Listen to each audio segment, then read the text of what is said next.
changes.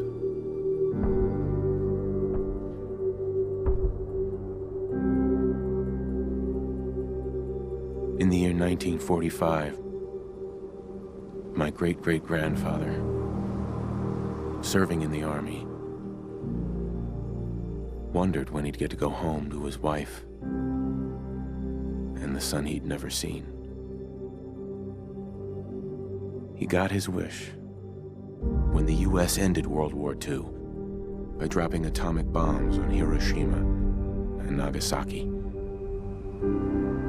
The world awaited Armageddon. Instead, something miraculous happened.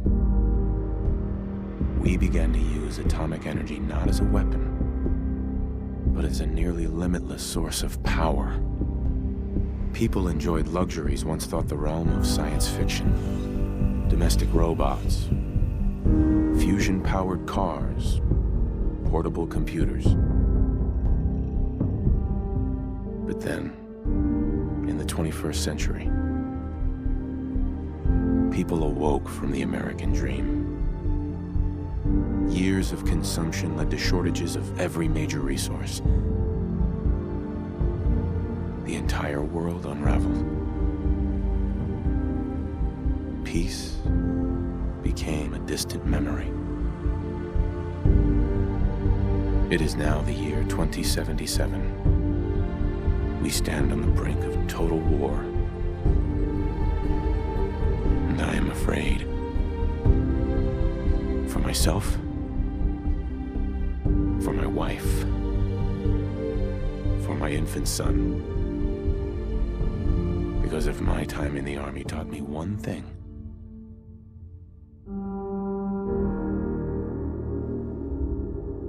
it's that war never changes.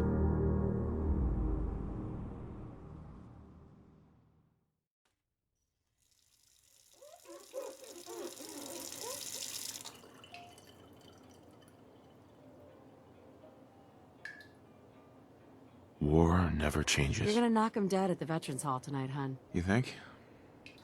Absolutely. Now get ready and stop hogging the mirror. Right. Hey, my turn, big guy.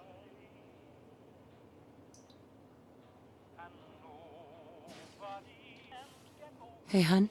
I'm hurrying up, don't worry.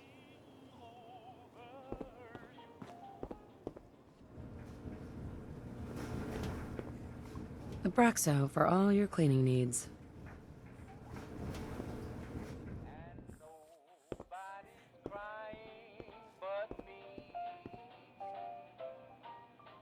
Broken again.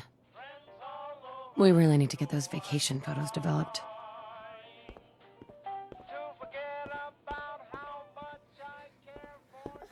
Should get this signed next time we're at the park. Can't wait to teach him to ride this. He'll either be great at spelling or great at smashing blocks together. Oh, how'd you get on the floor, Mr. Bear? To think one day he's gonna learn how to drive. Wonder what Sean will grow up to be.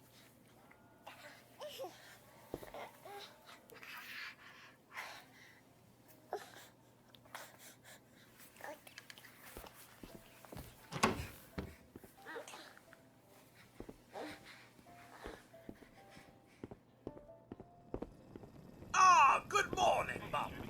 Your coffee, 173.5 degrees Fahrenheit, brewed to perfection. And today's newspaper just delivered.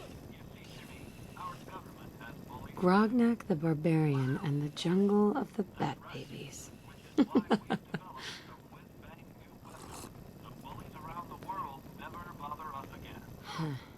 More of the same. It's a little early to be drinking.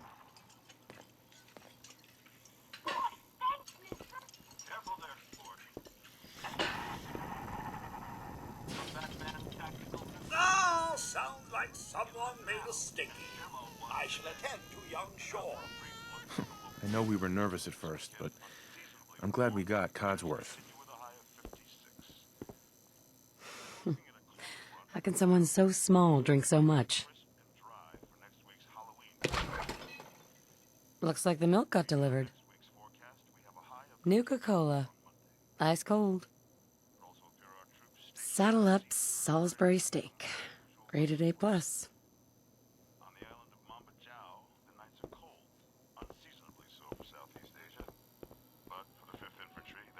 Lot of late nights, but it was worth it. Good old U.S. of A. It's that salesman again. I don't know why he keeps bothering you. And now look at sports. Good morning. Vault-Tec calling. Unquestionably, inescapably American. Vault-Tec? Remind me again. Why, we're about you, ma'am, and helping secure your future. You see, Vault-Tec is the foremost builder of state-of-the-art underground fallout shelters. Vaults, if you will. Luxury accommodations where you can wait out the horrors of nuclear devastation. You can't begin to know how happy I am to finally speak with you. I've been trying for days. It's a matter of utmost urgency, I assure you. What's so important? Why, nothing less than your entire future. If you haven't noticed, ma'am, this country has gone to heck in a handbasket. If you'll excuse my language, the big kaboom is... It's inevitable, I'm afraid. And coming sooner than you may think, if you catch my meaning. Now, I know you're a busy woman, so I won't take up much of your time. Time being, a precious commodity. I'm here today to tell you that because of your family service to our country, you have been pre-selected for entrance into the local vault. Vault 111.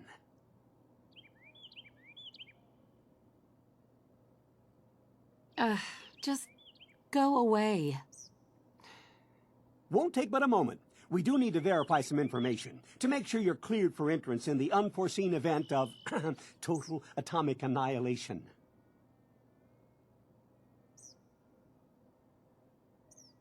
Tell me more about this vault. Oh, it has all the amenities of the modern home, I assure you. Not to mention total protection from nuclear radiation and hostile mutants. A better future underground. It's not only our mission, it's our passion. Come back some other time. Come on, hon. It's just a little paperwork. Let him fill it out, and it's done.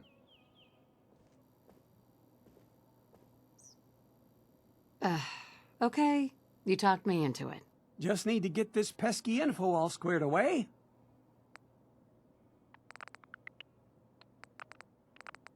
Wonderful. That's everything. Just gonna walk this over to the vault. Congratulations on being prepared for the future. Thanks again. Hey, it's peace of mind. That's worth a little paperwork, right? For you and Sean, no price is too high. Good answer. I have my moments. Mum, Sean has been changed, but he absolutely refuses to calm down. I think he needs some of that maternal affection you seem to be so good at. Go ahead, honey. I'll be there in a second to help, okay?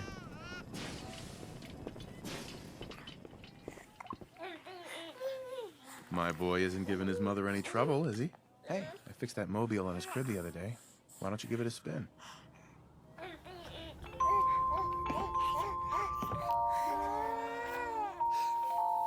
That's my boy, on his best behavior, just like his dad.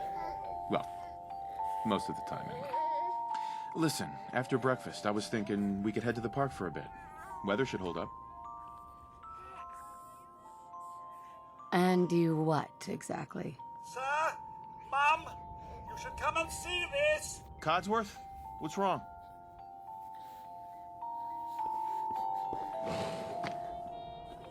Followed by... yes, followed by flashes, blinding flashes. Sounds of explosions. We're, trying to get confirmation. What? We seem to have lost What did he contact say? with our affiliate stations. Oh no. We do have coming in. That's, confirmed reports, I repeat, confirmed reports of nuclear detonations in New York and Pennsylvania. My God. We need to get to the vault. Now! I've got Sean. Let's go. Residents of Sanctuary Hills, if you are registered, evacuate to Vault 111 immediately. Hold on, little guy. Hold on. Vault participants, head this way. Just help me pack it up.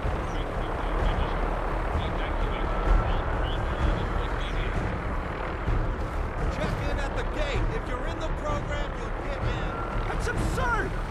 I am vault staff. You don't get in. I'm going in. You can't stop me. Okay. I'm reporting this! If you're in the program, step forward. Otherwise, return home. We need to get in. We're on the list. Infant, adult male, adult female. Okay, go ahead. Thank you. Good luck, sir. And You God two, help us follow all. me. Come on. What's gonna happen to all those people We're outside the doing gate? everything we can. Now keep moving.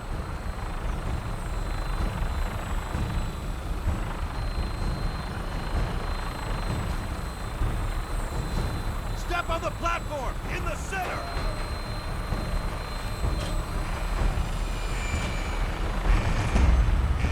All right, that's it. Send it down. Almost there. Is Sean okay? He's fine. We're gonna be okay. I love you. Oh my God!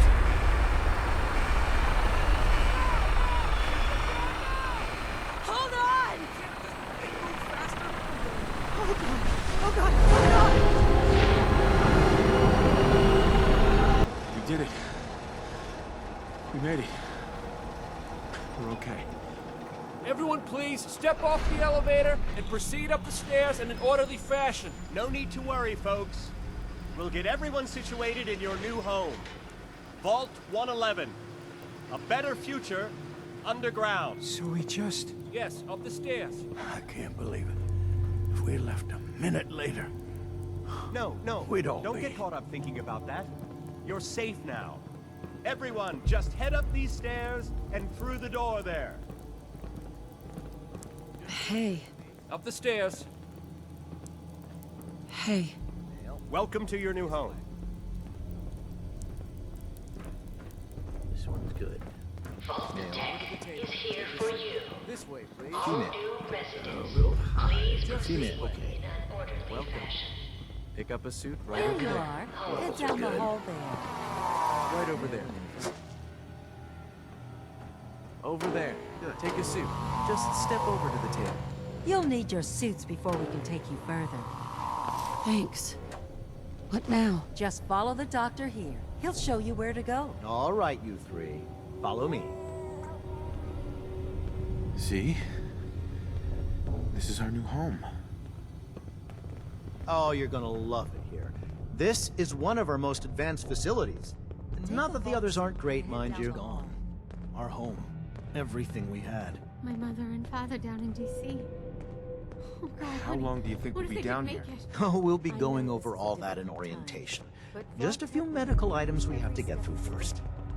It's a good fit, don't you think? The vault Just suit is checking designed to everyone be off the list as they fashionable come in. well as comfortable. Prepared for the future, right?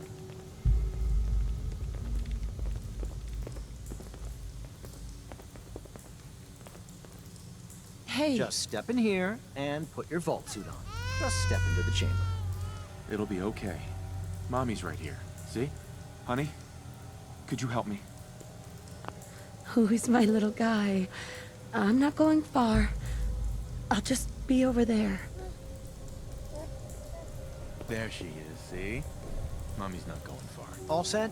Just step inside and put on your vault suit.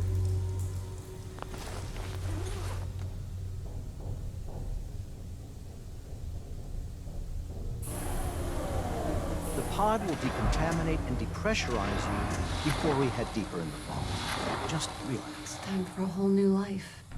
Resident secure. Occupant vitals normal. Procedure complete.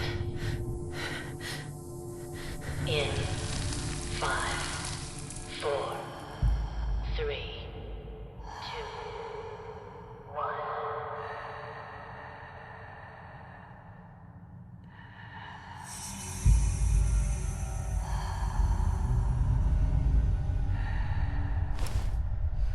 Manual override initiated. Cryogenic stasis suspended.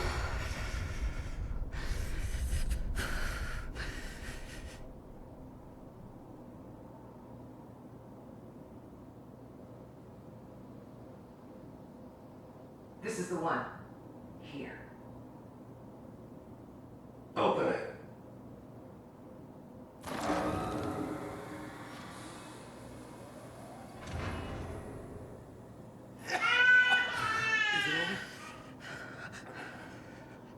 Are we okay? Almost.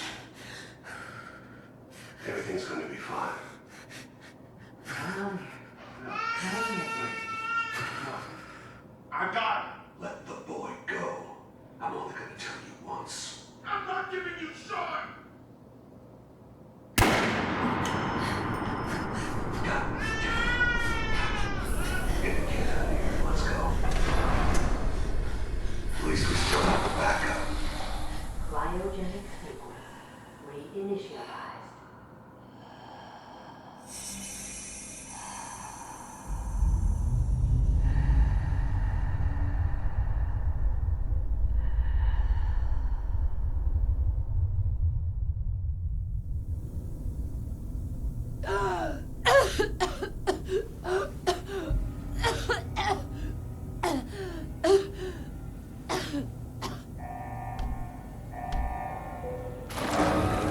Cryogenic array.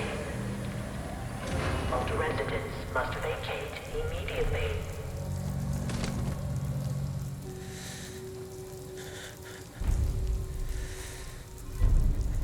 Come on. There has to be a release. Come on, come on, come on. Oh, God.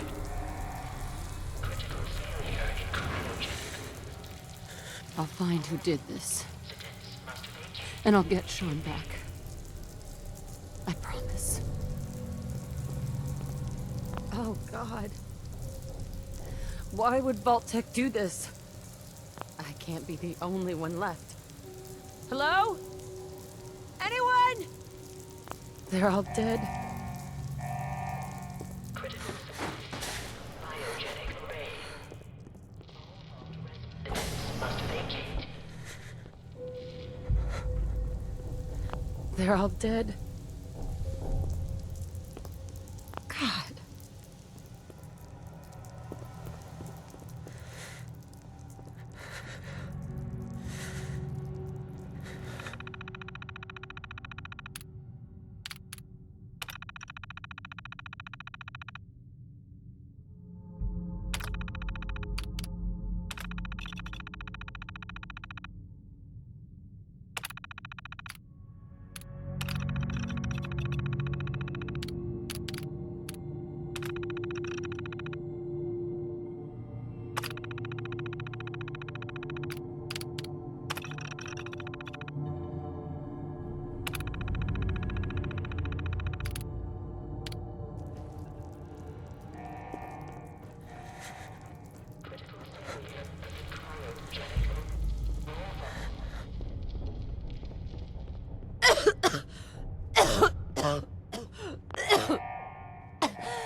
Roaches? What the hell? What happened here? Where is everyone?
Coming back later for you. Is anyone alive? Did anyone get out?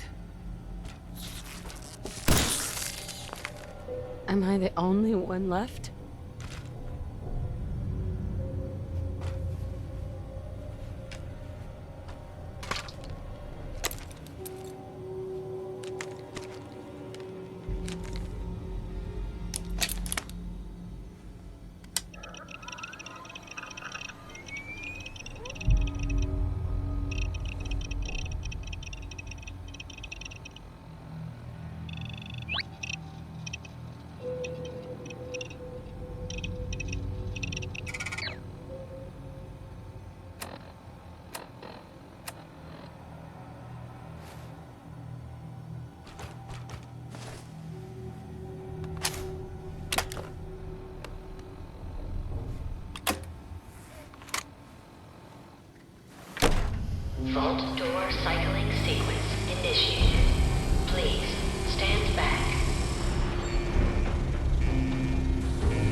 place I live and breathe.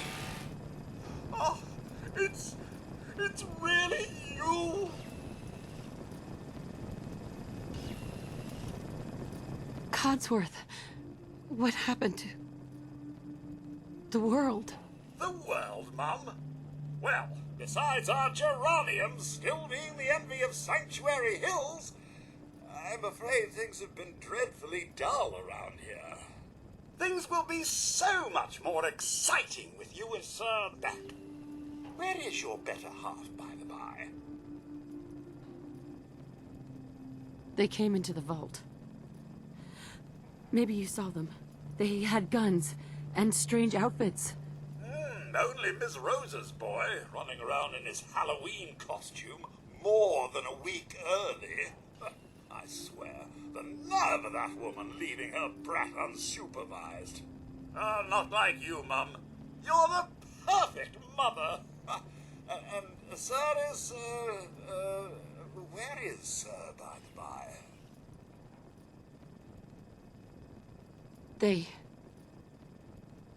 They killed him. Oh, Mum, these things you're saying, these terrible things, I believe you need a distraction. Yes, a distraction to calm this dire mood. It's been ages since we've had a proper family activity. Checkers, or perhaps charades. Oh, Sean does so love that game. Is the lad with you?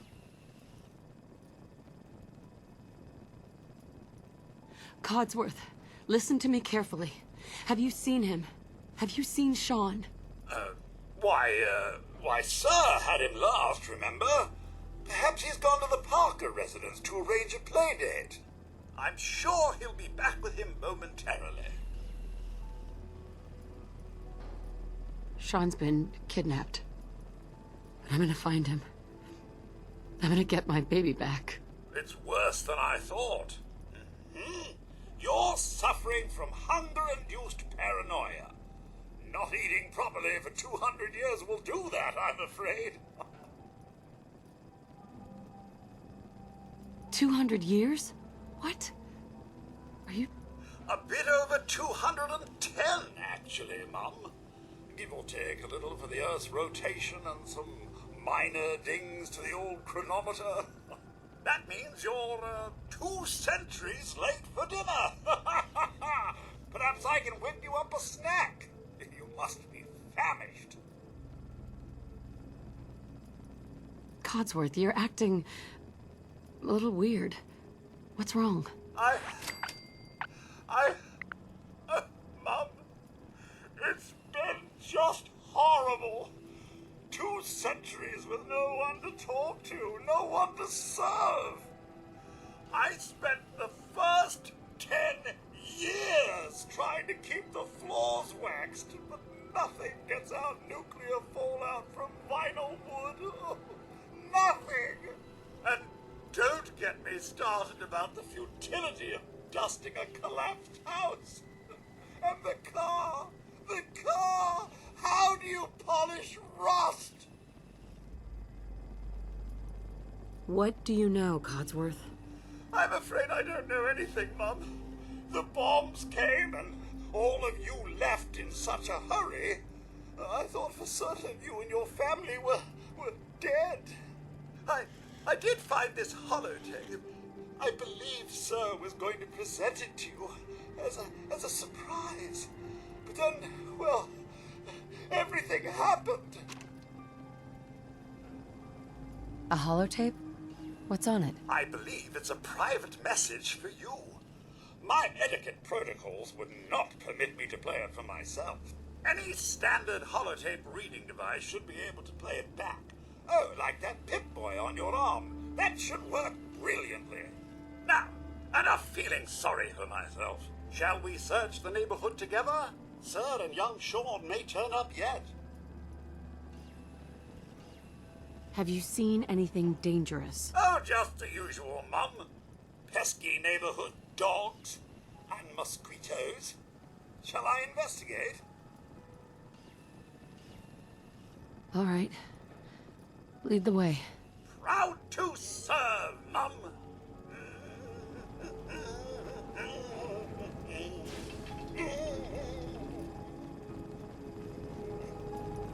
solve it. Not this time. I don't feel pain, you know. That'll keep it going. I trust everyone's still alive.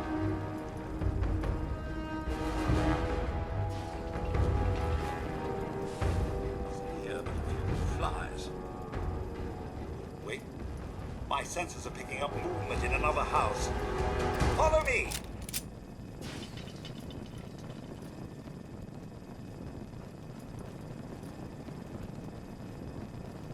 Picking up hostile life sign. Found you! That it? Oh, fine then.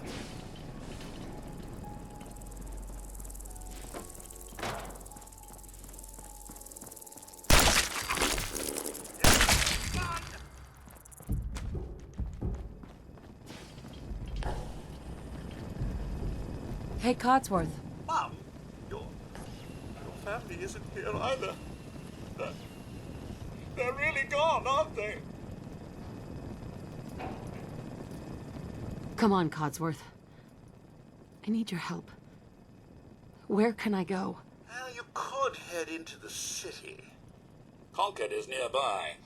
But the people there are as put together as I am. There's still people alive in Concord? Yes, although they're a bit rough. You remember the way? Just across the southern footbridge, out of the neighborhood and past the Red Rocket Station? I shall remain here and secure the home front.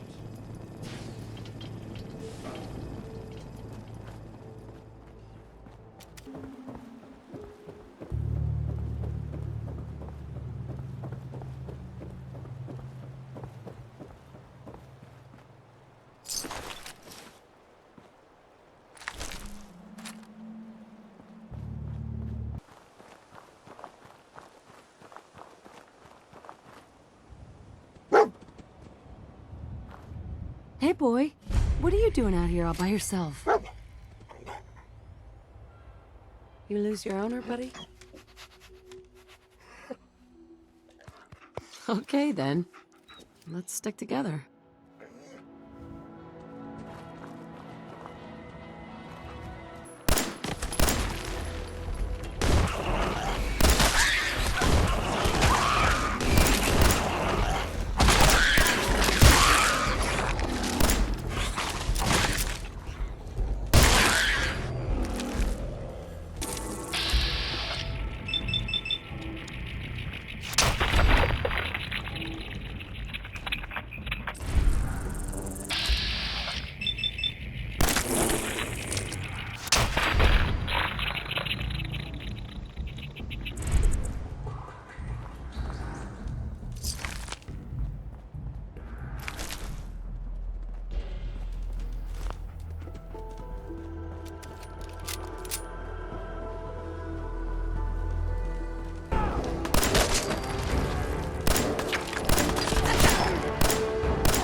Man, I don't know who you are, but your timing's impeccable. Preston Garvey, Commonwealth Minuteman.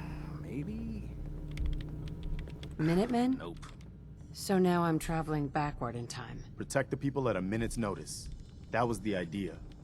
So I joined up, wanted to make a difference. And I did, but things fell apart. Now it looks like I'm the last Minuteman left standing. Please, go on. A month ago, there were 20 of us. That ain't it. Yesterday, there were 8.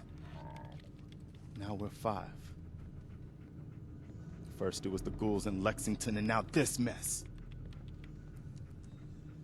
Ghouls? What are ghouls? Wow. You really aren't from around here, are you? Ghouls are irradiated people. Most are just like you and me. They look pretty messed up and live for a long time, but they're still just people. The ones I'm talking about are different. The radiations rotted their brains, made them feral. They'll rip you apart just as soon as look at you. Anyway, we figured Concord would be a safe place to settle. Those raiders proved us wrong. But, well, we do have one idea. Will it be enough to stop those maniacs? Sturgis, tell her. There's a crashed vertibird up on the roof. Old school, pre-war. You might have seen it. Well, looks like one of its passengers left behind a seriously sweet goodie. We're talking a full suit of cherry T-45 power armor. Military issue. What makes that power armor so special? A West-Tech internalized servo system, that's what. Inside that baby, super is the new normal. You'll be stronger, tougher, resistant to rads, and... get the suit. You can rip the minigun right off the vertibird. Do that, and those raiders get an express ticket to hell. You dig? And I can use the minigun like a rifle. Don't see why not. It'll have a manual trigger. Just aim it at the bad guys and do the old spray and pray. Now, as for the armor, it's out of juice. Probably has been for 100 years. It can be powered up again. But we're a bit stuck. So what's the solution? What you'll need is an old pre-war FC. A standardized fusion core. Your high-grade, long-term nuclear battery used by the military and some companies way back when. And we know right where to find one. But we can't get to the damn thing. It's down in the basement. Locked behind a security gate. Look, I fix stuff. I tinker. Bypassing security ain't exactly my forte. You could give it a shot. What are you looking for again? A fusion core. It's kind of a fancy battery. They used one here in the museum to power the exhibits a long time ago. There's one in the basement behind a security gate. You'll need to pick the lock or hack the computer to open it.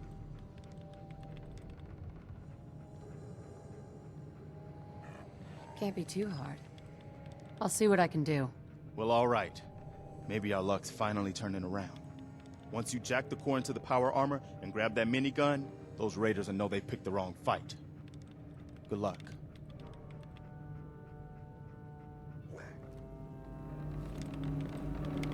Nice.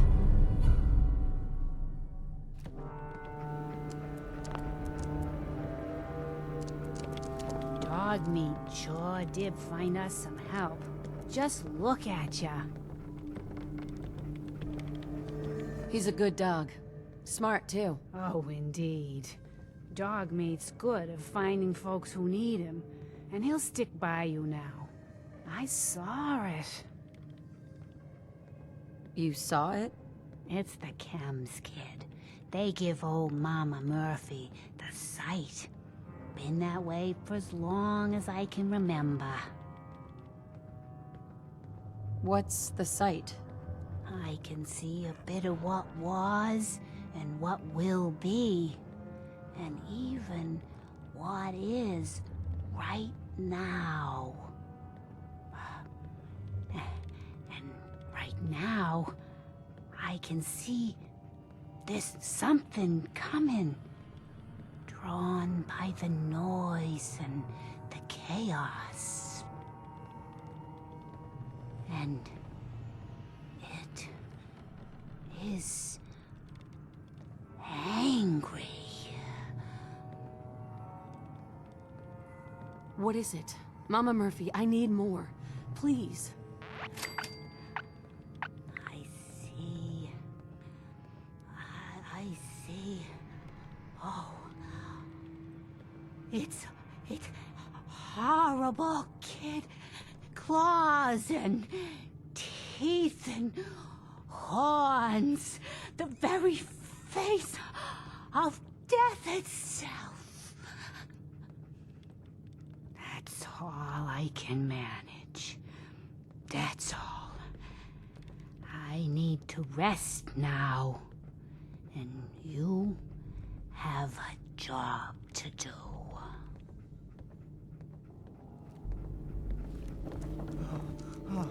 Excellent.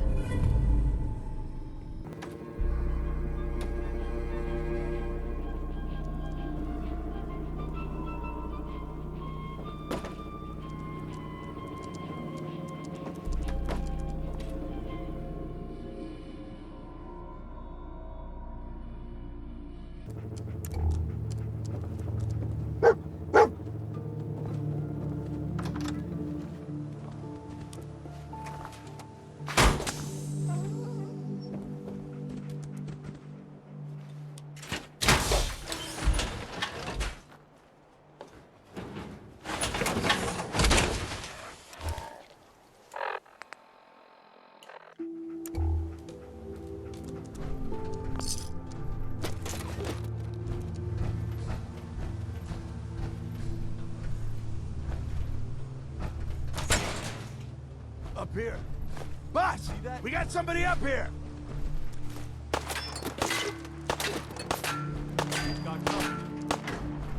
Why don't you get down here? Show me that fancy gun. Not a lot of people can get past my boys.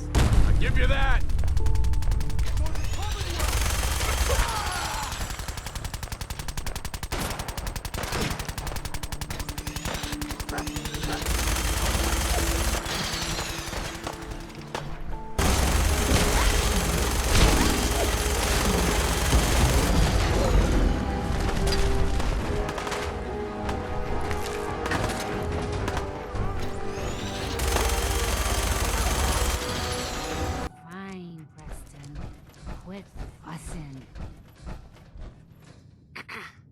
That was a pretty amazing display.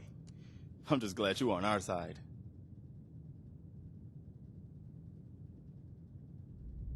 You guys gonna be okay now? Yeah, for a while anyway. We can at least move some. Listen, when we first met, you asked about the Minutemen. One thing you should know about us, we help out our friends. So here, for everything you've done, thank you. What happens now? For the longest time, Mama Murphy's had a vision of a place called Sanctuary. Some old neighborhood, but one we can make new again. Why don't you come with us? I could really use your help. What would I need to do? You'd need to stay strong like you've been. 'Cause there's more to your destiny. I've seen it. And I know your pain. My destiny? What do you mean? You're a woman out of time, out of hope. But all is not lost. I can feel your son's energy. He's alive. Where is my son? Where is Sean? Oh, I wish I knew, kid. I really do. But it's not like I can see your son. I can just feel his life force, his energy. He's out there. And even I don't need the sight to tell you where you should start looking. The great green jewel of the Commonwealth. Diamond City. The biggest settlement around.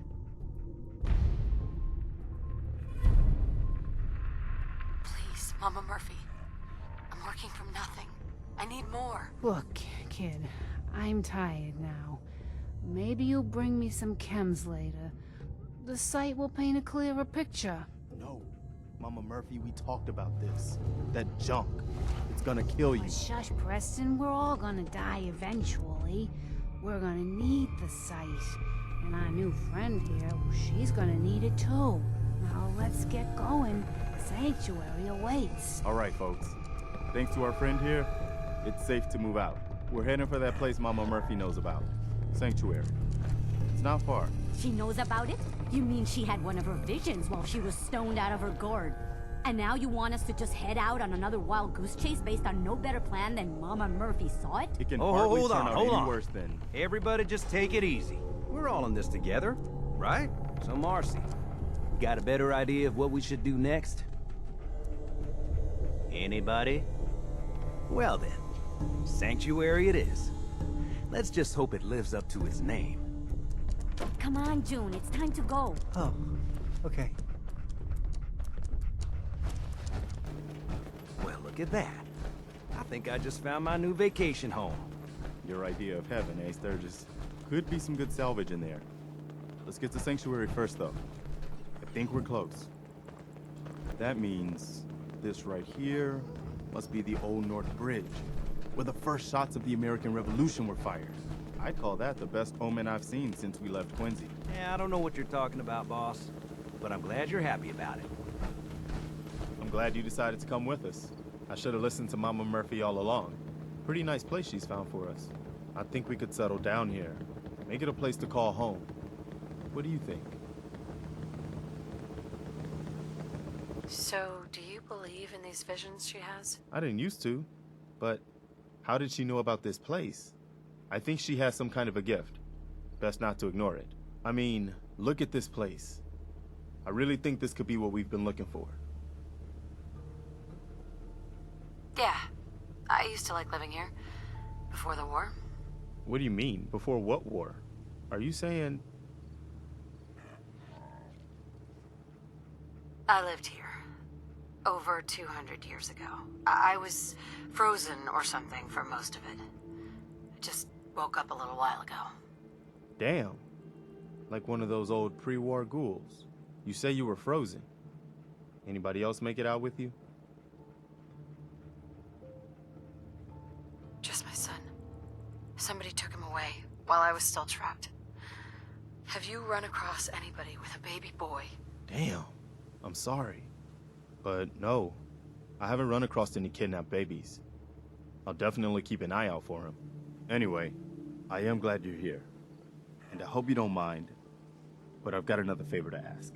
I've had word from a settlement asking for help. There's still hope in there are Minutemen out there, somewhere. The only chance to start rebuilding the Minutemen is to show people that they can count on us when they need us. Trouble is, I've got my hands full here. Do you think you could go help out the settlement? What kind of help do they need? Sounded like the usual. Raiders. You'll have to get all the details when you talk to them. I'd be glad to help. That's fantastic. The Minutemen could use more people like you. By the way, if you want to help out around here at all, talk to Sturgis. I'm sure he'd be glad for all the help he can get.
open the gate.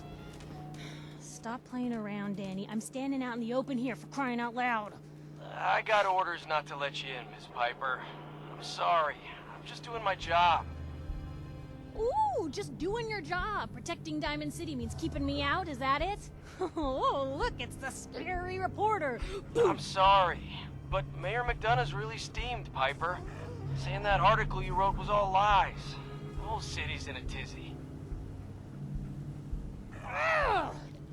You open this gate right now, Danny Sullivan. I live here. You can't just lock me out.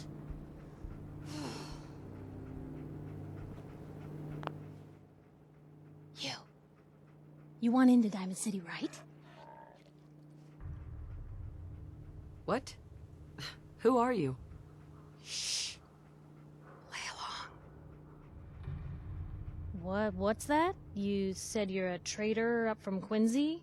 You have enough supplies to keep the general store stocked for a whole month? You hear that, Danny?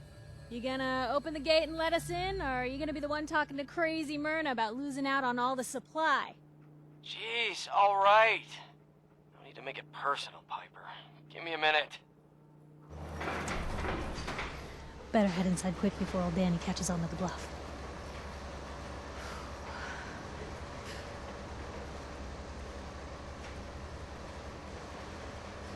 This place, Diamond City. What is it? Oh, the Green Jewel? She's a sight. Everyone who's anyone in the Commonwealth is from here, settled here, got kicked out of here. A big wall, some power, working plumbing, schools, and some security goons are what make Diamond City the big monster it is. Oh, love it or hate it. You'll see for yourself soon enough. Let's go.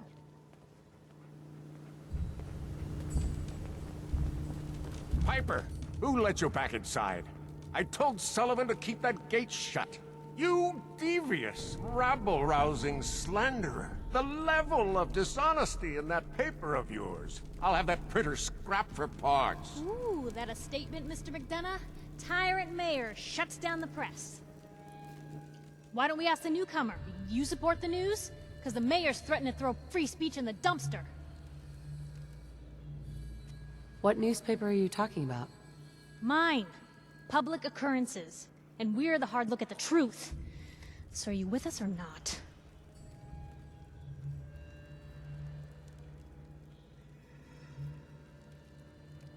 This really isn't any of my business. Oh, I didn't mean to bring you into this argument, miss. No. You look like Diamond City material. Welcome to the great green jewel of the Commonwealth. Safe, happy, a fine place to come. Spend your money, settle down. Don't let this muckraker here tell you otherwise, all right? What are you two arguing about anyway? What do you think? Print lies and everybody's happy, but if you print the truth... Now, was there anything particular you came to our city for? What is this place anyway? Why, this is the safest place in all the Commonwealth, with the strongest community and highest standards of living available. We have stores, doctors, schools, power, running water, and the wall as our sacred protector. You'll learn more about the wall soon, I'm sure. But I was talking about you. Come on now, what brought you all the way out here? I'm trying to find someone. Trying to find someone? Who? Who would I talk to about finding a missing person? Well, whatever you do, don't bother going to Diamond City Security for help. Don't listen to her. Well, I'm afraid that our security team can't follow every case that comes through. I'm confident that you can find help here. Diamond City has every conceivable service known to man. One of our great citizens can surely find the time to help you.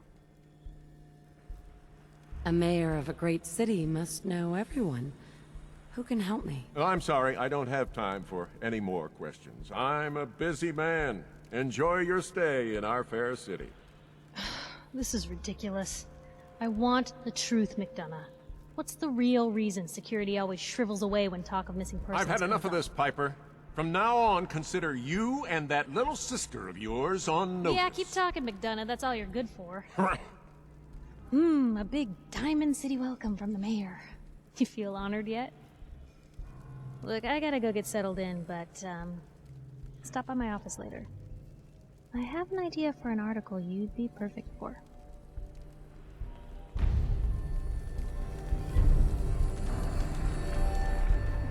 Officer? Head on inside. Hey, Sullivan. So, you're that traitor Piper was talking about. Something tells me she's pulled the wool over my eyes again. Am I right? I didn't mean to lie, officer. It all just happened so fast. Oh, sure it did.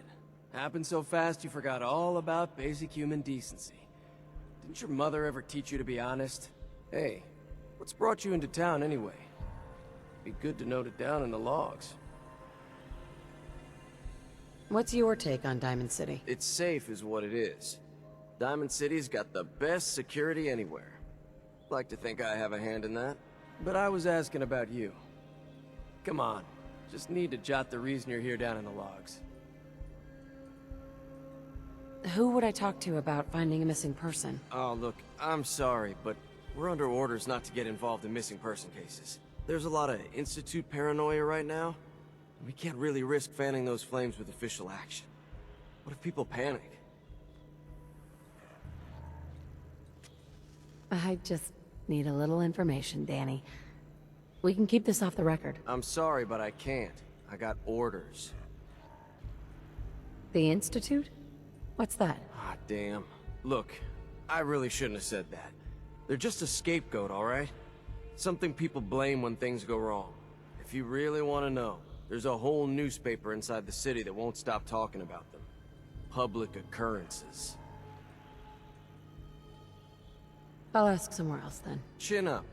Maybe someone in town can help you?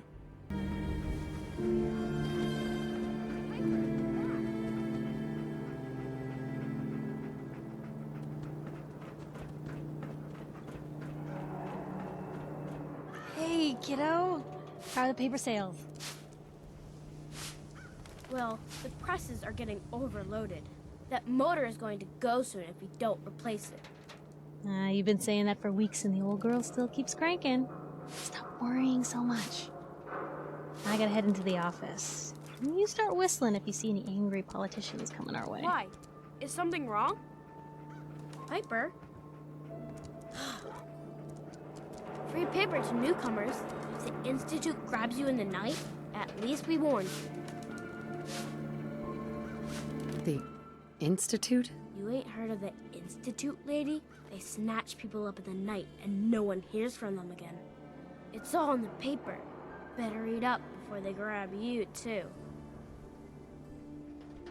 Who's gone missing? Drifters, residents, stadium seat snobs. Seems every year or so, someone's gone. And we all know why. So you better be careful, newcomer. The Institute is out there. And they'll grab you, too. Like I said, it's all in the paper. I believe you. Thanks. You're a real lost lamb in the wolf's den, lady. So what are you doing in Diamond City anyway? What's Diamond City have to offer? A bunch of stores that yell at you if you touch anything, and a mayor that yells at you if you say anything. So it's kind of a do nothing, say nothing place. So what brought you here anyway? I came here looking for someone. Let me guess. That someone's gone missing, right? That's what I'm telling you. So who is it? I'm looking for my baby. His name's Sean. You have a son, lady? Wow, you're old. You're in bad luck. No one tries to find missing people in Diamond City. Missing people means the Institute is involved. And no one's going to want to get the Institute's attention. You're a smart kid.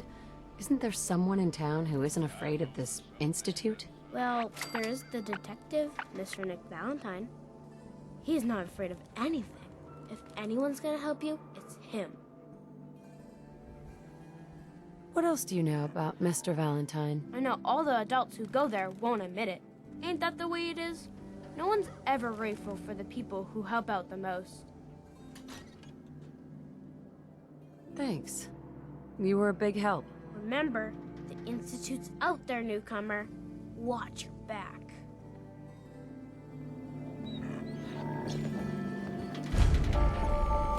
Anyone is one of those things. It's that secretary of his. Her and her perfect hair. The mayor's secretary. Come on, I cut her hair myself, and I know human hair. That's just it, Johnny. No You skull wouldn't in be the able league to tell. withstand a swat. You nicked the Protection for sale. Hand tool. Hey, you're the new girl, right? The new girl? Word kinda travels fast in Diamond City. What can I say? Name's Arturo Rodriguez. If you need protection, let's talk.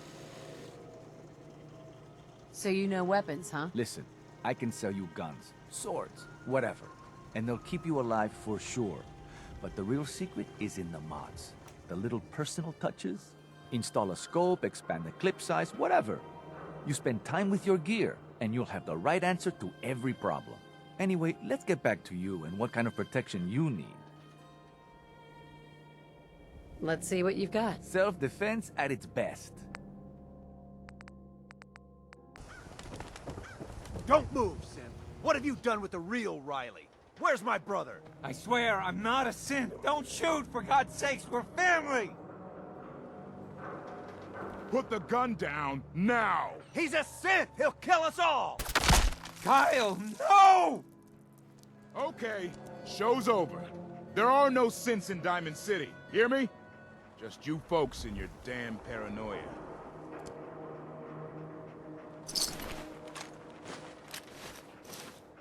Hey. He pulled a gun on me. My own brother. What happened? I'm not a synth. I told him. I kept telling him. Why didn't he listen to me? I need a minute.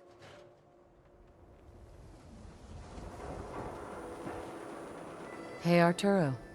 Glad security took care of that madman.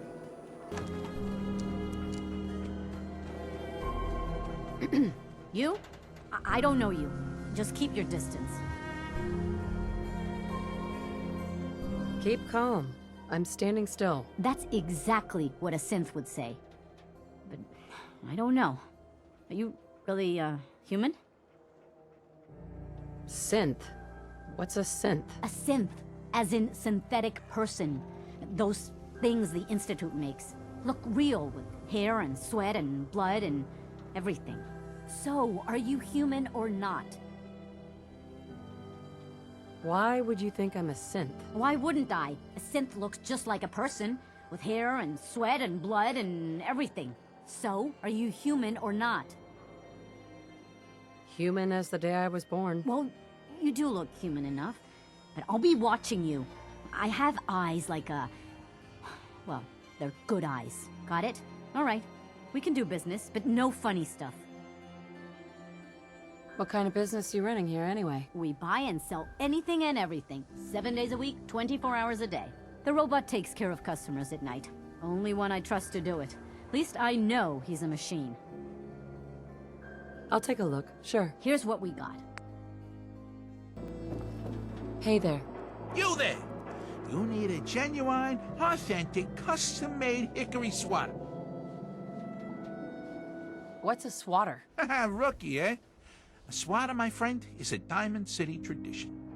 See, it used to be that this whole place was a stadium, and two teams would meet and play a game called baseball. One team would beat the other team to death with these things called baseball bats, and the best bats were called swatters. True fact.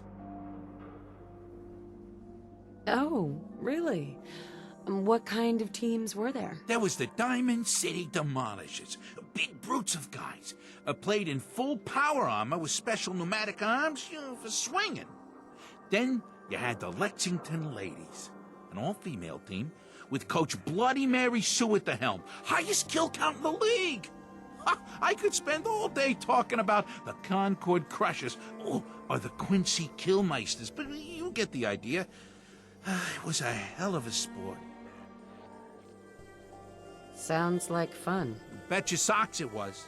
Now, how about you pick up a little memento in the form of a genuine swatter? Let's see what you've got. A swatter never runs out of bullets. Doctor. A new patient. A new file to open. Do you have a legitimate medical concern? Or is this about our facial reconstructive services? Facial reconstruction? What's that? It's Doc Crocker's specialty. If you're interested, talk to him about it. Just head through the door with our logo on it. Now, if you have an actual medical problem, speak up. So what kind of treatments are common around here? Bandaging wounds and cleaning radiation exposure are the most common things you outsiders usually ask for. That and kicking a chem habit. Yeah. Take a look at me, Doc. What's feeling off today? What can you tell me? I've been laying off chems and booze lately. Glad to hear it. Anything else? Got roughed up. Scrapes and bruises. But it's probably a good idea to get them fixed up.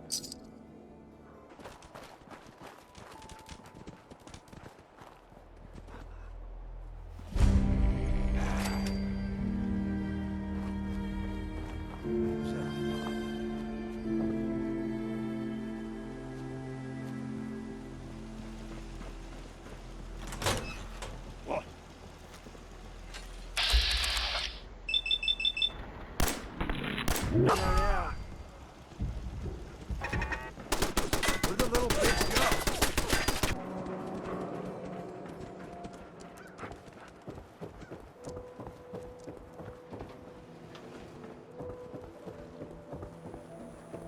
"24-hour service. Only at Diamond City Surplus."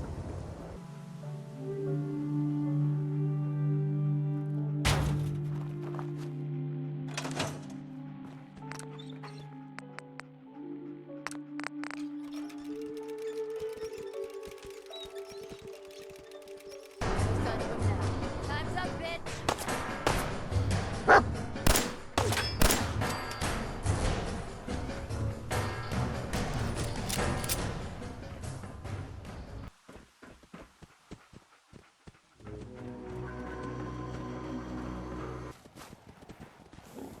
You find those raiders?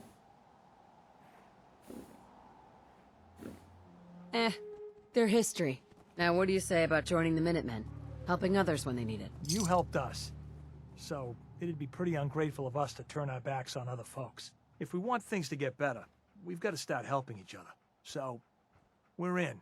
You can count on us if you need help down the line. Thanks again, friend. Need something? You know that settlement you sent me to help? They've decided to join the Minutemen. That's great news. I knew you were the right person for the job. By the way, you should have one of these flare guns. You can use it to signal for help from any nearby Minutemen. Not much use yet, but once we have more allied settlements, you'll have help whenever you need it.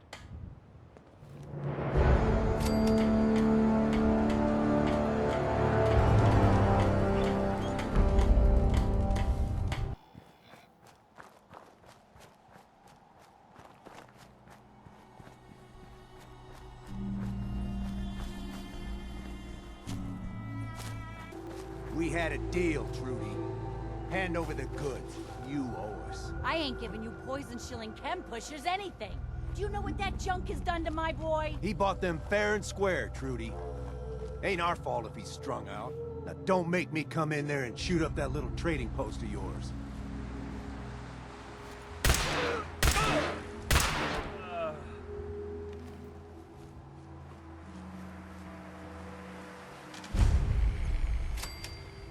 Yes?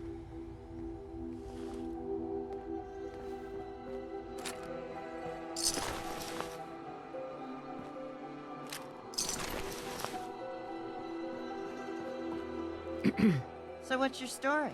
Looking to trade? Rob me? Or just ask directions to Diamond City? Diamond City? Where's that? Directions. Figures. Just keep going until you see the skyline. Cross the river. You'll find the Great Green Jewel just inside the city limits.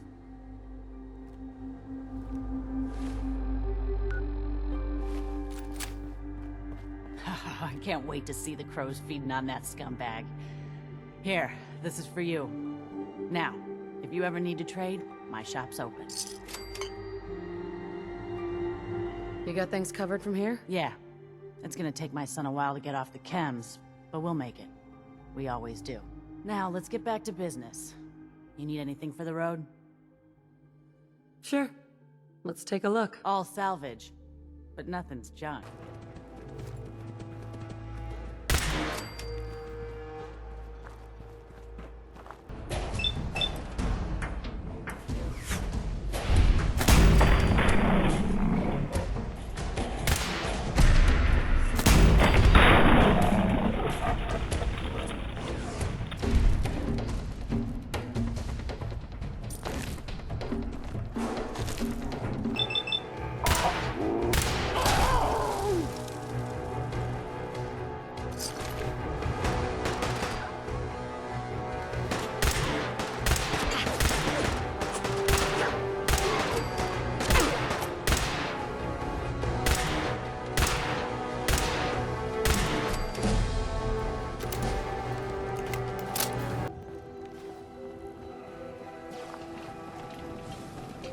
Welcome to the General Atomics Galleria.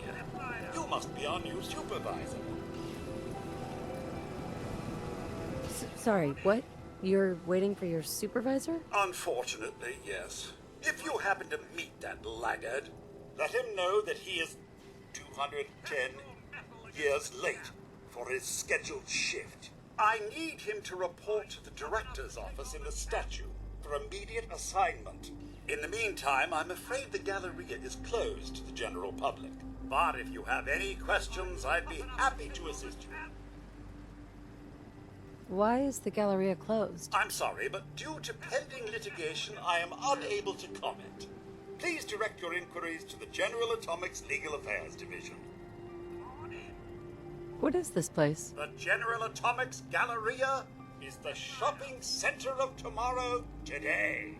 Our wide array of stores are staffed entirely by the General Atomics line of robots, showcasing the reliability and versatility of a robotic workforce. Come in and experience the General Atomics difference. Who's the director? General Atomics' patented Director Management System, DMS, is responsible for coordinating the actions of the robots here at the Galleria. The Director allows the Galleria to operate autonomously, without the need for human intervention. That's all? Very well. Have a nice day. Need to get back to Diamond City one of these days. Biggest town I ever saw. Stick to the roads, and you got a better chance of surviving. If you ain't been up to see Grey Garden, you should go. Whole place is run by robots. Hey, at least it's honest work.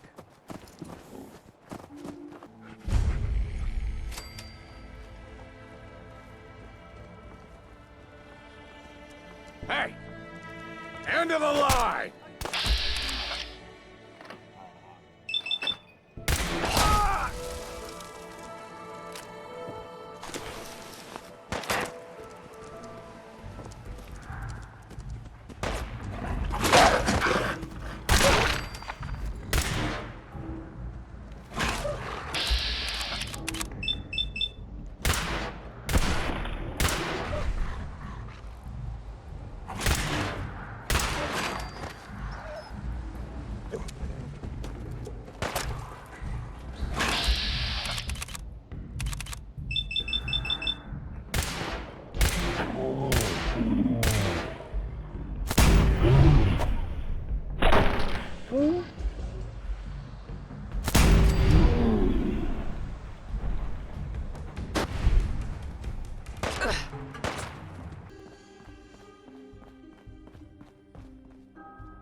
You there. Caravan or raider? What? I said caravan or raider. Which are you? I really don't understand what you're asking. Seriously? This is Bunker Hill. All the caravans in the Commonwealth come through here, and every raider outfit in the area gets protection money to keep their paws off the market and our homes. So there's only two types of people coming through here. Caravans and raiders. Which are you? I'm here on my own. Freelance, huh? Alright. Come on in, but no gunfire. Market's open. You can do as much trading as you like. Attention Commonwealth residents. Are you looking for a safe place to settle? Home in on these coordinates. If you're willing to work hard, you can make the Commonwealth a better place.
Hey there. We appreciate the assistance, civilian. But what's your business here? Before I answer, will you tell me who you are? In due time. If you want to remain in our compound, I suggest you answer my question first. I'm just trying to survive out here, like everyone else. The way you charged in and engaged those ferals, I find that a bit difficult to believe. Are you from a local settlement? Do all these questions really matter? After all, I helped you fight those ferals. You make a fair point. If I appear suspicious, it's because our mission here has been difficult. Since the moment we arrived in the Commonwealth, we've been constantly under fire. If you want to continue pitching in, we could use an extra gun on our side. That all depends. How much are you paying? We need allies, not opportunistic mercenaries. I have no inclination to pay for your services. I want to help, but I don't like the secrecy. Who are you really? Very well. I'm Paladin Dance, Brotherhood of Steel. Over there is Scribe Halen and Knight Reese. We're on recon duty, but I'm down a man and our supplies are running low. I've been trying to send a distress call to my superiors, but the signal's too weak to reach them. Sir, if I may... Proceed, Halen. I've modified the radio tower on the roof of the police station, but I'm afraid it just isn't enough. What we need is something that will boost the signal. Our target is ArcJet Systems, and it contains the technology we need. The deep-range transmitter. We infiltrate the facility, secure the transmitter, and bring it back here. So what do you say? You willing to lend the Brotherhood of Steel a hand? Who are the Brotherhood of Steel? Our order seeks to understand the nature of technology. Its power. Its meaning to us as humans. And we fight to secure that power from those who would abuse it. How did mankind abuse technology? Before the Great War, science and technology became more of a burden than a benefit. The atom bomb, bioengineered plagues, and FEV are clear examples of the horrors that technological advancement had wrought. We're here to make sure that never happens again.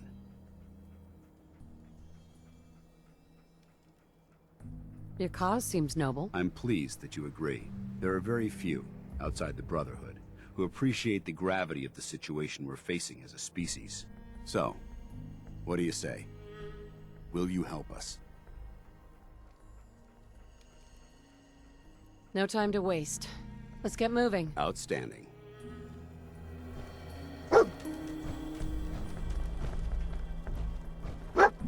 Halen, take Reese inside and bind his wounds. Yes, sir. Reese, once you're on your feet, I want you to make certain the perimeter is secure. I'm on it. All right, civilian. It's time to prove your worth. Head into the police station and resupply yourself. Then let me know when you're ready to begin. Let's move out, people. All right, big guy. Let's go. Yeah.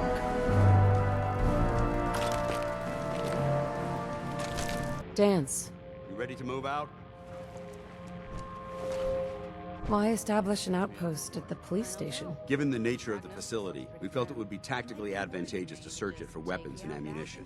The radio tower on the roof was an unexpected boon, but it obviously has its shortcomings that need to be rectified. It might not be as imposing as the Citadel back in the capital wasteland, but it suits our purposes. That's all I'm willing to divulge at this point. Are you ready to proceed with the mission? Ready. Outstanding. Follow me, and try not to lag behind. ArcJet is a short hike to the west. If we take this road, we should be able to avoid the larger packs of ferals infesting Cambridge. Traveling this far from the police station is a risk. Getting that transmitter up and running needs to be our top priority. If it was up to me, I'd relocate my team. But Scribe Halen detected some disturbing energy readings in the area that need to be investigated. We don't know much about them, except that they're short-lived and broadcast on a frequency only attainable with a high level of technology. We're concerned that whoever or whatever is creating those energy readings might be a potential threat. So it's our job to investigate.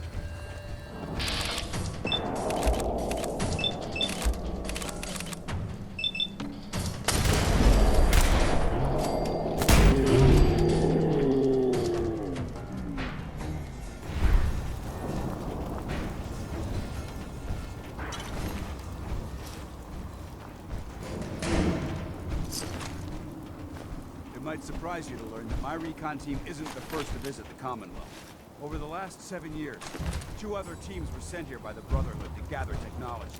The first team's mission was a huge success. They came back with crates full of pre-war artifacts and historical documents. The second wasn't so fortunate. Shortly after they arrived, we lost contact with them, and they haven't been heard from since.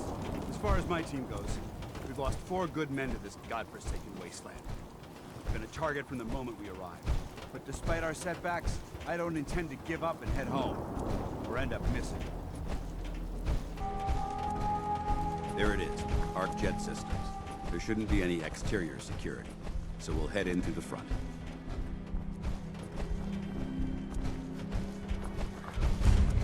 Excuse me, Paladin Dance. Listen up. We do this clean and quiet. No heroics and by the book. Understood? Why are we at ArcJet again? We're here to retrieve a device that will boost the signal from the radio tower at the Cambridge police station. Without it, we can't make contact with our superiors. Remember, our primary target is the deep-range transmitter. Stay focused and check your fire. I don't want to be hit by stray bullets. It was corporations like this that put the last nail in the coffin for mankind.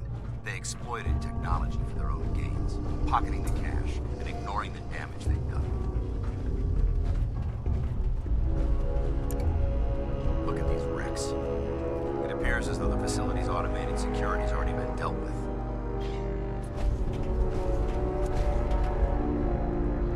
Is this the Brotherhood of Steel's handiwork? Unfortunately, no. Look at the evidence. There isn't a single spent ammunition casing or drop of blood in sight. These robots were assaulted by Institute synths. Synth. Isn't that the same as robot? They're an abuse of technology created by the Institute. Abominations meant to improve upon humanity. It's unacceptable. They simply can't be allowed to exist. What's the Institute? They're a group of scientists who went underground when the Great War started. Spent the last few decades littering the Commonwealth with their technological nightmares. I'll be on the lookout. Roger that. Let's move out. Looks like a dead end. See if you can find a way to get that door open. I'm gonna reconnoiter the area.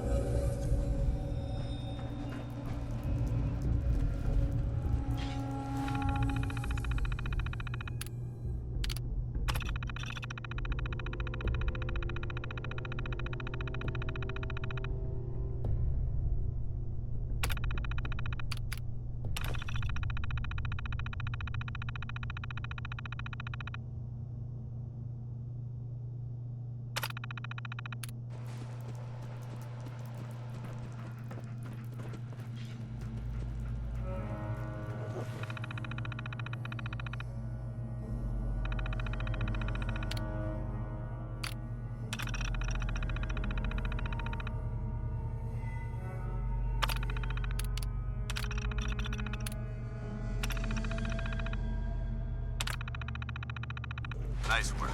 Let's get moving. Set the ambush.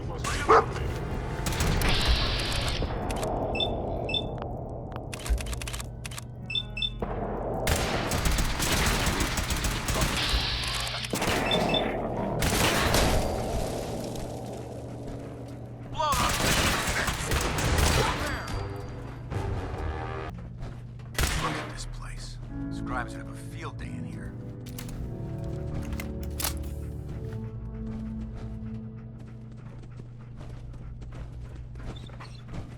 Transmitter should be in the control room at the top of the core, but it looks like the elevators are dead. We'll have to keep heading down for now, and find a way to get the facility's power back online.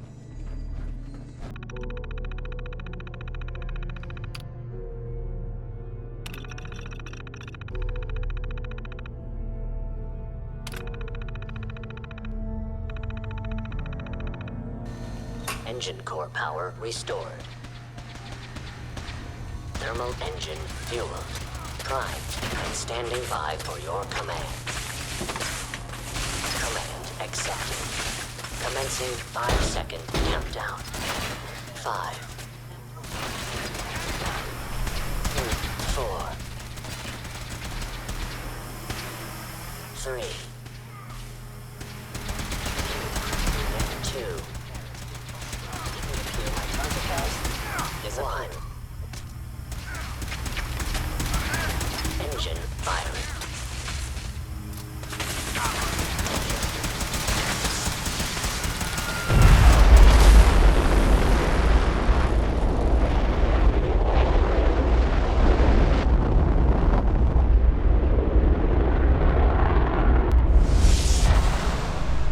Test firing completed with an efficiency rating of 96.7%.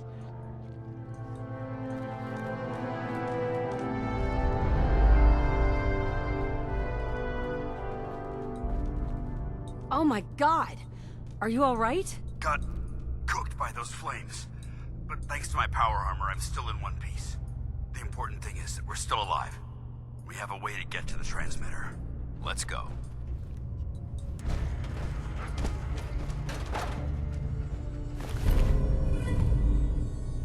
Let's get out of here. We'll take the service elevator to the surface. Dance.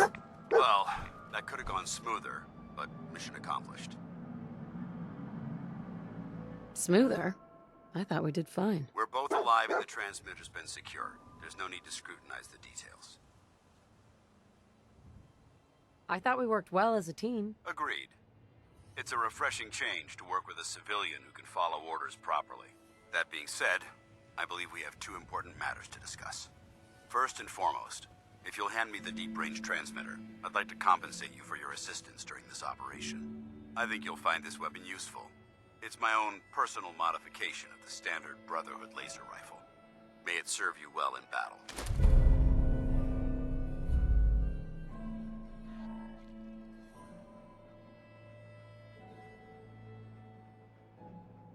Huh, a rifle. That can't be the best you've got. It's all I can spare at the moment. You should learn to be a bit more thankful about what you receive. Now, as far as the second matter goes, I wanted to make you a proposal. We had a lot thrown at us back there. Our op could have ended in disaster, but you kept your cool and handled it like a soldier. There's no doubt in my mind that you've got what it takes. The way I see it, you've got a choice. You could spend the rest of your life wandering from place to place, trading an extra hand for a meager reward. Or, you could join the Brotherhood of Steel and make your mark on the world. So, what do you say? So, what would be expected of me if I joined? You'd be under my command, and I'd expect you to follow orders. No more mercenary work. This is the real thing. You'd have access to advanced military weapons, as well as your own personal suit of power armor. Most importantly, you'd have the Brotherhood at your back, ready to spill its own blood to keep you alive. Offer still stands. Can we count on you? I'd be honored to join. That's what I wanted to hear. Meet me back at the police station, and we'll discuss the details.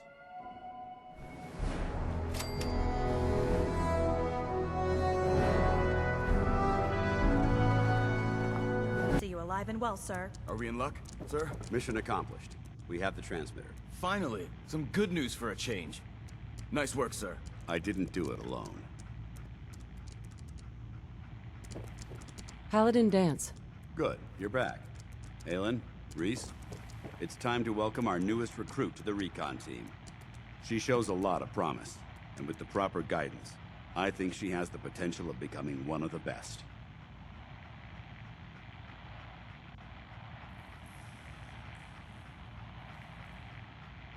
Recon, huh? So, what are we looking for? Don't worry about it. Talk to Reese and I after we're done here, and we'll explain everything. So you decided to stay, huh? I expected you to take your payment and run. Are you upset that I'm staying? Maybe. Got enough trouble stomping muties and ferals. I don't need something else to worry about. Reese, that's enough. Like it or not, you're going to have to learn to work together. And you need to understand what it means to be a part of the Brotherhood. We're not soldiers of fortune. We're an army, and we've dedicated our lives to uphold a strict code of ethics. If you intend to stay within our ranks, you need to obey our tenets without question. You gonna teach me this code of ethics? If you were paying attention in ArcJet, you should have learned some of it already. The rest will become apparent as you spend time with your fellow soldiers. Now, since I know you're eager to get started, I'll get right to the point. I only ask for two things from anyone under my command: honesty and respect. You fall in line, you stay in line. I give you an order, and you follow it. It's as simple as that. Now, before I release you to Halen and Reese for your assignments, there's one last order of business. From this moment forward, I'm granting you the rank of Initiate. This is only a training rank. I'm not permitted to grant ranks any higher than that. Why can't you promote me beyond Initiate? Only an Elder can promote you beyond Initiate. After we get the transmitter up and running, I'll call in and see what I can do. Thank you. Thanks aren't necessary. Just continue excelling at your duties, soldier. Ad Victoriam, Initiate. She doesn't even know what that means, Halen. Ad Victoriam means to victory. In our eyes, defeat is unacceptable, because we're fighting for the future of mankind. Our rallying cry is more powerful than any weapon you could ever carry. Remember that. Now, I need you to report to Halen or Reese for your next assignment. Dismissed, soldier.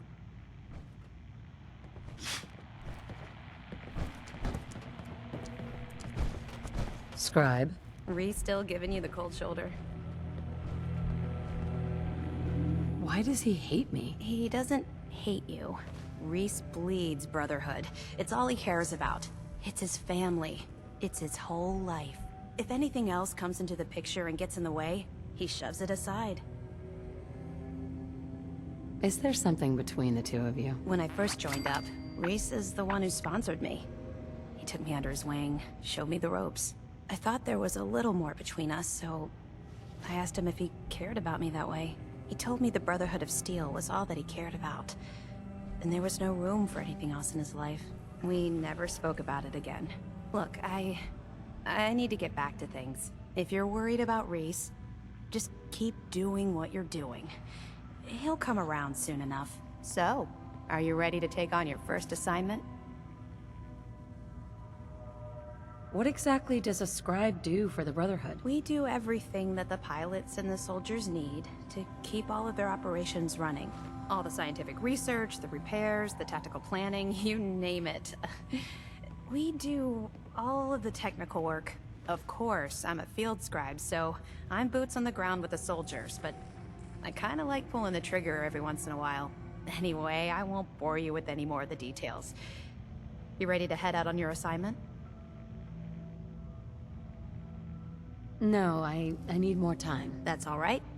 I understand. Grab whatever you need and check back with me when you're ready.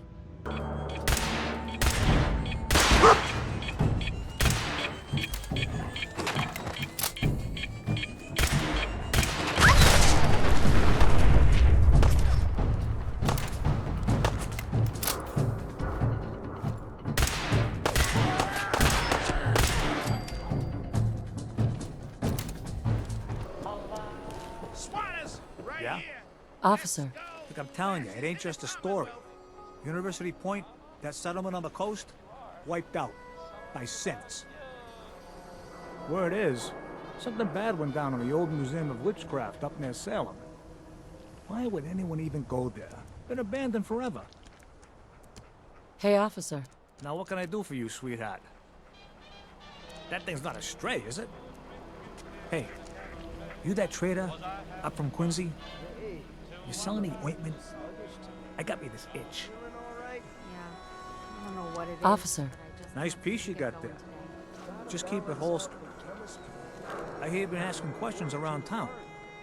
What, Diamond City's got 2 private dicks now? You look a little roughed up. Should talk to Doc Crocker over at the Mega Surgery Center. Hey, officer. Want to do something fun? Run the bases.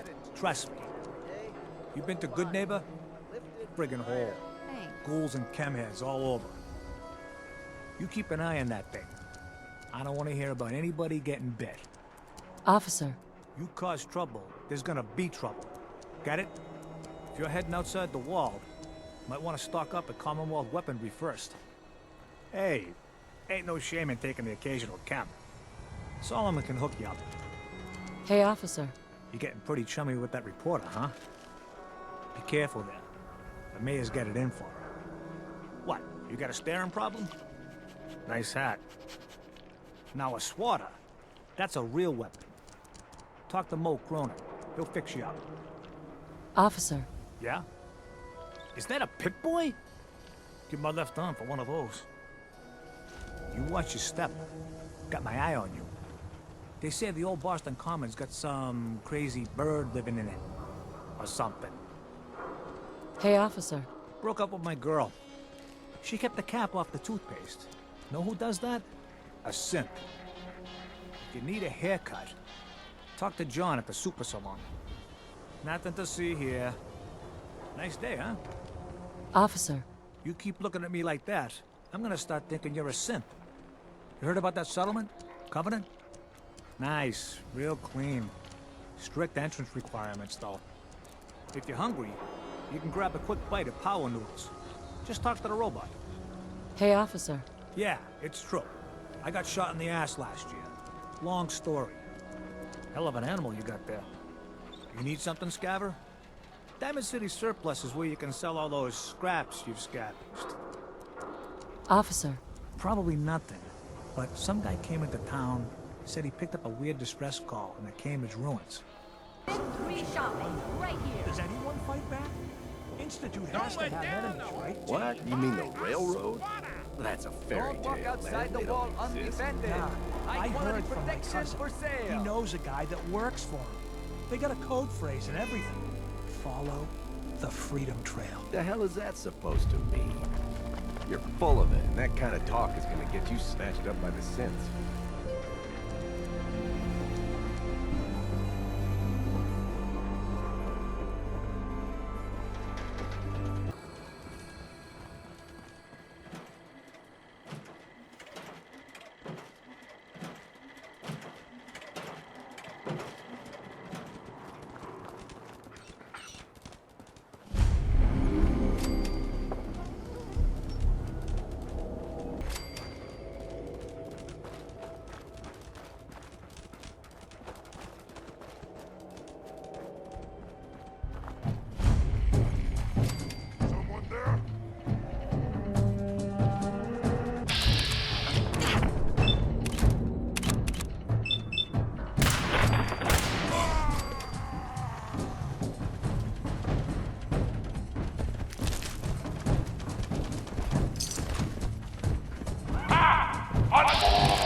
Huh.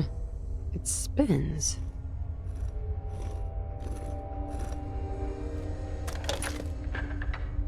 Oh, so it starts with R.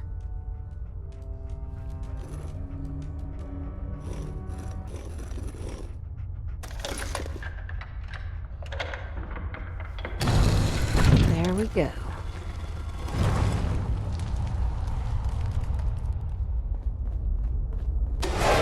Right there. You went through a lot of effort to arrange this meeting. But before we go any further, answer my questions. Who the hell are you? Why don't you tell me who you are first? In a world full of suspicion, treachery, and hunters, we're the synth's only friends. We're the Railroad. So answer my question. I followed the Freedom Trail looking for the Railroad. I'm not your enemy. If that's true, you have nothing to fear. It's clear you're not with the Institute, but who told you how to contact us? I just heard a rumor about you guys in Diamond City. I see. I'm Desdemona, and I'm the leader of the Railroad. And you are? Deacon, where have you been? You're having a party.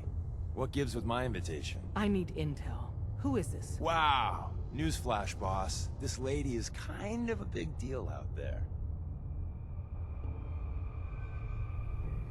Sounds like I have a stalker. It's not like that.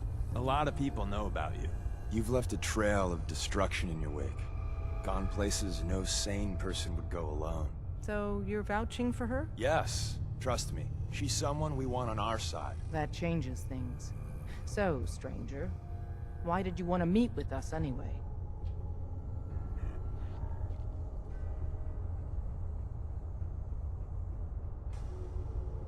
You're the only ones fighting the Institute, and I want to take them down. I'd like to say that nobody comes here out for blood, out for revenge.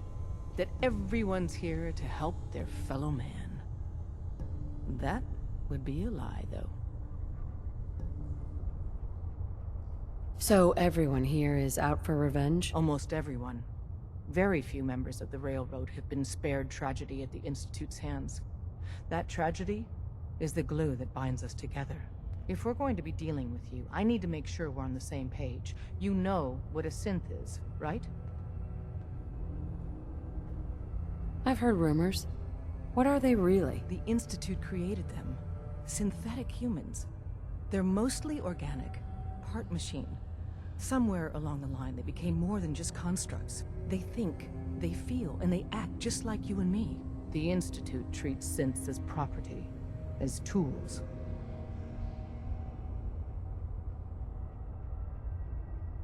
Aren't synths just machines? And machines are tools. They started that way. But if it's impossible to tell a single difference between a synth and a human, they must be treated the same. So we seek to free the synths from their bondage. Give them a chance at a real life. I have a question. The only question that matters. Would you risk your life for your fellow man? Even if that man is a synth?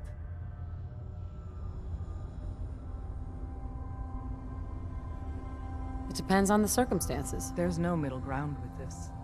Would you risk death to save a synth or not? Could you elaborate? Answer with your gut on this. Your heart. If you had to put yourself in danger to save a synth, would you do it? I risk my life for people every day. Makes no difference to me if it's a human or a synth. Well said. You were right about us. We're the only ones in the Commonwealth brave enough or stupid enough to fight the Institute. And we could use more sisters in arms. But right now, we don't have the time to train up a new agent. There are, however, other valuable ways you can contribute. And in turn, we can help you. See Deacon for details. You're free to go.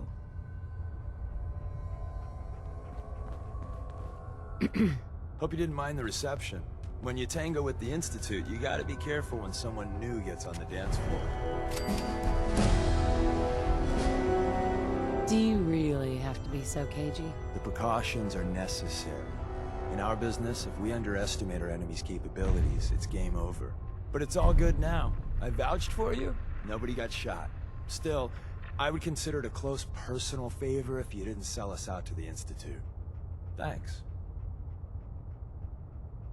So tell me, why did you vouch for me? In our little outfit, it's my job to know things. And with everything you've done, it's clear you're capable. A dangerous enemy. And I'm betting a valuable ally. But why the trust? You can't be taking it all on faith. I've heard a lot of things about you. Enough to want to give you a chance. So Dez wants me to make you a tourist. That's what we call someone who helps out with the odd job here and there. What a waste. I'm just gonna come out and say this. The Railroad needs you. You sure you need me? Desdemona didn't seem to care. She's just thinking of the time and manpower it would take to train you. And if you were some hick from the burbs that didn't know your ass from a rocket launcher, she'd be right. But I'm betting someone like you just needs a few pointers. And a target. You got my attention. I got a job. Too big for me, just perfect for the two of us. You help me out, we turn a few heads, and then Dez invites you into the fold. Then, if you get into a bind and need some help, your buddies in the Railroad got your back. What's the job? So, up front, the only thing I'll say is that it's gonna be a wild and dangerous ride, but probably nothing new for someone like you. Sign me up, then. Perfecto! Let's meet up at the old freeway outside of Lexington. I'll fill you in once you get there. Hey. Deacon, is that you? Like the disguise? It's Wastelander camo. This is my pile of garbage, asshole. Back off. Good, right? You're lucky I didn't do one of my face swaps, too. You can change your face. I put myself under the knife every year or two. New face, new body, you know, the full makeover. It keeps our enemies guessing. That? Not much of a disguise. A disguise is more than a wig and some lice-ridden clothes. You'd be surprised how far I've gotten with the right attitude and a clipboard. But about the job. The Railroad's only recently been using the old North Church. Our old base was underneath the Slocum's Joe. We had a pretty sweet setup until the Institute found us. Your base was under a donut shop? That's awesome. It's a lot better than it sounds. Well, it was, until it was blown to hell. What happened? Our HQ was strong, defensible. Heck, we thought it was secure. Inside a minute, the Institute troopers breached the doors and turned it into a shooting gallery. The survivors didn't have time to grab anything. So we're getting something important we had to leave behind.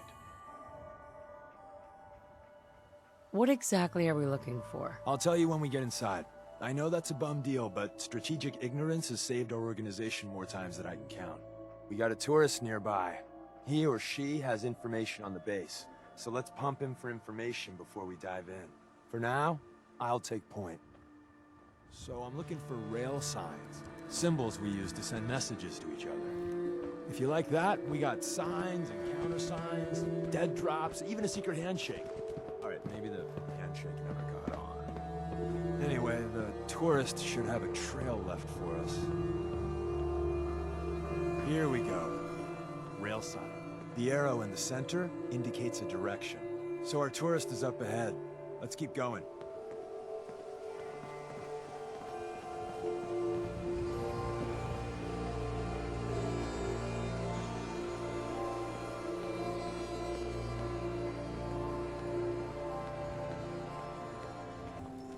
See the plus in the center? That means there's an ally nearby, our tourist. You take point on the conversation. Look, no matter what he says, you just say, "Mine is in the shop." Trust me,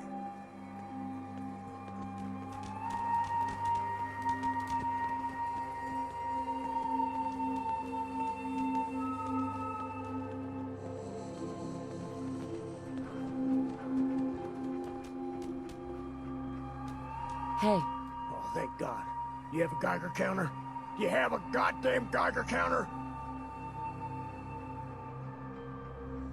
Mine is in the shop. Who the hell is he? HQ said they were sending one agent, not two. Sorry, I'm new. She's just showing me the ropes. All right. The wall is my witness. I thought I was dead. It's about goddamn time you headquarters bastards got here. Are you in danger? I signed on for light recon, but that little Slocum's Joe of yours is crawling with goddamn chrome dome synth sons of bitches!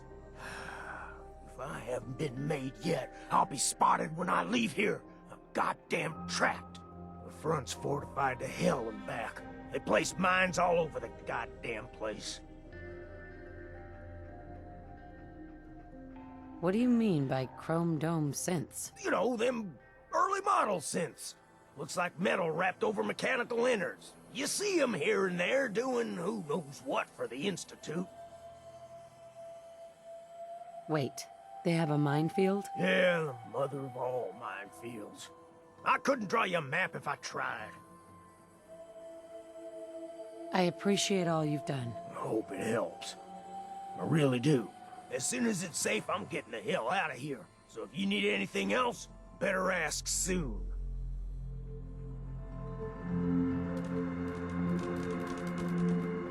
Excuse me. Well, isn't Ricky just a ray of sunshine? You think he's telling the truth? Speaking of truth, why did you lie to Ricky? My job in the railroad is intel. That job's easier if no one knows who I am. So, I lied. I do that. So you handled the talky talk, and I got to watch from the sidelines. Go team us. Why would Ricky lie? People always got reasons to lie. The Institute could have turned him. Or, more likely, he's just seriously pissed off at us. Take your pick. He's probably telling the truth. But you never know. I agree. Odds are good we can take him at face value. First rule in this business is never go against your gut. So if we take him at his word, the front door has mines, synths, and probably other fun and exciting prizes. So we're going in through the escape tunnel. The donut shop has an escape tunnel? What? Doesn't everyone have an escape tunnel? Seriously though, thank God for that tunnel. If it weren't for that, there wouldn't be any railroad left. The tunnel has got to be easier than a frontal assault. Easier, but no cakewalk. You lead us there, pal. I got you covered. We're in. The back entrance is safer, but be ready for Gen 1s and 2s. So it's time you learn why we're here. We're retrieving a prototype developed by our good Dr. Carrington. What can you tell me about the Gen 1s and 2s? The synths didn't start off as nigh-perfect copies of human beings. The Institute had to work up to that level of hubris. Gen 1s and 2s were stepping stones along the way. The Railroad's not fully united on how we feel about them. What's there to be divided about? Everyone wants to liberate the Gen 3s, the human-looking synths. Some of the synths in the Railroad, like Glory, think we should help earlier models too. But Gen 1s are basically the same as, well, a Protectron, so the line gets muddy. Do we defend AI rights? Terminals? Hell, turrets? Anytime it gets brought up, fireworks. All the old arguments flare up. The upshot is Glory and some others won't run missions like this. I'm risking my neck here. I want to know what I'm risking it for. So I'll be straight with you, although you're not gonna like it. I have no idea what the prototype does. Us railroad agents are treated like mushrooms, kept in the dark and fed... well, you get the idea. It's gotta be important, though. Des wouldn't risk our hides lightly.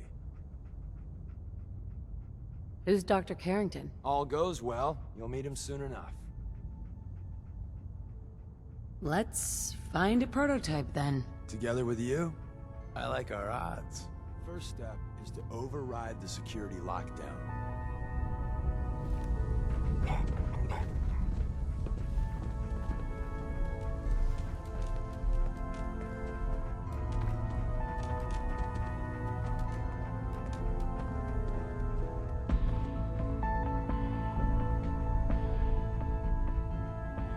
terminals on at least.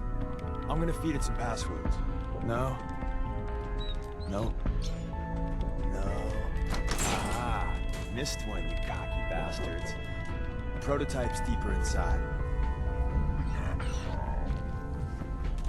Someone left a rail sign here. This one means danger. Yeah, we know. Poor dead bastard. We know.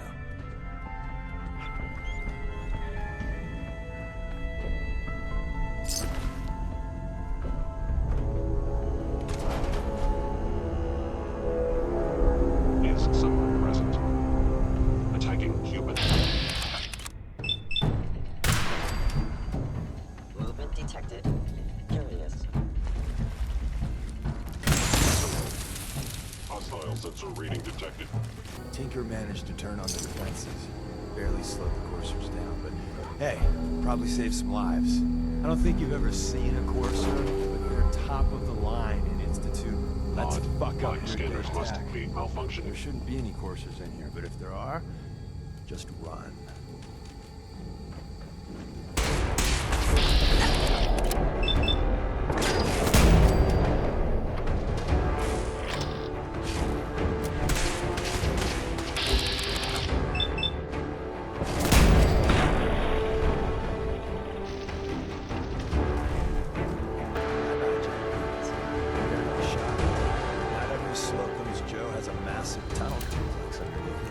Entering a secret defense intelligence agency research lab, a place that never officially existed. It's called the Switchboard. The prototype is locked up in the heart of the facility. Where's that play button? Open sesame.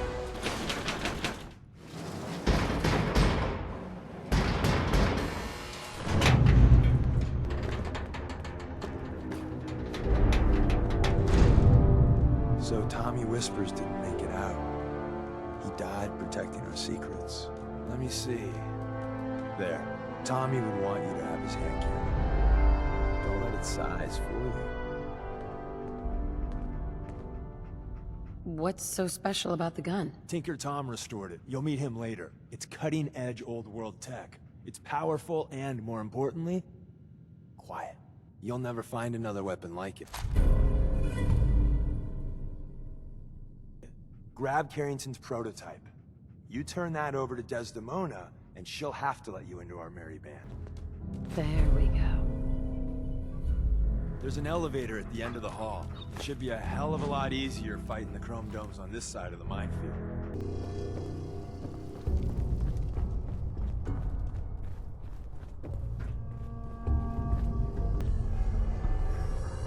And the new girl patched me up, put me on her shoulder, and blasted her way through the rest of the complex. Synths everywhere. Carrying you the whole time? Amazing, right? That's one word for it. Deacon told me you single-handedly secured Carrington's prototype, disabled a minefield, and wiped out 100 Gen 1s. So is any of that true?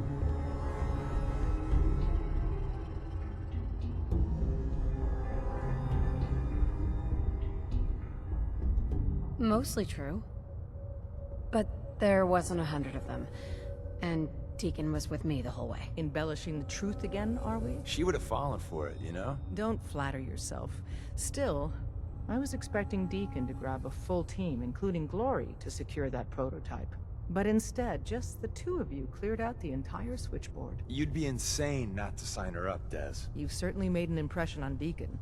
He's never spoken about, or lied about, anyone so highly before. Welcome to the Railroad, Agent. Why should I join you? If you're having any doubts, you shouldn't. Not very many of us live to retirement. But if you're like me, that doesn't matter. There are great wrongs that need righting.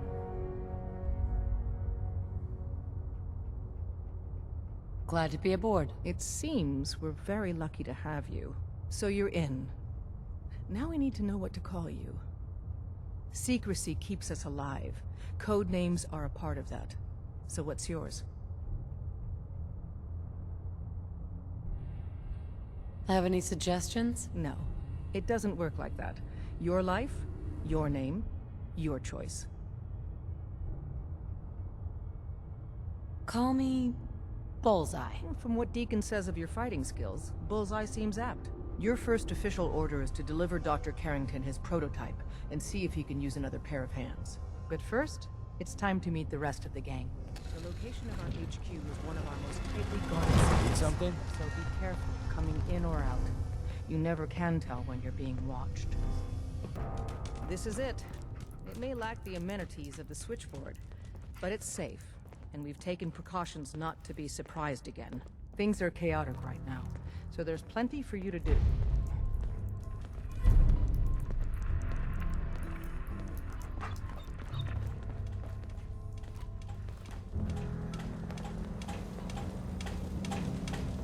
Desdemona told me to give you this. An extraordinary feat to recover this. But that's hardly the point. Without a lick of training, and us knowing hardly anything about you, Des has invited you to join HQ. It would have been nice if she had consulted with her second-in-command. But what's done is done. Since you're here now, we might as well put you to work.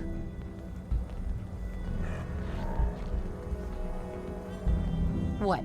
You don't think I can handle a dangerous job? The danger doesn't concern me. Your work at the switchboard proves you can deal with that. I just hope the mission doesn't require knowledge about synths and our procedures. Something you've had scant opportunity to learn. Tell me what you need, Doc. One of our field agents, Old Man Stockton, needs help with a runaway synth. H-222. So headquarters, as always, puts out the fires that others can't be bothered to put out themselves. Paranoid old bat won't even tell us the problem. He insists that we get our intel from a dead drop. What's a dead drop? Oh dear lord. A dead drop is a mailbox with a rail sign on it. It's a common means of communication for us, so keep an eye out for them. When you make contact with Stockton, he won't give you the time of day unless you give him the proper countersign. The current sign is, do you have a Geiger counter? And the counter is, mine is in the shop. Please tell me Deacon taught you that at least. You can trust me with this. I'll get it done. Just don't bollocks it up too badly. If things go wrong, I'm the one who has to patch everyone back together. Stockton is a prominent businessman at Bunker Hill. The dead drop will be near there. Use the escape tunnel in the back to get there quicker.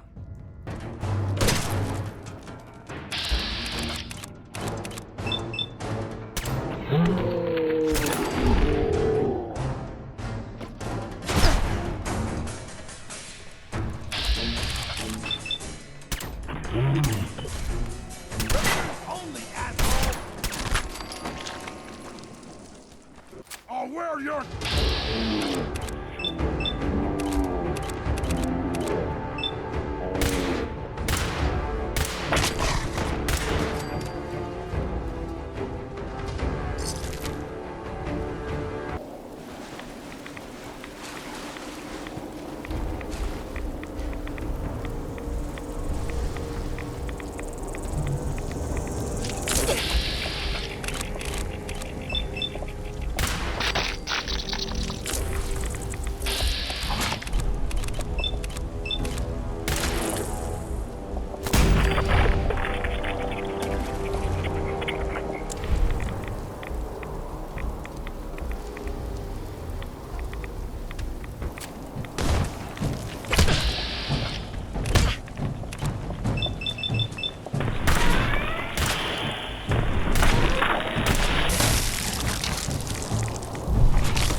Hold it right there.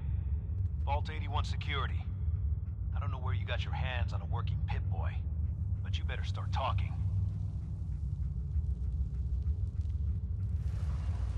Vault 81? You're still up and running? Yeah. Pretty good observation there, genius. Now about that Pip-Boy. I got it in Vault 111. Vault 111? Haven't heard of that one yet. And what sort of business are you looking to take care of here in 81?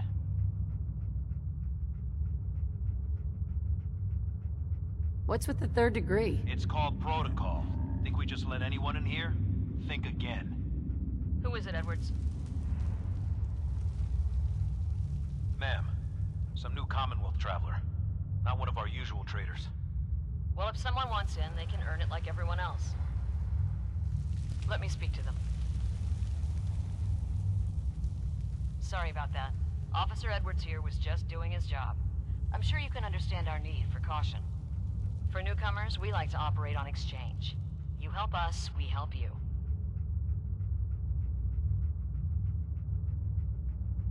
I'm interested. What is it you need? Fusion cores. 3, to be exact. You get the fusion cores, we grant the access.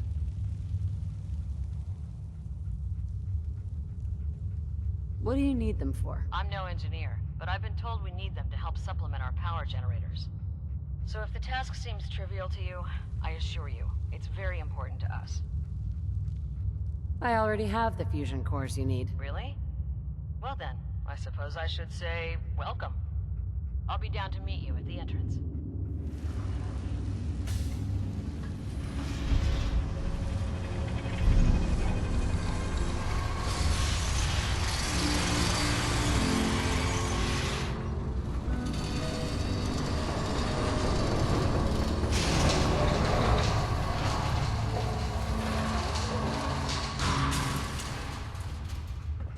Come on, Gwen. My guys have been working doubles for weeks now. They need a break. Everyone's working hard right now, Cal. You think I don't know that? Just do the best with what you can. That's all I'm asking. Fine, I'll see what I can do. But you and I both know we can't keep going on like this. Sorry about that. As you'll soon see, we have a few maintenance projects underway. Gwen McNamara, Overseer. Welcome to Vault 81. Here, we pride ourselves on having maintained a successful vault over these past 2 centuries. We'd like to be completely self-sufficient, but there are certain resources we can't provide ourselves. I'm impressed you maintained a successful vault for this long. Thanks. I owe it to the Overseers before me, but some here would disagree. A few believe opening the doors to the Commonwealth was a mistake. Interaction is a good thing. The Commonwealth is improving. So I've heard. But it's still got a long ways to go. That's why I like to use a give-and-take system. If outsiders are willing to help us, we're willing to help them.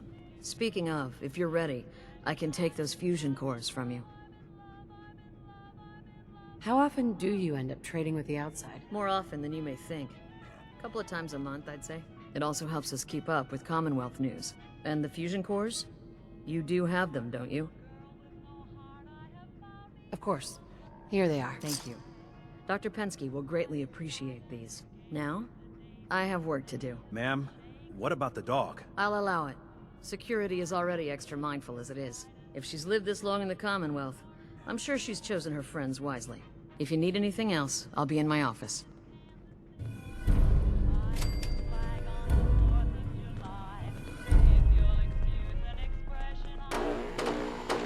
Detecting moderate levels of radiation.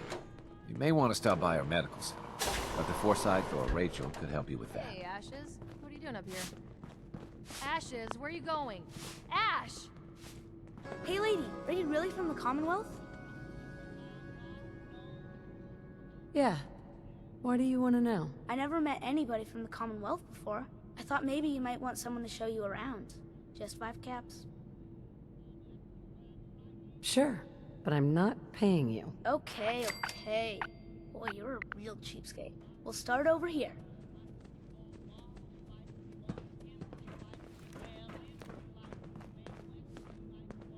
This is the depot. The Combs family run it. Aaron and I are best friends. Her mom and dad fight a lot, so I don't like to go in there when they're around. But if you need something, they're the ones that have it.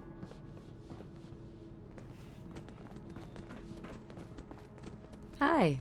Our Hey. Commonwealth Where guest, are you welcome going? to the depot. Tour just And pardon started. the clutter, I don't get much time to tidy up these days.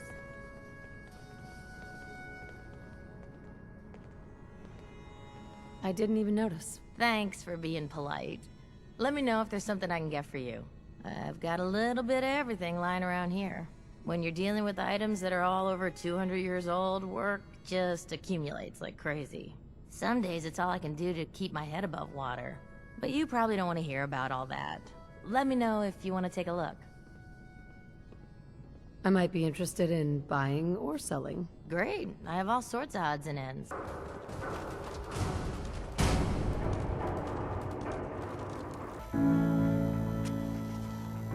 Hey, hold up there. First time in Good Neighbor? You can't go walking around without insurance. You better back off, or you're the one who's gonna need insurance. Well, hey, all right. We'll just say your insurance is paid up for now, okay? Time out. Someone steps through the gate the first time, they're a guest. You lay off that extortion crap. What do you care? She ain't one of us. No love for your mayor, Finn? I said let her go. You soft, Hancock. You keep letting outsiders walk all over us. One day, there'll be a new man. Come on, man. This is me we're talking about. Let me tell you something. Now why'd you have to go and say that, huh? Breaking my heart over here. Now I know you had old Finn handled back there, but a mayor's gotta make a point sometimes. You alright?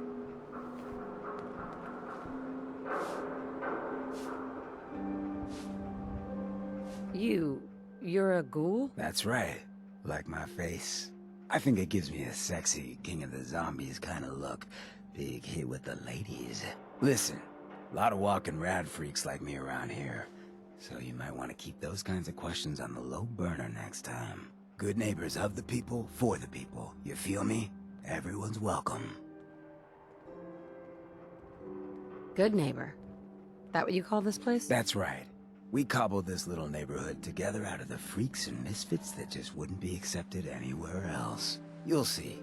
You make enough friends here, you'll call this place home soon enough. So long as you remember who's in charge.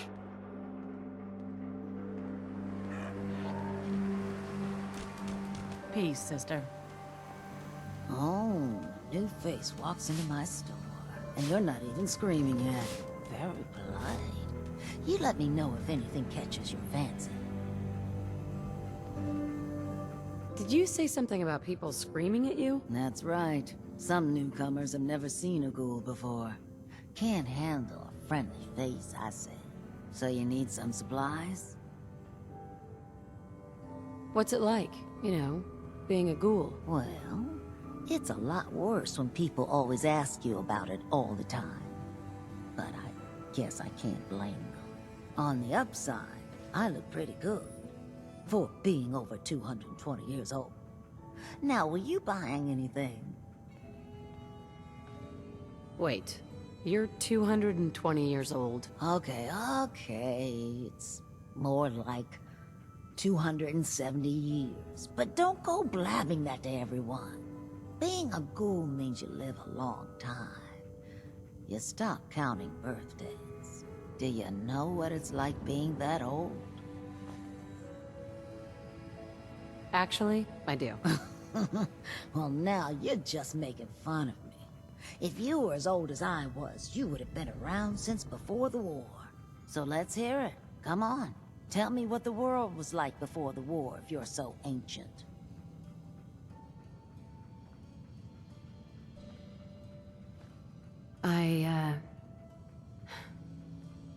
I had a beautiful house. White picket fence, and a lawn with the greenest grass you've ever seen. It was peaceful. It was, wasn't it? Sorry. Last thing you want to see is an old lady tearing up. Well, you're either the most well-preserved ghoul I've ever seen, or you're the second best bullshitter and good neighbor. Ah! So, what do you remember about the past? Oh, sweetie. I was an angry young woman back then. Thought the world was sick and wouldn't give me my due. Then it all ended, and well, I ended in a way, becoming a ghoul. Maybe when you get to be my age, everything starts to look like fate. Anyway, I like your story better, whether or not it's true. It's the truth. All of it. You know, if you haven't already, you should check out the Hotel Rexford. There's another pre-war ghoul hanging around there. Well, we should get back to business. What are you picking up? Sure. Let's take a look. Scribe. Good. You're back. Are you ready to take on your first assignment? Ready. Great. Let me explain what I need you to do. One of the Brotherhood's most important duties is the recovery and preservation of technology that was lost when the bombs fell. I have a list of locations that contain artifacts we need you to recover in order to have them cataloged and studied by our scribes. Here, this should cover all the information you'll need to find your first artifact. Good luck, and be careful.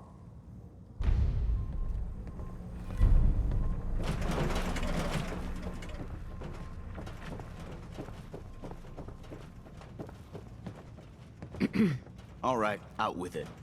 What's your game? Game? What do you mean? I can usually size people up at a glance, but you're different. And it's bugging the heck out of me. You're not the military type. You're a loner. So I can't figure out why you're sticking around. You got what you wanted, so why don't you hit the road? The Brotherhood might be the best chance I'll ever have to find my son. Well, as far as reasons go, that's a pretty good one. Look, I'm gonna cut you some slack because Dance trusts you. But if you step out of line and put any of my brothers or sisters in danger, I'll make sure you regret it. So, ready for your assignment, hero? Ready. Then listen up. Like it or not, one of our most important duties is to keep the Commonwealth clear of the trash. I'm talking about mutants, ghouls, synths. The abominations the damn eggheads caused when they started playing with their toys. This op is simple. I'm gonna send you to a target, and you're gonna terminate everything that calls it home. All the details you need are right here. Don't come back until the job's done.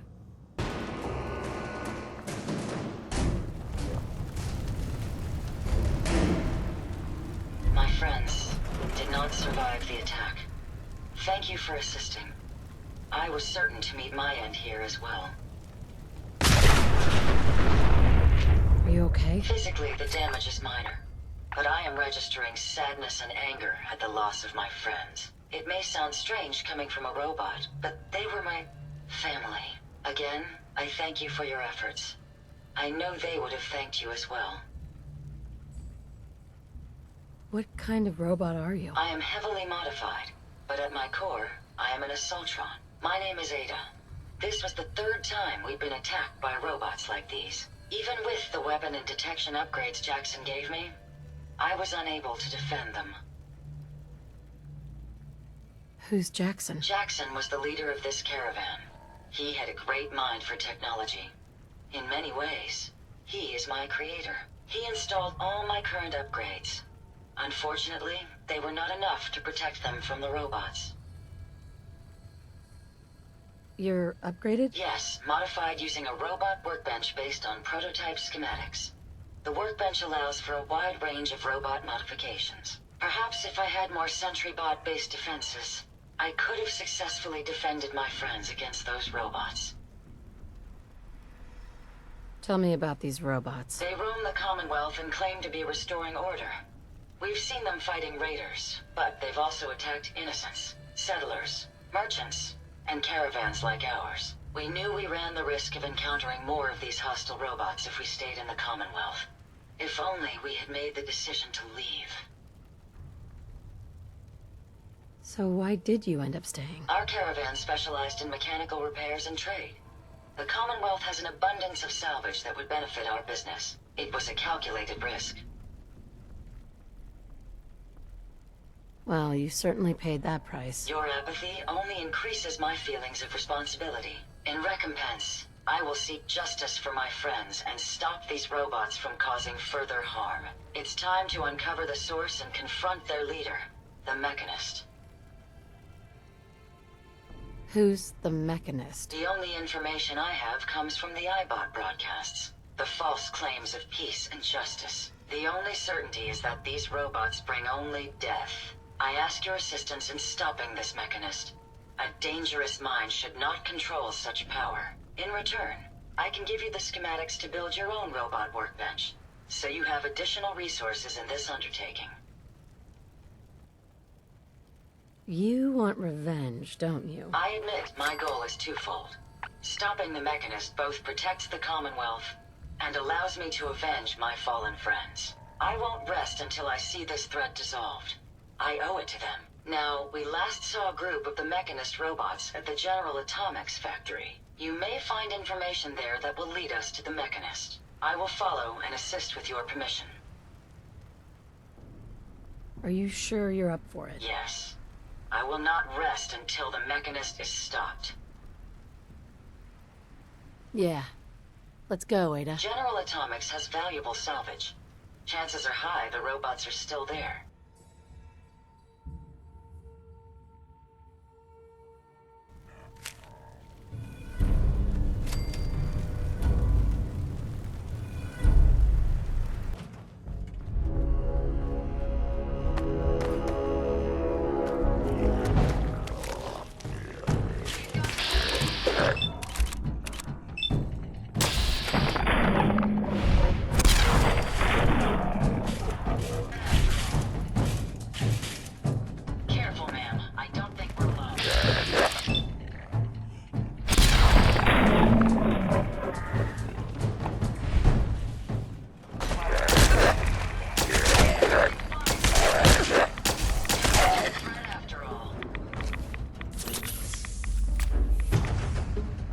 That location better be cleared out. Am I getting rewarded for this? Dance has authorized me to reimburse you. Affirmative. Really? Maybe you're not as worthless as I thought.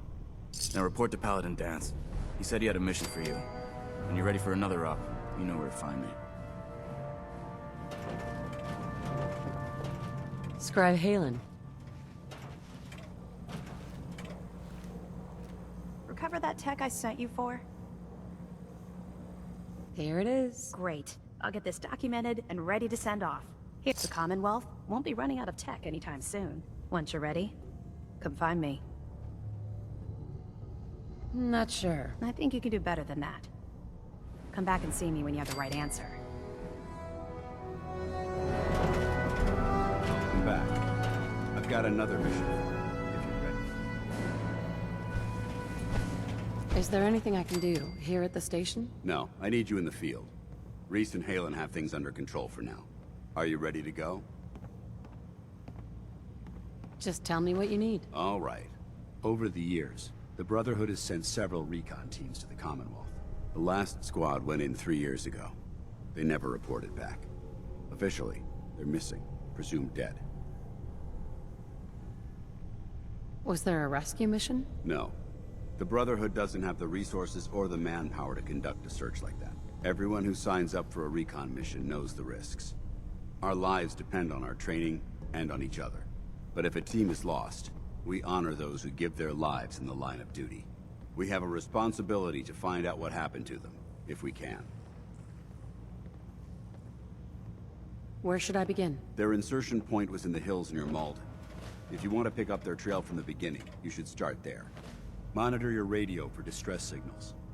All recon teams are issued distress pulsers that put out a short-range homing beacon.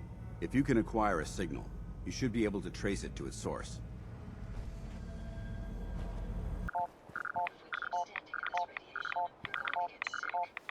It's fused solid. This one too.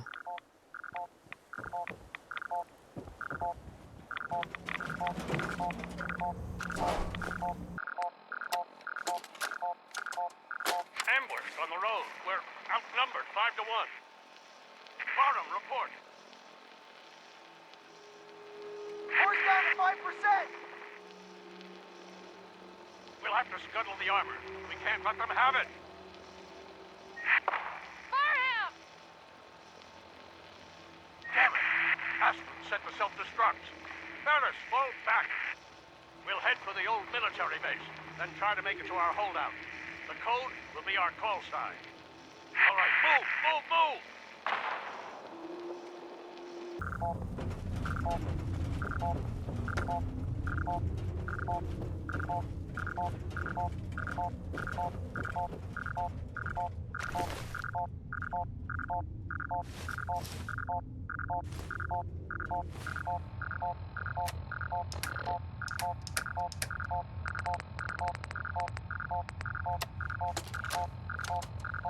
Nitera Aslan, Brotherhood of Steel, Recon Team 429 Alpha, serial number 3431.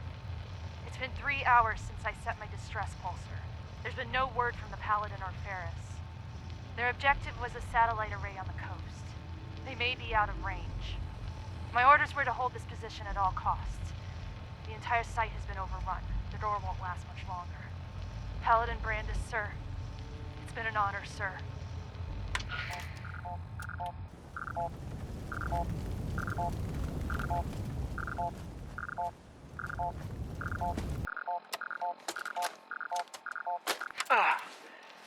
This is Ferris. It's been 2 hours since the Paladin left. My leg. I can't staunch the bleeding. The bullet must have hit an artery. Brandis, if you get this, I hope you made it back to Aslan in time. There was nothing you could do for me. Get to the bunker up north. You'll survive. That's all that matters.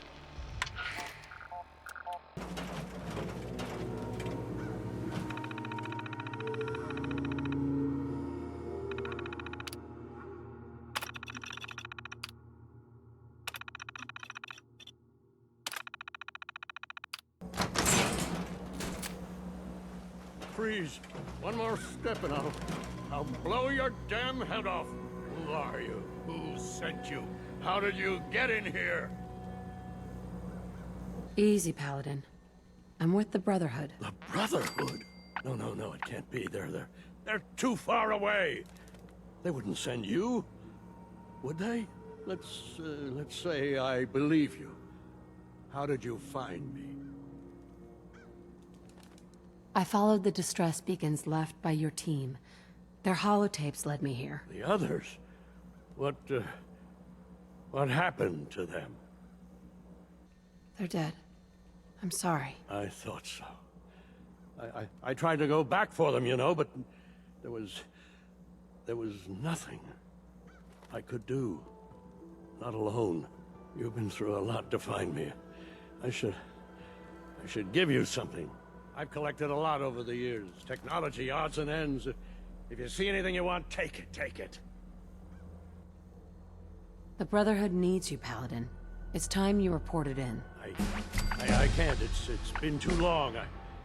I wouldn't be of any use. No one knows the Commonwealth better than you. We need your help. No, there's no going back. Not for me. Not anymore. What have you been doing all this time? I tried to do some recon, explore a little, but I'm all alone. It was just too much of a risk. So I've been hiding so long. 3 years. Yes, about that. Too long. Are you gonna be all right? I'll manage. I'm so used to hiding and fighting. Everyone.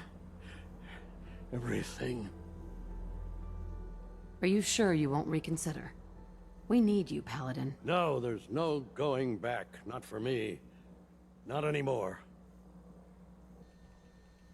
Farewell, Brandis. Goodbye. And thanks. You're back. Any word on the patrol? I've completed my investigation into the missing recon team. Paladin Brandis was the only survivor. I should have known. Old codger could live through anything. Can he come back to the Brotherhood? Right now, we can use all the help we can get. But long term, that's not my decision to make. At the very least, he'll be placed under observation. It could be months before he's cleared for duty. Is there anything else we need to discuss? How will the Brotherhood remember them? They faced their mission with courage. They fought with honor against overwhelming odds. They lived and died together, as brothers. That is what it means to be a member of the Brotherhood of Steel. Do you want their holotapes? Yes, I'll take them. If we make it back, I'll see that the tapes are delivered to their next of kin. That's all. All right. I'll prepare a full report based on your investigation. If we make it back, I'll see that the Brotherhood honors their memory. Under the circumstances, there's not much I can offer you for your service. I hope some caps will suffice. This was no easy mission. You've earned my respect, Initiate. Well done.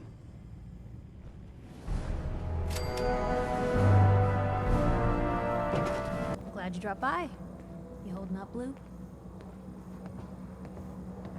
Why are you calling me that? 'Cause you're a vault dweller? I know you're not wearing the blue jumpsuit right now, but the Pip-Boy and the fish out of water look... dead giveaways. So here's the deal. I want an interview. Your life story in print. I think it's time Diamond City had a little outside perspective on the Commonwealth. You do that, and I'll tell you what. I'll come with you. Watch your back while you get used to the world above ground. What kind of interview is this gonna be? I ask you who you are, get your opinion on life out there, and maybe load up a few tough questions and keep it interesting. What do you say? All right, Piper. I'm in. Good. Let's get down to business. So, I know you're from a vault. How would you describe your time on the inside? My family and I were frozen. I didn't spend much time in the vault. Wait, they boxed you up in a fridge? The whole time? Are you saying you were alive before the war? Yes. I'm over 200 years old. Oh my god. The woman out of time. So, you've seen the Commonwealth, Diamond City. How does it compare to your old life?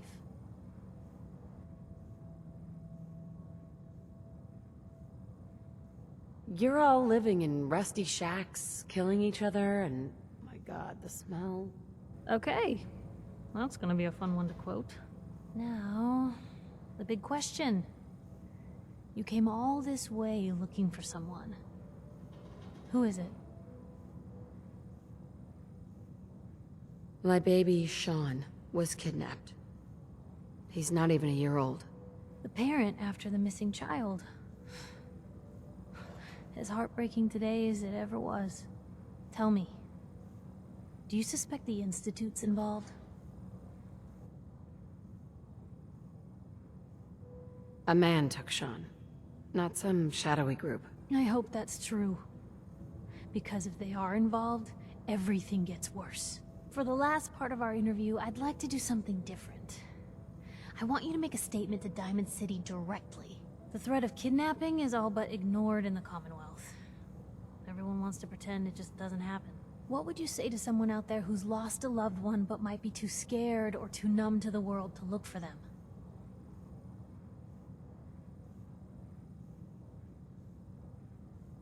Find who's responsible, and make them pay.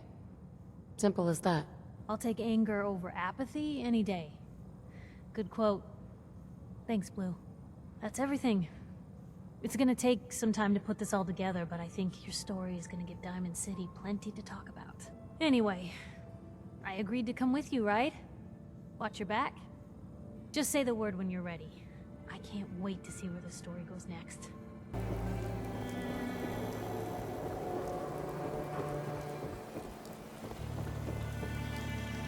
Something His wrong? ties. Oh, Nick. Another stray coming in from the rain. Afraid you're too late. Office is closed. I know you must be busy, but I won't take much of your time, miss. It's important. You're right. I'm sorry. I didn't mean to be rude, but it's just... the detective... he's gone missing. Nicky's missing? What has he gotten himself into this time? Do you have any idea how I could find him? He disappeared working a case. Skinny Malone's gang had kidnapped a young woman, and he tracked them down to their hideout in Park Street Station. There's an old vault down there they use as a base. I told Nick he was walking into a trap, but he just smiled and walked out the door like he always does. Hey, I'd love to help, but there's the small matter of expenses. Money, huh? I do have 125 caps in the old rainy day fund. Who's this Skinny Malone character? I don't know much about him, but he's from Good Neighbor, and that means he's in the well-pressed suits and machine gun school of thuggery. You said Malone's from Good Neighbor? Yeah, it's a tough neighborhood. Northeast a ways. People with power there care about two things: style and body count. I'll find him. You have my word. Thank you. Nick should be easy to spot. He's always wearing that old hat and trench coat getup. Please, hurry. I'm telling you, joining Skinny Malone's crew was the best decision we've ever made. Look at this place. I still say Malone's weak. He caught that detective snooping around, and what does he do? Locks him up. Like he ain't got the balls to just kill him. Well, don't let his new girl hear that. She'll start swinging that bat of hers at your face until there ain't no face left. Oh,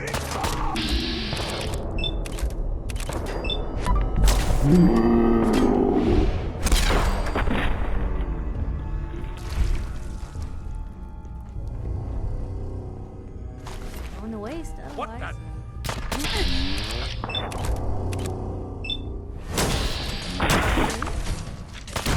This is normal for other journalists.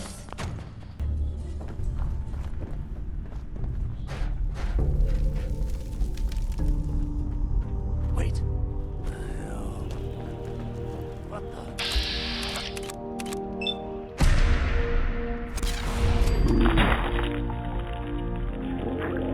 Hey. You on a...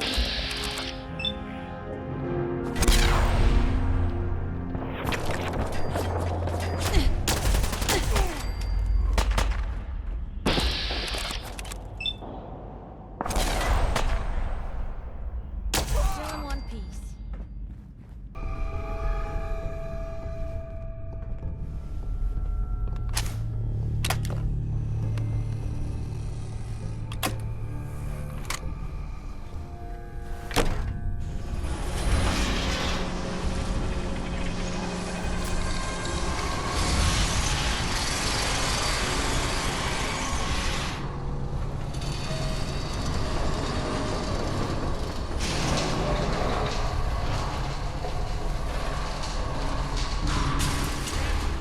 When they open the door. Why is that thing so loud? What?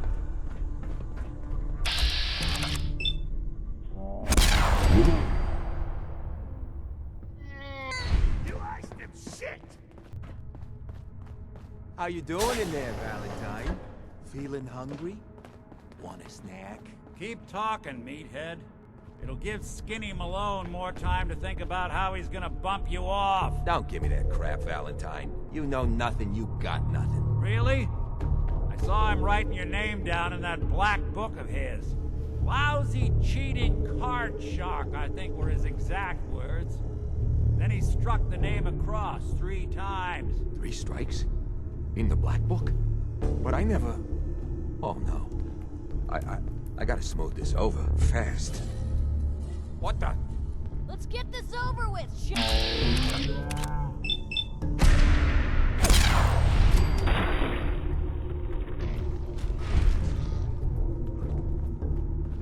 Hey, you! I don't know who you are, but we got 3 minutes before they realize muscles for brains ain't coming back. Get this door open!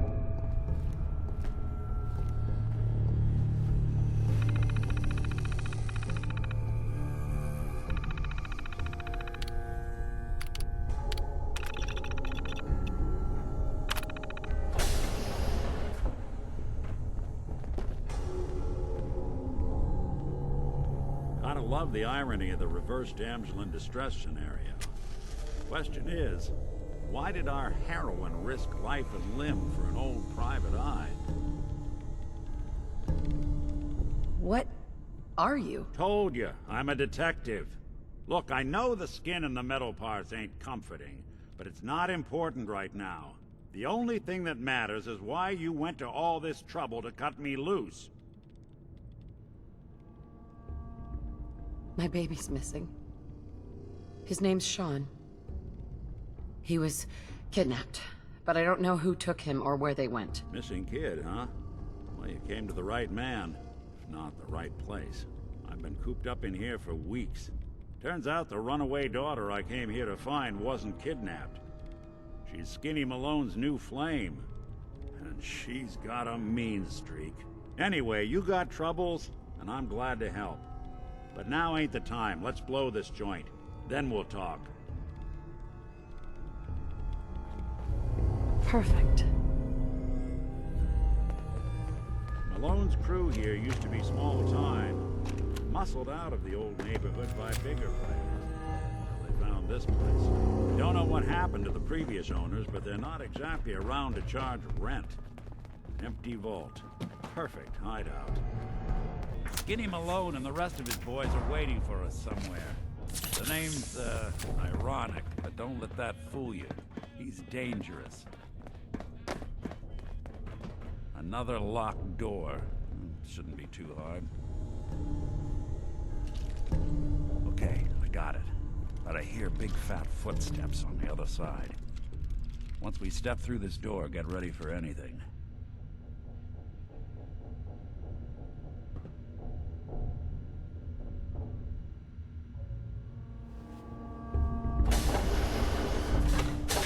What are you doing? You come into my house, shoot up my guys? You have any idea how much this is gonna set me back? I wouldn't be here if it weren't for your two-timing dame, Skinny. You ought to tell her to write home more often. Oh, poor little Valentine. Ashamed you got beat up by a girl. I'll just run back home to Daddy, shall I? Should've left it alone, Nikki. This ain't the old neighborhood. In this vault, I'm king of the castle, you hear me? And I ain't letting some private dick shut us down now that I finally got a good thing going. I told you we should have just killed him! But then you had to get all sentimental. All that stupid crap about the old times. Darla, I'm handling this. Skinny Malone's always got things under control. Oh yeah? Then what's this lady doing here, huh? Valentine must have brought her here to rub us all out. Darla, listen to me. You have a home to go back to. You don't want to throw your life away with these thugs? You're right! What am I doing? I've gotten all mixed up. Darla, where are you going? Home, Skinny. Where I should have been all this time. This is goodbye for us. Oh, come on, Nikki. You cost me my men, now you and your friend cost me my girl? My friend here just did you a favor, Skinny. You always did have bad taste in women. Now that she's not around to feed that temper of yours, maybe you'll see sense and let us walk. You still owe me for 2 weeks in the hole. You smug, overconfident ass. Get out of here! All right, you get to the count of 10. I still see your face after that. I'm gunning both of you down. We better get out of here, fast. 1.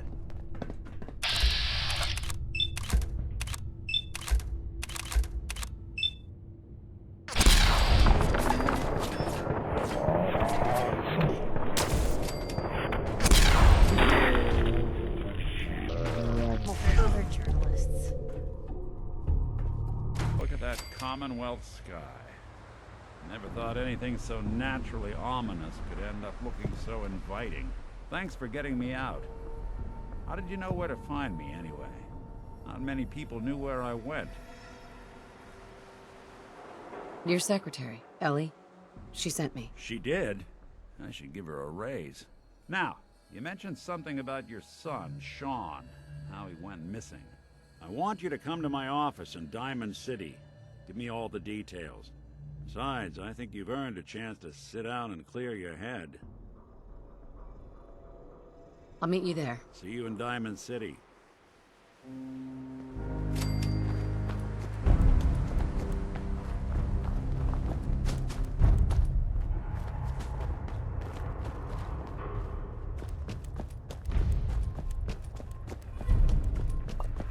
Ellie?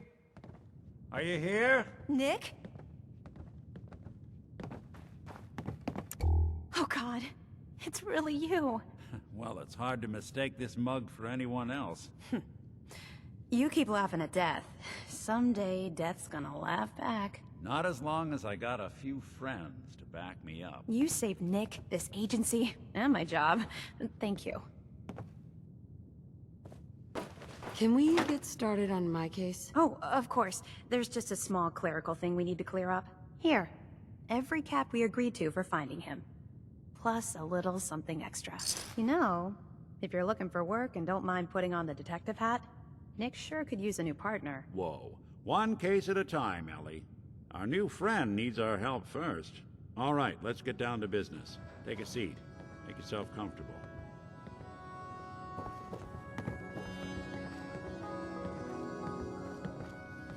When you're trying to find someone who's gone missing, the devil is in the details. Tell me everything you can, no matter how painful it might be. My husband was murdered. He was just trying to keep them from taking Sean, and they just... It's okay. You don't need to say anything more. So, we're talking about a group of cold-hearted killers, but they waited until something went wrong to resort to violence. What else can you tell me? There was a man and a woman. They didn't say much, but I remember they called me the backup. So we're talking a small team. Professionals. The kind that know to keep their lips tight when they're on the job. Not sure what the backup means, though. Anything else you remember? We were in a vault when it happened. Vault 111. It was some kind of cryo facility. You were on ice, huh? More importantly, you were underground. Sealed up. It's a lot of obstacles to get through just to take one person. Anything else you remember? We're looking for my baby, Sean.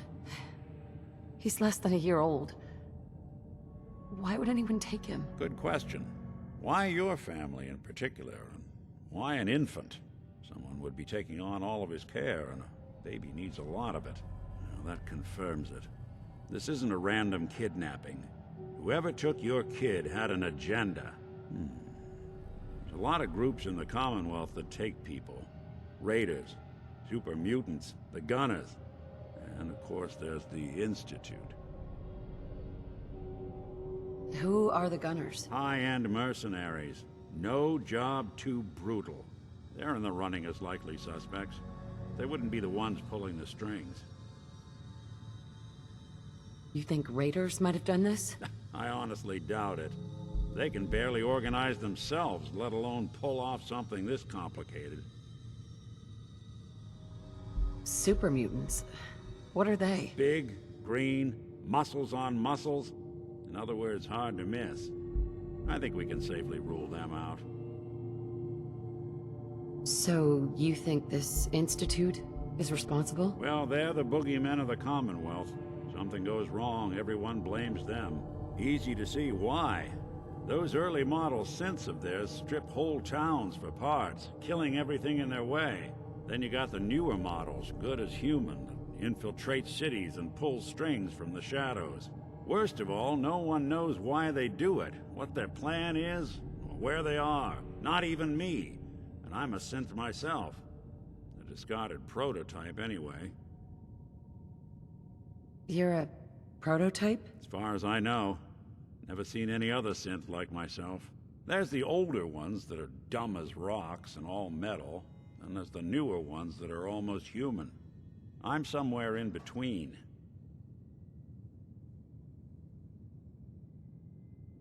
Either way, I need to find Sean. You're right. The speculation is getting us off track. Let's focus on what you saw. What did these kidnappers look like? The woman was dressed in, I think it was a kind of hazard suit. The man had Some sort of metal brace on his arm. Maybe some kind of improvised armor?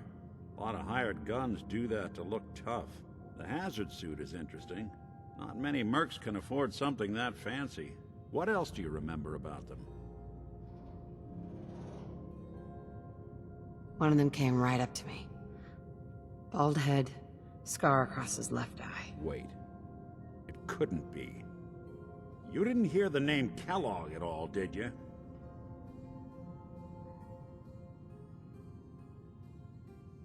No. They never said their names. It's way too big of a coincidence. Ellie, what notes do we have about the Kellogg case? The description matches. Bald head, scar, reputation for dangerous mercenary work, but no one knows who his employer is. And he bought a house here in town, right? And he had a kid with him, didn't he? Yeah, that's right. The house in the abandoned West Stands. The boy with him was around 10 years old. You said he lives here? He's still in town? They both vanished a while back, if I'm remembering right. But that house is still there. Let's you and I take a walk over to Kellogg's last known address. See if we can snoop out where he went. Security doesn't really go to that part of town, but you two should still be careful. I always am. I didn't want Ellie to hear this, but I think you should know. Real quick. Everything I dug up about Kellogg before his disappearance, bad news. He's more than just a mercenary. He's a professional. Quick, clean, thorough. Has no enemies, because they're all dead. Except you. 9 to 1 odds says he's our man. More than just you identifying his distinguishing features. The MO is all him as well. Leading a small team to kidnap a baby and leaving one of the parents alive for later. Not many mercs in the Commonwealth can pull that off.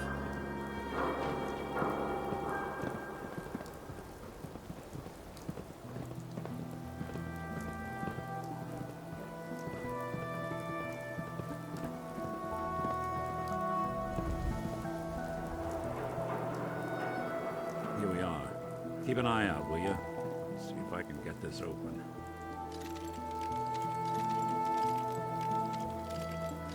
That's one heck of a lock. Got something to hide, Kellogg? Why don't you give it a try?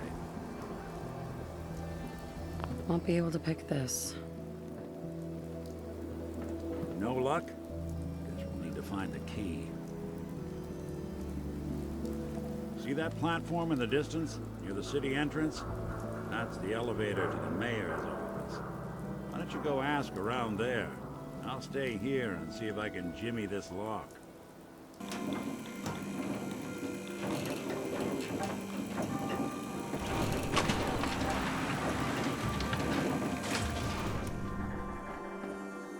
The mayor's receiving visitors as long as they aren't members of the press.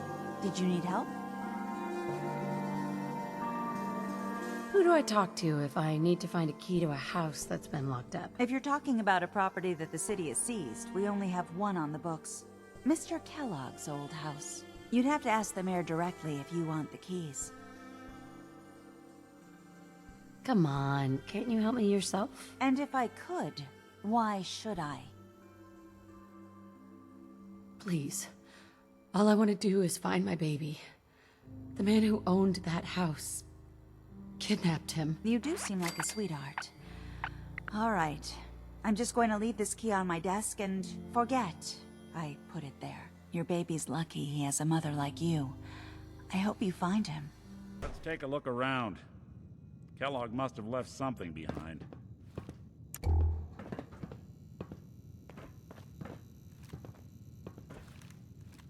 Well, that's one way to hide a room.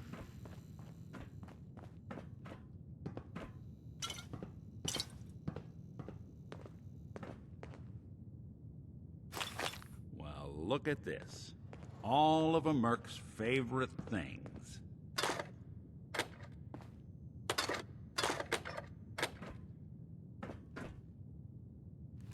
Gwinnett's stout beer, 44 caliber bullets, cigars, San Francisco sunlights. Interesting brand.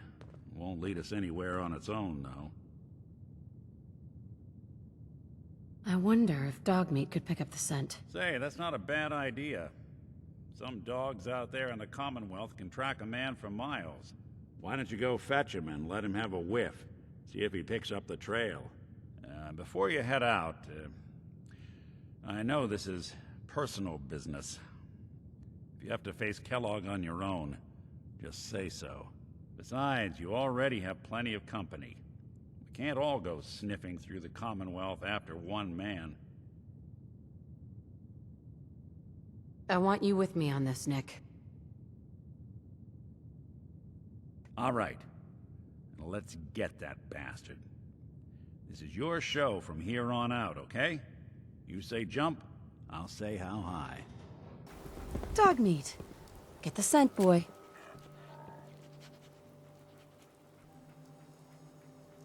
Get Kellogg, boy. Take me to that son of a bitch.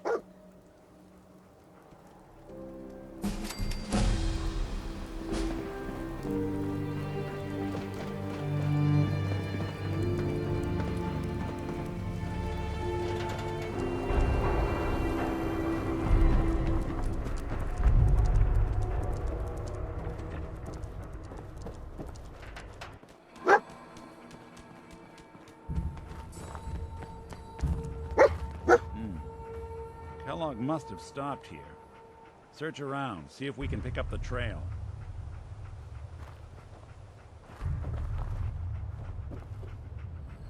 San Francisco Let me Sunlights. find something? Kellogg's preferred brand, all right. What do you think, boy? Enough to go on?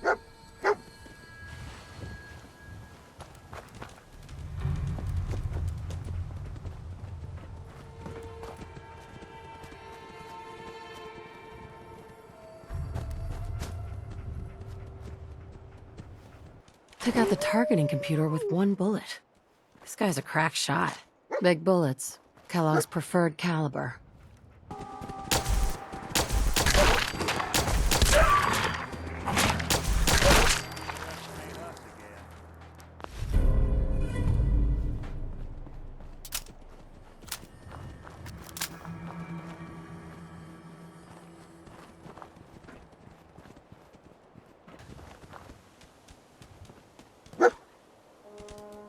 Gwinnett Stout. One of his creature comforts. Dog meat pick up the scent again? What do you think, boy? Enough to go on?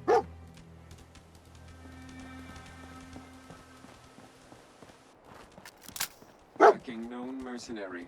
Exercise extreme Bodyguard caution. robots didn't fare too well. What have we here? Error. System corrupt. I can't feel my legs.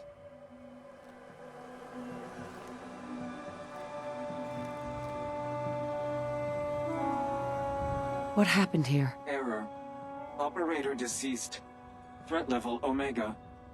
He killed us. We're still on track. Hopefully he's not much further.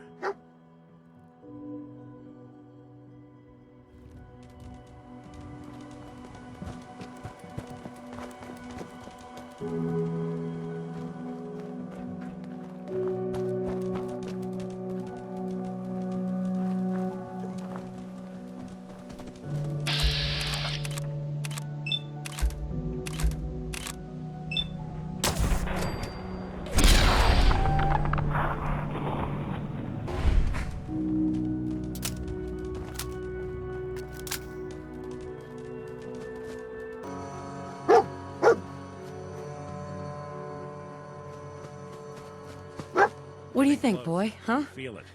Look Is around. this our man?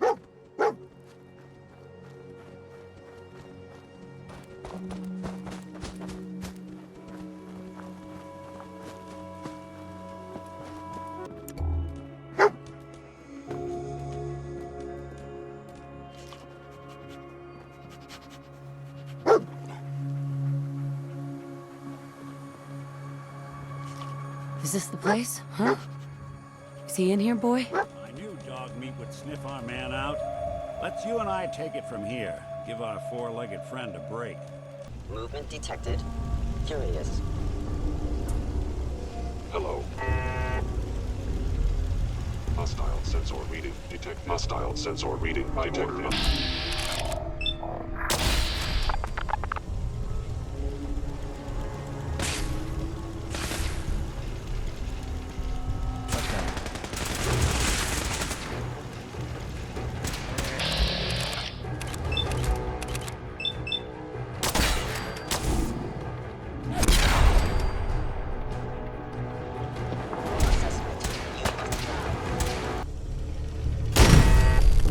Combat initiated.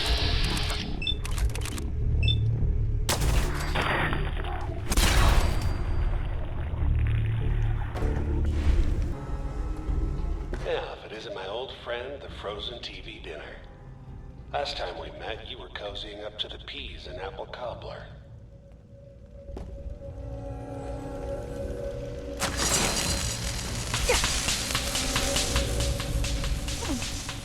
Sorry, your house has been a wreck for 200 years, but I don't need a roommate. Leave.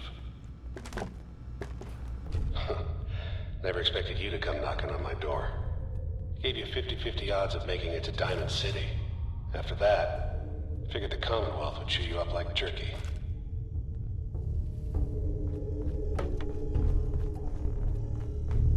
Hello?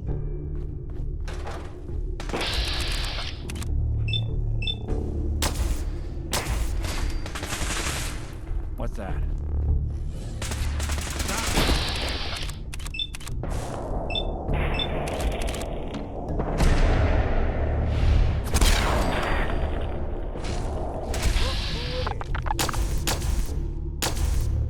Just when I thought we were getting along. Look, you're pissed off, I get it, I do. But whatever you hope to accomplish in here, it's not gonna go your way. You got guts and determination. It's admirable. But you are in over your head in ways you can't possibly comprehend. Hostile sensor reading combat.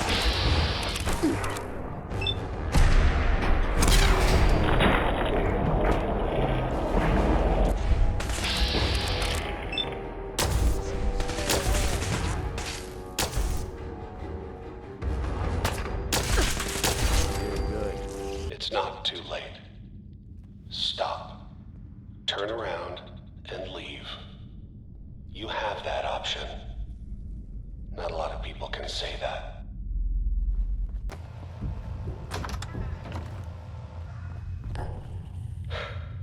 Okay, you made it. I'm just up ahead. My synths are standing down. Let's talk.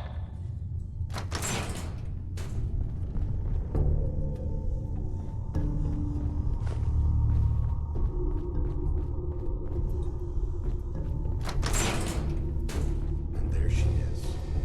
The most resilient woman in the Commonwealth. Let's, talk. Enough! Just... Where is my baby? Lady, I'm just a puppet like you. My stage is a little bigger, that's all. Sean's a good kid. So maybe he's not quite a baby anymore, but he's doing great. Only, he's not here. He's with the people pulling the strings. God damn it, you mercenary motherfucker! Where is my son? What's the cliche? So close, but yet so far away? That's Sean. But don't worry. You'll die knowing he's safe and happy. A bit older than you expected, but ah well. At least he's in a loving home. The Institute. So where is it, huh? This institute? How do I get there? Haven't you been paying attention? You don't find the Institute. The Institute finds you. You open the closet, it's just a closet. You can never find the monster that hides inside. Not until it jumps out at you. But I think we've been talking long enough. We both know how this has to end. So, you ready?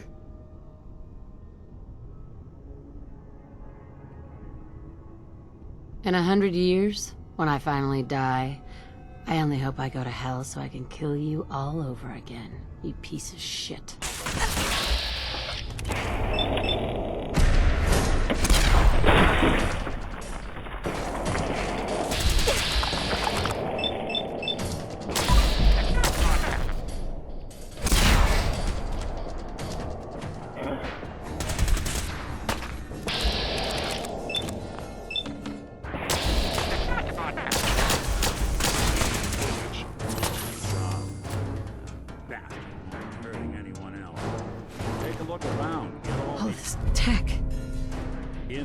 You were barely human.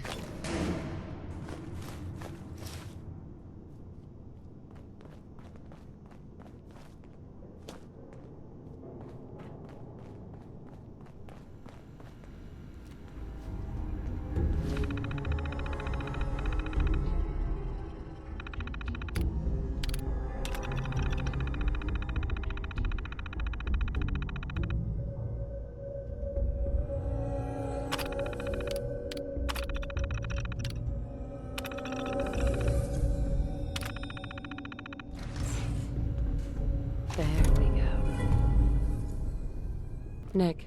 So, Kellogg wasn't giving us any bull. Your son really is on the inside. Even I don't know where the Institute is. And they built me. You don't know anything, Nick? Look at me. I'm trash. They threw me in the junk pile ages ago. Just another discarded prototype. Didn't exactly leave me the house keys. We're in the weeds here. Time to take a step back. Bring in some fresh eyes. Only person I know willing to snoop up the Institute's tail feathers is Piper, the reporter in Diamond City. I say we head her way. Talk this through. How could Piper help us? Trust me, that dame knows a lot more than she lets on. And she lets on a lot. If I know her, she's done her homework. And we need to talk this through with someone.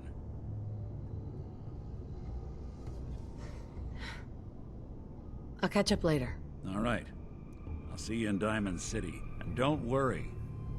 The night just got darker, but it can't last forever.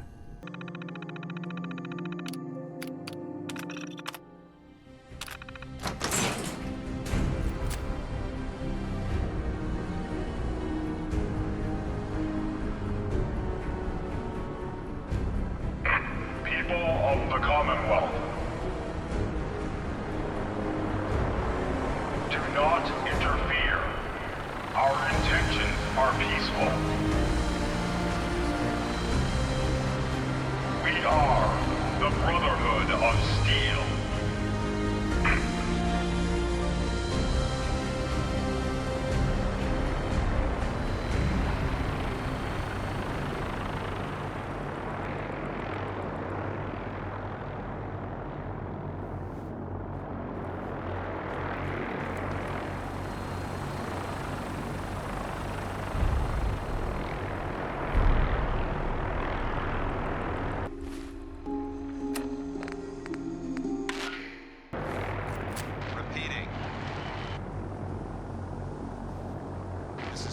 Dance on frequency 9-5. All Brotherhood of Steel units are to return to the Cambridge police station immediately for reassignment. Cavalry's arrived. And it looks like they sent in the big guns. That ship. I've never seen anything like it. Amazing, isn't it? We call our ship the Prydwen. She's loaded with enough troops and supplies to mount a major offensive. If she's here, Elder Maxon's here. And that means we're going to war. Who's Elder Maxon? Maxon is the commander of this division of the Brotherhood of Steel. He's the model of what every Brotherhood soldier hopes to become. If we're going to war, I can promise you that he'll be leading the charge. That being said, You're about to get to know the Prydwen up close and personal. I've received orders that we're both to report to her immediately. Follow me up to the roof of the police station. We're going for a little ride.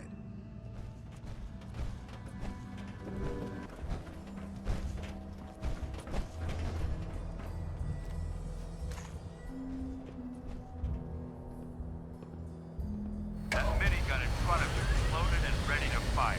If you spot anything hostile during the flight, I suggest you put it to good use. Make sure you properly identify your targets before you start shooting. We don't want to have any mishaps and fire on the locals.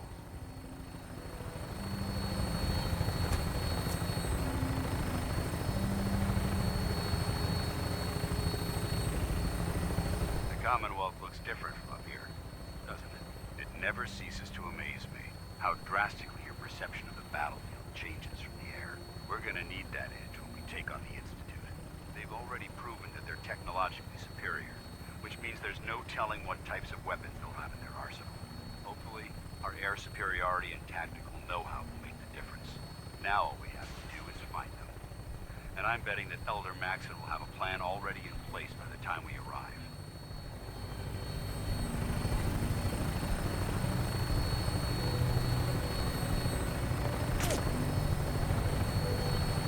I wish everyone down there believed in our cause. But they've been blinded by rumors and misinformation. They don't realize that the Brotherhood of Steel is the Commonwealth's last hope for survival. Every man, woman, and child below is in mortal danger. If we fail, it's only a matter of time before the enemy overwhelms the population. Cleansing the Commonwealth is our duty, and I will gladly spill my own blood if it ensures our victory.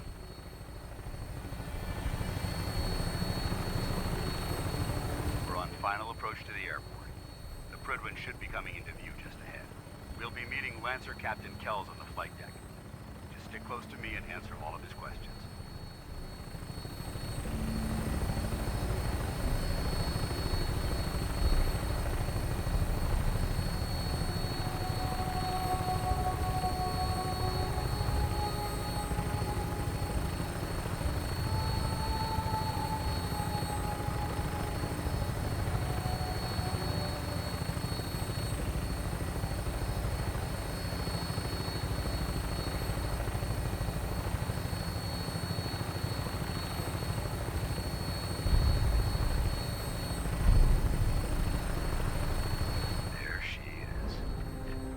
Far too long since I've been aboard. All right, soldier. This is the moment when everything changes. I hope you're ready.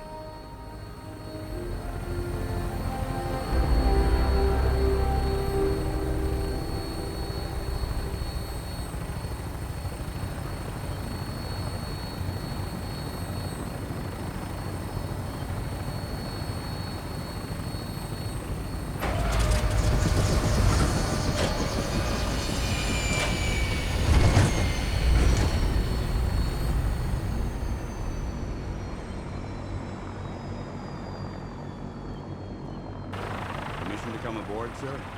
Permission granted. Welcome back, Paladin. Allow me to be the first to congratulate you on a successful mission. And is this our new recruit? Yes, sir. I field promoted her to initiate, and I'd like to sponsor her entry into our rankings personally. Yes, we've read your reports. You'll be pleased to know that Elder Maxon's approved your request to place the recruit in your charge. Thank you, sir.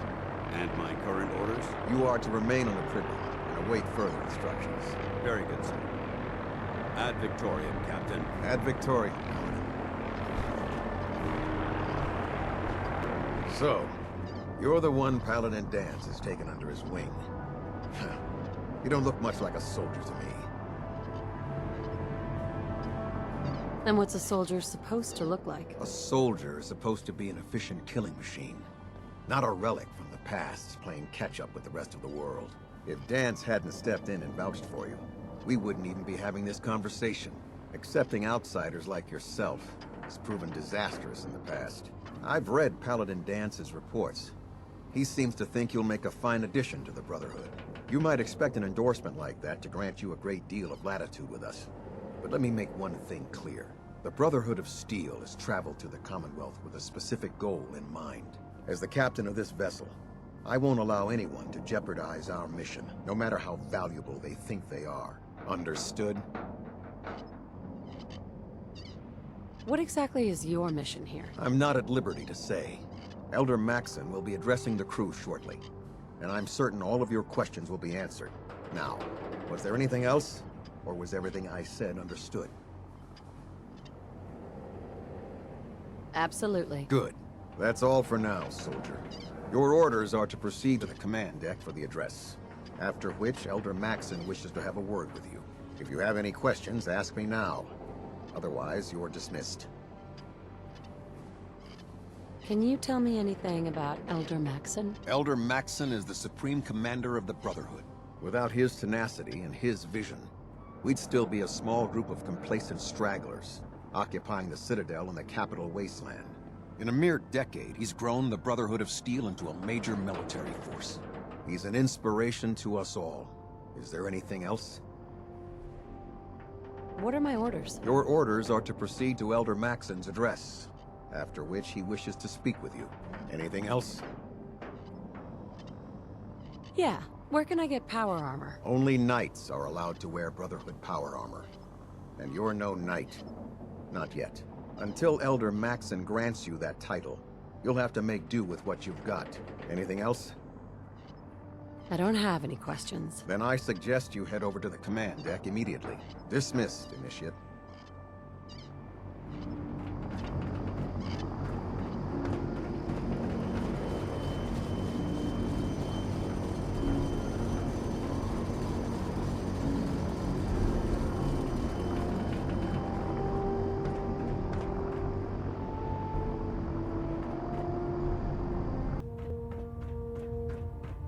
Brothers and sisters, the road behind has been long and fraught with difficulty. Each and every one of you has surpassed my expectations by rapidly facilitating our arrival in the Commonwealth. You have accomplished this amazing feat without a hint of purpose or direction. And most impressively, without question. Now that the ship is in position, it is time to reveal our purpose. And beneath the Commonwealth, there is a cancer, known as the Institute. A malignant growth that needs to be cut before it infects the surface. They are experimenting with dangerous technologies that could prove to be the world's undoing for the second time in recent history. The Institute scientists have created a weapon that transcends the destructive nature of the atom bomb. They call their creation the Synth. A robotic abomination of technology that is free-thinking and masquerades as a human being. This notion that a machine could be granted free will is not only offensive, but horribly dangerous. And like the atom, if it isn't harnessed properly, it has the potential of rendering us extinct as a species. I am not prepared to allow the Institute to continue this line of experimentation. Therefore, the Institute and their synths are considered enemies of the Brotherhood of Steel, and should be dealt with swiftly and mercilessly. This campaign will be costly, and many lives will be lost. But in the end, we will be saving humankind from its worst enemy. Itself. Ad Victoriam! Ad Victoriam! Ad Victoriam! I care about them, you know. The people of the Commonwealth. Care about them? I thought we were preparing for war. The Brotherhood is here to prevent a war by starting one of our own. The difference is, our war won't reduce civilization to ashes. What do you want from me? I want you to start taking responsibility for this planet. To start making a difference.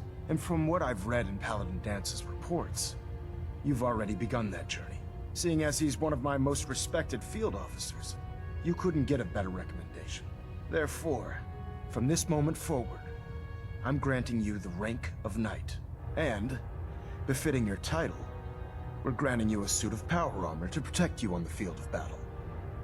Wear it with pride. Only a knight? Why not a paladin, like Dance? The Brotherhood maintains a strict hierarchy, organized by rank. Paladin is several ranks above Knight, and it took Dance many years to achieve that goal. With your continued loyalty to the Brotherhood, I'm certain you can attain the same. In any event, once you're finished becoming familiar with the Prydwen and my staff, report to the flight deck for your new orders. Welcome aboard the Prydwen, soldier. Make us proud. So how did it look out there? We've got a lot Paladin of work dance. ahead of us, brother. There you are. How did it go with Elder Maxon? Maxon seems so young compared to everyone else. You're okay with that? Don't let his age fool you. Maxon's a brilliant tactician, a formidable warrior, and possesses an idealistic vision for the future of the Brotherhood. I'd follow him anywhere, without question. Why are you so confident in his abilities? A decade ago, the Brotherhood had almost gone completely astray. The Elder before Maxon sent us down a path that was leading nowhere. He was more concerned about charity than the preservation of technology. But when Maxon took over, he single-handedly reprioritized the Brotherhood from the ground up and put us back on the path to glory. This ship and its crew are a testament to his leadership. He's a very dedicated man. It sounds like he stands behind everything he's saying. Of course he does. How could he afford not to? I just hope you appreciate how much of a chance I'm taking bringing you into the fold this quickly. Not to put too fine a point on it, but if you screw up, we go down together. So, what's all this about you being my sponsor? Elder Maxon is understandably particular when it comes to new recruits. He believes in order to keep the Brotherhood strong, we have to bond as brothers. As your sponsor, it's my duty to travel with you throughout the Commonwealth to ensure that our ideals are being observed. That's why I'm so concerned about your performance in the field. I won't let you down, Dads. I promise. Good. Now, I know you're eager to hop into a suit of power armor and take the fight to the Institute. But first things first. In order to be an effective part of the team, you need to learn your way around this ship and get to know its crew. Since I've been officially assigned to you as your sponsor, I'd recommend taking me along with you. Sounds good. Let's go. Outstanding. If you find any technical documents, you should bring them to Proctor Quinlan for analysis. Proctor? Ah, good. You're finally here. Just set the books down anywhere. I'll get to them as soon as I can.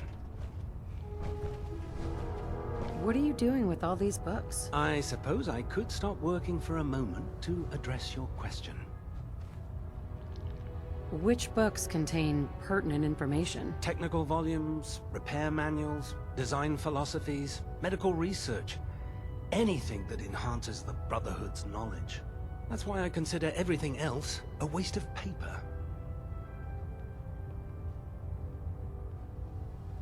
Those books aren't a waste of paper. If they don't expand the Brotherhood's technological knowledge, they're useless.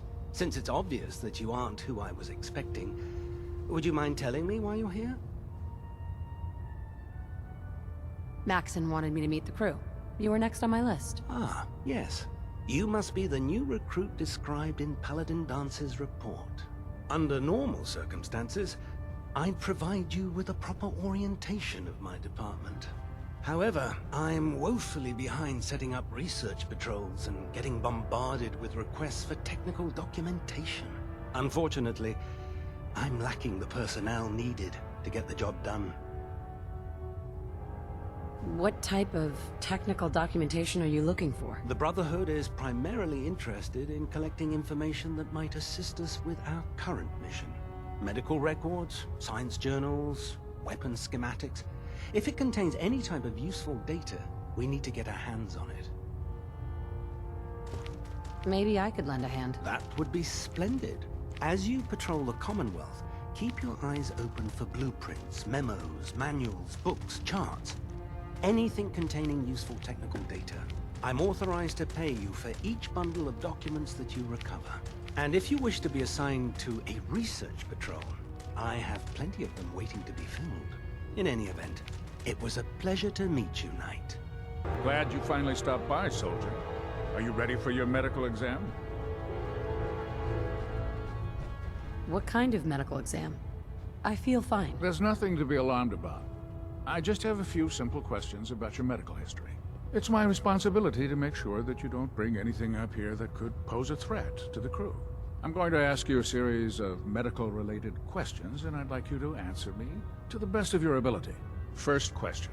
As a child, were you ever exposed to radiation for an extended period of time? Wouldn't Vault-Tech's screening process have caught this already? Vault-Tech's screening process? Let me check my notes here. You were a Vault Dweller? You're probably healthier than anyone else aboard. Anyway, sorry I missed that in your records. Just going down the list of questions. I'm sure you understand. Okay, second question. Have you ever had or come in contact with a person confirmed to be carrying a communicable disease? Have you had problems with the crew catching diseases? Well, yes, actually. It's not unusual for our recon teams to stumble across contaminated environments or disease-carrying creatures. We don't want a single crewman infecting the entire ship. Anyway, this exam is about you, so have you had or come in contact with anyone carrying a communicable disease? Never been seriously sick in my life. Good, good. Third question. And please, answer honestly. Have you ever had sexual relations with any species considered non-human? That happens often enough for you to have a question about it? You'd be surprised how many Wastelanders answer yes to that question.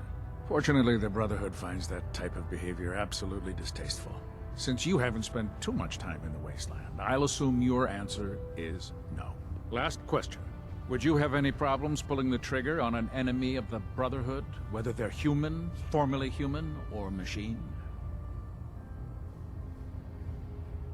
That's more of a morals question, isn't it? Oh, absolutely. I feel that the mental state of the crew is just as important as the physical. Anyone that hesitates firing in combat due to misguided moral standards certainly isn't Brotherhood material. So what about you? Would you have a problem with it? If my life's in danger, I'll do whatever it takes to defend myself. That's an acceptable answer, and the most common. Excellent. I think I've got all the information I need. I see no reason to prevent you from beginning your duties immediately. If you ever need medical assistance, you let me know. There. Try it now. Nothing. I was supposed to report 10 minutes ago. If you can't fix it... I can fix it. You're the one who decided to kick your way through a mirelurk. Got it. There it is. Thanks, brother. I owe you. So, you're the new recruit I heard about. Huh, not what I was expecting. What were you expecting? The last batch of recruits we took on were Wastelanders. Dirty, beaten up, looking for a handout. They were desperate and looking for an easy out. You look like you're here for a reason. Anyway, since you came down here to meet me, we may as well get it over with. My name's Ingram, and this lovely little grease pit is where you'll usually find me. If your power armor's too tight in the crotch, the Pridwin's about to crash into the ground, or a robot's gone haywire, you come see me. Is this where I get my power armor? Ha! That's always the first question from the new guys. Let's see. I just fixed up a pretty decent T-60 suit. The left leg actuator's a bit sticky, but it'll keep the creeps off of you. It's sitting in Bay 3. There isn't a day that goes by on this tub without 5 or 6 things breaking down. And since I'm stuck in this rig, I'm not quite as spry as I used to be. The work tends to pile up. You feel like telling me how you ended up that way? That's a little personal, don't you think? Would it help if I promised not to tell anyone else? Okay, okay. Get you off my back about it. I was fighting with the Brotherhood in the Capital Wasteland. Worked at a staging area for the power armor troops. Our position was along a ridge line overlooking the battlefield. I'd say it was a 100-foot drop, give or take. You weren't aboard the Prydwen? The Prydwen wasn't under Maxon's command at the time. It wasn't even in the capital wasteland. If she'd had been there, the battle wouldn't have been such a challenge. To make a long story short, the ridge I was standing on took a hit from a nuke. Sheared most of the cliff right off, and caused the platform I was standing on to tumble over the side. If I hadn't been test piloting one of the power armor suits at the time, I would have died. Your power armor helped you survive the fall? Yeah, it took the brunt of the impact. But I don't know if I'd call it surviving. The suit was trashed after it landed, and I lost both of my legs. Haven't walked since. Anyway, if you need any work done on your power armor, feel free to use the workshops around here. Now if you'll excuse me, I need to get back to work. Step forward, Knight. Even though they've locked me in this blasted cage, I promise that I won't bite. Why are you in there? I'm glad you asked. Now, this is the stowage depot, and I, as you probably already guessed, am the ship's quartermaster, Proctor Tegan. The powers that be have me locked in here, so I can keep an eye on the Brotherhood's valuables. If you need to stock up on supplies before you head out on a mission, this is the place to buy them. Wait, buy them? Since when does the military sell equipment to its own soldiers? Since someone dropped a whole bunch of bombs and blew up every single factory that manufactured weapons and ammunition. Keeping the Brotherhood supplied takes caps, and everyone contributes to the cause. The good news is by having a constant flow of caps, I'm able to buy whatever you bring me. Yeah, I'm mostly interested in weapons, but I'll take anything useful. Of course, if you're just looking to make a few caps on the side, I might have some extra work for you to do. What sort of extra work are we talking about? Oh, no. It's nothing like you're thinking. It just involves a little bit of heavy lifting and interacting with the local farms.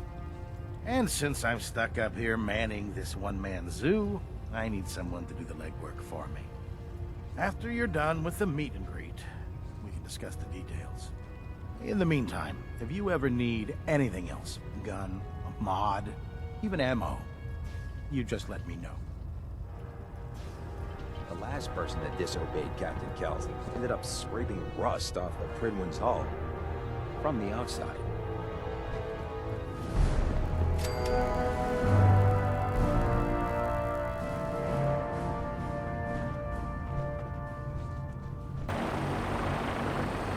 Now that you've familiarized yourself with the Prydwen's crew, are you ready for your next assignment, sister? What sort of assignment are we talking about? The kind of assignment where all of the training you've done finally begins to pay off. Let's get right to it then, shall we? Take a look over there. That's Fort Strong, and it's infested with super mutants. Having those aberrations of nature close enough to smell is making me sick to my stomach. To make matters worse, they're sitting on top of a massive stockpile of Fat Man shells we could use in our campaign. I want you to head over there, wipe out everything that moves, and secure that stockpile. Understood?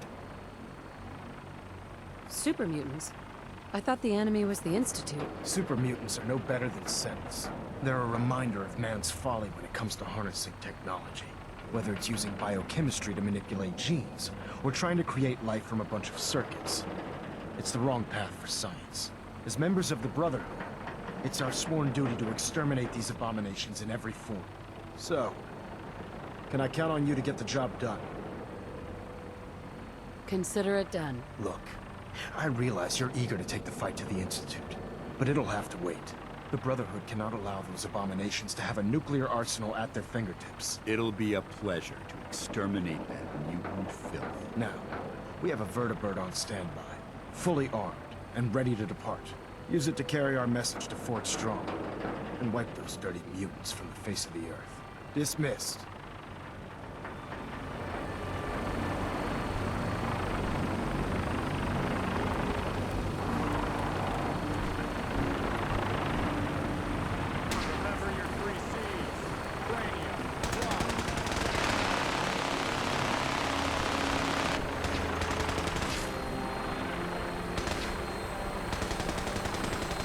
Welcome aboard, Knight. Instruments are green, and we're cleared for release.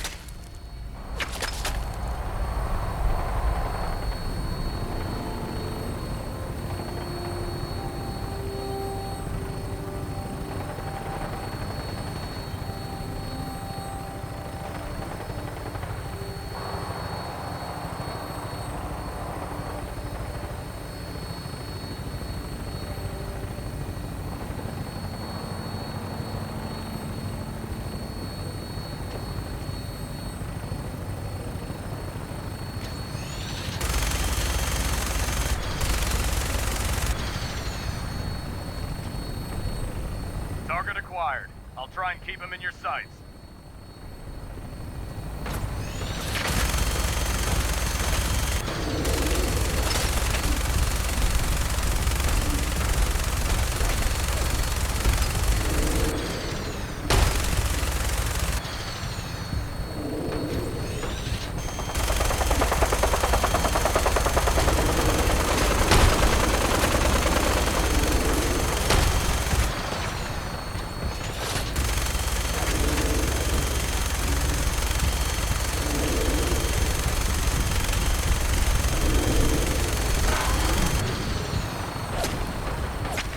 Target down.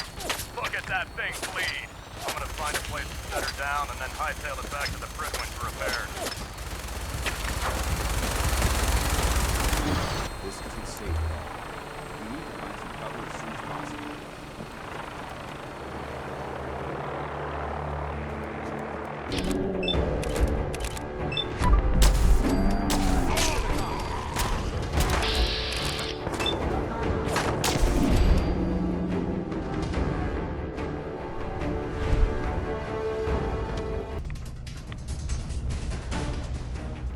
Look at this place. You must hate these mutants as much as I do. Why do you hate super mutants so much? Hate's too gentle a word. These monstrosities are just another example of man blindly taking a step forward, only to wind up stumbling 2 steps back. I've been fighting for years, trying to put a stop to this madness. And just when I thought we were getting the upper hand, along come the synths. I've seen what these super mutants do to people. Can you imagine what the synths would do to us if they ever got the upper hand? It would be Armageddon repeated, and maybe the end of everything that we hold dear. Look, I don't mean to bore you with my rhetoric. I just want you to understand how important these missions are. How could synths bring about our destruction? If the synths reached the point where they outnumbered mankind, how long would it take for them to decide we were no longer necessary? They certainly possess the capability to make more of their own kind, so we'd become expendable. And with Institute technology on their side, nothing could stop them. Not even the Brotherhood. It's a nightmare scenario almost too terrible to contemplate.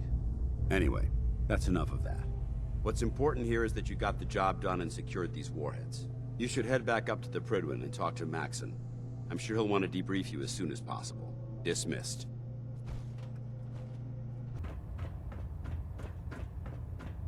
Outstanding work at Fort Strong, soldier. So, what happens at Fort Strong now? Paladin Danse is supervising the transfer of the Fat Man warheads to the Prydwen. They'll provide quite an edge to our arsenal. I've also ordered a detachment to occupy the location, and use it as a staging area to protect the eastern side of the airport.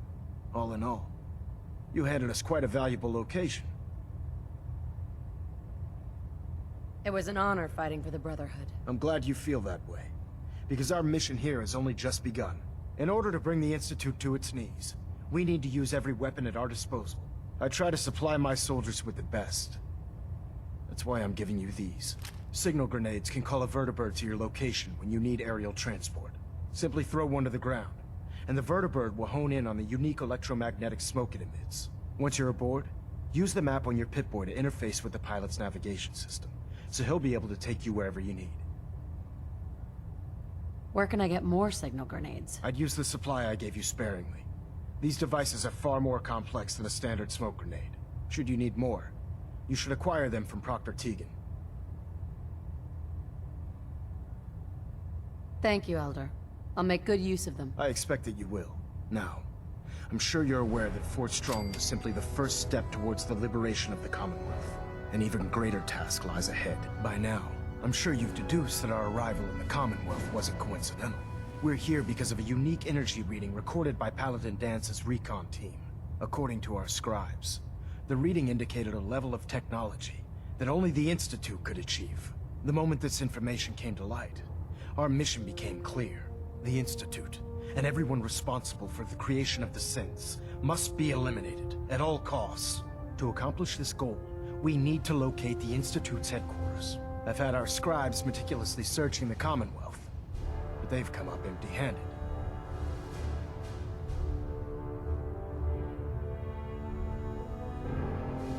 With all this technology at their disposal, our scribes can't find an entire colony of people? The Institute has managed to keep itself hidden for a number of years. But it's only a matter of time before we find them. I want you to get out there and become our eyes and ears on the ground.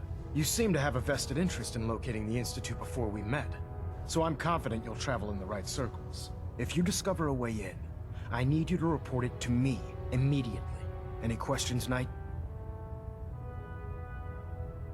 Aren't there any pre-war records about the Institute that might help us? Our records indicate that the Institute was born from the remnants of a pre-war educational facility, the Commonwealth Institute of Technology.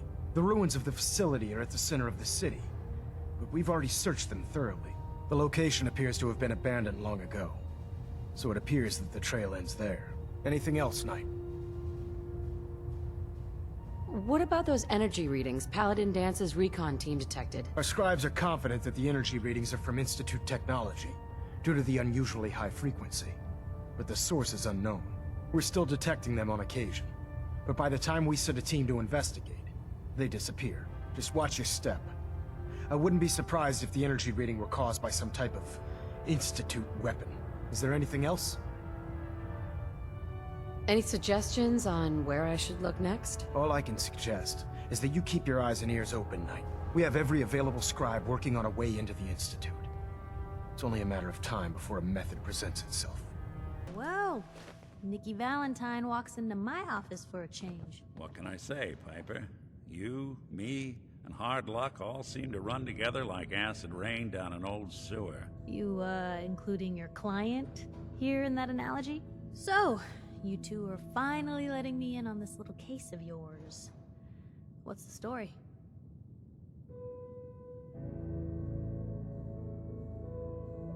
Where do you want me to start? The part where Kellogg turned out to be working for the Institute? Or the part where he told me they have Sean? The Institute. Oh boy. I've been investigating these creeps for over a year now. The Commonwealth's boogeyman. Feared and hated by everyone. True enough. Sometimes they snatch people in the middle of the night, and sometimes they leave old synths behind to remind us that they're out there, but to this day, there's one thing nobody really knows. Where the Institute actually is. Or how to get in. Exactly. But there's one person who has to know, right? The guy who just handed them Sean. Kellogg. Huh. Whatever you're thinking, it doesn't matter. He's dead. Yeah, I knew he wasn't gonna go quietly the moment I saw him. So, a murderer and a kidnapper gets his brains blown out by an avenging parent. Huh. Be a great ending if we didn't still have the biggest mystery in the Commonwealth to solve. He wasn't gonna talk. Even if I had a way of bringing him alive. Gets his brains blown out. Huh. His brains. You know, we may not need the man at all. You're talking crazy here, Nick. Got a fault in the old subroutines? Look, there's a place in Good Neighbor called the Memory Den. Relive the past moments in your mind as clear as the day they happened. If anyone could get a dead brain to sing, it'll be Dr. Amari, the mind behind the memories. Who's this Dr. Amari? I'll let her give you her life story in person. Let's stay focused. I guess we're gonna need a piece of Kellogg's brain.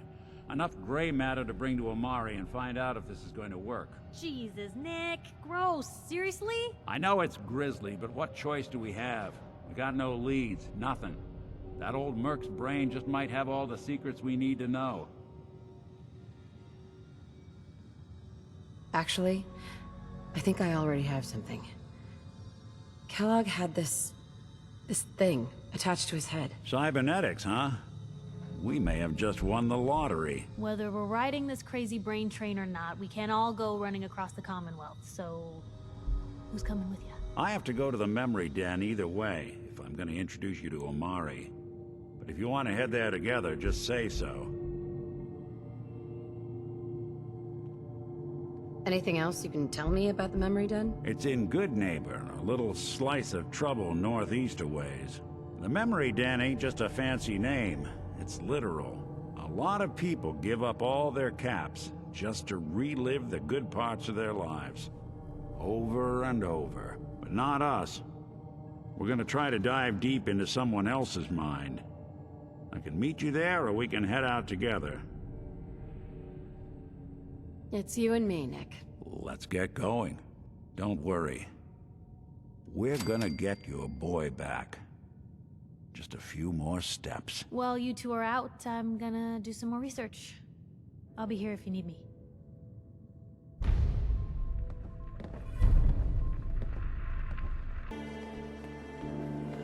Whoever this Brotherhood of Steel is, I'm not buying that. We come in peace, malarkey. Well, well, Mr. Valentine. I thought you had forgotten about little old me. May have walked out of the den, Irma, but I'd never walk out on you. Amari's downstairs, you big flirt.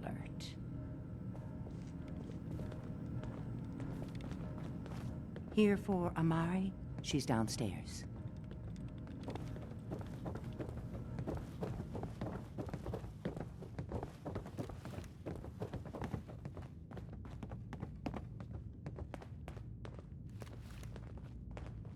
Dr. Amari? Yes?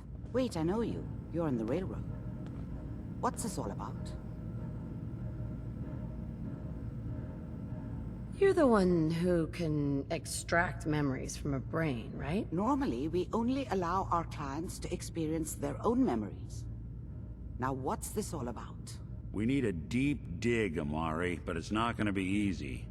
The perp, Kellogg, is already cold on the floor. Are you two mad?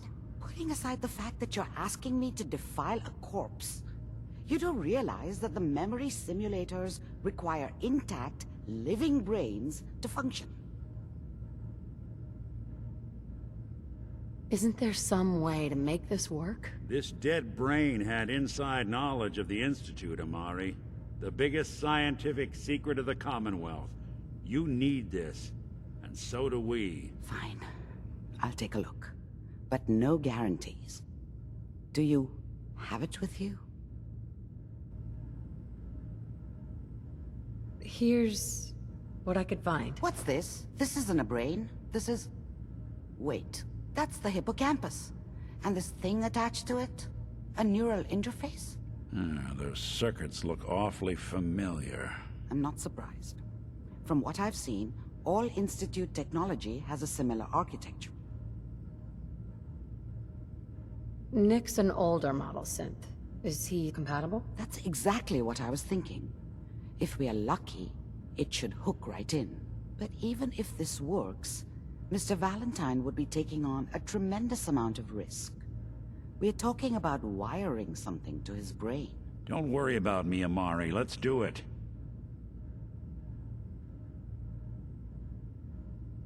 You really think this'll work, Nick? No idea.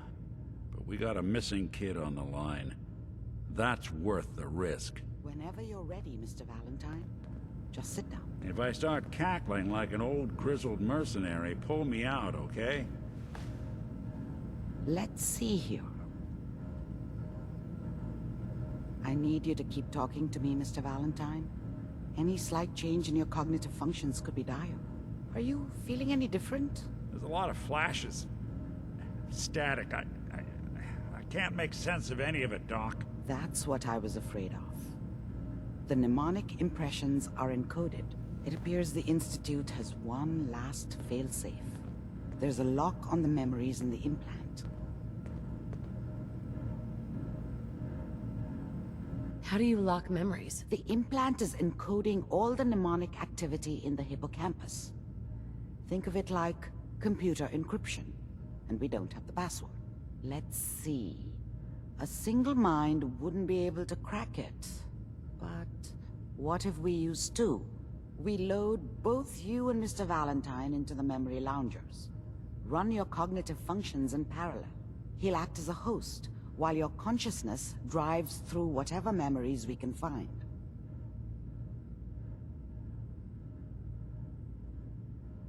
Any idea of what I'm gonna see in there? I have no clue. But considering we only have a single piece of the medial temporal lobe and not the whole brain, I doubt it'll be cohesive. All right, let's get started. Just sit down over there and keep your fingers crossed. See you on the other side.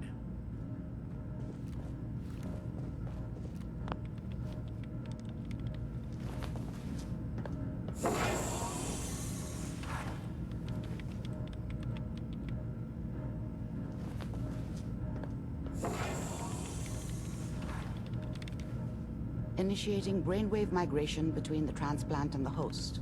Mnemonic activity coming from the transplant. It's degenerated, but it's there. We're going to load you into the strongest memories we can find. They might not be stable. Just hold on.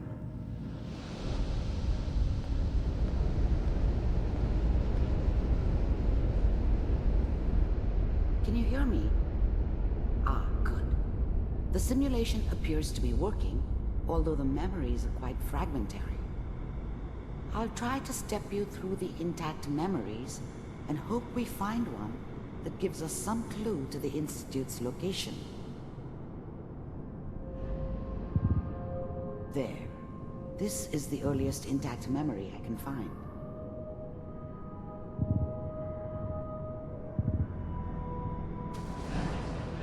Remember, you are experiencing these memories as Kellogg. This may prove disorienting at first. All 5 states have now signed on, which means that as of this moment, we are all citizens of the new... I was such a dummy back then. What did I know about how the world worked? I think now she wanted me to kill him. I should have. Instead, I ended up running away. I told myself I wanted to find somewhere out from under the thumb of the NCR and all their rules. But really, I was running from the guilt of not protecting her from Dad. Yeah, it doesn't matter now, though. Mom knew how it was. She wasn't soft, but she loved me in her way. And she protected me from Dad. That cost her more than a few beatings. I never knew what happened to her after I left. I didn't want to know. Not then. Dad was either drunk or not around. I guess he must have run with one of the raider gangs, but I never really knew what he did. Don't know why Mom was with him. Maybe at some point in his life he wasn't a complete asshole. What a joke. What's it mean, Mom? Nothing, Connie. People like to talk and hope someone else is going to keep them safe. Teacher at school said the NCR would bring back the good old days. Like before the big war. Don't you listen to that twaddle. I'm going to stop singing you if that's what they're teaching you. I'm going out. Where the fuck did you put my boots? Listen to me, Connie. You take this. You're old enough. You're the man of the family now.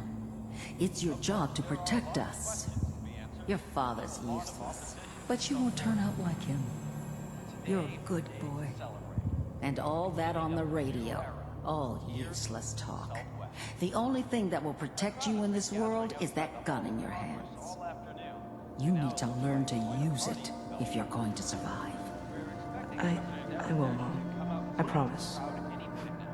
I won't let you down. You've always been my good boy. This doesn't seem to be what we're looking for. There appears to be another intact memory close to you in temporal sequence. There. Try that one.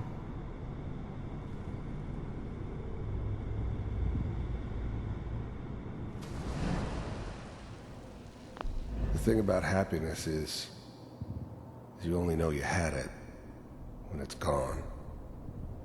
I mean, you may think to yourself that you're happy, but you don't really believe it. Focus on that petty bullshit or next job or whatever. It's only looking back, by comparison with what comes after, that you really understand that's what happiness felt like. I was the worst thing that ever happened to her. If she'd never met me, she'd have stayed in the hub, maybe hooked up with someone who didn't kill people for a living. Probably been happier than she was with me. Almost certainly lived longer. It's gonna be fine.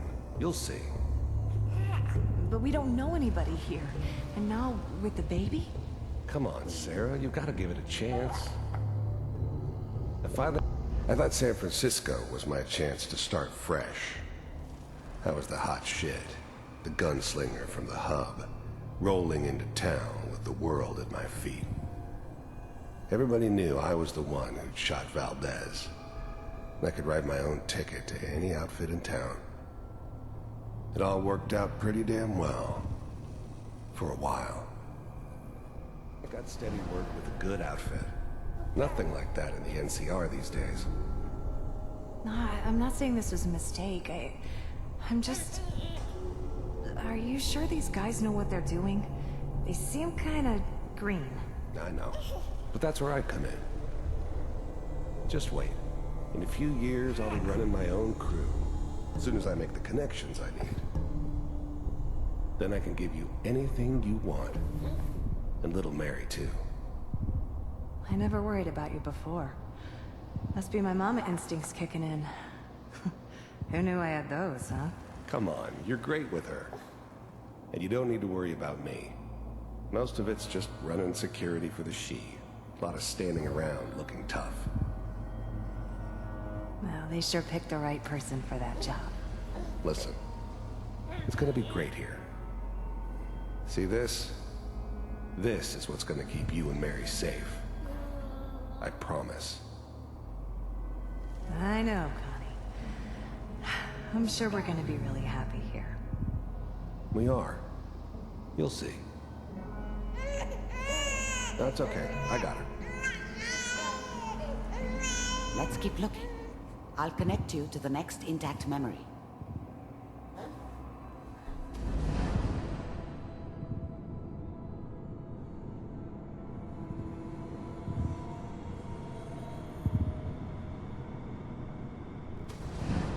How did you think this was gonna end, Kellogg?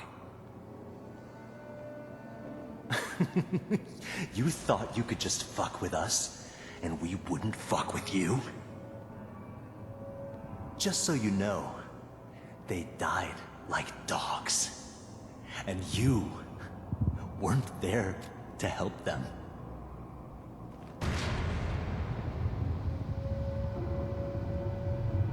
I found another memory to try. I'll connect you.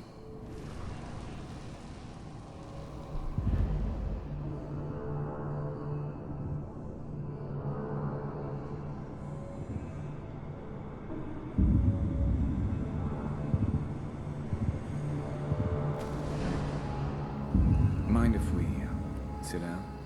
Suit yourself.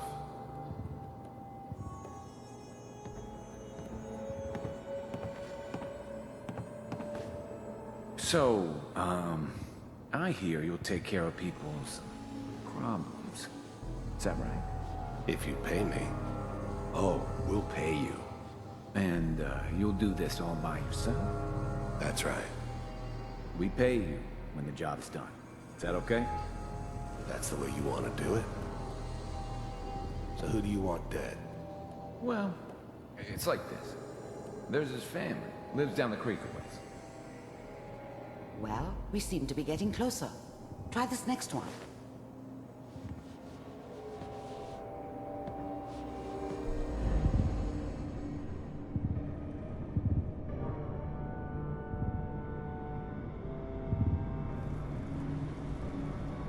Mr. Kellogg, I'm glad you decided to meet with me.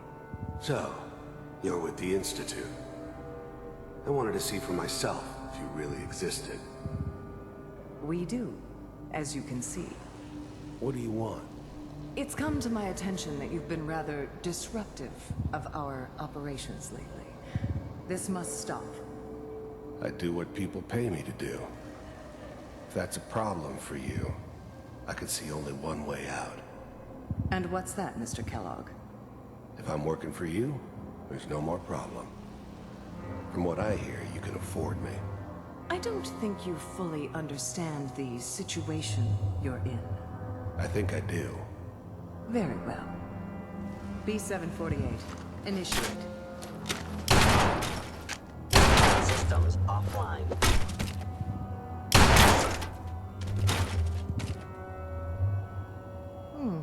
Impressive. We may have something to talk about after all. Getting warmer. One of these has got to tell us something. We're running out of brain here. There's one that looks mostly intact. Connecting now. Manual override initiated. Cryogenic stasis suspended. Vault computers are still working. That's good. Checking through the logs. Hopefully it's all... Just find it. Pod C6. Down the hall near the end.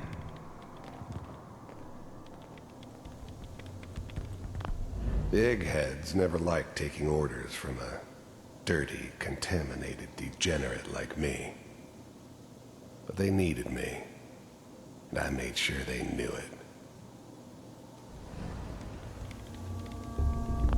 I was now the Institute's main operator in the Commonwealth. If they needed something done, they came to me. It wasn't usual for anybody from the Institute to come along on a mission, so this one stood out.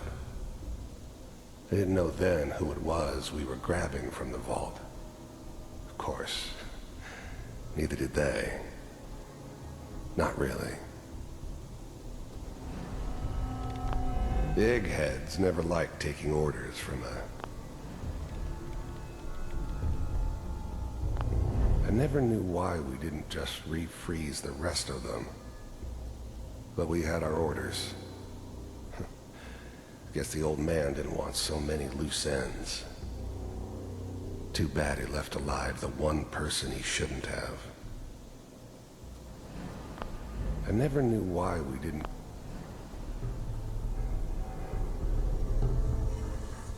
This is the one. Here. I'm glad I didn't have to kill the kid. I'm not saying I haven't done it, but, I never liked to. But it was better this way. Better than taking his kid and leaving him alive. Open it. Even then, I knew it was a mistake leaving her alive. I understood that kind of revenge. No one better. But I was cocky enough to assume I could handle some soft, pre-war vault dweller, even if she somehow got thawed out. At least I know those Institute bastards will soon get what's coming to them, too. If she could take me out, they won't be able to hide from her for long.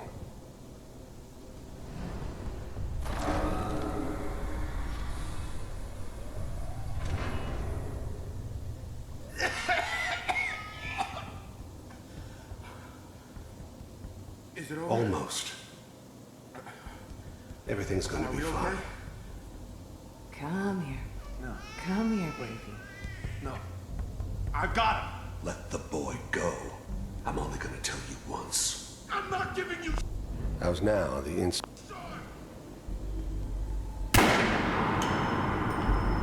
God damn it.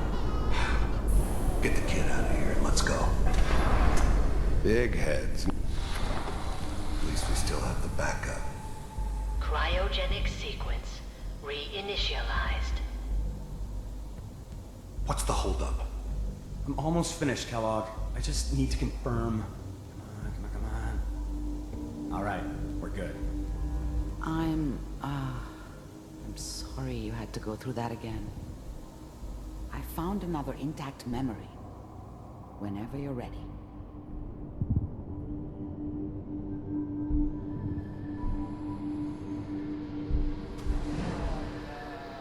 Is that your son?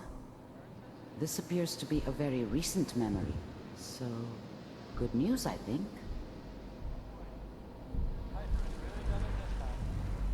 His whole setup in Diamond City was part of some elaborate plan of the old man's. Seems obvious now that we were bait for our friend from the vault. Timing couldn't have been an accident. It's not how the old man works. I wonder if he outsmarted me in the end. Another loose end tied up. Wasn't my idea to settle down with the kid in the middle of Diamond City. I thought it was a terrible idea, actually. But it was one of the old man's pet projects, so here we were. Me and the kid. Like a happy little family. I ended up kind of liking it. A reminder of what my life might have been if things had turned out differently. But there's no going back. I knew it was just temporary. It'd be back to normal business before too long.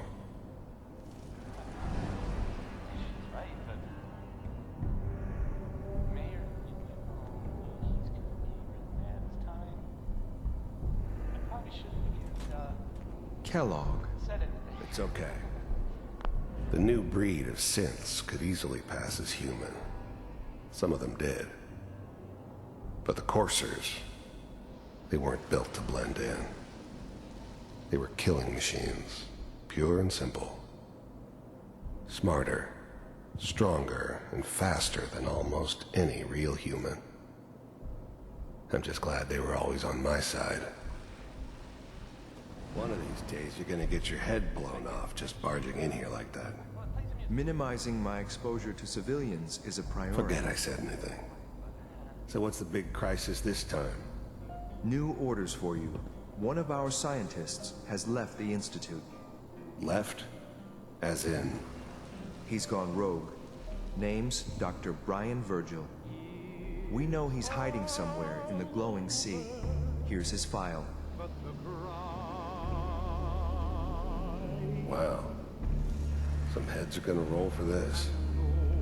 Capture and return, or just elimination? Elimination. He was working on a highly classified program. No kidding. One of the top bioscience boys? Damn. So, I guess you're taking the kid back with you. Affirmative. Your only mission is to locate and eliminate Virgil. You're taking me home to my father? Yes. Stand next to me and hold still. Okay.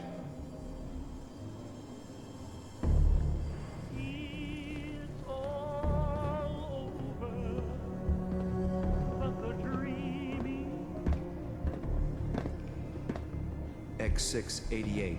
Ready to relay with Sean. Bye, Mr. Kellogg. I hope I see you again soon. Bye.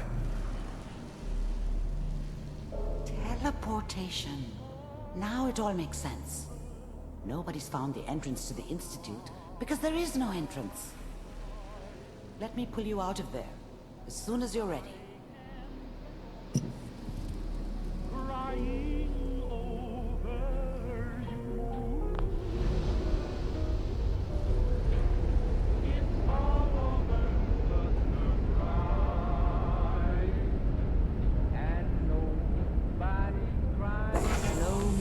Okay?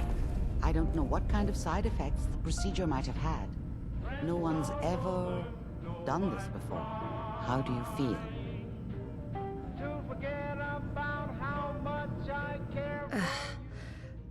I have this burning feeling inside my skull.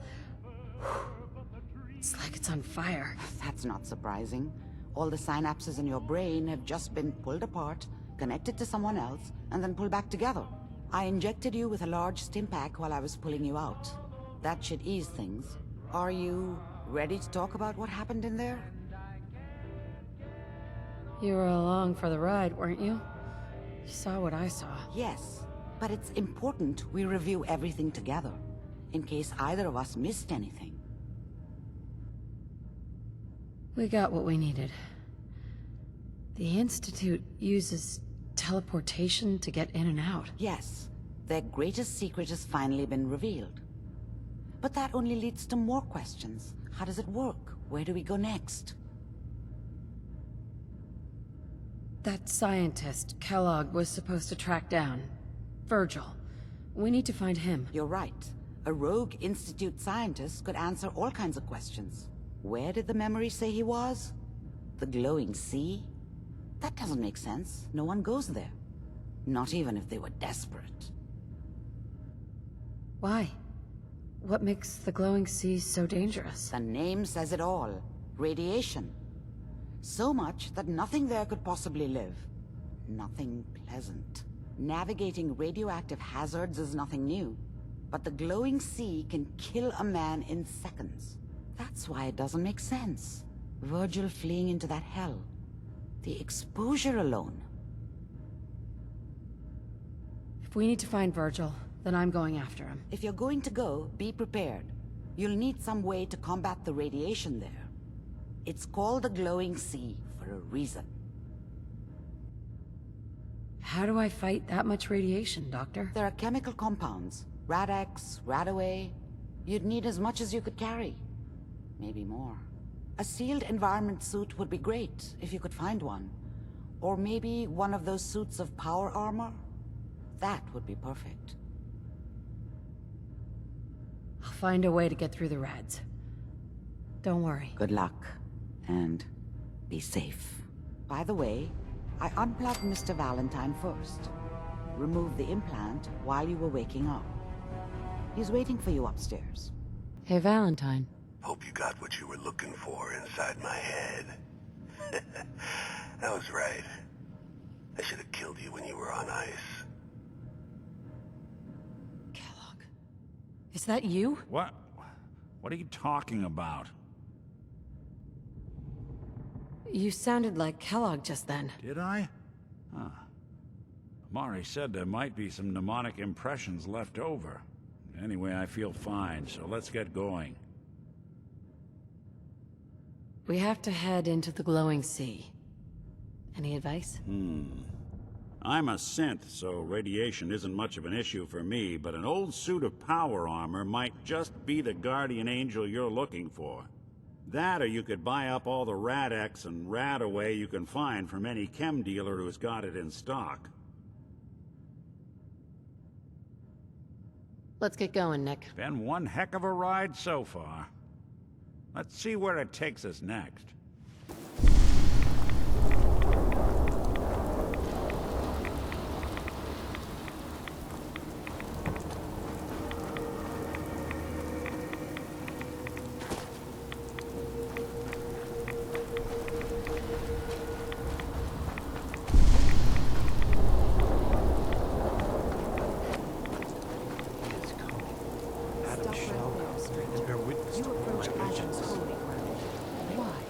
State your purpose or be divided in his sight. Holy ground? Adam? What's going on here? Adam reached out and touched this world, bringing his glow to us. It remains to this day a reminder of his promise. Infinite worlds through division. There wouldn't be a place I could resupply around here, would there? You may seek Brother Ogden. He should have some provisions on offer. For a price. What is this place? This is where we commune with Adam himself. I am surprised you have survived long enough to reach it. I'm looking for someone named Virgil. Virgil? Yes, we know this Virgil.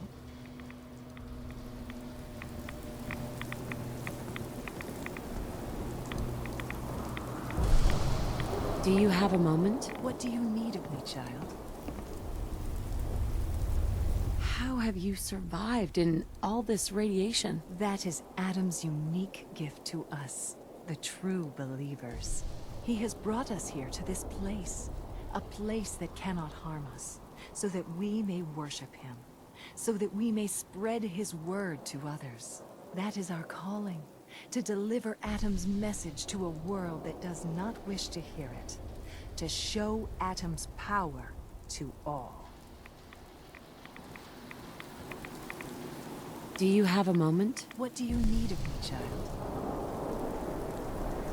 I'm looking for someone named Virgil. Have you seen him? Yes, I know of him. What do you want with him? I just need some information from him. I see. In truth, this Virgil has caused some concern. Some believe his presence is an affront to Atom. Though he came to trade with us on a few occasions, we have had little other contact with him.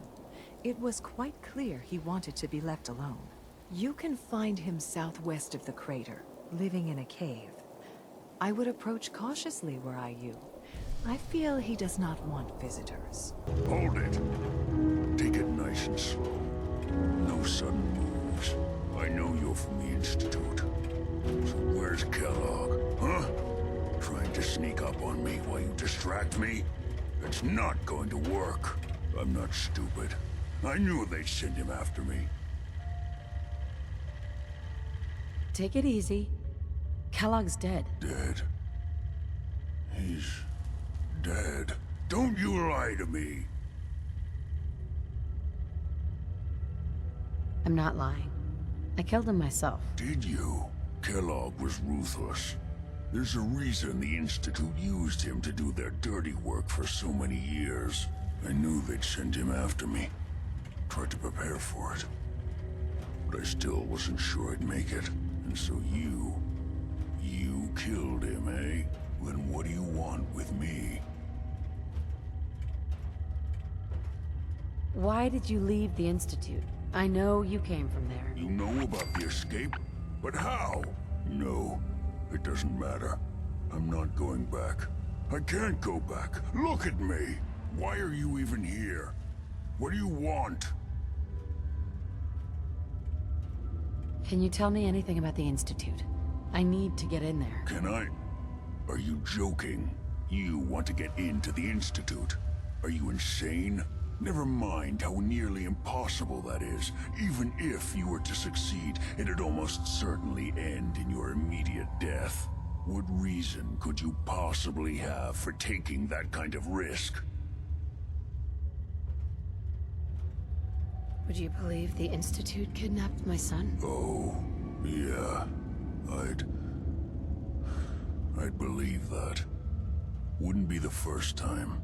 Look, I'm sorry. Really sorry. I didn't know. Yeah. The Institute has taken people from the Commonwealth in the past. If your son is one of them, I can understand why you'd want to get in there. I can help, but I'm going to need something in return. What do you want from me? Before I had to escape, I was working on a serum that would serve as a cure for my condition. I wasn't able to bring it with me. It's still in my lab and, well, look at me. I need it. I need you to find it for me if you manage to get inside the Institute. What do you say? You help me, and I'll help you. All right. All right. Let's talk details. First things first. You know how synths get in and out of the Institute? Yeah, they use some sort of teleporter? Well. Not many know about it. Pretty closely guarded secret. You've certainly done your homework. It's commonly referred to as the molecular relay. I don't understand all the science behind it, but it works. Dematerializes you in one place, rematerializes you in another. I'm sure it sounds crazy, but it's a reality. The relay is the only way in and out of the Institute. You understand? The only one. That means you're going to have to use it. Now, have you ever seen an Institute courser? A courser? What's that? Another Institute secret. Coursers are Institute synths. designed for one purpose. They're hunters. Operations go wrong, a synth goes missing, and a courser is dispatched. They're very good at what they do, and you're going to have to kill one. Why do I have to kill one? Because you want to get into the Institute, remember? They're your ticket in. Every courser has special hardware that gives them a direct connection to the relay in the Institute. It's embedded in a chip in their heads. You need that chip. But to get it, you'll have to find a courser. Now, I don't know exactly where you can find one. They haven't sent any after me. And sitting here waiting doesn't seem like a good plan. You're going to have to hunt one down. I can tell you where to start and give you some help finding one. But you'll have to do the dirty work. I don't see why you can't do this. Back in the Institute is the last place I want to be. Now listen up. The primary insertion point for coursers is in the ruins of CIT, directly above the Institute. So you'll want to head there. Now, the relay causes some pretty heavy interference all across the EM spectrum. You've got a radio on that Pip-Boy, right? When you get to the ruins, tune it to the lower end of the band and listen in. You'll be able to hear the interference. Follow the signal, and it'll lead you to a courser. Then, you just have to not get killed. Not gonna lie, the odds aren't in your favor here. But if you do make it, remember what I said about the serum. I need it badly. I really do hope you find what you're looking for.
Send reinforcements to the lobby in case there are... What's going on down there? How many are we dealing with?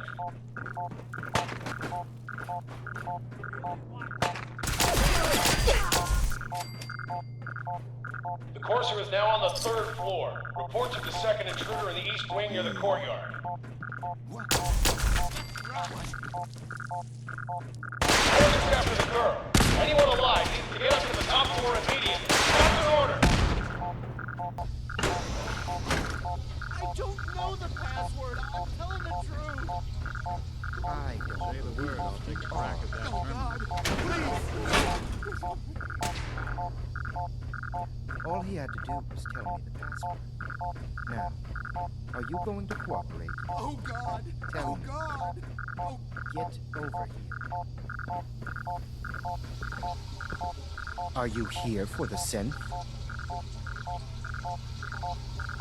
What synth? If you're not here for the synth, then you're here for me. What do you want? And just who is this synth, anyway? A fugitive. Runaway Institute property. I'm shutting her down and bringing her back. You, on the other hand, will die like the rest of them.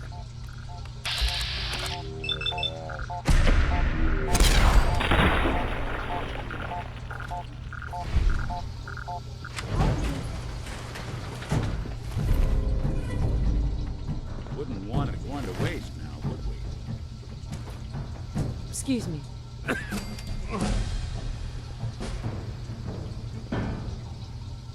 Get away from me. Use a little help over here. Hey. He deserved to die. I know you're not here for me, but I can't get out. Not on my own. I'm going to have to trust you to help me. Who are you? We'll talk once you open the door. I promise I won't run. The guard put the password in a toolbox. Over there, under the stairs. Use it to gain access to the terminal. And open the door.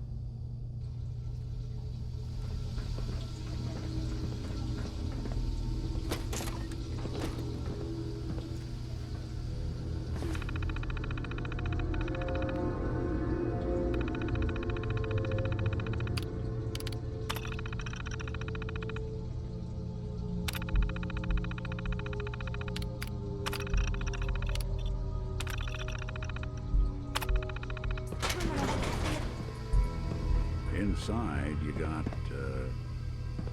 can't tell if this was Thank storage you. or trash. I don't know what to say. Who are you? My institute designation is K-198, but I prefer Jenny, so yes, I'm a synth, if you hadn't already guessed. I knew they'd send a courser, I just didn't think he'd find me so fast. I think I would have lost him too, but then I was captured by these mercenaries, and all this happened. Thanks again for your help. I'm gonna look for supplies before heading out, and before you ask, no. I don't need any more help. The Commonwealth is unforgiving. I need to make it on my own or I'm dead. Maybe we'll meet again, under better circumstances. I hope we do.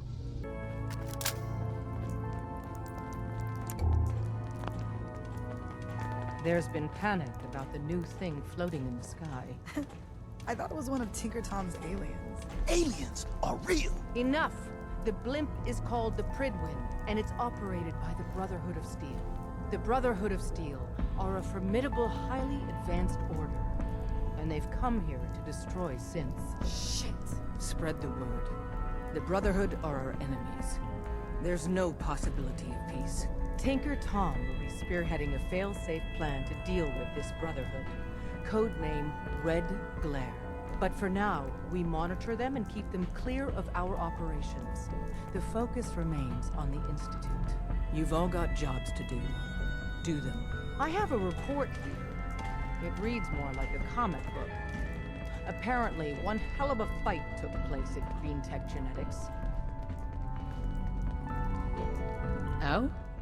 What have you heard? One of our agents took a courser, alone. Something I'm not even sure Glory could do. And that agent is you. I'm all for one less courser in the world, but why'd you do it? Do you know anything about decoding a courser chip? You have one of their chips? Intact? Follow me. Now. Decoding a courser chip is a very delicate operation. A million things Deacon's can go record wrong. is the best. The least You of could which learn is a lot losing from the data. Fortunately, we have the right man for the job.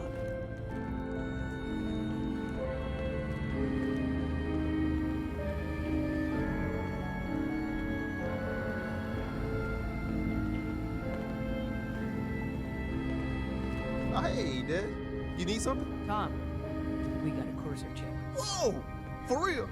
Oh, man, it's been ages! You've hit the jackpot with this. Hand over the chip. Let's see what's on it. What can we get off the courser chip? Those chips have more than just codes on them. Everything from how it's made to what it's made from tells us something about our enemy. One minor detail could mean the difference between life and death for our agents and the synth we're trying to save. Now hand it over and let's get it analyzed. Here you go. All right, Tom, make it happen. All right, little courser chip. Let's have the circuit analyzer take a crack at you.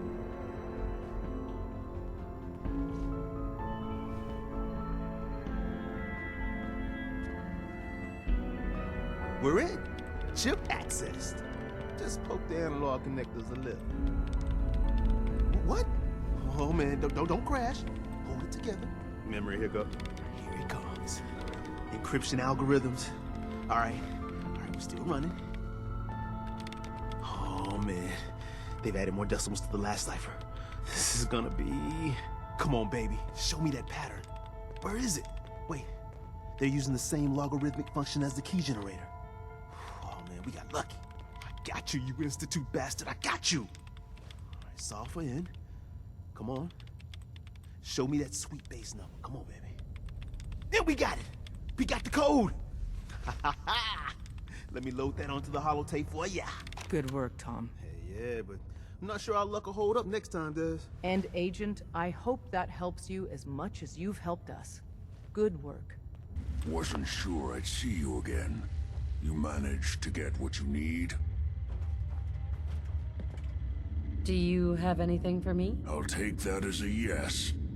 Can't say I'm too surprised. You did get rid of Kellogg after all. Not too much of a leap to take down a courser. How'd you manage to get it decoded? The railroad helped me. Oh God, those kooks. I would have expected they'd be too busy trying to liberate vending machines or setting computer terminals free or... Sorry. They just have something of a reputation. You're not the only one who's been busy. I did the best I could. From memory and things I've overheard through the years. Came up with some schematics for you. Wasn't easy. These hands are ridiculous. Fine motor skills have gone to shit. Here's the symbol explanation. You need to build a device that will hijack the signal the Institute uses to teleport coursers, and send you instead. You know the craziest part of the design? That classical music station.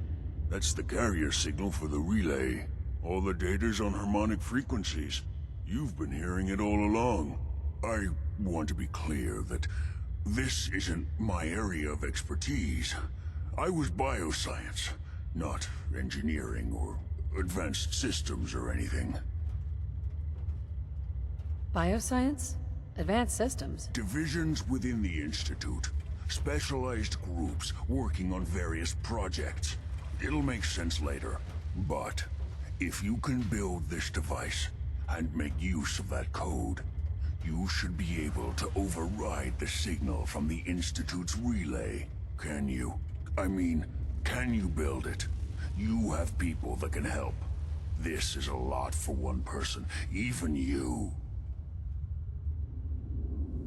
This device, this will get me into the Institute? Yes, if built correctly. And please get it right. You have to make it in there for both our sakes. And don't you forget our agreement. I've helped you as best I can. If you make it in there, you find that serum. It's my only hope for ever being normal. So you find it. Now go on. Take these and get to work. You do whatever it takes. Call on whoever you know to help you. By now, I'm sure you've deduced that our arrival in the Commonwealth wasn't coincidental. We're here because of a unique energy reading recorded by Paladin Dance's recon team. According to our scribes, the reading indicated a level of technology that only the Institute could achieve. The moment this information came to light, our mission became clear.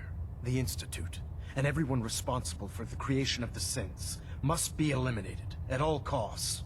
To accomplish this goal, we need to locate the Institute's headquarters. I've had our scribes meticulously searching the Commonwealth, but they've come up empty-handed. The only logical explanation is that they've gone underground. That's where we need your help. Can you take a look at these schematics? A scientist named Virgil said they could get me inside the Institute. I believe you'd be better served showing these plans to Proctor Ingram. That being said, I'm pleased that you've chosen to build the device with the Brotherhood. Now, indulge me for a moment by satisfying my curiosity. Tell me why you're so eager to get into the Institute. I think I think they're the ones that kidnapped my son. The Institute preys on the weak to further their own ends. Together, we'll make them pay for their crimes. I'll call ahead and brief Proctor Ingram. Report to the airport, and get to work on your project right away. Not much of a sight yourself. Oh, this frame is driving me crazy. Got like 3 itches I can't even scratch. Elder Maxson said you'd help me build the signal interceptor. So, looks like you're calling the shots around here now, huh? Alright, I'll bite. What does your new miracle device do? Did you know the Institute has a teleporter called the Molecular Relay? Take a look. Molecular... what? No. Molecular transmission via encrypted RF waves? Okay, even I have to admit, that's genius. This explains why we've been picking up anomalous energy readings all across the Commonwealth. Not to mention how they get their tin soldiers to come out of the damn walls. And this little beauty allows you to literally hijack a return signal. Instead of grabbing the intended target, it grabs you instead. Impressive. That all sounds impressive, but can you build it? If I can keep that flying pile of junk in the air, I can work miracles. It's difficult to make out all the details here, but I'm thinking you can get started by building a stabilized reflector platform. It's gonna take a cargo hold full of high-grade metal, but I'm sure that we have plenty of it right here at the airport. Can you give me a list of what I'll need to build this platform? Of course. Here's a list of everything you need to find. You're also going to need a massive power source to get the signal interceptor running. Any luck building the platform yet? Did you figure out the rest of Virgil's schematics? We'll know after we throw the switch. Here's a list of everything we'll need.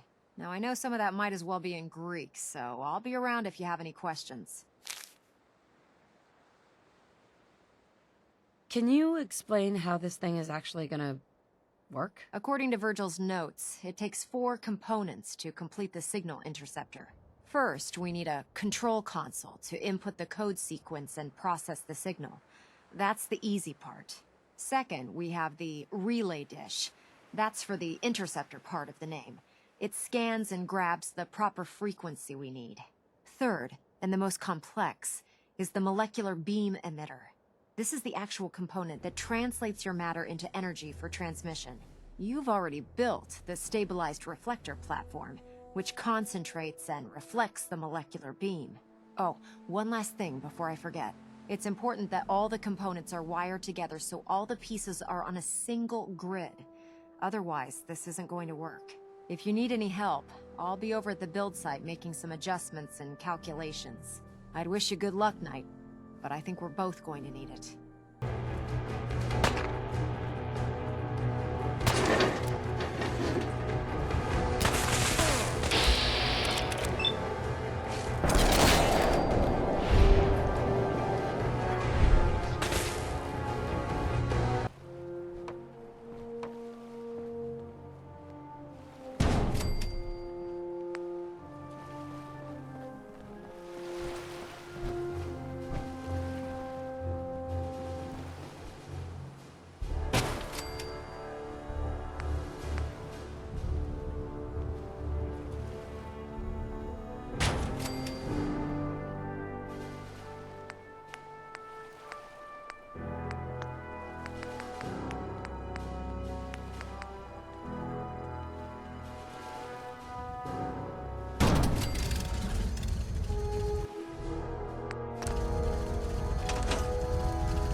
Remarkable work, Knight.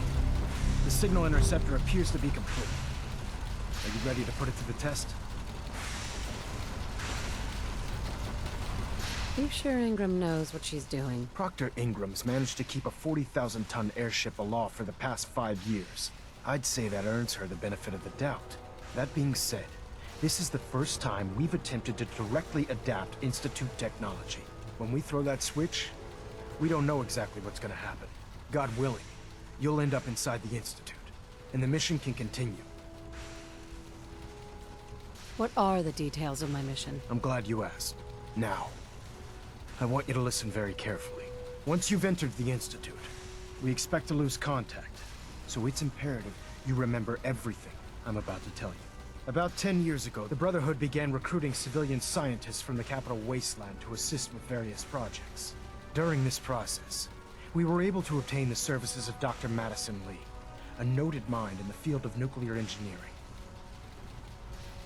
How did the Brotherhood meet Dr. Lee? She was part of a civilian project in the capital wasteland that the Brotherhood appropriated. It wasn't difficult to convince her to stay. That said, Dr. Lee's contributions to our cause were instrumental in maintaining order in the capital wasteland. After some time, she developed differences with the Brotherhood and exiled herself to the Commonwealth. We're fairly certain that her intent was to make contact with the Institute. What sort of differences? Although she was working with the Brotherhood of Steel, she never formally joined as a scribe. After the capital wasteland was secured, she objected to the Brotherhood's continued military presence there. I think she assumed we would just walk away from it all. She was wrong. Your mission is simple.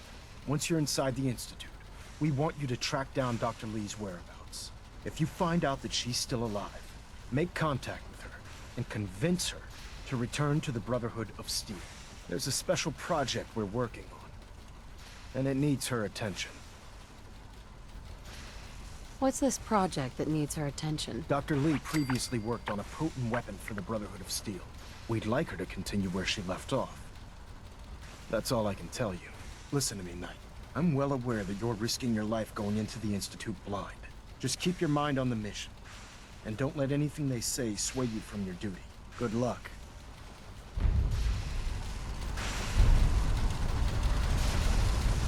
I've checked and rechecked everything. I think the signal interceptor's ready to go. Are you? Shouldn't we test it first? Not with a single frequency code. The second you arrive and the Institute figures out which signal we hijacked, they'll change the code, and we're locked out. This is a one-shot deal. So what do you say? You ready to give it a try? Let's do this. All right. Head up onto the platform and we'll see if I can find a signal to lock onto. You wanted to get into the Institute, right? Well, what are you waiting for? Let's see. Relays dialed in. Beam emitters warmed up. Everything looks green. Let me start scanning for the signal. Cross your fingers. I'm inputting the code now. Wow, there's a heck of a lot of interference and ghosting. It's gonna take a minute or two to lock in. By the way, this little trip you're taking is a heck of an opportunity to find out as much as we can about the Institute and what they're up to. I put a clever little program on this holotape that'll scan their network and download anything it finds. If you place it in any terminal down there, it'll do the rest. Bring it back to me and I'll see if I can make sense of whatever it found. Well, well, looks like we have a winner. RF wave capture complete. Ramping the emitter. 60%, 80%. Emitter spiking but steady. All that's left is to throw the transmit switch. Transmitting in 3, 2, 1. Stay safe, soldier.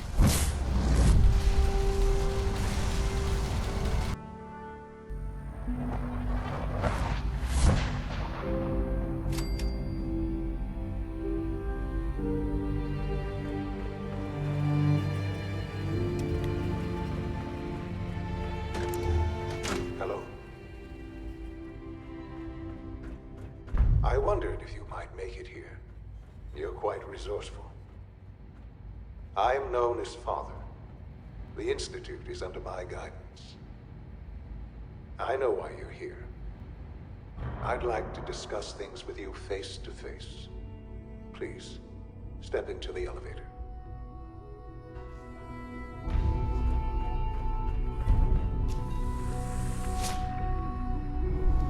I can only imagine what you've heard, what you think of us. I'd like to show you that you may have the wrong impression. Welcome to the Institute. This is the reality of the Institute. This place, these people, the work we do. For over 100 years, we've dedicated ourselves to humanity's survival. Decades of research, countless experiments and trials, a shared vision of how science can help shape the future. It has never been easy, and our actions are often misinterpreted by those above ground. Someday, perhaps, we can show them what we've accomplished. But for now, we must remain underground. There's too much at stake here to risk it all. As you've seen, things above are unstable.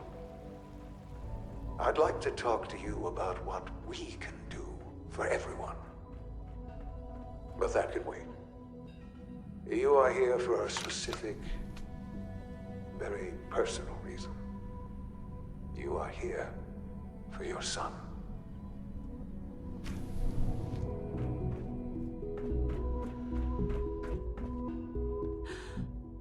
Sean? Huh? Yes, I'm Sean.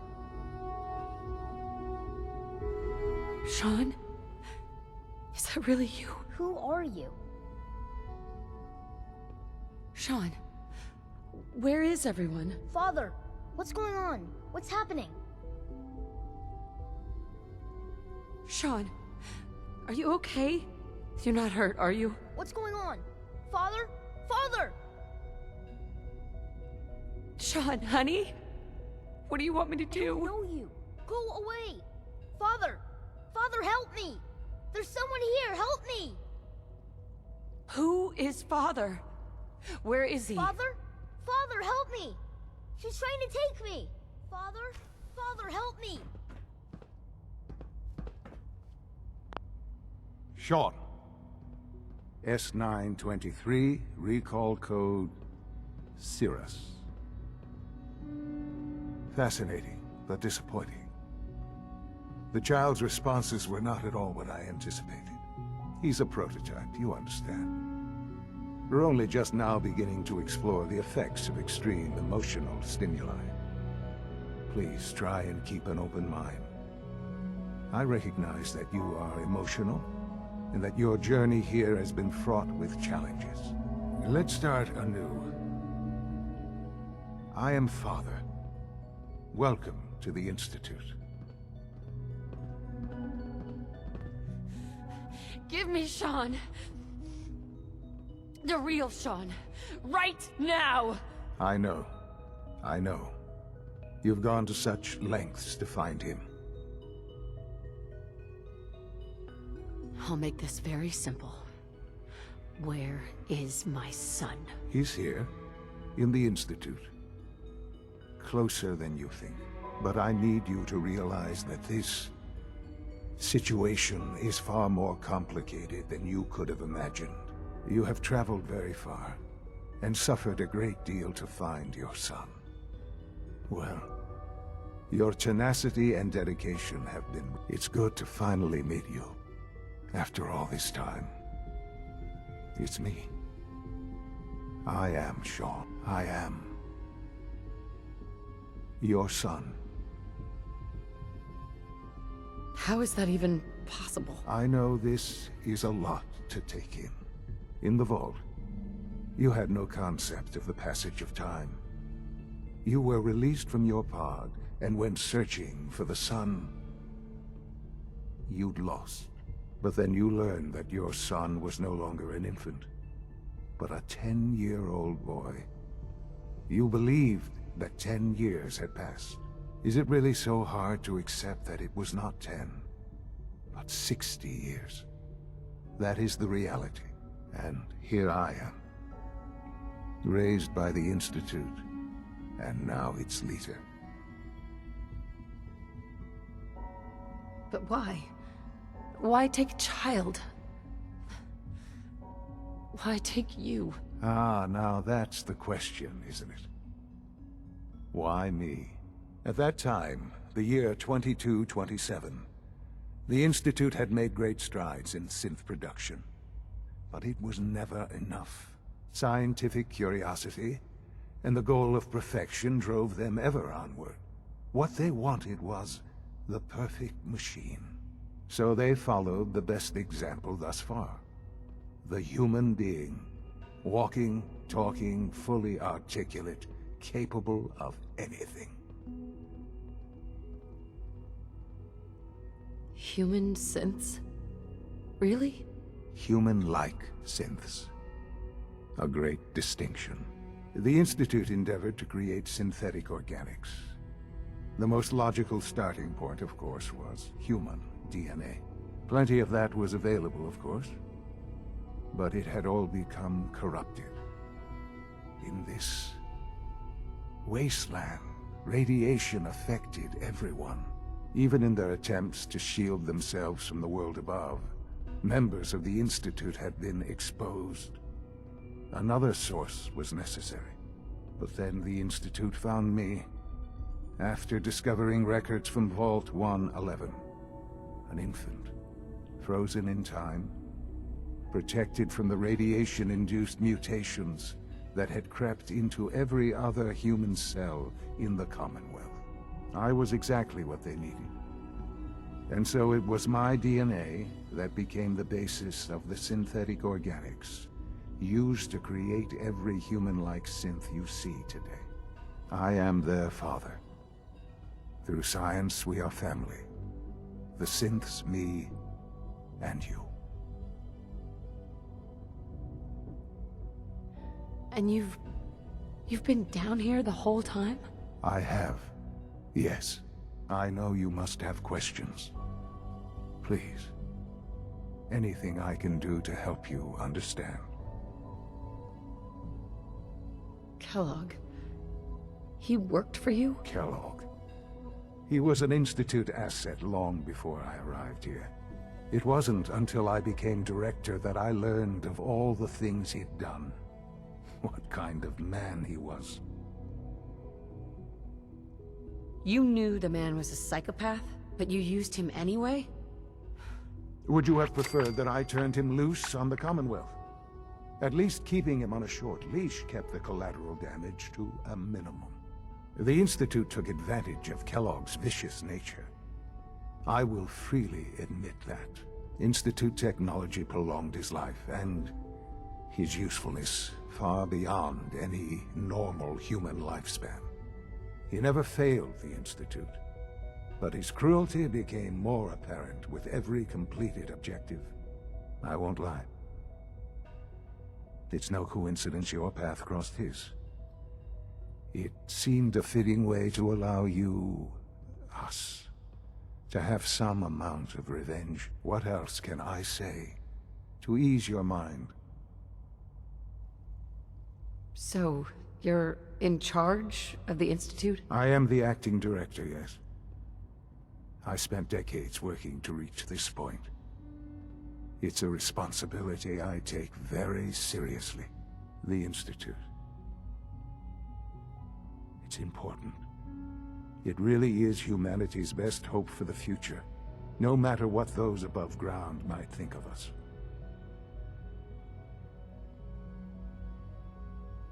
They're scared of you, Sean. Scared of the Institute. People are always frightened by what they don't understand. Ultimately, the Commonwealth has nothing to fear from us. Whatever you've seen or heard, I know I can convince you of that. Just give me time. What else can I say to ease your mind? Your father. He never got to see you grow up. Yes. What happened to him was... I've gone over the records of the incident, of course. It seems what happened to him was an unfortunate bit of collateral damage. For many years, I never questioned who my parents were. I accepted my situation, and that was that. With old age comes regret. And asking what if more often. But what matters now is that you and I have a chance to begin again. I know there's more for us to discuss, but the Institute is on the verge of some important breakthroughs. Your presence would be appreciated as we approach them. I've been a part of something amazing here. I've helped to build a life for myself and the people of the Institute. And now, after all these years, you have an opportunity to help with that. Doesn't that intrigue you? Isn't that what you want? You want me to stay here, in the Institute? Yes, that is what I propose. Is it so hard to imagine? The Institute can provide a better life than anything above ground. You've been in the Commonwealth. You've seen what it's like. I assure you that you are better off with us.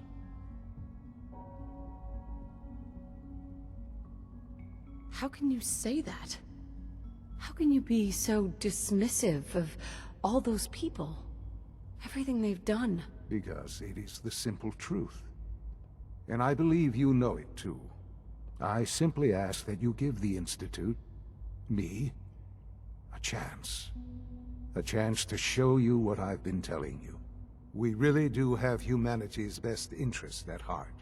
Will you take that chance?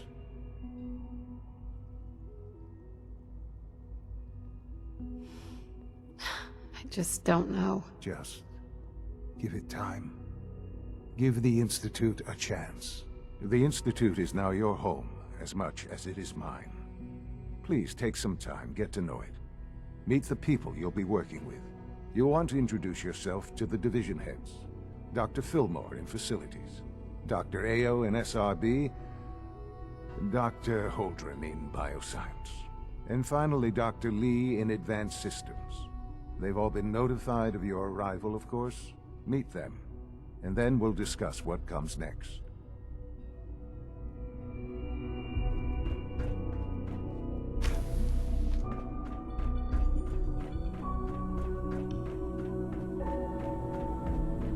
Almost done. Just need to tighten up this primary drive servo. That's the third primary drive breakdown this month. As far as I'm concerned, the phase-out on these older models can't come soon enough. Oh, I don't know. Most of them have lasted long past their projected lifespans. If you ask me, they were built pretty well. I can't argue with that. Even so, I'm ready to see the full Gen 3 roll out. There we go. All set. Unit, you can return to duty. Thank you, ma'am. Thanks again. Of course. Scanning unknown identity. Clearance confirmed. It's my responsibility to make sure this place runs smoothly. Hi, Doc. They weren't kidding. You really are here. Well, all right. I'm Allie Fillmore. You can think of me as the Institute's chief engineer. When Father told us about you, I could hardly believe it. You've been through so much, I think most people would have just given up. If you don't mind my asking, what was it that kept you going all that time? What makes you ask? I'm a complete stranger to you. I suppose when I heard your story, well, I felt sorry for you. You've suffered more tragedy than any one person deserves. Your whole world is gone. I'm sorry. I know that was a very personal question. Now, I'll give you a quick rundown of the Facilities Division, and then I'll answer any questions you might have afterward. As you might guess, we keep the Institute's mechanical and electrical systems running smoothly. We maintain and upgrade all of the systems that make it possible to live and work in a place like this. There's a lot of machinery behind these walls that recycles the air and water and provides power to the laboratories and quarters. The work we do might not be as exciting as some of the other departments, but it's at least as important. So, now that you're here and you've spoken to Father, does that mean you're on board? On board with what? The Institute, of course. Sean implied you operated on a level, if not equal, then at least similar to the rest of us. Curious.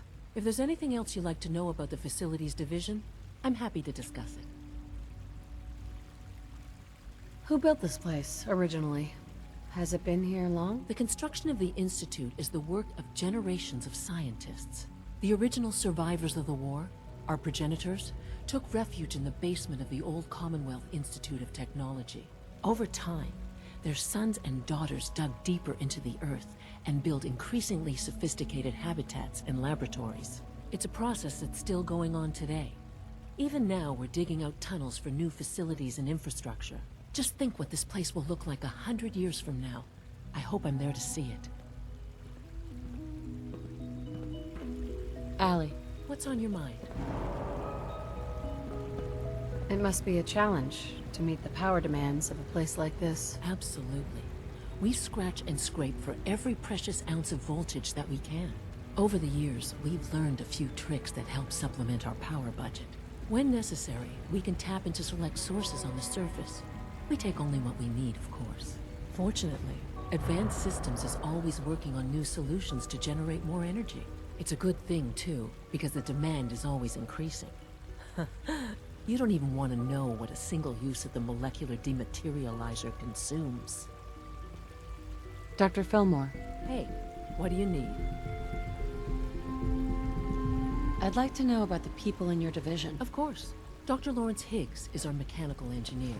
He oversees the major life support and security systems. Power distribution is Dr. Evan Watson's area of expertise, and Dr. Newton Oberly is in charge of food and housing. He coordinates with bioscience to ensure that our meals are balanced for optimal nutrition. We also make use of a number of synth units for low-priority maintenance and labor.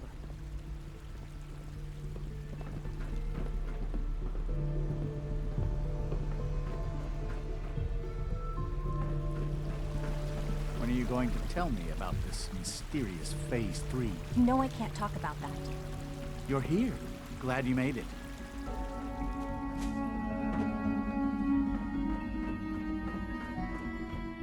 No visible reaction to the K-14 compound. We'll start the next trial then. The dosage will be much larger this time, and the side effects will likely be more pronounced. Will there be any pain? I honestly don't know. I suppose it's your job to find out. Now hold still.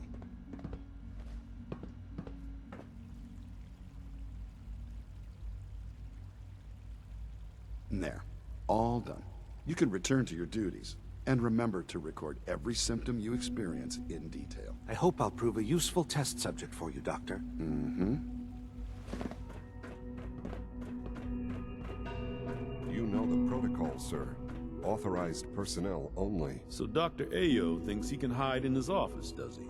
Well, you can tell him that I intend to speak to Father about these unannounced security sweeps of yours.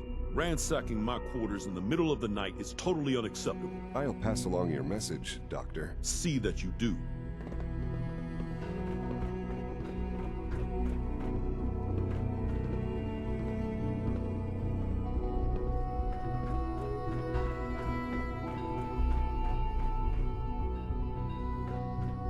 Remember to keep unnecessary power consumption to a minimum. Don't recharge unless your primary levels are below 2%. Also, if you haven't patched your navigation software, do so after this meeting. The last thing we need is more synths bumping into walls. All right, that's all for now. You can resume your duties. Have you had time to examine my latest reports on Batch 274? Not yet. I've been reviewing Father's plans to expand our operations at Warwick. He's eager to get that going, so I've had to put everything else to one side. I wonder how the Warwick family is doing. Young Wally must be close to 10 years old by now. It's remarkable that any child can survive for so long up there, don't you think? I try not to think too much about it. We have more than enough to occupy ourselves here. And those people are the last remnants of a dying past. It's best not to dwell on the subject. They're still people, and they're suffering. We can at least admit that it's regrettable. After all, how can we hope to redefine mankind if we can't even hold on to our own humanity? Well, that's a question best left to our colleagues in the robotics division. Yes, well... I suppose you're right. It's great to have you here. Hey, Doc. Welcome. So good to have you here. Dr. Clayton Holdren, head of the Bioscience Division.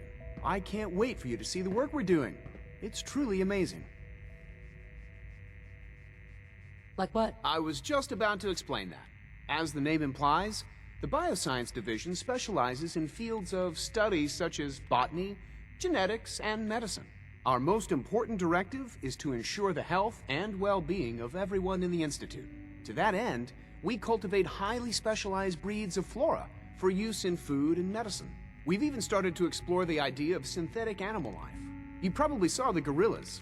They're really just a pet project at this point, but the potential is exciting nonetheless. The gorillas are synths too? They are indeed. Judging by your reaction, we've done a good job making them seem lifelike. The initiative is still in its early stages, but the prospects are very exciting. I'm sure I've taken up enough of your time as it is, but I have to ask, have you decided whether you'll join us? I'm not sure.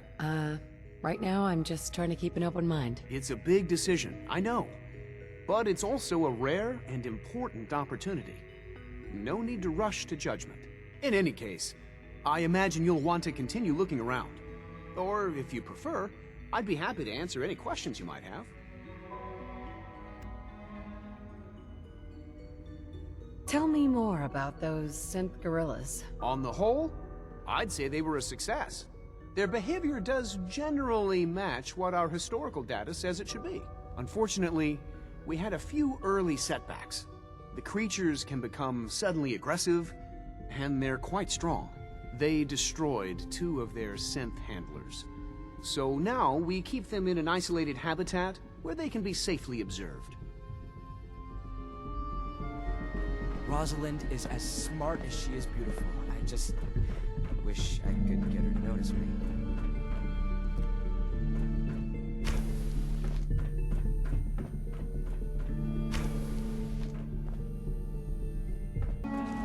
Dr. Holdren's synth gorilla project is showing promising results.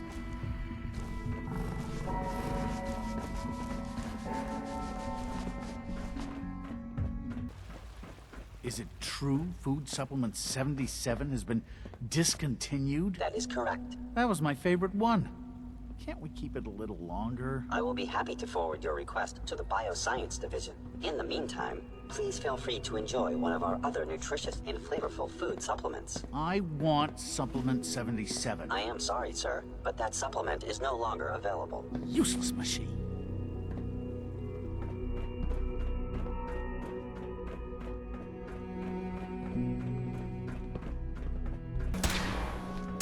She's been at it for over 2 hours. What is she even testing? Nothing. At this point, she's just doing it for fun. Doctor? Oh, hi there. Sorry if I seem distracted. I memorized 5 sets of design schematics and now I'm doing detailed mental comparisons. Nobody can memorize a dozen blueprints. I didn't say it was easy, but I've been practicing at it since I was a little girl. Anyway, I'm glad you're here. I just wanted to say how much I admire Father, and that it's an honor to meet you. I really hope you'll stay here with us.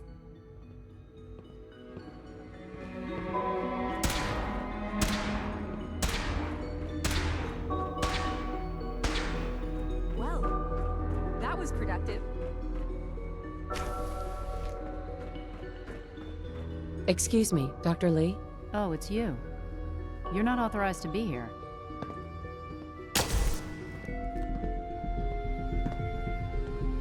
Authorized to be where? What is this place? You're standing in the Advanced Systems Division, and you are not a part of my staff. If you want a tour of the place, why don't you ask Father, seeing that he's apparently given you the keys to the castle. Now, can I get back to work? What are you working on? There's no getting rid of you, is there? You're obviously here for a reason, and you've already spoiled my experiment, so you might as well spit it out. You're the scientist. Why do you think I'm here? Well, let's see. A Brotherhood of Steel airship arrives in the Commonwealth. You find a way to intercept our teleport signal, and now you show up at my door. I knew it was just a matter of time before your people would track me down. I've been looking over my shoulder for almost a decade, waiting for them to send someone like you to kill me. Why would we want you dead? I did some pretty sensitive work for the Brotherhood of Steel. Even though Lyons let me go, there were a few others in the ranks that thought I knew too much. That's why I came to the Institute. It was the only place that I thought I'd be out of the Brotherhood's reach and still be able to do my research.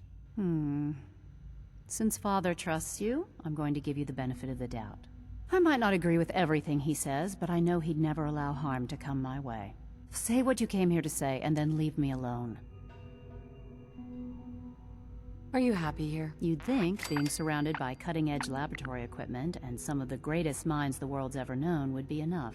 Only problem is the lack of transparency. I don't think we get the full story on everything that occurs down here. What does that have to do with why we're talking? The Brotherhood needs your help, Doctor. Needs my help? Why? They seemed to have everything under control when I left. Did you abandon any projects you wanted to complete? You should know better than to ask me that. If they didn't tell you what I was working on, they didn't want you to know. I'm certainly not going to put my neck on the line and spread their dirty little secrets. Tell me something. Why would I possibly want to come crawling back to the Brotherhood? What reason would I have to throw away everything I've accomplished here?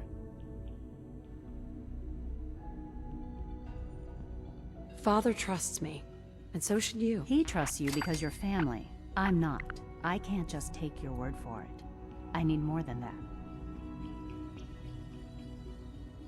The Brotherhood has always been straight with you. I am getting a bit tired of all the secrets around here.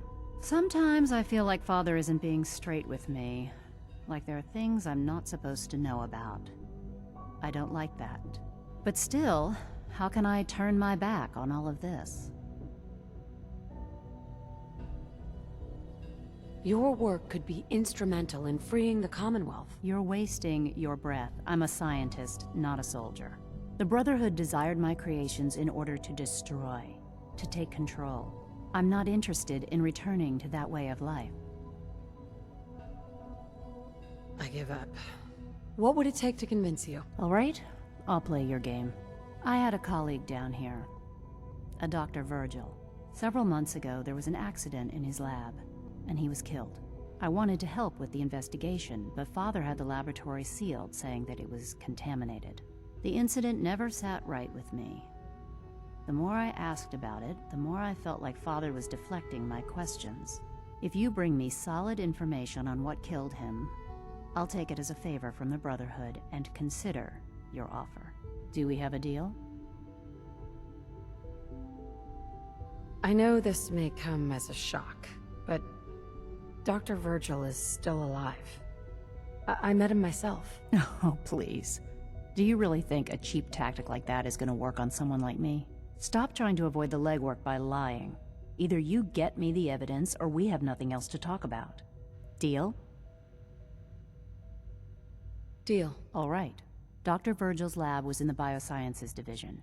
I can give you a code that will get you into the section, but the lab itself has been sealed, so you'll have to breach it on your own. I'd tell you to be quiet about it, but your Brotherhood and discretion isn't exactly your strong suit. And finally, if you get caught, we never had this conversation. Now, for the sake of keeping up appearances, let me see that Pip-Boy of yours. I've been told to install a courser chip in it for you. Father's orders. You're to be given full access, with the ability to relay in and out of the Institute at will. A courser chip? What's it do? The same thing it does for our coursers. Creates a link to the relay that allows them, and now you, to get in and out at will. In case the significance is lost on you, you'll be the only one here with that kind of access. If nothing else, it should demonstrate the amount of trust Father has placed in you. Speaking of, I trust our discussion will remain between the two of us. Now, I need to get back to work, and I'm sure you have other things to do.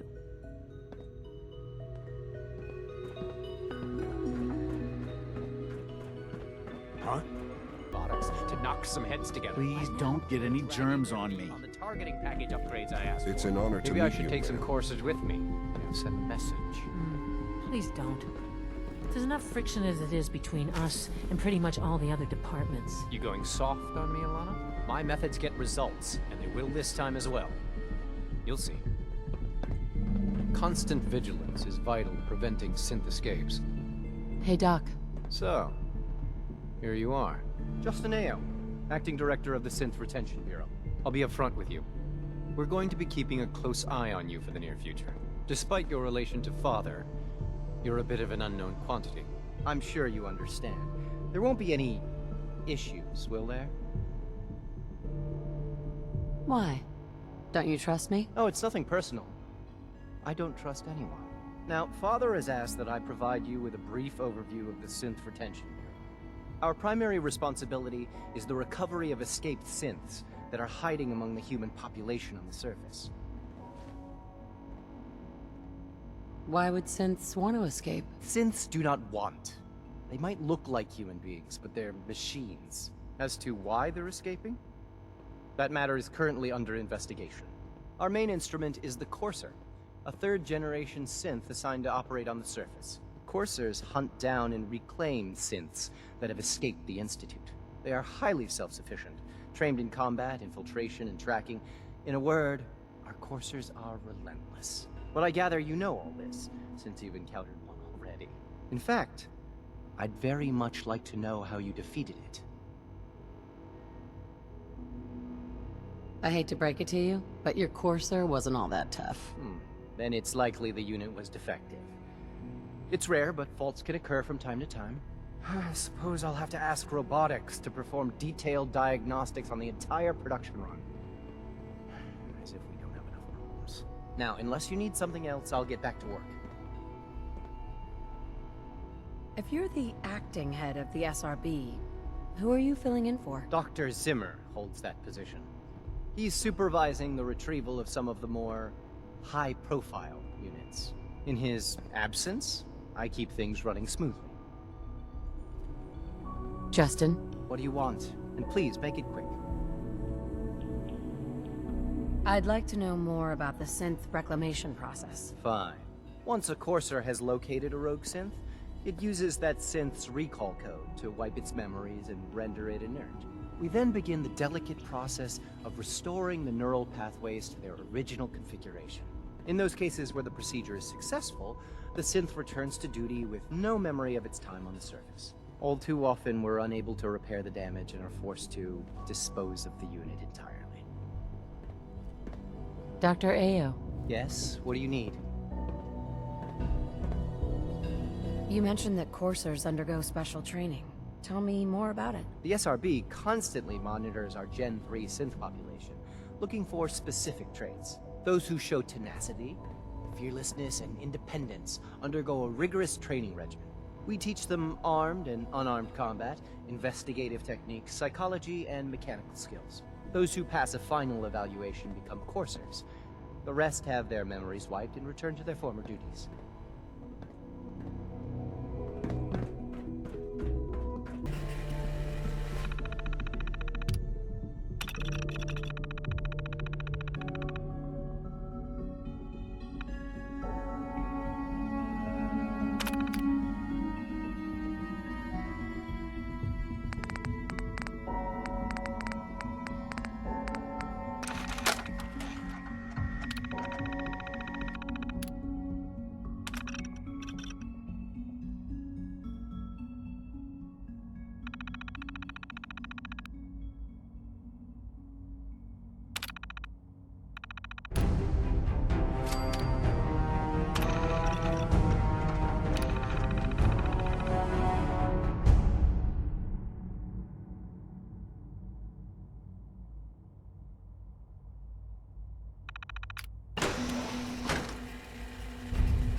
Now that you've had a chance to see the Institute firsthand, what do you think?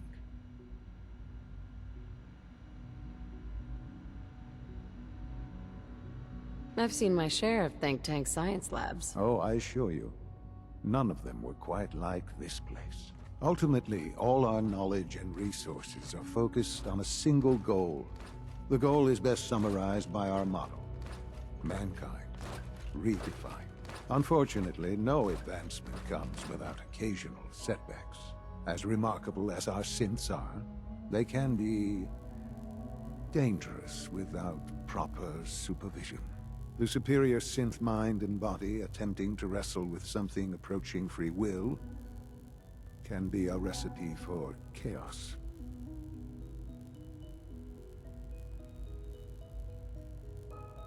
If the synths are intelligent and self-aware, then they have a right to free will. However closely they may approximate human behavior, they are still our creations.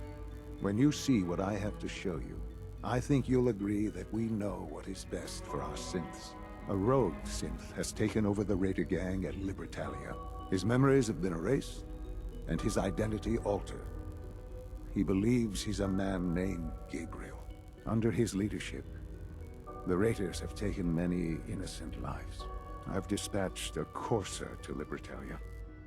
I'd like you to join him and reclaim that synth.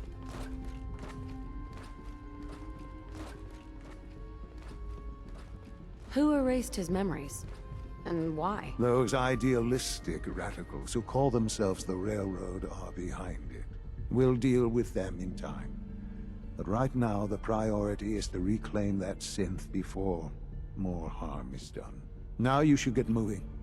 Many people are in danger, and a delay could cost lives.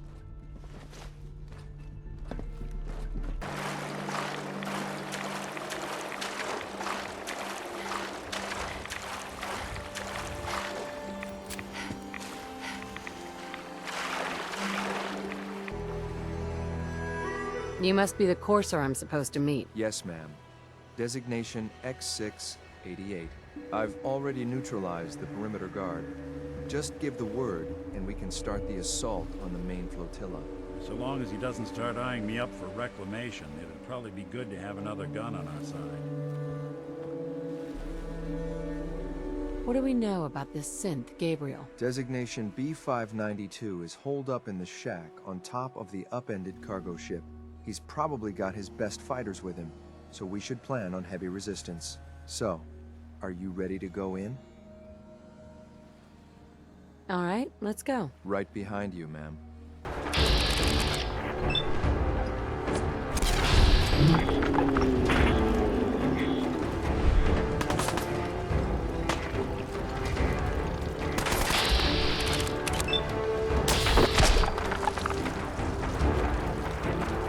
There's something important I need to tell you.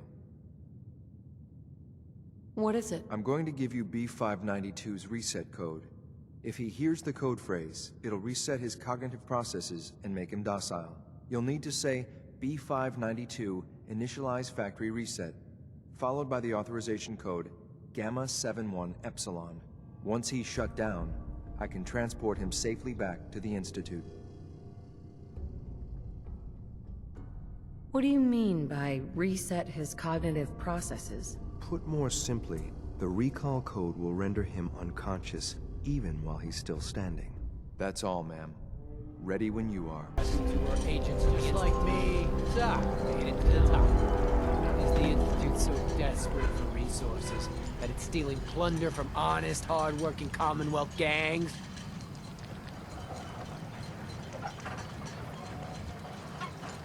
B592 initialize factory reset. Authorization Gamma 71 Epsilon. Boss?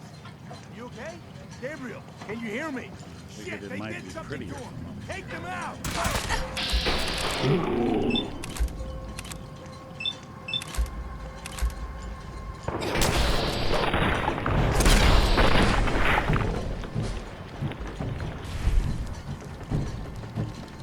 Nice work, man. I'll take the synth back. This is X688, ready to relay with reclaimed synth B592. I'm glad to see you return safely. I know the task was difficult, but I needed you to see firsthand how dangerous a rogue synth can be.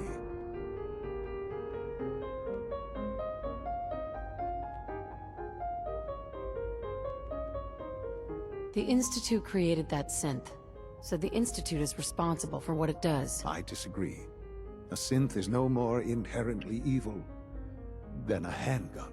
When a man dies by gunshot, is the weapon's maker blamed? Of course not. The blame rightly falls on he who pulled the trigger. Yes, we created the synth. But whether they intended to or not, the Railroad's agents turned it into a killer. But enough about that. The task is done. And you've returned our synth safely to us. I couldn't have hoped for a better outcome. Well done. While you were away, I had quarters prepared for you.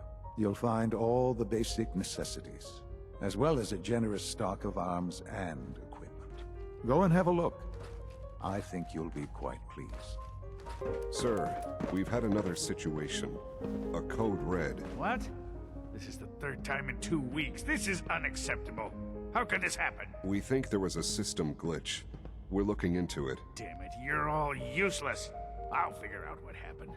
But in the meantime, tell the others to be on high alert. I want more patrols and more rounds. Right away, sir. If you see anything even remotely suspicious, report it immediately. This absolutely cannot happen again. Got it? Yes, sir. Understood. Synths aren't human beings, but supposedly they're the future of humanity. Welcome to the Institute, ma'am. Ah. Hello, Mother. Tell me, what would you do when someone has stolen from you? That's a loaded question. What's been stolen from you? Institute property is not often taken from us. We cannot react lightly when it happens. The group that calls themselves the Railroad have acquired several synths from the Institute. Synths that had gone missing in recent months. They no doubt mean to free these synths, in their delusion that synths are somehow sentient beings. You've been in contact with the Railroad, so you're aware of their misguided beliefs.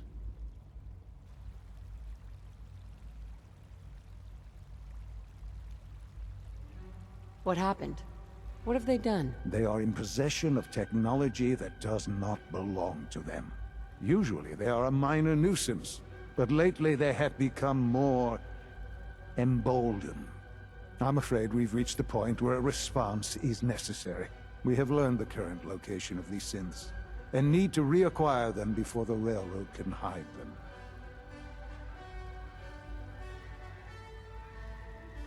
Where are the synths located? A small settlement at the old Bunker Hill Monument.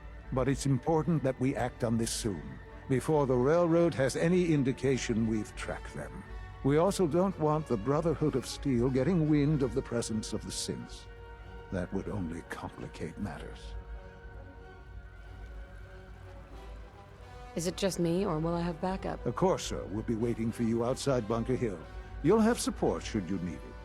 But we want to keep this small.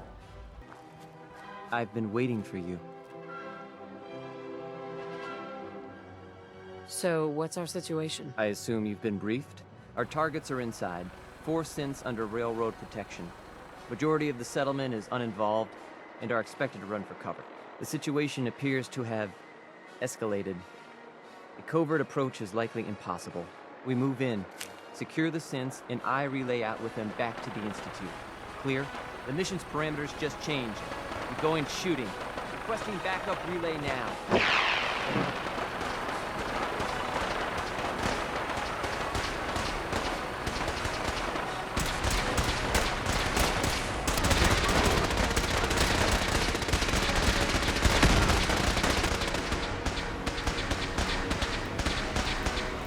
I've been looking for you.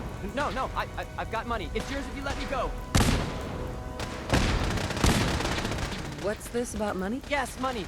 Here. 60 caps. That's all I've got. We're good, right? F633. Initiate reset. Authorization code Delta 62 Arcus. All right, Synth. Please. Why don't you want to go back? I don't know. I wanted my own life, I guess. C322. Initiate reset. Authorization code Gamma 49 Typhoon. You there, Synth. Come on, please. Just don't.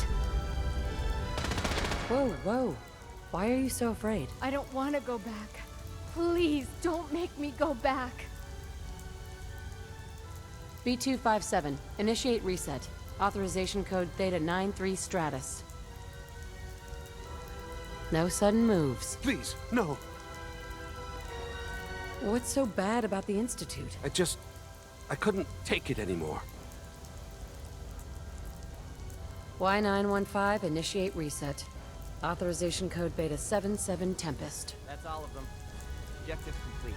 Return to the town. Make sure all hostiles have been eliminated. I will relay the synths back to the Institute. Report to Father upon your return, and good work.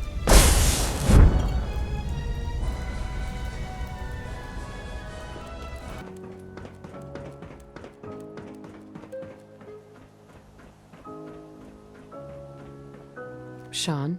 You know, in all my years, I've never set foot outside the Institute. Not once. Since the day they brought me here. I've never had a reason. But now, this just confirms the truth I've always known. The Commonwealth is dead. There's no future here. The only hope for humanity lies below. It's not so bad, really. People manage. Perhaps. But at a cost too great to be worth it. Standing here, I'm reminded of how fortunate I am that I was spared a life in this wasteland. I know that to you, I was kidnapped from that vault. In truth, the Institute rescued me. Both of us, really.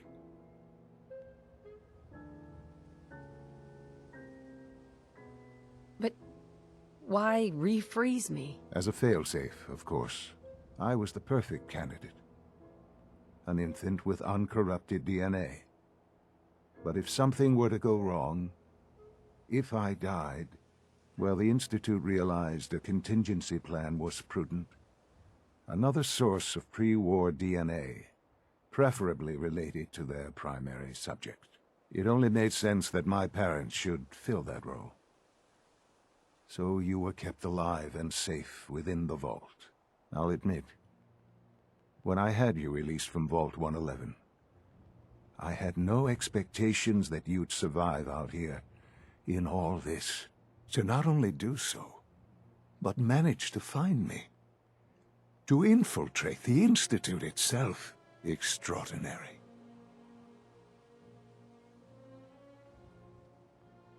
Why let me out now? After all this time. Well, that's hard to explain. Certainly, it was no longer necessary to keep you suspended. Well, I suppose I wanted to see what would happen. An experiment of sorts. Would the Commonwealth corrupt you? As it has everything else? Would you even survive? Perhaps most curious to me, would you, after all this time, attempt to find me? And now I know the answer.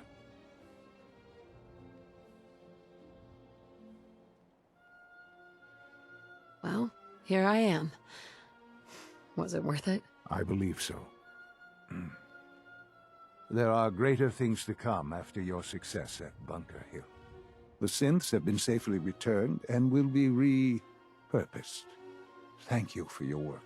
I hope you weren't at too much risk. What do you mean, the synths will be repurposed? Modifications will be made to correct the defects in their programming, and they'll be assigned to new duties within the Institute. Not the first or last time it will happen. The Railroad remains an annoyance, of course, but they'll be dealt with as necessary. And you, well, you've passed the test, as they say. You have done well. Please, take this as a token of my appreciation. Our appreciation, really.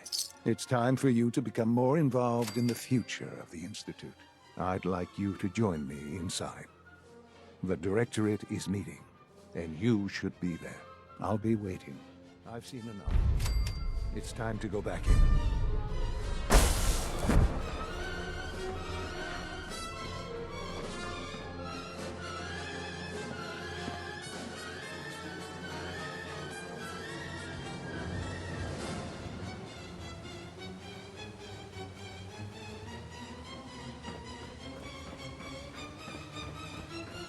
Call this a clean floor. Are your visual receptors malfunctioning? Can you not see the grime and dust?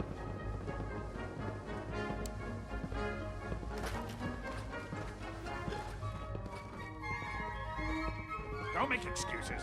You're clearly defective, and I intend to Good, report we're all this. here. Perhaps after you... I think it's time we begin. Sir, excuse me, but what exactly is she doing here? I will address that issue. But there are other subjects that require our attention first.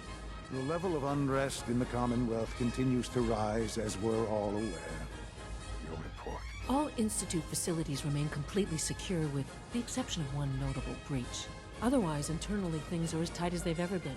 Dr. Ao has been keeping an eye on things topside. Yes, Watchers show no additional threats beyond those previously identified. Boston International Airport remains occupied, with Brotherhood presence noted at several other points throughout the Commonwealth.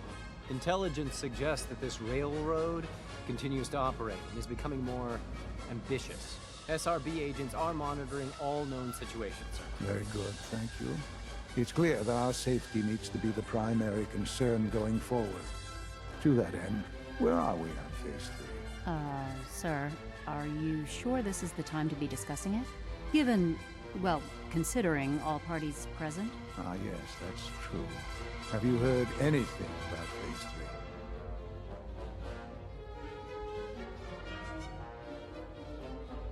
3? What's Phase 3? It's very important to us. Power is, as I'm sure you've seen above ground, a very valuable commodity. I'm not talking about some abstract concept of control. I mean real, tangible power. The kind that keeps the lights on. With every advance the Institute makes, our need for raw power increases. Many compromises and sacrifices have been made over the years to allow progress to continue. What kind of compromises? We have at times had to rely on drawing power from above-ground installations. It risks personnel and equipment, but no longer. Phase 3 is simply the activation of a nuclear reactor that can provide enough power to the Institute now and forever. It will ensure not just our survival, but our prosperity. Whoa. Nuclear power? That's a disaster waiting to happen. Not in our hands. I assure you this is the answer. This is the future. The reactor is close to ready, but recent tests have determined we have a few tasks ahead of us. Thus, we come to Phase 3, and to how you will help. Sir. Yes, Dr. Ao.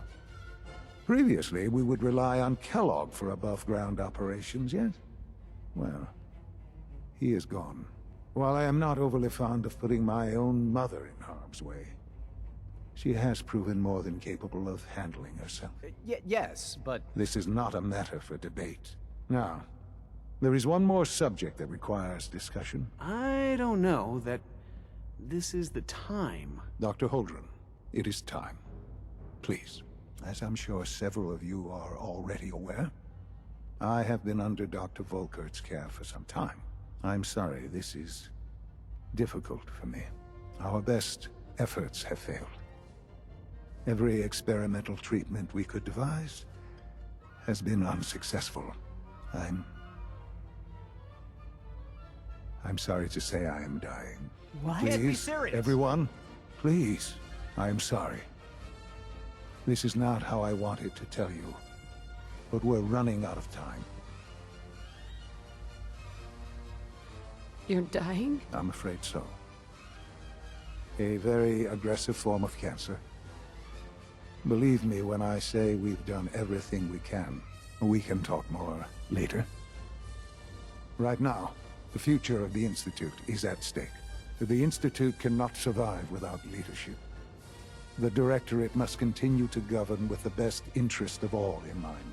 To that end, I am naming my mother as my successor. Oh, boy. You can't be serious! Really? Seems a poor choice. How can you possibly justify this? She isn't one of us. She isn't even a scientist. Ignoring your borderline, insubordinate tone, I will simply say this. The Institute has enough scientists. What it needs is a leader. I believe my mother has already proven herself more than capable in that regard. This will conclude this meeting. Thank you.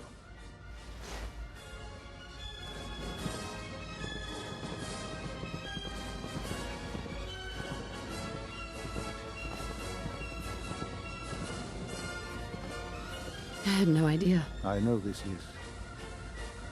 well, it's a lot to take in at once. I'm sorry, Mother. I hope it wasn't too presumptuous of me to put you in charge without even asking first. What would it mean to be in charge? Most divisions of the Institute are fairly autonomous, perfectly capable of functioning without intervention. Where those divisions interact, however, problems can arise. You'd lead the Directorate in setting policy, resolving disputes, and the like. There's no question that some of the Directorate, and the Institute at large, will need reassurances about your appointment. That's why I'd like you to take charge of this latest operation. Dr. Fillmore can fill you in on the details. There are hard decisions ahead, for all of us. But for you especially. I know that you'll do the right thing.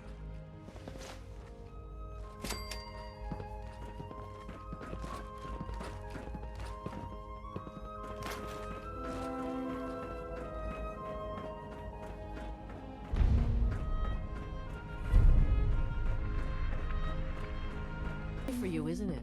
Well, it's about to get busier. You're going to lead this operation, I'm told. What the hell is this operation about? Hey, relax. We wouldn't send you off without the proper information. Recent events have upset our timetable. Getting the reactor online has become our #1 priority. It needs to be running, well, yesterday. We're going to have to cut some corners. I'm not thrilled, but it means we'll need to rely on some pre-war tech. You're going to the mass fusion building to acquire a beryllium agitator for us. What's a beryllium agitator? The details would be lost on you. No offense. The point is, it'll allow us to boost the reactor's power and get it running sooner than planned. You just keep me safe. I'll worry about the agitator. Is that really necessary? I'm sure I could handle this by myself. Yes, it really is. Not only is this tech sensitive, it's old. Look, I'll take care of it. You just make sure I come back in one piece.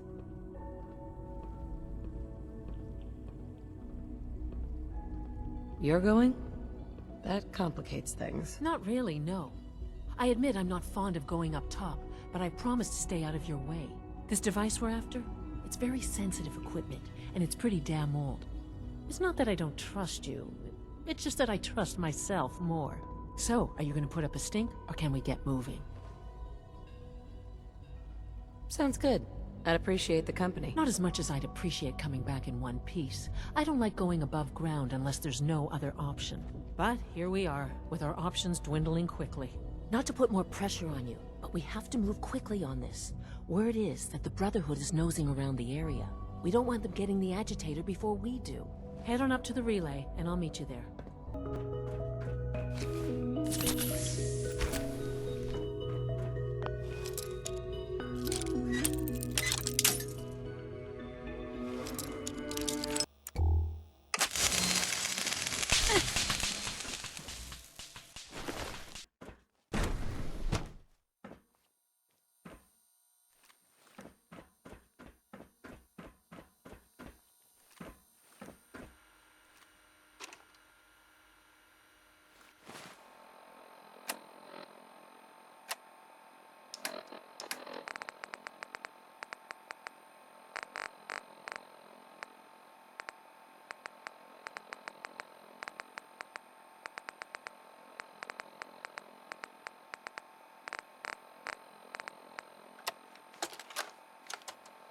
Personal record, Dr. Brian Virgil.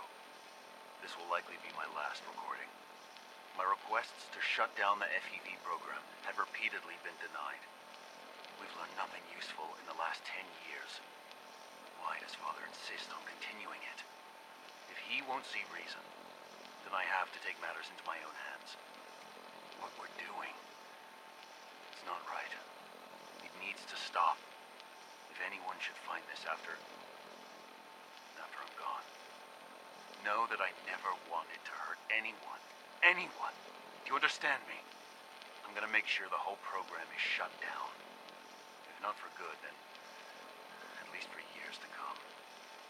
After that, I know what I'm about to do will be seen as a betrayal.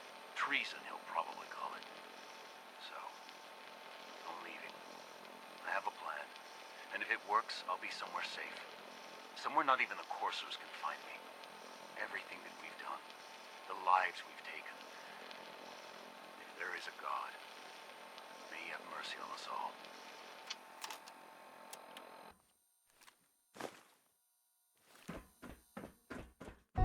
Synth Unit, you were scheduled for maintenance duty in SRB last night. Anything you'd like to report? Nothing to report, sir. I carried out my duties, as usual. Dr. Ao saw you accessing a terminal. You know you are not permitted to access terminals in that section. Is Dr. Ao mistaken? Yes. I mean, no, he's not. But I was only... What is it? Were you or weren't you accessing a terminal in SRB? I was, but I swear it's not what it sounds like. I was cleaning the terminal, and it switched on by mistake. I was just shutting it down. Was that a stutter? Have you developed a defect, Unit? Maybe you need to be reset. Sir, I assure you that won't be necessary. It won't happen again. See that it doesn't. You don't want me to tell you twice. Now get back to your duties. Unit X688 speaks highly of your combat skills. Dr. Lee. Took you long enough to find that evidence. Let me see what you've got.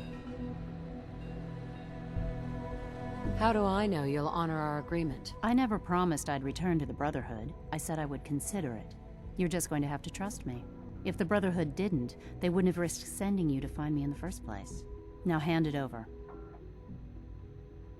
I'm afraid it's bad news. Since when do you know what I consider bad news? Just let me hear it.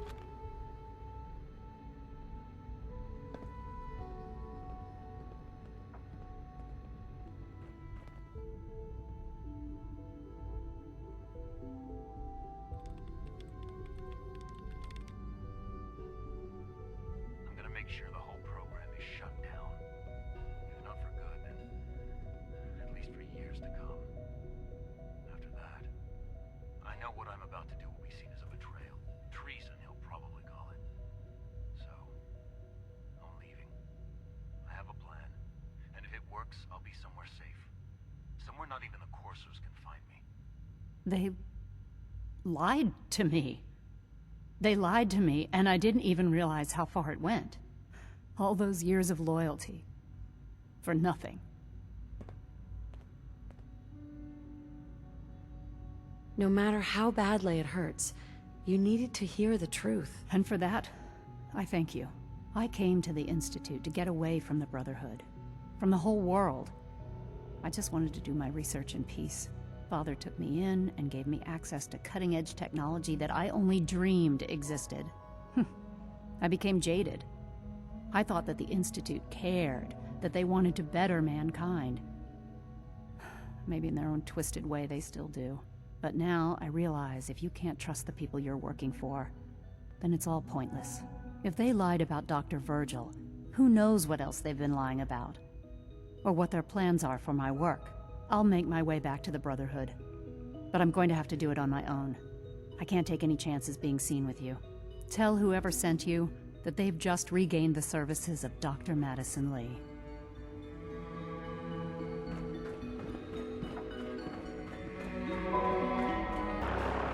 Proctor Ingram, the Institute wants me to get something called a beryllium agitator from the ruins of mass fusion. A beryllium agitator? I seem to remember reading an old technical document on those once, but I only thought they were theoretical. It must be pretty darn important if they're sending you to find one. You know, if we head over to mass fusion right now, we may be able to get the device before the Institute does. That's if you don't mind a little company, of course. Why would you want to go? Are you kidding me? Mass fusion was on the cutting edge of atomic technology. And considering there hasn't been much in the way of engineering advancements lately, that makes it a goddamn gold mine. I'm not gonna miss an opportunity like that. Yeah, it would be helpful if you tagged along. I knew you'd see it my way. Grab whatever gear you need and meet me on the flight deck. But don't take too long. This could be our best chance at beating the Institute to the punch.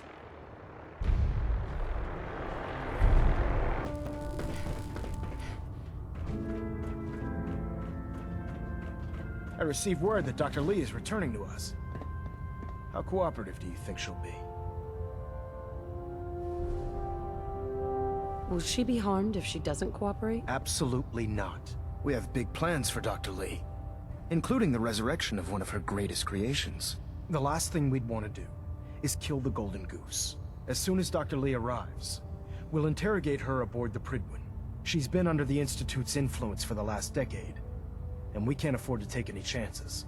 Now, I believe you still possess an important piece of data that Proctor Ingram is eagerly awaiting. I want you to bring it to her immediately. Once again, Knight, you don't fail to impress. Dismissed.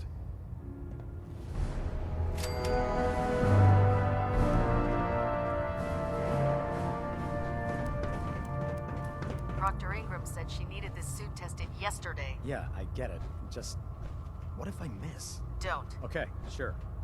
Firing. Everything holding together? Trust me, you'd know. Good. Firing! All right. Everything looks nominal. And you didn't scuttle the ship. Thanks, Initiate. Sure. Anytime. Thank God.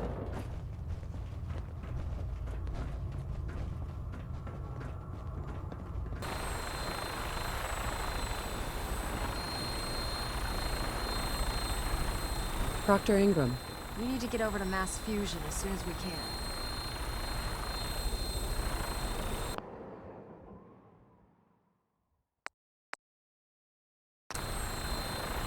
You don't see a lot of vertibirds in this kind of shape. Roger that, Scabbard. We have clearance for release. You might want to hang on, sir. The drop can be a little rough. Never could get used to flying in these things.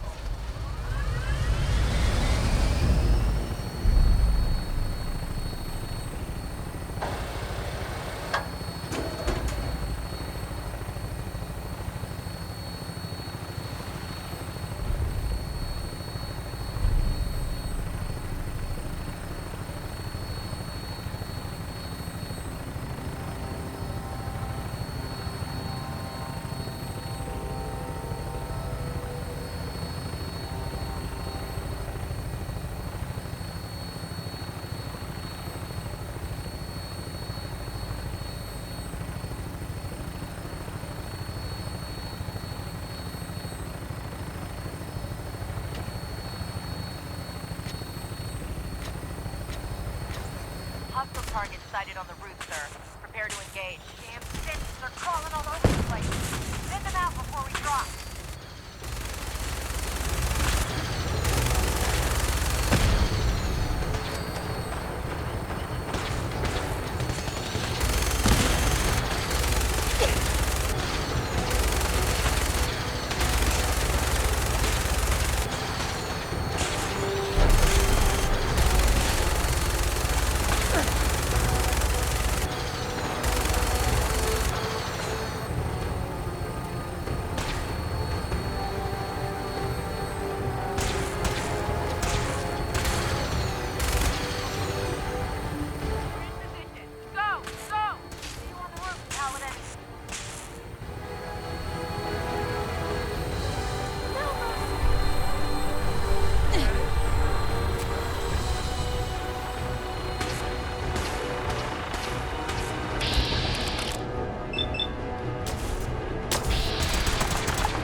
fusion's reactor. Don't make them like that anymore. A 200-year-old experimental reactor, huh? Be sure to inform you next again if things go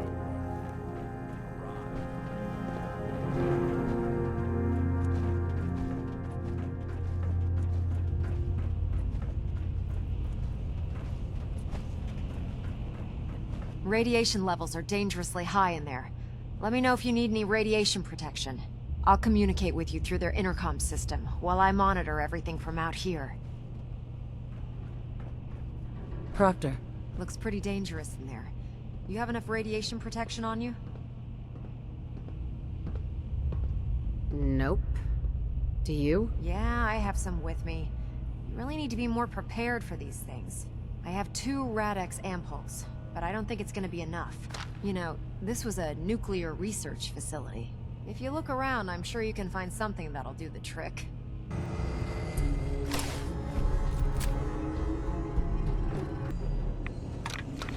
Now cycling airlock. Please wait. Initiating decontamination sequence.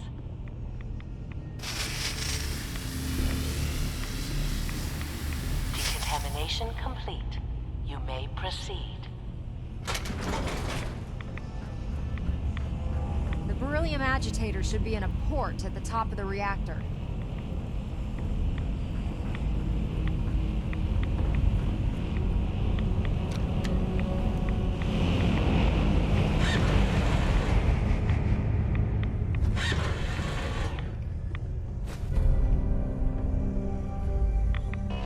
Security alert in the reactor chamber. Emergency lockdown initiated.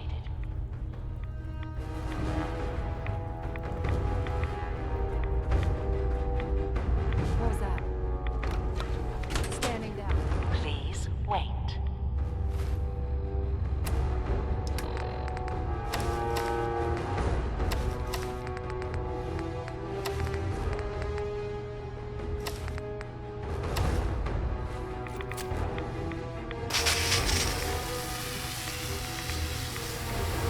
Decontamination complete.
The Institute must have sent reinforcements.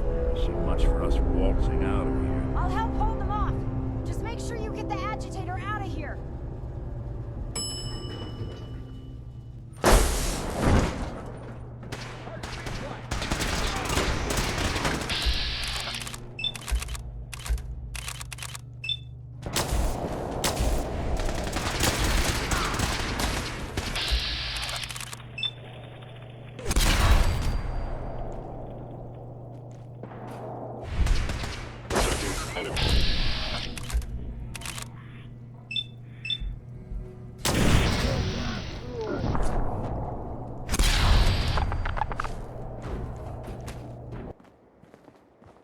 The Commonwealth's a dangerous place. Make sure you gear up before you head out.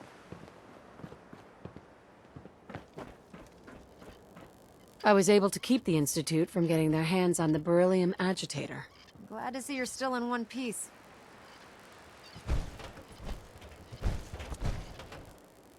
You mean you're glad to see the beryllium agitator in one piece? Let's just say I'm glad both of you are in one piece and call it even, okay? Anyway, we shouldn't stand around here talking. We've both got a lot of work to do. In the meantime, I'll take the agitator and stow it on the Pridwin for safekeeping. Here you go. Are you sure it's gonna be safe up there? If the Institute had the muscle to take the Prydwen down, they'd have done it already.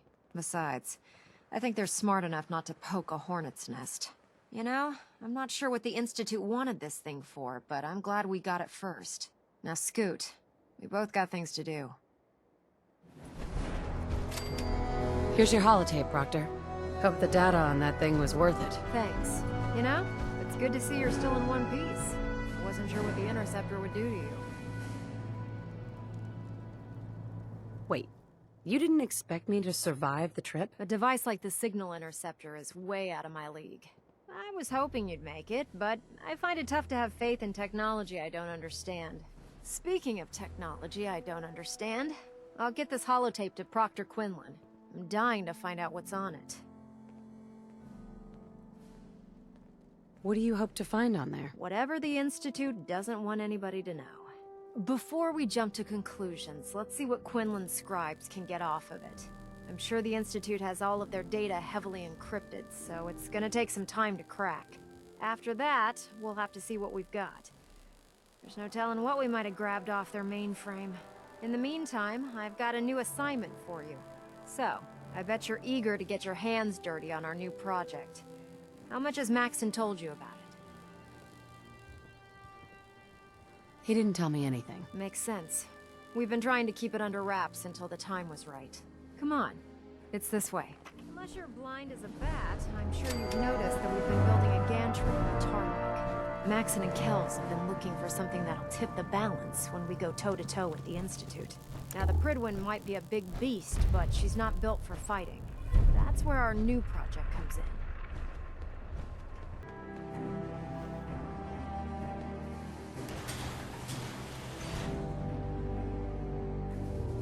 This storage bay full of parts is what's left of Liberty Prime.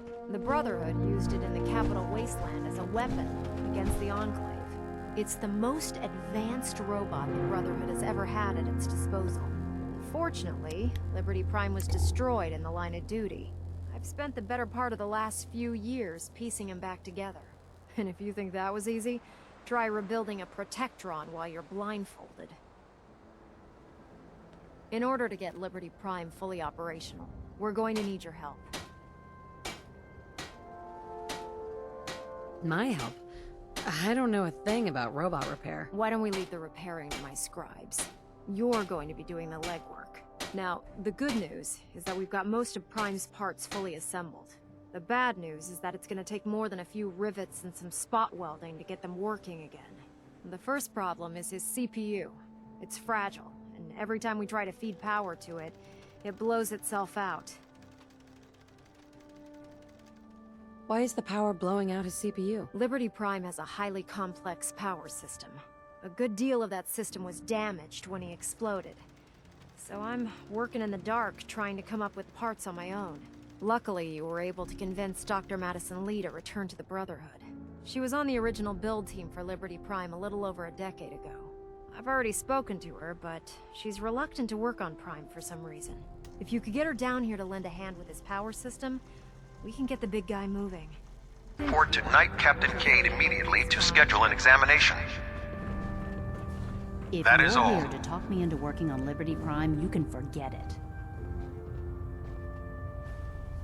What changed your mind? Nothing changed my mind. I promised you I'd return to the Brotherhood, and I've kept my end of the bargain. Do I need to remind you why you made that promise in the first place? No, that won't be necessary. Tell Proctor Ingram to get her scribes ready. It's going to take a hell of a lot of work to get Liberty Prime back online, but we'll get it done. Proctor Ingram. Well, things are off to a good start. Isn't that right, Doctor? I hope so. Prime suffered some significant damage to his memory core. I wish your people would have been a bit more careful, Proctor. The good news is that the damage isn't irreversible, and I should be able to get the power flowing into his CPU core without overloading. If your people stay out of my way, that is. Charming, isn't she?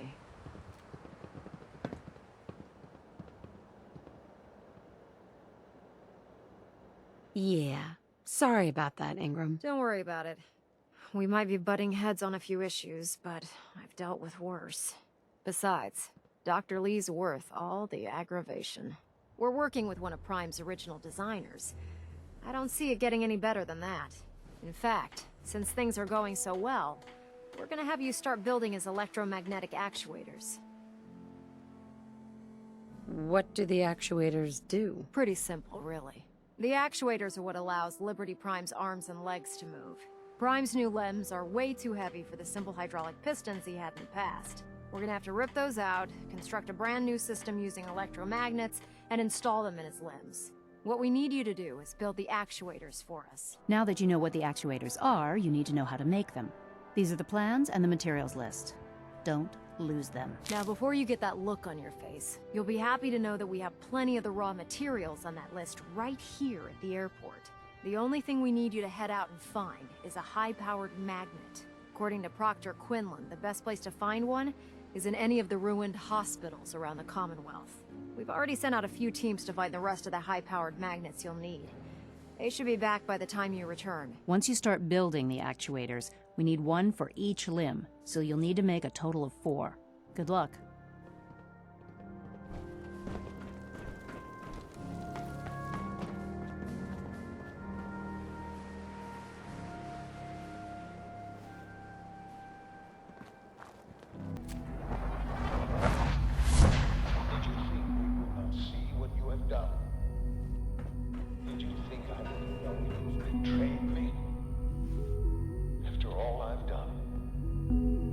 To which I've gone to give you a new home, a new life, for us to be a family. But you have made your choice. From this point on, you are an enemy of the Institute. Should you cross us, we will kill you. Go now, and live whatever meaning this life you can.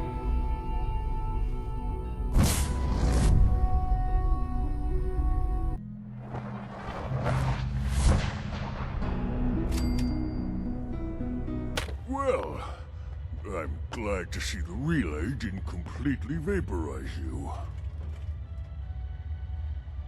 Did you expect it to? No, of course not. It was far more likely that it would just blow up. But it didn't. You made it in. Were you able to find the serum? I've got it right here. That's it. That's really it. All right. Let's see. Retrovirus has matured nicely. Density gradient is high. Recombinant counter-intron sequences look stable. Transcriptive exon strands have formed. How are you going to test it? On myself, of course. That was the plan.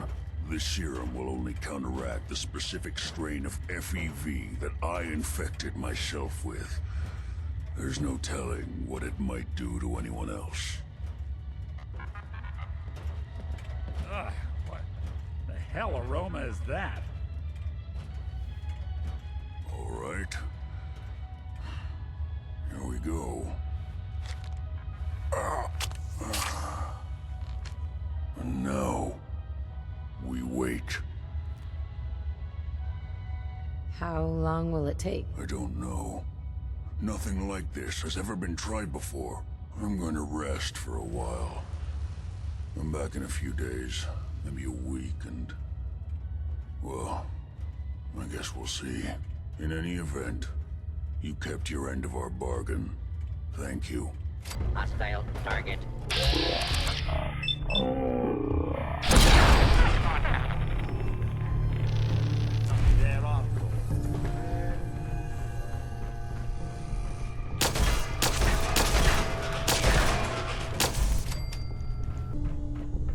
Attention. Fugitive should be considered armed hostile and escaped. Transmitting description to designated law enforcement authorities. Proctor Ingram? That's all 4 actuators. Delivered and done. Nice work. Right on schedule. I've completed the restoration of Prime's basic functions, and he's ready to go. In fact, it's getting difficult to explain to the system why it can't move right now. Well, as soon as my scribes get those actuators in place, we'll have his arms and legs installed in no time. Which brings me to your next assignment. It won't be long before Prime can walk and talk, but he's missing one last important element. His nukes. Without them, his offensive systems aren't operating at peak capacity.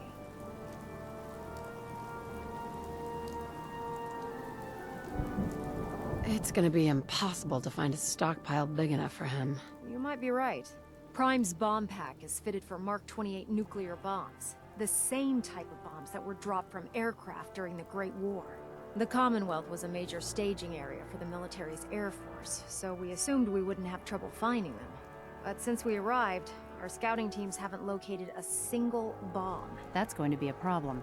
Without a fully loaded nuke pack, Prime won't have the firepower to take on the Institute. Maybe we can arm him with something else. It'd take months, or even years, to install a new weapons system on Prime. We're having a tough time making all the parts we need to get him running as it is. But before you give up hope, there's actually a silver lining here. Proctor Quinlan has located some records regarding a military installation, which was used as a nuclear weapons storage facility.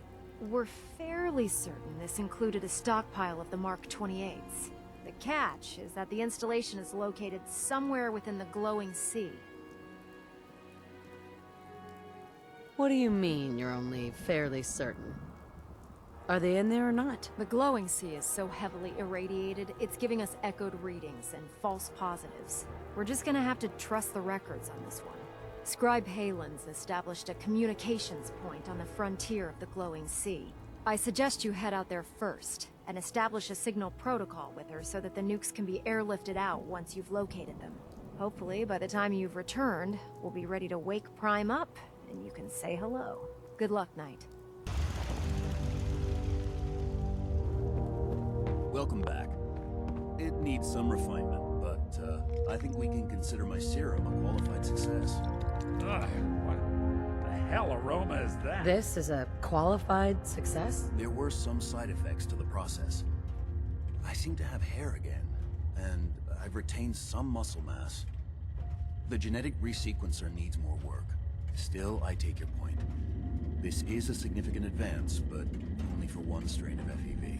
It will take years, perhaps decades, to generalize my formula. Still, you have my gratitude. You're welcome to make use of my lab.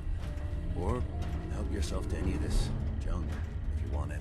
In the meantime, I have a lot of experiments to run. Excuse me. Virgil. Make yourself at home. Such as it is.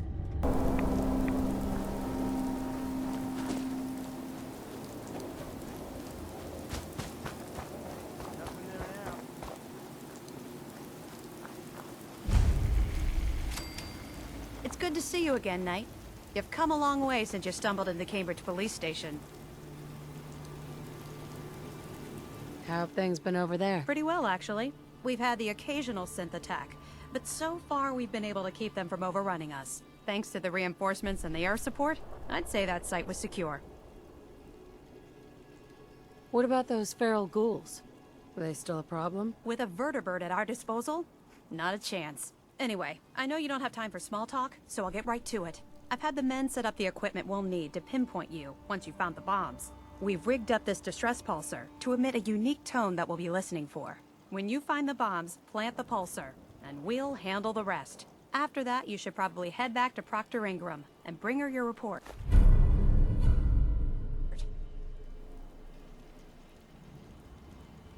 Why use this distress pulsar? Unless you could locate an entire radio station within the glowing sea, there's no way you're going to be able to send out a regular signal. Luckily, the distress pulsar's ping cuts right through the interference, and we'll be able to hear you as long as we stay close to the frontier. Look, I know you've been through the glowing sea before, but remember to keep an eye on your Geiger counter. If you don't, the radiation will cook you from the inside out. Good luck, Knight.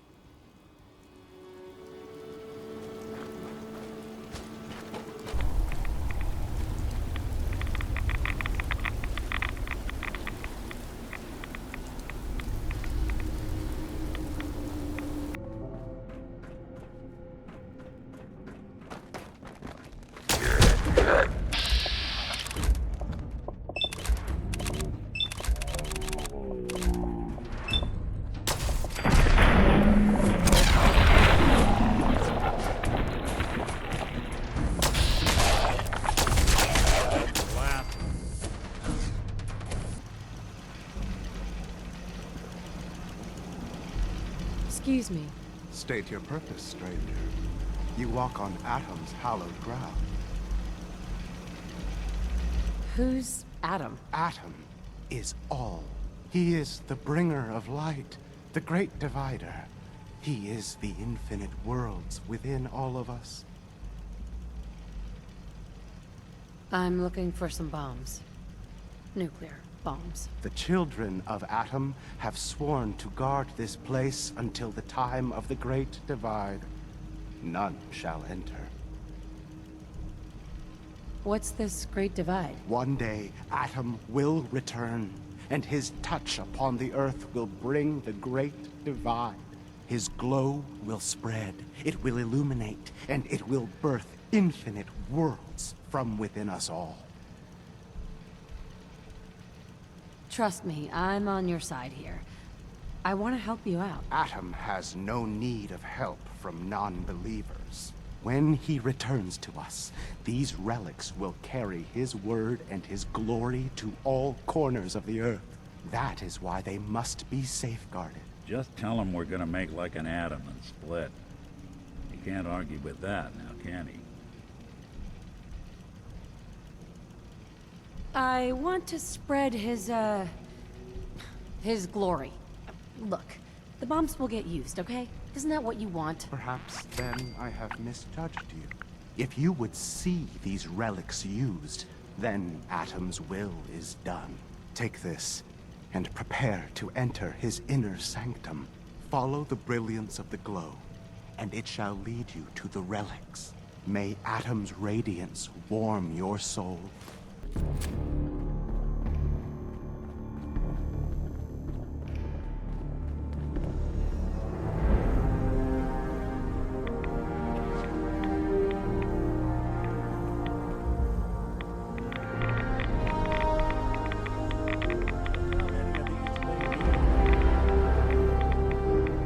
Excuse me, Proctor Ingram. Looks like the Mark 28s are gonna do the trick. That was a good find. I'll work with your team to ensure that Prime's bombs remain stable after they're loaded into his pack. It won't be too much of a problem. Well, Dr. Lee, I have to admit, we couldn't have done this without you. It's a little early to begin celebrating, Proctor Ingram. We haven't fully thrown the switch on Liberty Prime, and I'm just hoping all the work I've done to keep his system stable are gonna hold.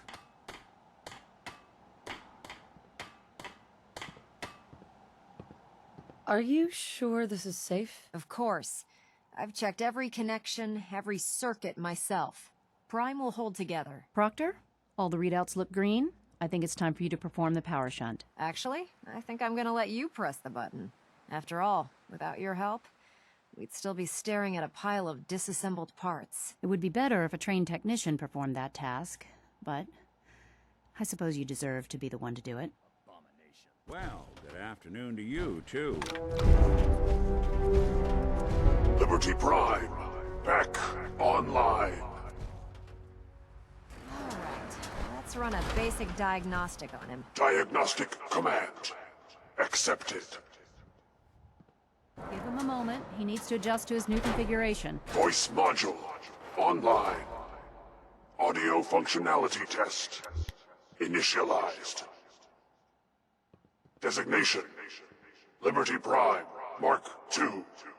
Mission: the liberation of Anchorage, Alaska. Primary targets: any and all red Chinese invaders. Now let me run a system analysis and a battle readiness check. Liberty Prime, full system analysis. All systems nominal. Weapons hot. Warning. Nuclear weapon payload depleted. Reload required. Warning. Power core offline. Running on external power only. Core restart recommended. Ability to repel red Chinese invaders compromised. Got green lights across the board here. He's looking good from where I'm sitting. Doctor, if you wouldn't mind keeping an eye on the big guy here, I'd appreciate it. Well, I have to admit, wasn't sure we'd be able to pull it off, but Liberty Prime's looking pretty good. What was that he said about his power core? Prime's in top shape, but his nuclear engine needs to be restarted. Right now, we have him running off of the Prydwen's engines. Once I get that sorted out, we'll send him off to kick in the Institute's front door. Before you head off to your next assignment, I have something for you. I came up with this little beauty myself. I think it'll add a bit more punch to your power armor. You think I'll need it for my next assignment? I don't know, but it never hurts to be prepared. Anyway, that's enough of that. You better hightail it up to the Prydwen. Elder Maxson said he needed to speak to you as soon as you were done here. And thank you, Knight. Without you, none of this would have been possible.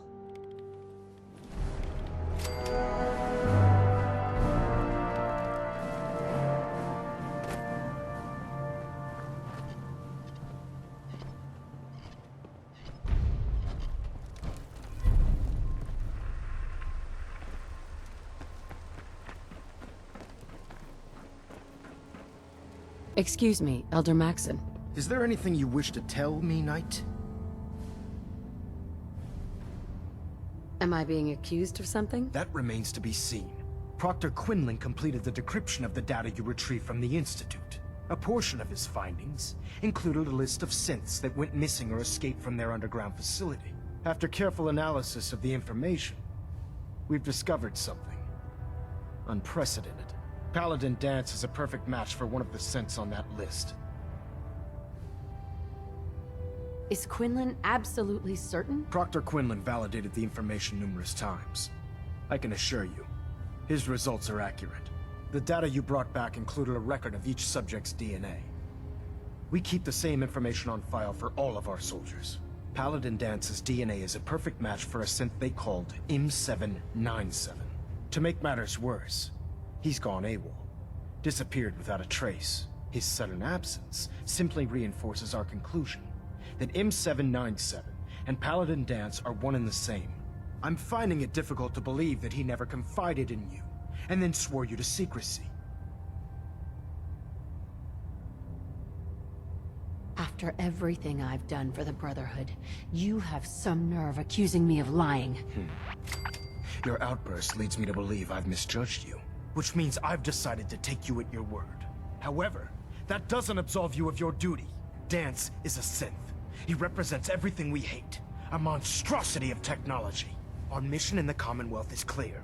The Institute and its creations need to be destroyed in order to preserve our future, which leaves me facing the most difficult order I've ever given. I'm ordering you to hunt down Danse and execute him.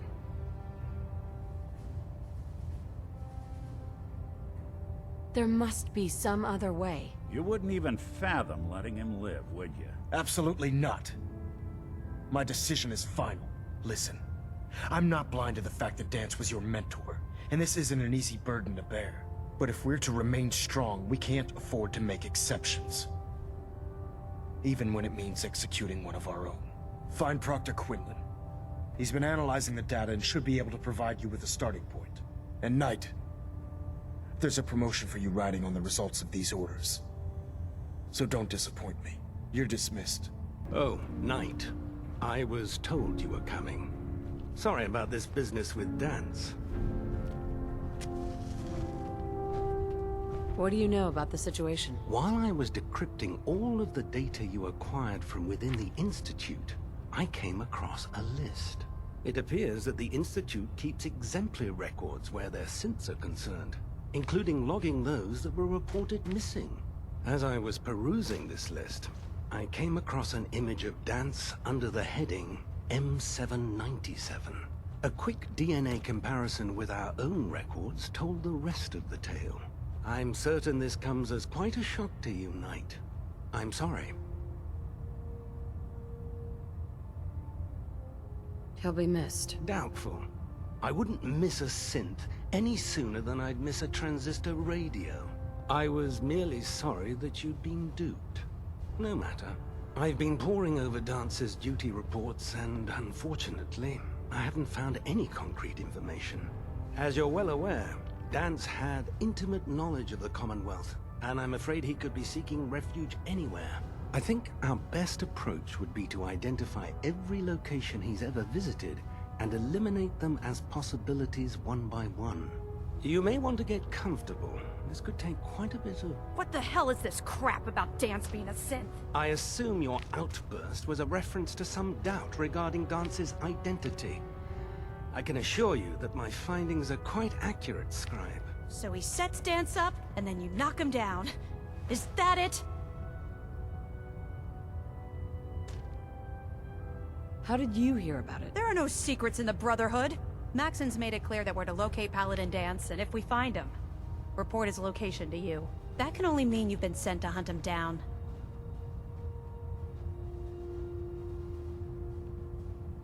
Orders are orders. Orders are orders? That's all you have to say? I can't believe that after everything Paladin Dance did for you, you're just gonna turn your back on him like this.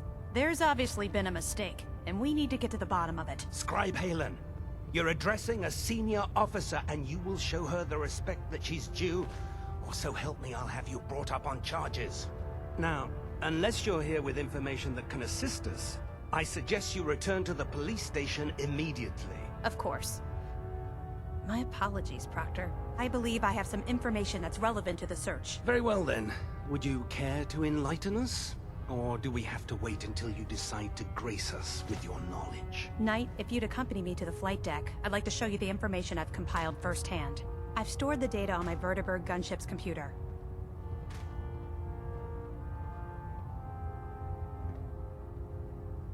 Change of heart, Halen? Just following orders. Ma'am? Proceed, Knight. I'll continue doing my research here. If you'll follow me, ma'am.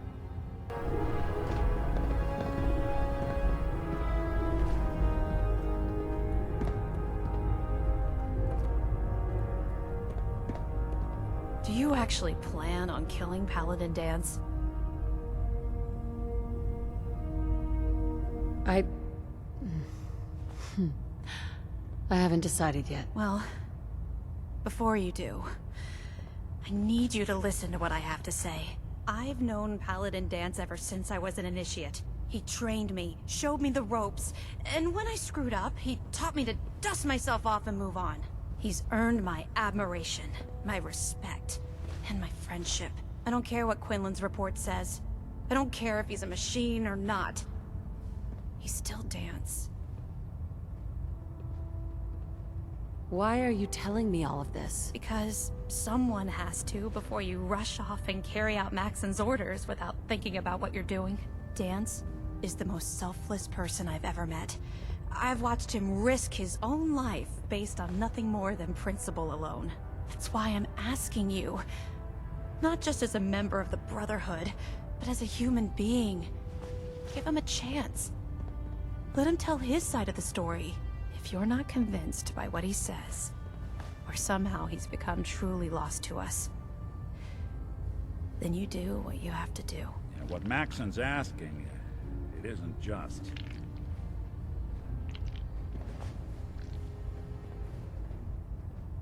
This whole thing has me confused.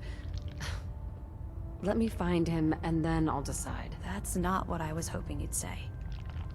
But I guess I'll just have to trust that when the time comes, you'll do the right thing.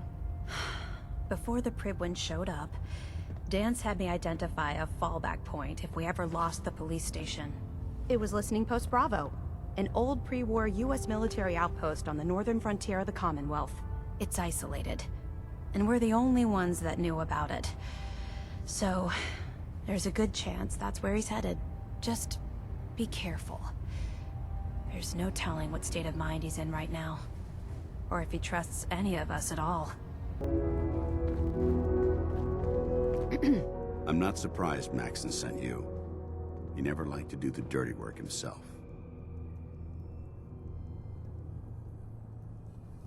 I don't understand what's going on, Dance. Believe me, this is more of a shock to me than it is to you. I didn't know. Until Quinlan got that list decoded. I thought synths were the enemy. I never expected to hear that I was one of them. If it wasn't for Halen, we wouldn't even be having this conversation.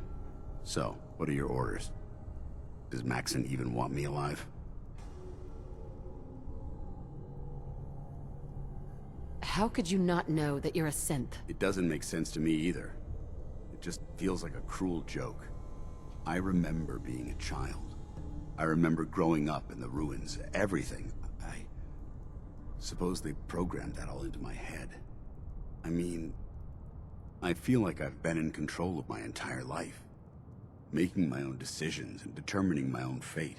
Even though the proof states I'm a synth, I don't feel any different than I did before. I still feel like a human. Why does any of this even matter to you? You're obviously here to carry out Maxon's orders. Does he even want me alive?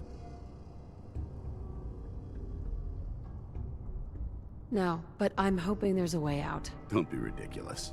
Look, I'm not blind to the fact that this must be difficult for you. I wish Maxon had sent someone else, but that doesn't change a thing. I'm a synth, which means I need to be destroyed. If you disobey your orders, you're not only betraying Maxon, you're betraying the Brotherhood of Steel and everything it stands for. Synths can't be trusted. Machines were never meant to make their own decisions. They need to be controlled. Technology that's run amok is what brought the entire world to its knees, and humanity to the brink of extinction. I need to be the example, not the exception.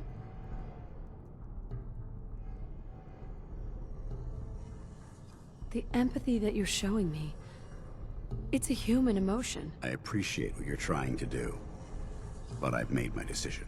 I'm ready to accept the consequences of my true identity. Maxon's ordered you to execute me, and I'll be damned if I'm going to stand in your way. No. I won't do it, Dance. I can't believe you'd risk your life just to keep me alive. Why would you do that for me?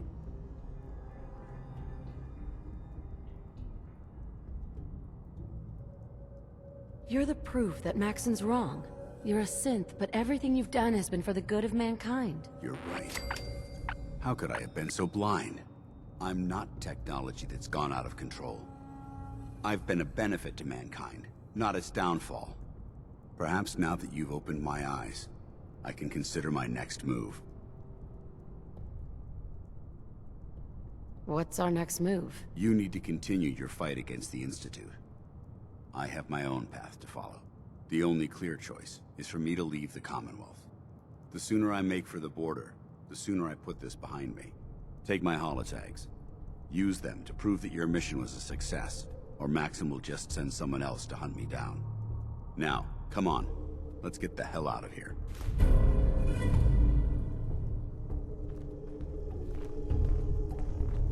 How dare you betray the Brotherhood? It's not her fault. It's mine. I'll deal with you in a moment. Knight, why has this thing not been destroyed?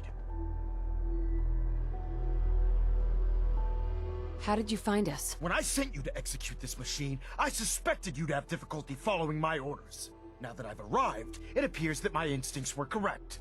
What did it say to you that made you betray the Brotherhood? Why is it still alive?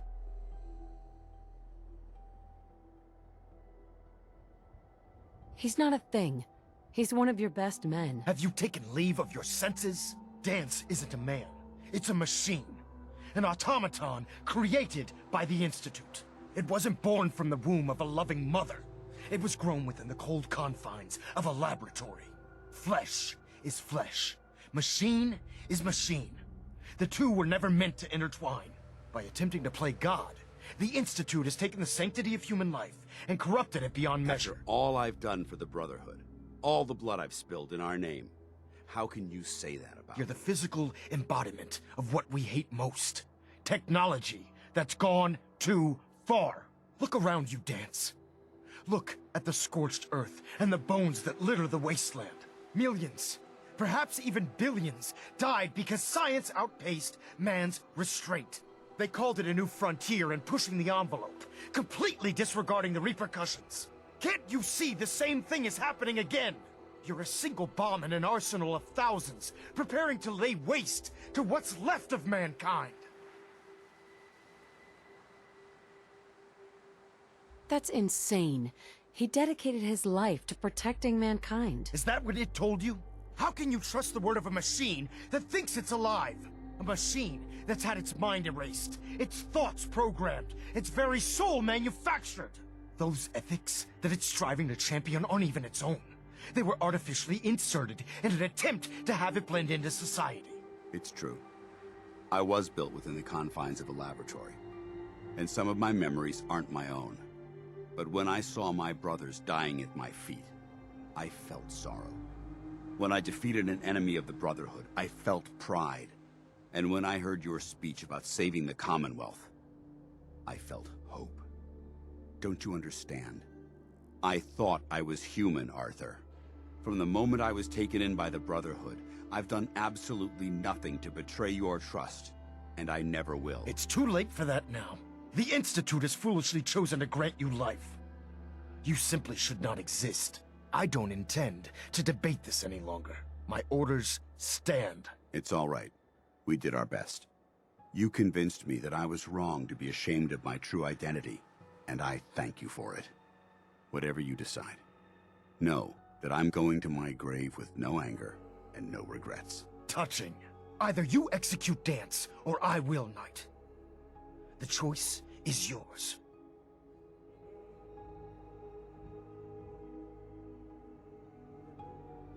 After all the sacrifices I've made, and all the battles I've fought for the Brotherhood, you need to listen to me. You owe me that much. Very well. I'm listening.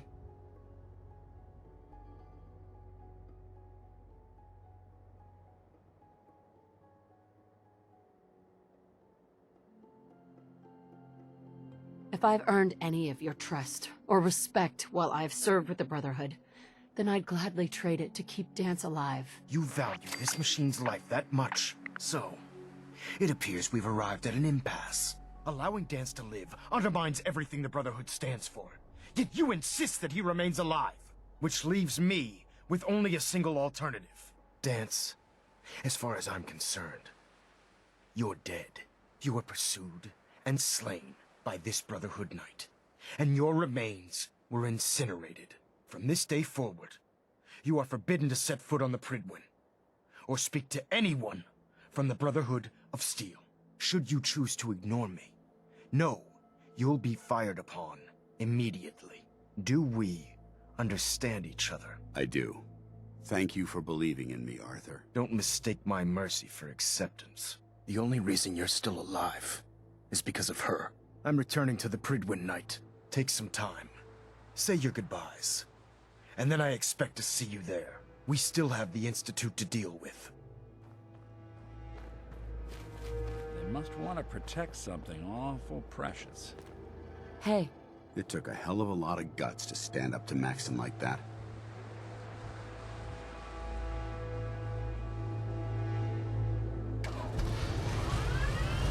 Friends take care of each other, no matter what. That they do. Which is why I've decided to stay here. I didn't plan on spending the rest of my days at this old listening post, but it will have to do. Besides, you're still gonna need my help, and I'll be damned if I'm gonna let you wander the Commonwealth alone. Now, you better get back to the Prydwen. In the meantime, I'll start making this bunker more livable. If you ever need me, I'll be right here. What about Halen? I don't think Maxon knew she was involved, so she'll be safe. I'll contact her and let her know what happened here. It's the least I could do.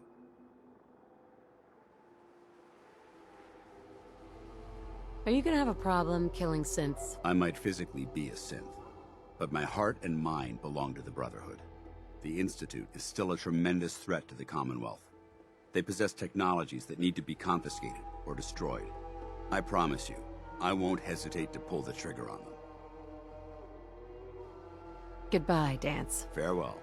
I hope the next time we meet, it will be under happier circumstances. Reporting as ordered, Elder. Before we continue, I want to make one thing clear. This conversation will be the last time we speak about Dance. As far as the Brotherhood of Steel is concerned, he's dead. Do you understand? You're not going to have him killed behind my back, are you? I'm a man of my word, Knight. If he remains invisible to the Brotherhood of Steel, he has nothing to fear. Of course, Dance's execution creates a missing link in our chain of command. That traitor held quite an important position with us. I'm certain that you'll make a fine replacement. His quarters and all his possessions are now yours, including his personal suit of power armor. Congratulations, Paladin. Where did Dance keep his power armor? I'm certain you can find it in Proctor Ingram's section of the ship. Wear it with pride.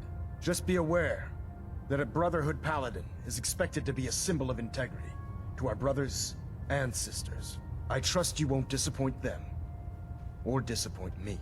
In any event, we still have the Institute to contend with, and a lot of work to do before we can begin our final assault. While the finishing touches are being put onto Liberty Prime, Captain Kells has identified a potential threat to our operations. Report to him immediately for your next assignment. Ad Victoriam, Paladin.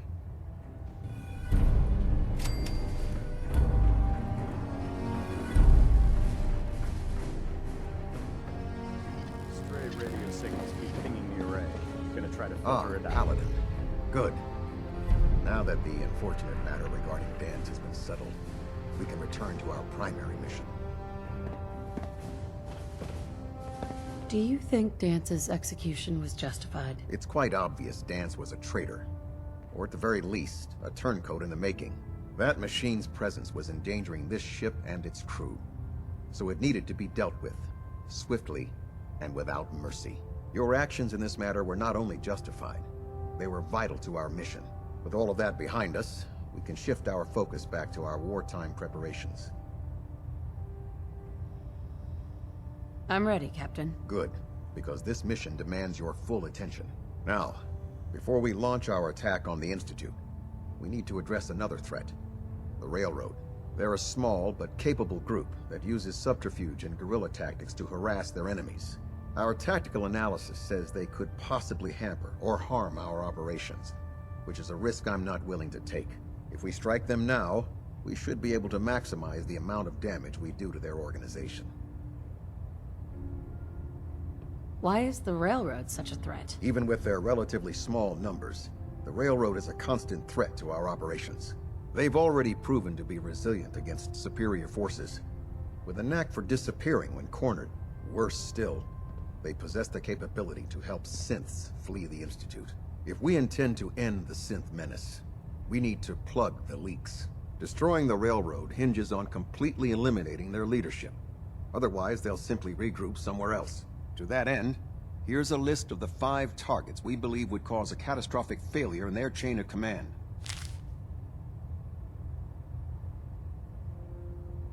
Do they all have to die? Absolutely. It's the only effective way of ensuring that they're no longer a threat. Now, before you depart, Proctor Ingram has additional orders for you to complete. Our sources tell us that the Railroad has some sort of experimental or prototype robot in their headquarters. They're calling it the Predictive Analytic Machine, or PAM for short. Cute, huh? They use the robot for complex strategic calculations that are much more efficient than anything we can generate here. If you could use this holotape to decrypt the security on PAM's terminal, it will force the unit to return to the Prydwen. I'm certain we could put PAM's computing power to good use. Otherwise, destroy it. We wouldn't want it to fall into the Institute's hands. Anything useful you can tell me about PAM? We have very little information on it. Its primary function is supposed to be using mathematical calculations in order to predict future events. I have no idea how successful it was, but if the Railroad's been using PAM for this long, it's got to be providing them with some sort of benefit. I'm sure Proctor Quinlan would be pleased to have it in his possession. I think that should be sufficient information to assist you on the mission, Paladin. When you're ready, proceed to the Old North Church and link up with our assault team. They'll provide demolition support and all the firepower you'll need to take the Railroad down. Ad Victoriam, Paladin.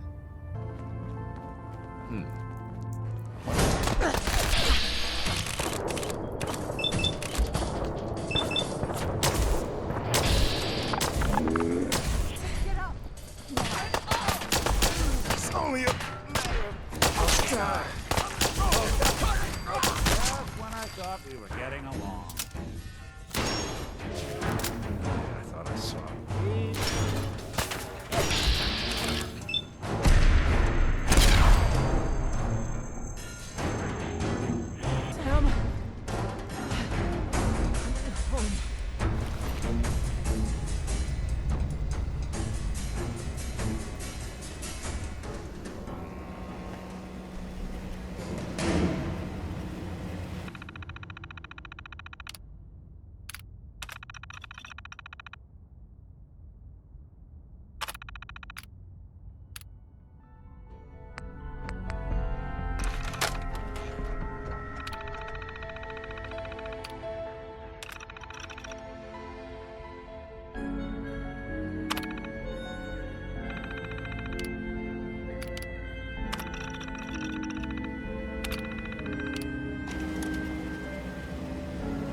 Pam. Ready for programming instructions. Recommend interface type RJ11G. Proximity sensor's green. Getting a Well, 3-second it ping appears back. that the railroad won't be a hindrance to our future operations. I wish there'd been another way. The railroad was providing assistance to escaped synths, and was therefore deemed a security threat. Those sympathizers got exactly what they deserved. I'm also pleased you managed to secure Pam, rather than allow it to be destroyed. We are having it brought to the Pridwin, where it will be installed in Proctor Quinlan's office. It's an amazing piece of pre-war technology that should prove to be quite beneficial to us. Speaking of pre-war technology, Proctor Ingram is putting the final touches on Liberty Prime, and requires your assistance. Congratulations on another successful mission, Paladin. Ad Victoriam.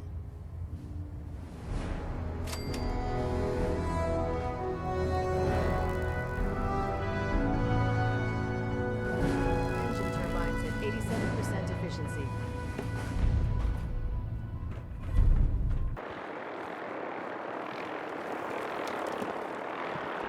Well, this is it. The moment of truth. We've pre-programmed Liberty Prime's battle coordinates into his navigational processor. As soon as he's under his own power, he'll head straight for the Institute. Elder Maxon wants you to follow, and make sure he arrives at the CIT in one piece. I've checked every wire and every bolt on the big guy. All we need to do is plug in the agitator, start Prime's reactor, and cross our fingers. If this works, how long before Liberty Prime will be ready for battle? The reaction should be almost instant. He'll be running under his own power in a matter of seconds. Look, I discussed it with Elder Maxon, and we think you should be the one who has the honor of starting Liberty Prime. Just plug the beryllium agitator into his reactor port, then head back down here and press the transfer button. Good luck, Paladin. Ad Victoriam.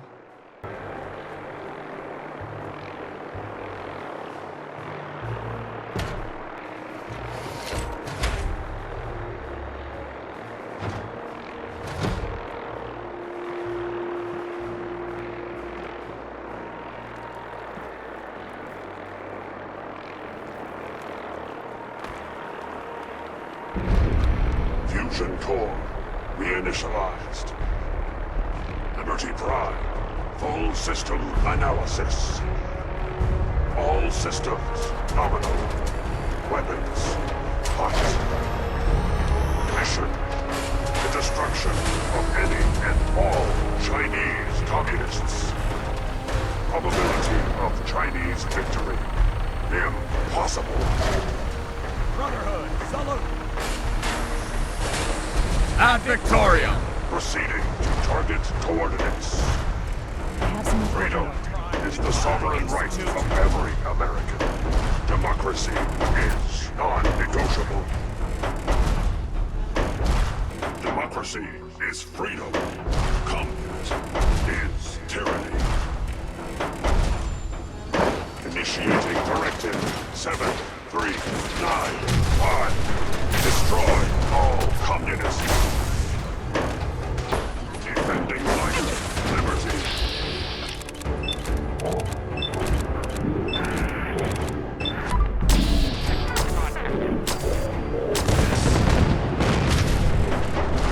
Obstruction detected. Overland travel to target. Compromised. Probability of mission hindrance: 32%. Revised stratagem initiated. Aquatic transit protocol activated. Probability of mission hindrance: 0%.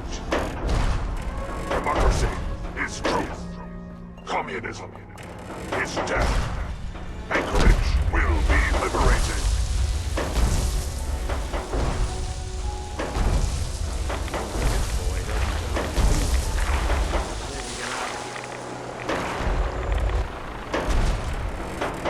Together can we stop the spread of communism. Memorial site recognized. Patriotism subroutines engaged. Honoring the fallen is the duty of every red-blooded American.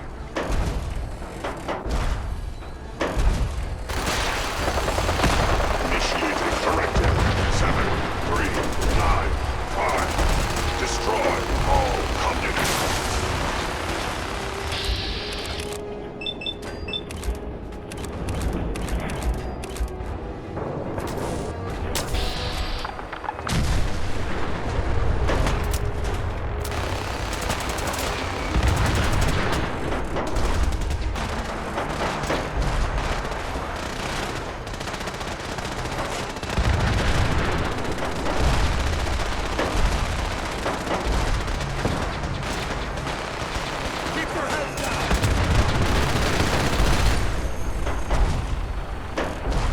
Objective reached.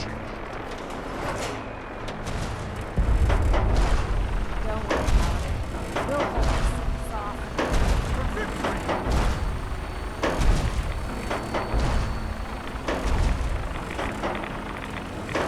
Scanning defenses.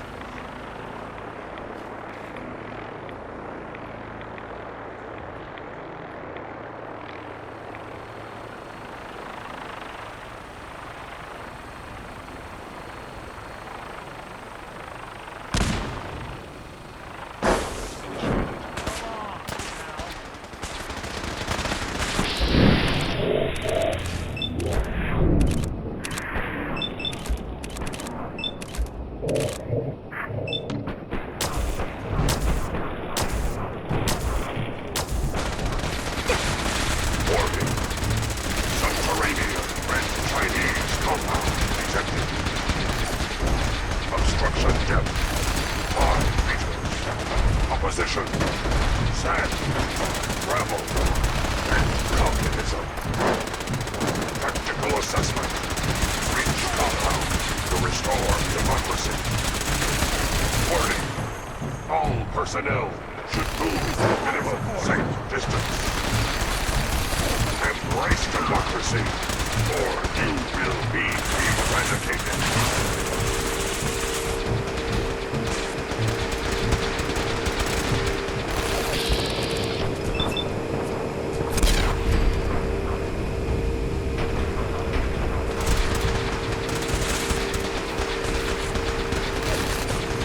Ceasefire.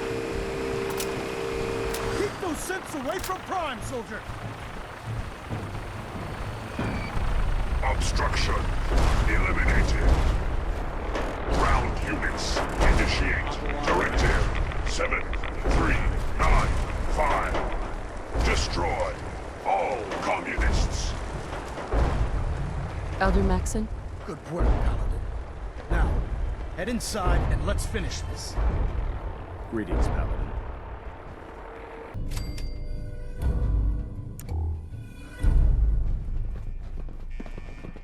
The mission is proceeding as planned, Paladin. Well done. Our next target is the reactor. If anything tries to slow us down, I'm ordering you to destroy it. Man or machine. Once we reach our target, you'll need this. It's a fusion pulse charge. Attach it to the reactor, and it can be detonated remotely from a safe distance. It will be more than enough to annihilate the Institute in its entirety. Ingram, you're to remain here and teleport us out when the job is done.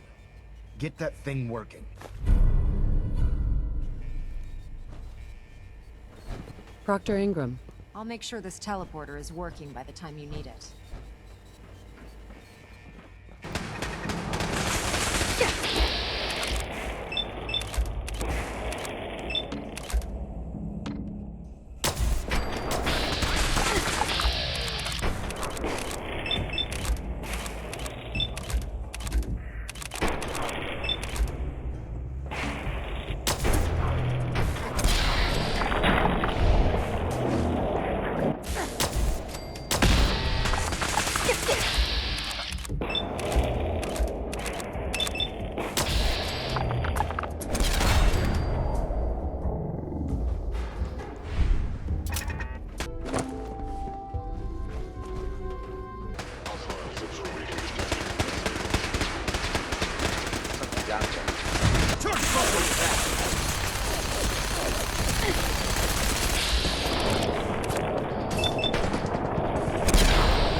No, you don't.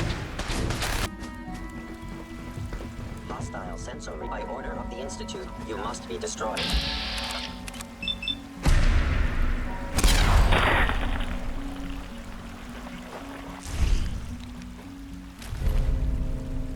Paladin, we've located the reactor.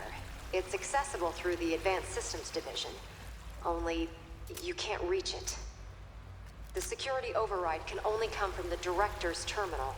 You'll need to access his quarters. I didn't expect to see you again. Come to see the reactor, have you? We got it working without you.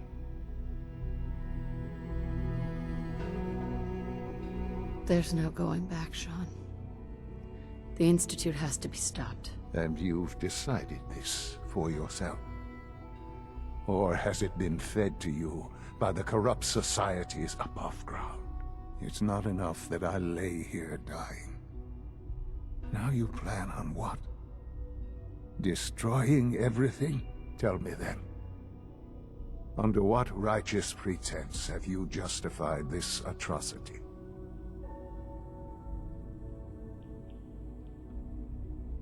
It's for the greater good. The Commonwealth deserves to determine its own fate. Spare me. You've spent time up there. You know as well as I that it's doomed. Well, none of it matters now, I suppose. You'll accomplish your task and ruin humanity's best hope for the future. The only question left then is why you're standing here. Is it regret? Or did you just come to gloat? Sean, if you help me, fewer people will die. Will you? Why would I ever consider helping you?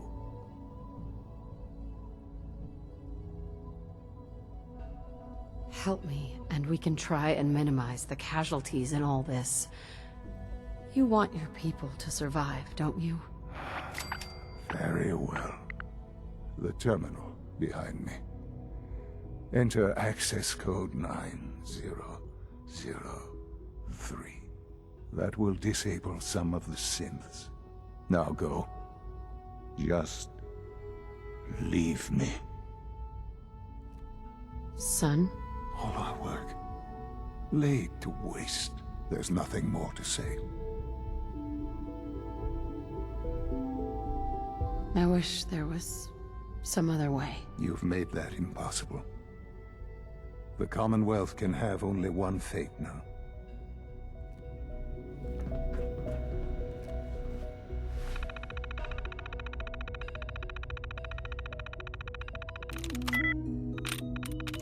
That's it.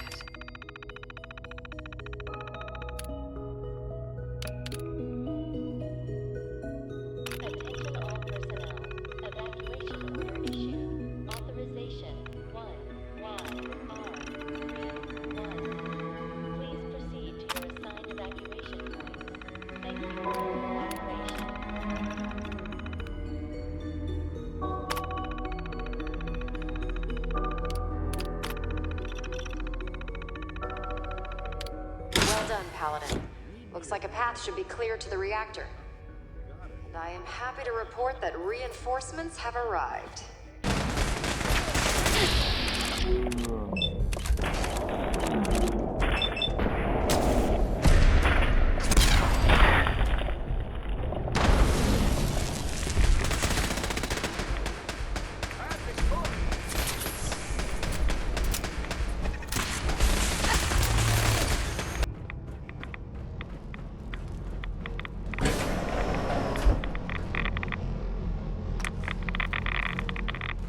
Good work, Paladin.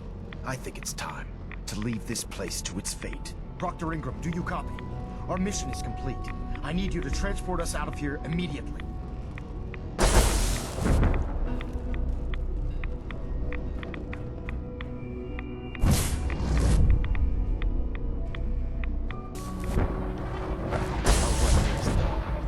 Dr. Ingram, it's time to teleport us out. Sorry, Elder, I would, but... Well, this child showed up. Please, He Mom, claims don't to be the leave me. Paladin's I son. want to go with you. Evacuation points. Why did you call me Mom? What? You're my mother. Why else would I call you that?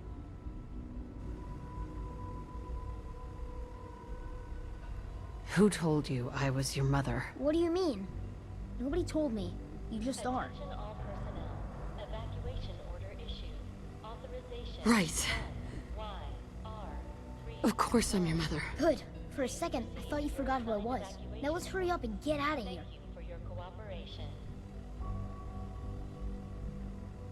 All right. You can come with me. Really? Do you mean it? What? You don't believe me? No, I totally do.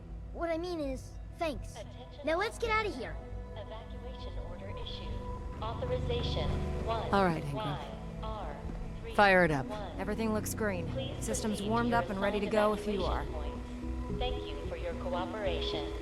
The relay works? It's not gonna vaporize me or something, is it? Don't worry. Got this thing all figured out. Are you ready to get out of here or not? Absolutely. Let's get out of here. You got it, Paladin. I'm going to send you and Elder Maxon directly to the detonation site.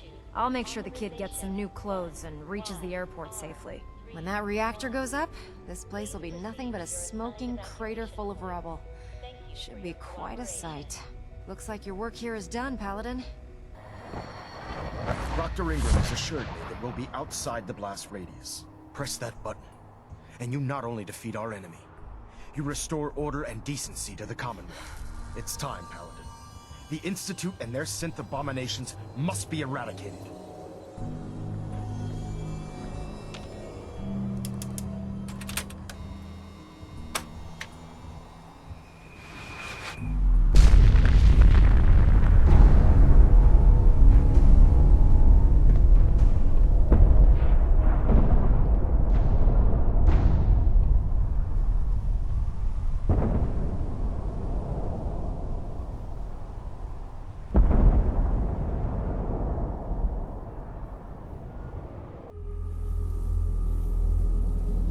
I can feel it wash over me. The heat, the force, the radiation, the fear. It's the end of the world, all over again. I close my eyes. I see my life before all of this, before the bombs. Everything can change in an instant, and the future you plan for yourself shifts, whether or not you're ready. At some point, it happens to all of us. This was not the world I wanted, but it was the one I found myself in. The Commonwealth. My home. Ripped apart and put back together. I thought I hoped I could find my family. Cheat time, make us whole again, the way we were. But now I know. I know I can't go back. I know the world has changed. The road ahead will be hard. This time I'm ready.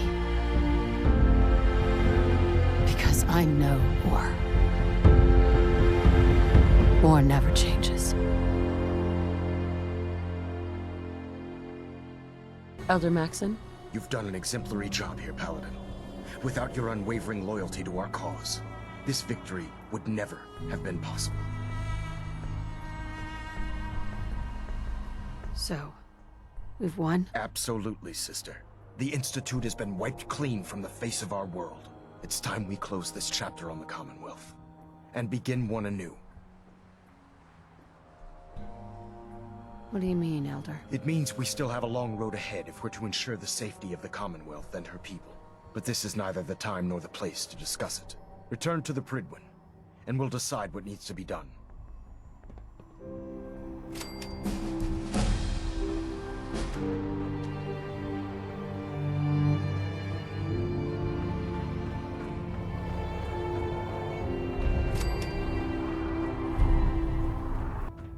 Paladin, I'm pleased you've returned. Captain Kells and I wanted to speak with you. Captain Kells. As I expect, Elder Maxon has already explained. The destruction of the Institute is simply the first stage of our operations in the Commonwealth. There are still super mutants and ferals to be dealt with, as well as any remaining synths that escaped the blast. It's our hope that you will continue serving with the Brotherhood and assist us with eradicating these threats.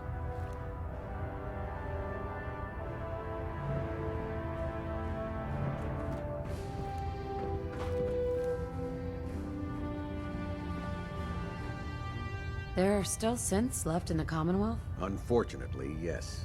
The Institute maintained exploratory patrols, scouting teams, and other autonomous units that are scattered throughout the wasteland.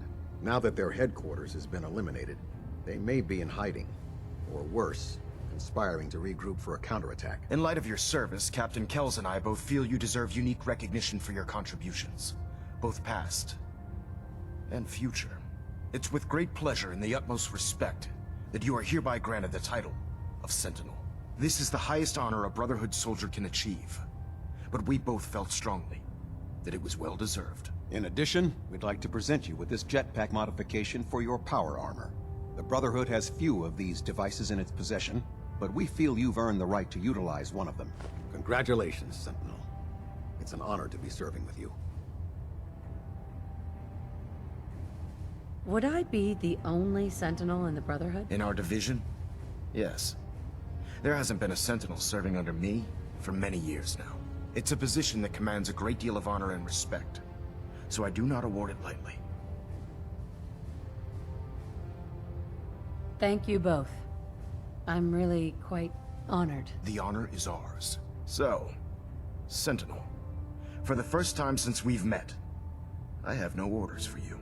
From this moment forward, you will decide which missions you undertake and how you will guide us. Captain Kells and the personnel at the Cambridge police station still possess numerous operations for you to undertake. Where you go from here is up to you. Ad Victoriam, Sentinel.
Heads up.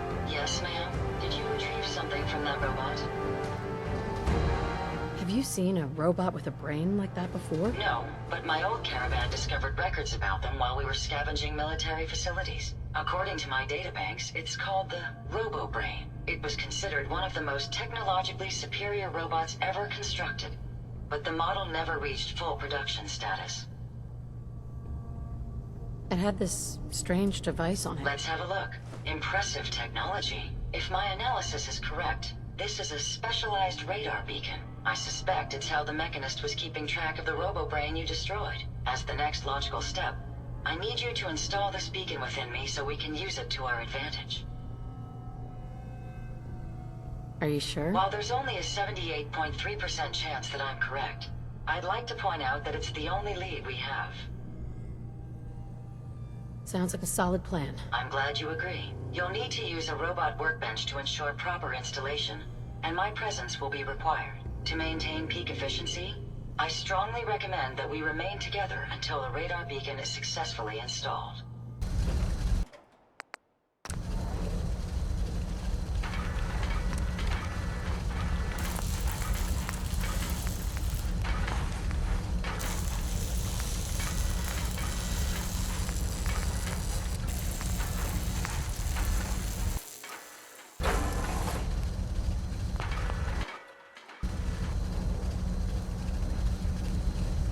Look alive. Certainly. Ada. A moment. The The modification was successful. New hardware has been detected and software is updating. And installation complete. Analyzing Mechanist hardware. The radar beacon is receiving a strong encrypted signal, but I can't determine the source. Do you think the Mechanist knows we're tampering with the beacon? I've already added failsafes to ensure my location is secure, and prevent any unintended commands the signal may issue. Unfortunately, one of that will help us determine the signal's source. It's a good start, at least. Absolutely. With some additional assistance, I should be able to decrypt the signal and locate the Mechanist. Fortunately, I'm detecting another robo-brain in the Commonwealth that's receiving the same signal. Finally, we have an advantage. Perhaps, but it isn't quite that simple. The encryption on the source signal is complex, but not beyond solving. If you can bring me 2 additional beacons, they should provide the keys and algorithms that I need to enhance my decryption routines.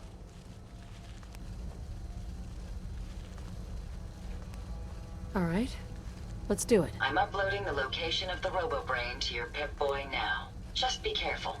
These robots tend to travel in groups, so you're likely to encounter heavy resistance.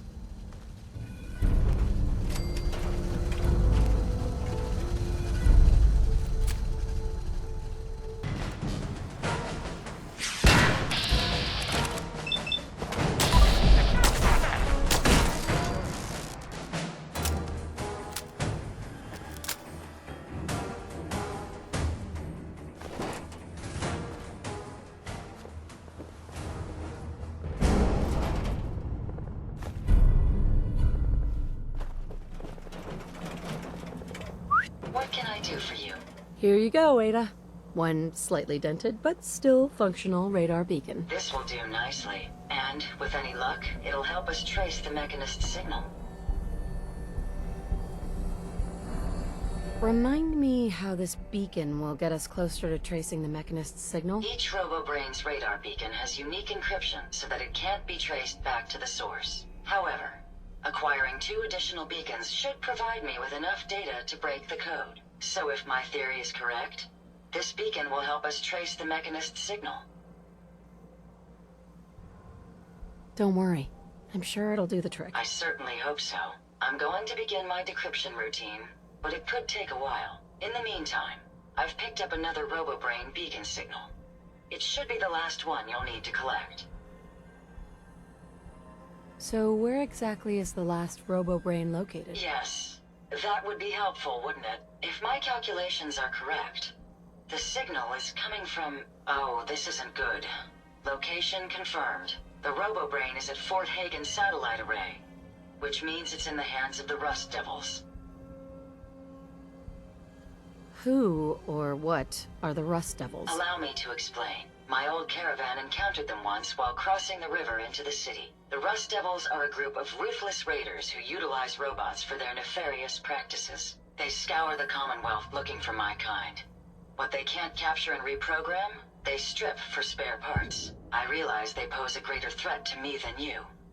I just want you to be well informed. That being said, despite what lies ahead, I can easily continue to decrypt the signal as we proceed. So shall we be on our way? Any idea where they're gone?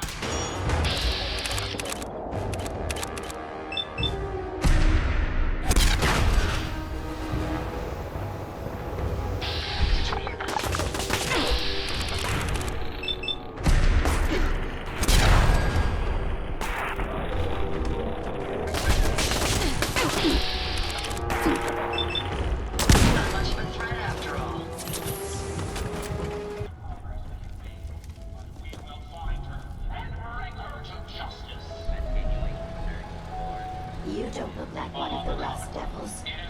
What are you doing here? I come to warn you of a new scourge who stalks the innocent. What did the Rust Devils do to you? They felt that by keeping my head online would prove useful to them. Fortunately for me, they're stupid enough to actually believe anything I say. Admittedly, it hasn't gotten me very far, but it has saved me from the same fate as my rather unfortunate comrades you see in pieces around you. Now, back to my original question. What are you doing here? Hunting down a radar beacon. A radar beacon? How very interesting. That's a very specific part to be searching for. And you don't look like the typical part scavenger type to me. I calculate a 98.8% chance that you're looking for the Mechanist. If I'm correct, and I usually am, then perhaps we can help each other with our respective predicaments. How could I possibly help you? Willing to listen? How surprising. I'll take that as a gesture of good faith as I describe our potential bargain. Now, how can I put this as simple as possible so someone at your processing speed can understand? In order to find the Mechanist, you're going to need more than just my radar beacon. You're going to need access to the facility. I'm willing to provide said access, but you'll have to fulfill two simple conditions. One, you need to get me as far away as you can from these lunatics. And two, find me a new body.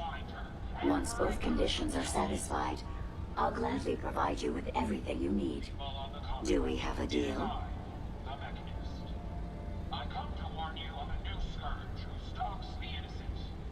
How do I know you'll keep up your end of the bargain? Even though there's a human brain floating in a biogel inside my head, I'm still bound by my original programming.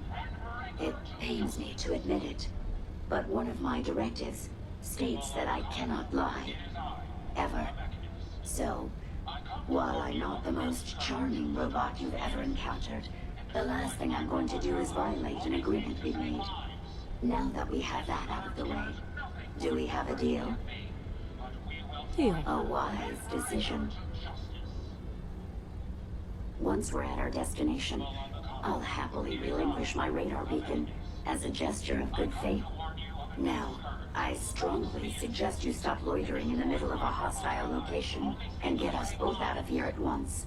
This scourge cares nothing for the progress we have made.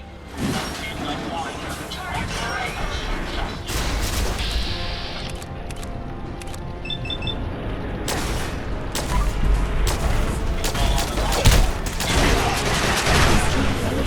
Well, come on. Let's not wait around for more horrifying monstrosities.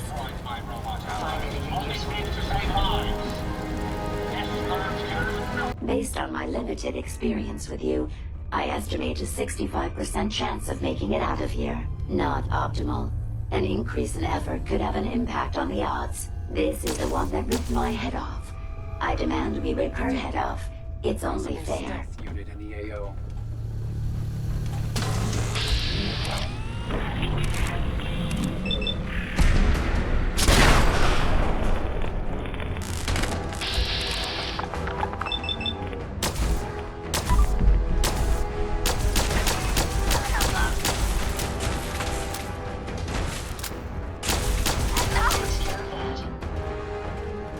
Had I a body, I would have killed her myself.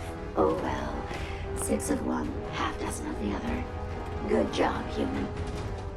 Thank goodness we are out of that hole. Don't think your job is done. I refuse to cooperate until you provide a body that meets my standards. Hey. Yes, ma'am? Here you go, Ada. The final radar beacon. I'll need that head back when you're done. Of course. Shouldn't take but a moment. There you go. Still in one piece. I'm not sure why you want the head back. All we needed was its radar beacon. Besides, robo-brains are notorious for being, well, a real pain in the neck. What else do you know about the Meta? Quite simply, it's the first time General Atomics produced a successful union between organic matter and robotics. The brain is used both as a control unit and a data storage unit, which is far more efficient than using standard circuits. Unfortunately, there were a lot of programming issues with these robots, which caused them to be a bit, shall we say, unhinged. Hopefully, this particular robo-brain will have some of the answers that we've been seeking. A union of organic matter and robotics? Sounds an awful lot like a synth. Not at all. The robo-brain was built with a very different design philosophy in mind. General Atomics' intent was to use the human brain to augment the robot's functions. primarily to accelerate the decision-making process. Free thought and individuality was never intended. These were expressly built like soldiers, to follow orders without question. The Robo-Brain's unfortunate tendency towards violence and aggression should be considered more of a malfunction than a calculated decision. We still need it, Ada. I believe it can help us access the Mechanist's facility. Of course. It makes perfect sense that the Mechanist would not only keep its location a closely guarded secret, but would secure it against intrusion as well. I'm terribly sorry. I hadn't considered that possibility at all. I'm afraid when it comes to assisting humans, I'm not doing very well lately. Why would you say something like that? Isn't it obvious? Ever since I let my friends die in that caravan, I feel like I've been failing in my duties. I chose the route we took the day we were attacked. Perhaps if I had selected an alternate route, they'd still be alive. Sometimes I wish that Jackson had programmed me with my personality mode set permanently to disabled.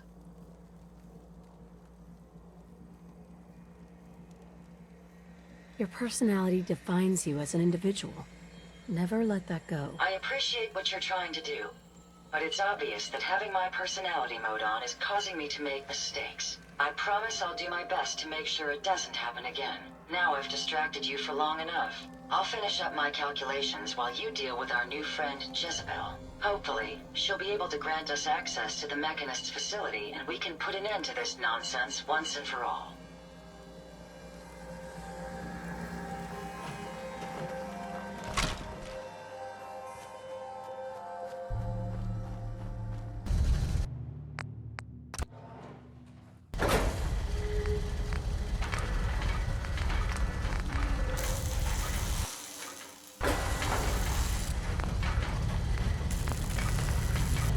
Interesting. This body you've selected for me isn't quite what I had envisioned, but it will have to suffice. What kind of a body were you expecting? Considering I look like a junk bot that's been hastily welded together by an amateur, I'd say almost anything else would have been better. However, I suppose I shouldn't be surprised, given your limited skill set derived from your equally diminished intelligence.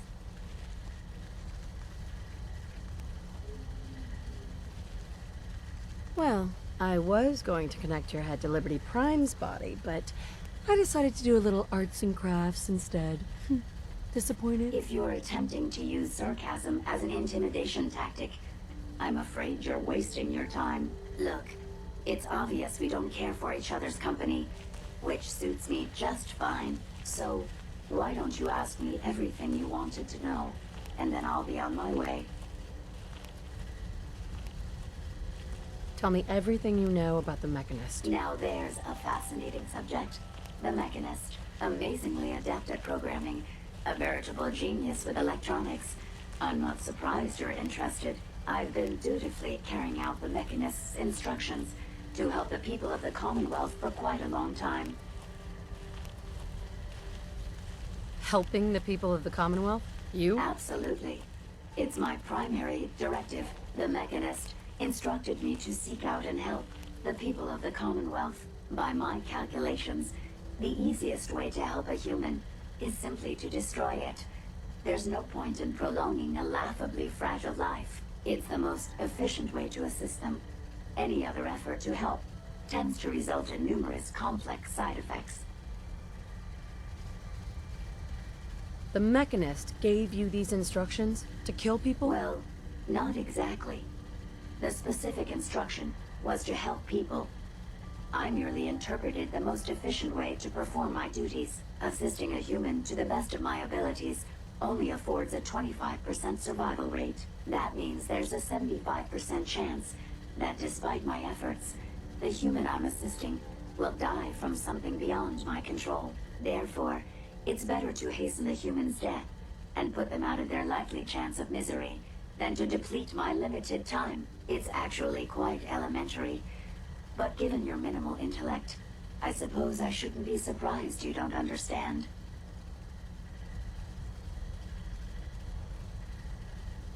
You can believe whatever you want.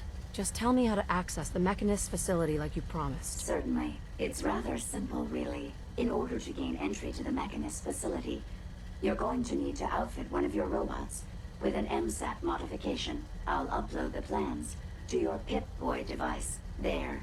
I've fulfilled my portion of our agreement. Perhaps I'll remain here for a while and see how things resolve between yourself and the Mechanist. Purely for my own amusement, of course. I suspect you'll have quite a tale to tell once you return. But then again, I'd be surprised if you ever return at all.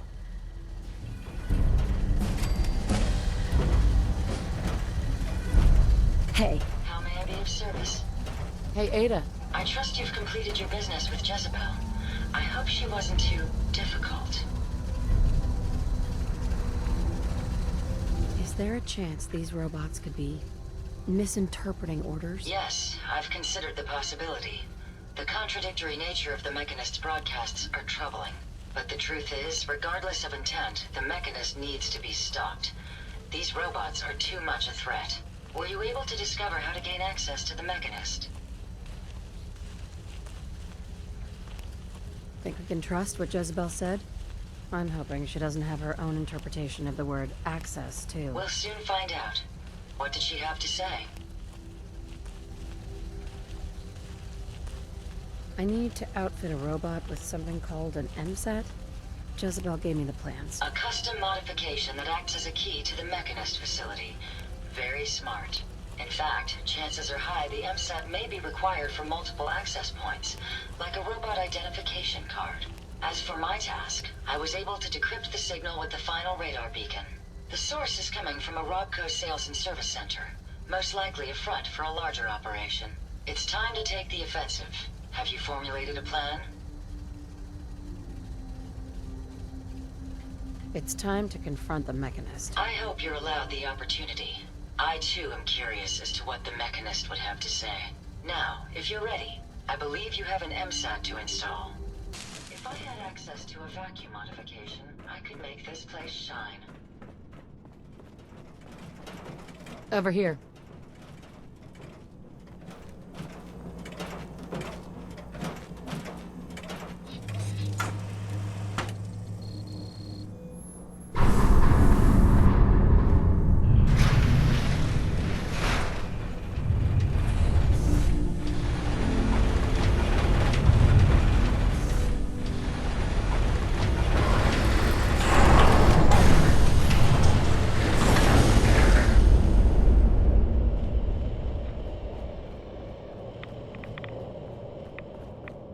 Won't open. Incoming robot detected.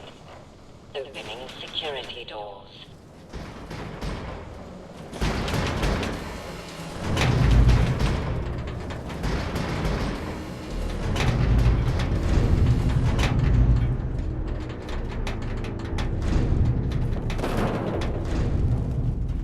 No biosigns detected.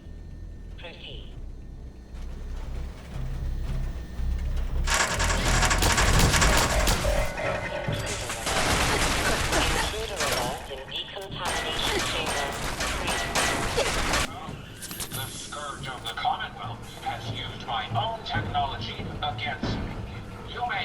Access to my sanctum, but you'll need better skills than that to defeat me.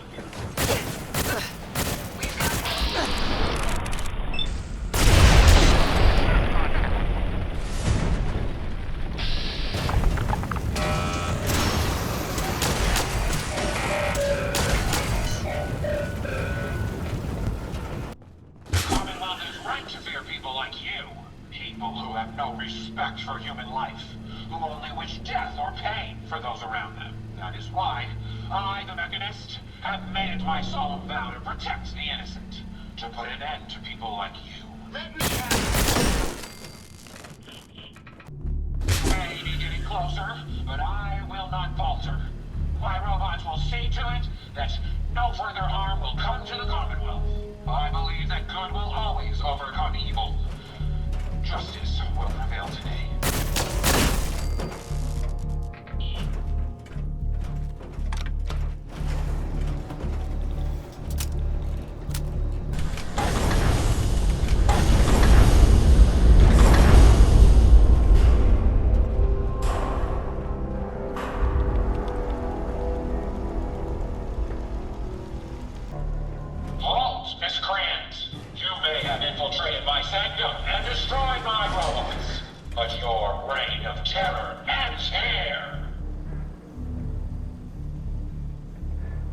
there seems to be some sort of misunderstanding here.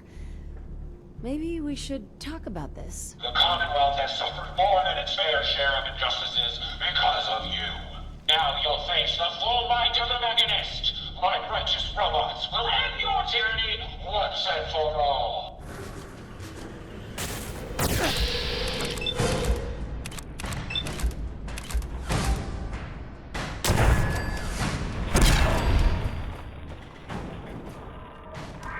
Marks, sub back up. So, expendable, you know.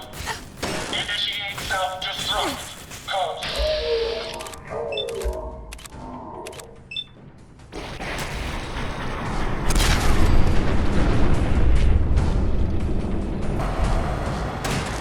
Of course, I don't mean you, Sparks.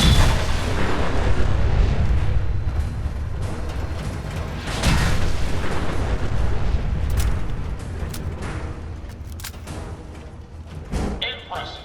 But I think you failed to grasp the full reality of your situation. Look around you. This entire facility is at my command. For every robot you destroy, 10 more will come. Struggle all you want. There is nothing you can do to stop me. Nothing. Warning. Power generation capacity exceeded. Now drawing reserve power. Sparks! I'll deal with you myself. Come, my robots. Destroy her!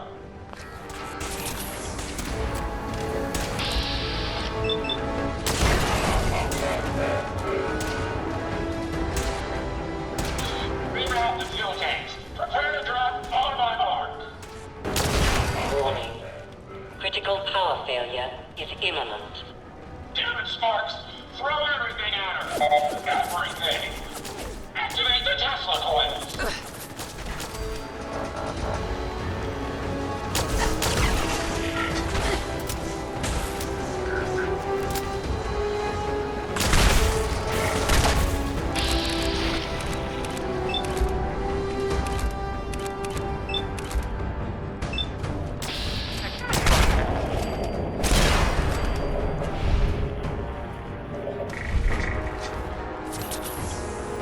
Sparks, more fuel tanks. Now.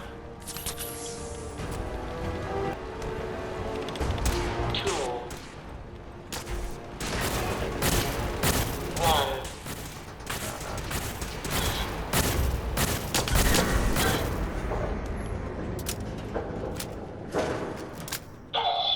Sparks, get the power back on. Emergency power, then.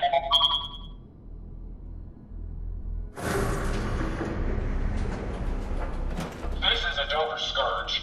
I will not rest until I see the Commonwealth free of you. I'm not a villain. I just want you to hear me out, face to face. Very well. I will hear you out. But only for the sake of the Commonwealth. Sparks, with me.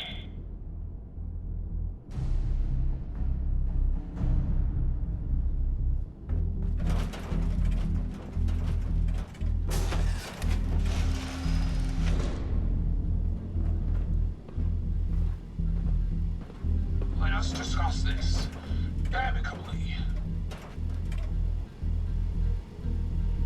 Who are you?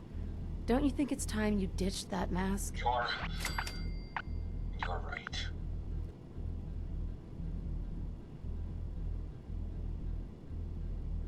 I'm Isabel Cruz. The Mechanist was just an easy way for me to help the Commonwealth. But all my technical knowledge and all of these resources, and I still failed. How does the Commonwealth have any hope against people like you? Hey, I'm not the enemy. I'm the one trying to protect the Commonwealth against your robots. They have taken innocent lives.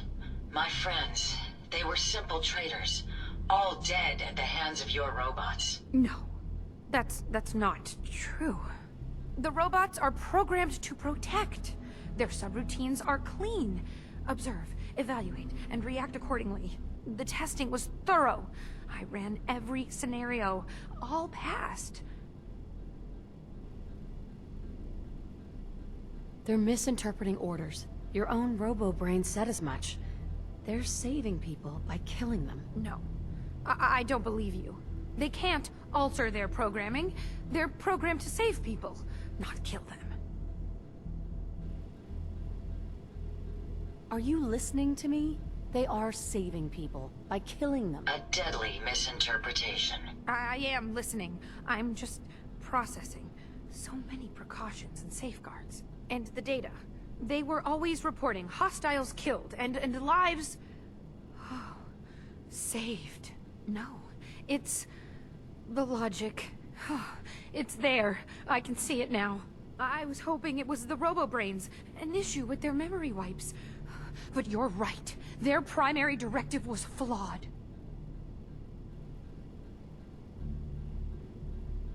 The robo-brains require memory wipes? Yes. The human brain has a way of rewiring itself. If not properly maintained, it can corrupt.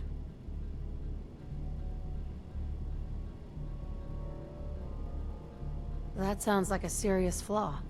And a dangerous one at that. It is, but the process is thorough. They're wiped after each mission. I found it's best not to let them recall what they've been through. Well, your technicality cost a lot of innocent people their lives. Judging from the numbers in the data dump, if even a small percentage are innocents, I wanted to help the Commonwealth. And robots are all I know. I found this place and figured I could finally do my part. I accept full responsibility. I can't take back what I've done, or even atone for it. But this doesn't have to end in violence.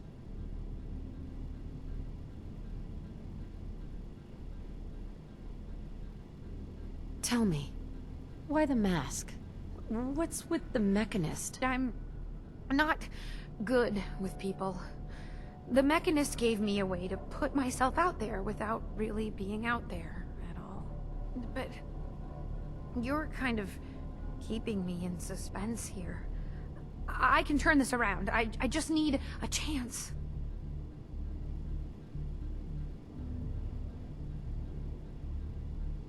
Your plan backfired. If you're telling the truth, this was one costly accident. It is the truth. I only ever wanted to make the Commonwealth a safer place. I grew up on a settlement. I've seen how good people struggle against raiders and super mutants. I'd never want to be counted among them. Here, take this. It's the password to the mainframe. You can use it to shut down the security protocols. I'd rather this place be in your hands now.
Hey. Hey, just one more thing, if you have a minute. What's up? Just a quick thing. I just wanted to say I'm really happy, thankful that you've let me stick around here. And in order to show you that I'm done with the past, I want you to have this as a sort of promise, I guess. It's the Mechanist suit I made.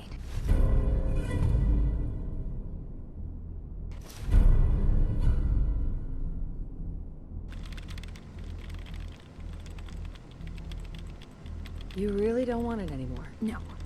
It's part of a past I don't want to dwell on. It's time I move on.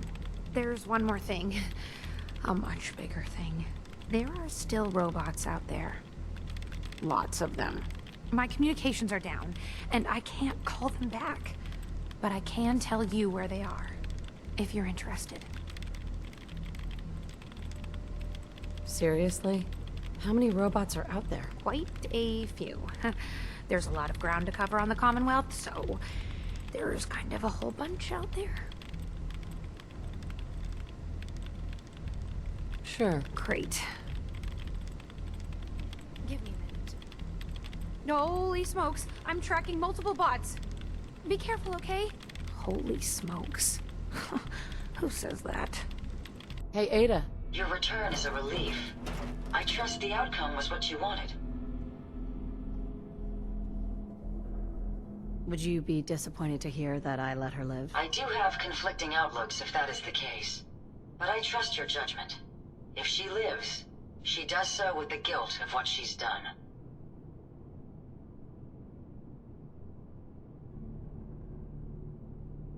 The Commonwealth is safe.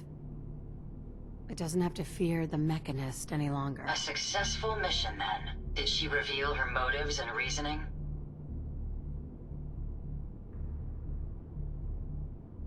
She was fooled by her own logic. She really thought she was saving people. A biological wild card. The unknowns are vast. She had to know the risk she was taking by creating them. Many good people endured suffering and death because of the Mechanist. It's a shame a mind as brilliant as hers allowed such atrocities to be committed.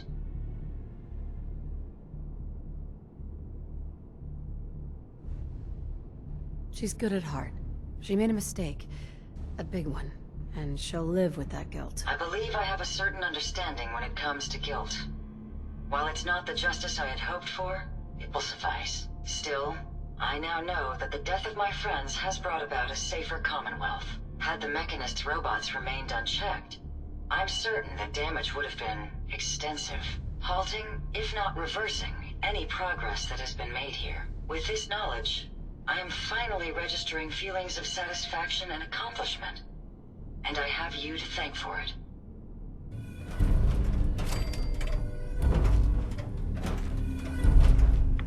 Hey, let me ask you something. Sure. Ask away. It's just, with everything that's happened with you and your family, it's a whole hell of a lot to process. I wanted to make sure you're holding up all right.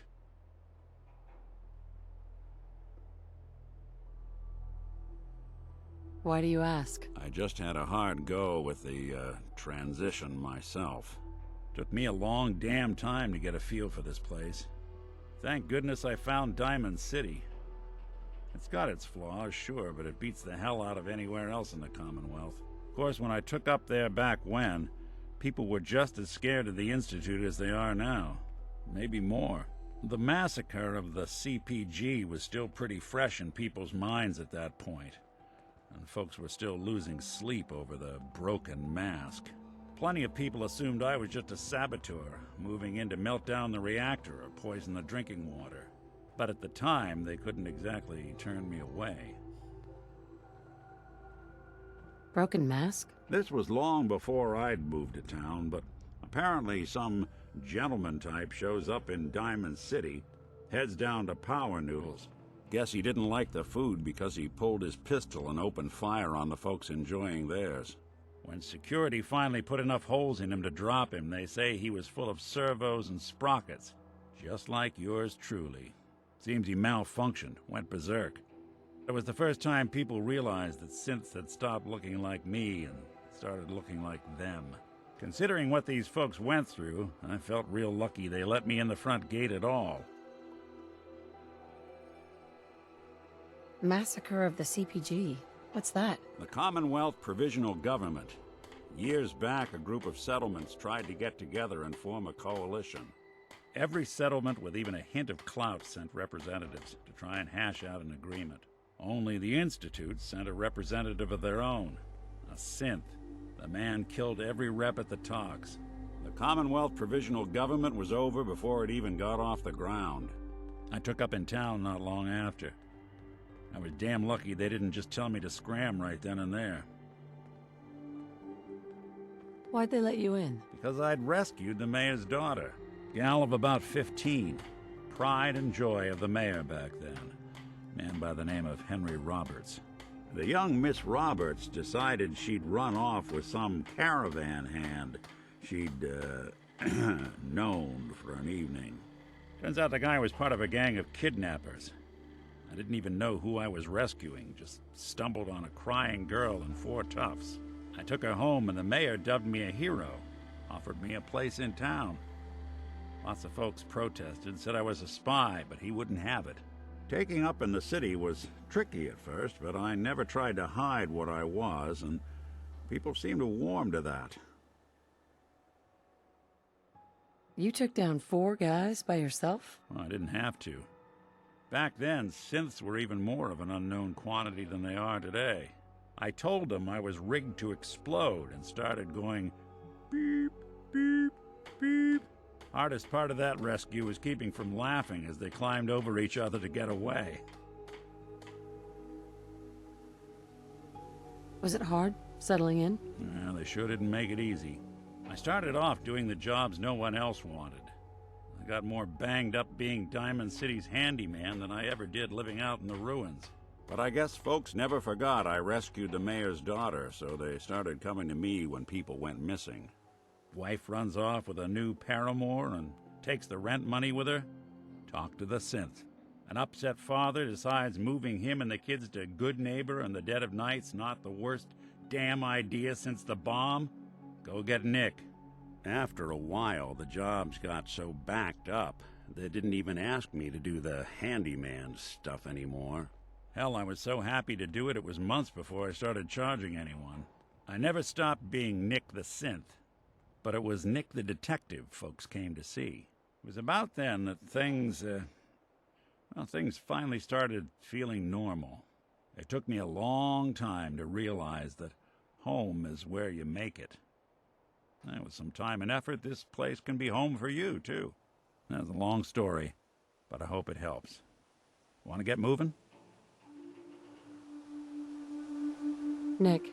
I think we ought to talk. Is something the matter? You sound upset. What? Oh, no.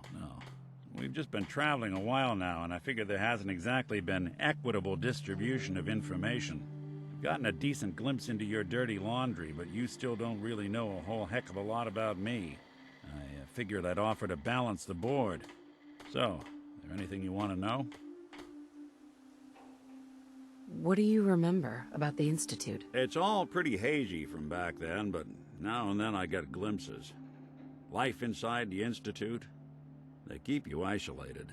A single test chamber was my whole world for years, and someone was always watching.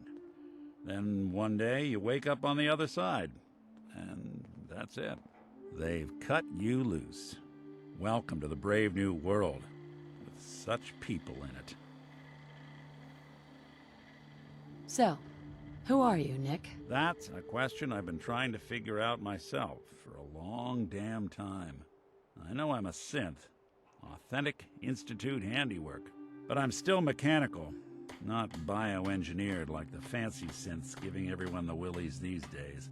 I get tune-ups now instead of checkups. My memories, my personality, they're all lifted from some cop who volunteered for an experiment back before the war. They scanned his brain and copied it onto the hardware that runs between my ears. Don't know why they chose to make a robot based on some pre-war cop instead of a math genius or a bioengineer. Hey, maybe that's why the Institute tossed me in the garbage instead of turning me into one of their people snatchers. Wait, the original Nick was from my time? Sure was. Which meant when I finally ended up out here, it was quite the rude awakening. I remember waking up one day in a garbage heap, a body in tatters and a head full of memories belonging to a man who'd been dead for 200 years. Suffice to say, it was a confusing couple of weeks. Folks didn't really know much about synths back then, so when I finally ran into people, they mostly treated me with caution rather than hostility. But the kids, they weren't afraid. I think his name was Jim. The first person to actually speak to me after I got the boot from the Institute. My first human contact in this world. Grilled me for an hour. Once they'd seen I wasn't going to hurt anyone, the other folks in the neighborhood came out to ogle the mechanical man. It eventually turned into a pretty swell soiree. The local mechanic even gave me a once-over, free of charge. Those people, they treated me like a human being. I've been trying to return the favor ever since. It's a surprisingly rare trait out here sometimes. It's something I've noticed you got a fondness for. Part of the reason I've stuck around this long. Where's that town? We should go visit. I tried to go back and say thanks, once I'd gotten myself established. But the place was wiped off the map. Raiders. Don't know what happened to the people.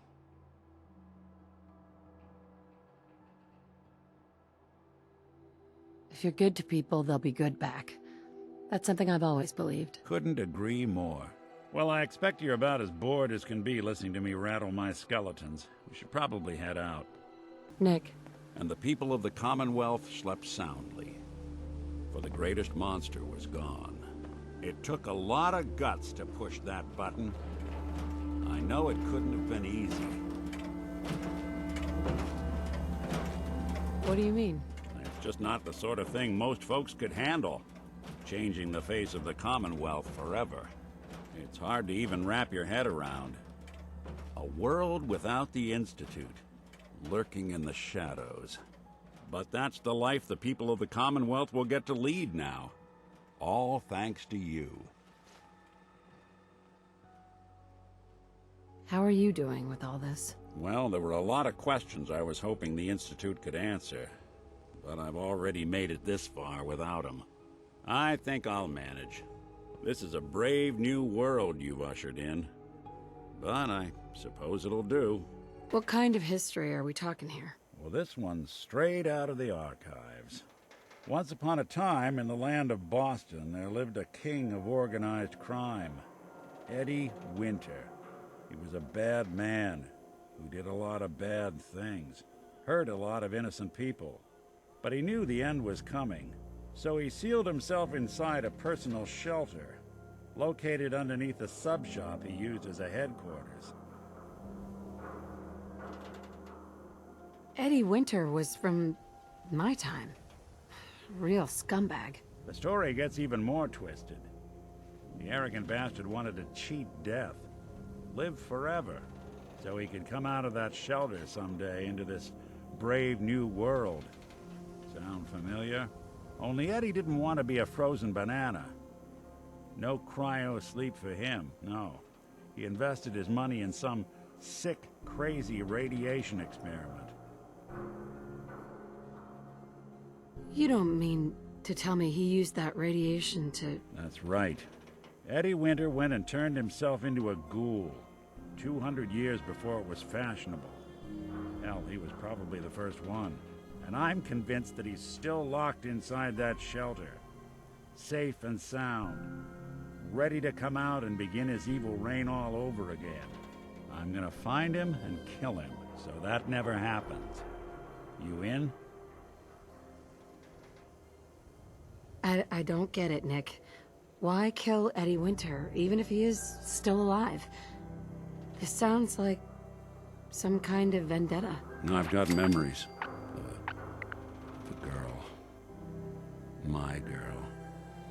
They're not really my memories, I know that. They're Nick's.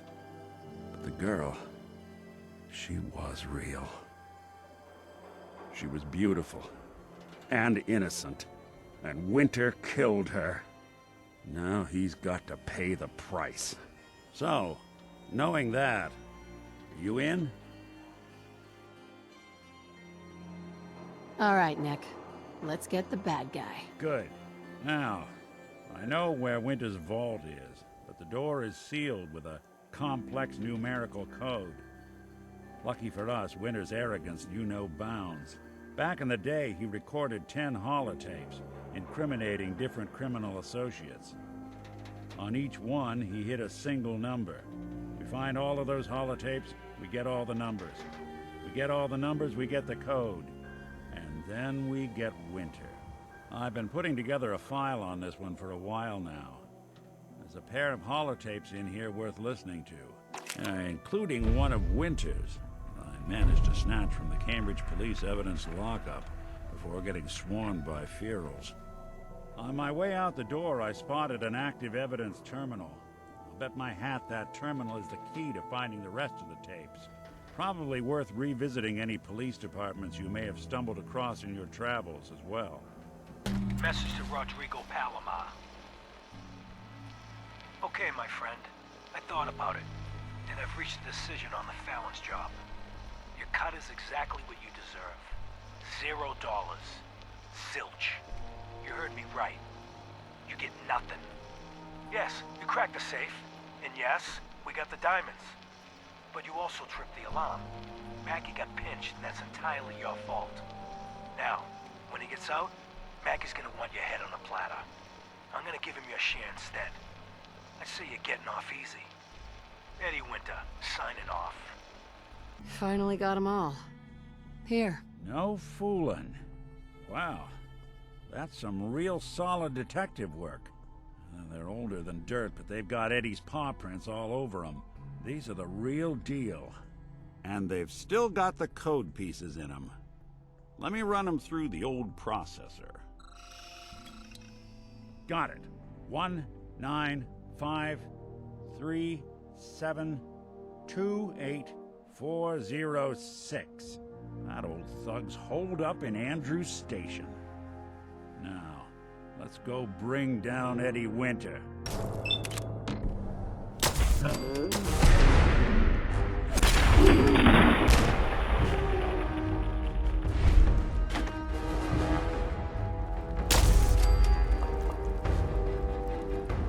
One 19537284006.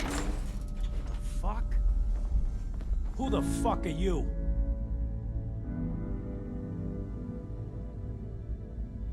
Who the fuck am I?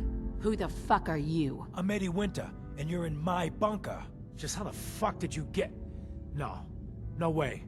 Not after all this time. Don't tell me you actually cracked my code. In the holotapes? Well, hey. It's only been, what? 200 years? Well, look. I'm not sure what you thought you'd find. Gold, jewels, the secrets of the universe. But you get me. One guy. A ghoul, I guess you'd call me.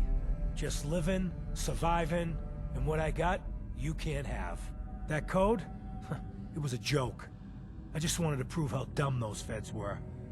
Turns out, pretty dumb. So take your asses someplace else. I'm not going anywhere until I get what I came for. Yeah? And what's that? And who are you, huh? You look kind of familiar.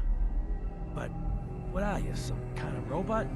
Is that what it's like out there now? A world of robot overlords? I knew it. The name's Valentine. Nick Valentine. Remember me? Valentine? The cop? Is that who you're supposed to be?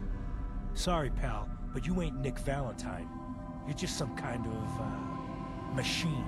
You killed my fiancée, Jennifer Lance. There's some crimes even you can't get away with, Winter. Your fiancée? You mean Valentine's fiancée? Pretty girl. Shame what happened to her. But hey, you? Or, you know, the real Valentine? He should have backed off when he had the chance. But what gives, Robot Man? Why do you even care? Some girl gets whacked 200 years ago, and you come into my home acting like a hot guy? Christ, look at you. You're not even alive. Then I guess I'm in good company. You're in for it now!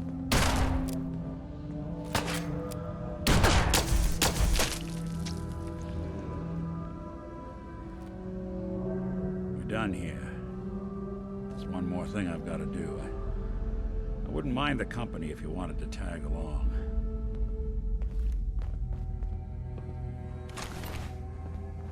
This is it. In this spot, 200 years ago, One of Eddie's boys put a bullet in Jenny Land's back. Now Eddie's as dead as Jenny. And Nick. I'm at a loss. All I know is that without you, Eddie'd still be at large. Taking down Winter was a big deal. Are you doing all right? I don't know. It's a lot to take in. Winter was it. The only reminder left of the original Nick Valentine. The last proof, outside of some long-lost Institute archive, I was ever just a mechanical copy of some cop from a bygone era. I'm not sure how to feel.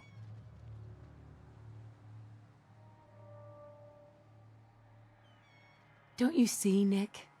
You're finally free. There is no other Nick anymore. Just you. I wish it was that easy. But it's not. Because I was Nick Valentine. I had his memories, his fears, all that poor bastard's hope. I remember getting the call to head to some lab in Cambridge to get that neurotrans whatever. And the next thing I know, I'm in a trash heap. My family, my home, my entire life gone. Then I discover all those things that they weren't even mine.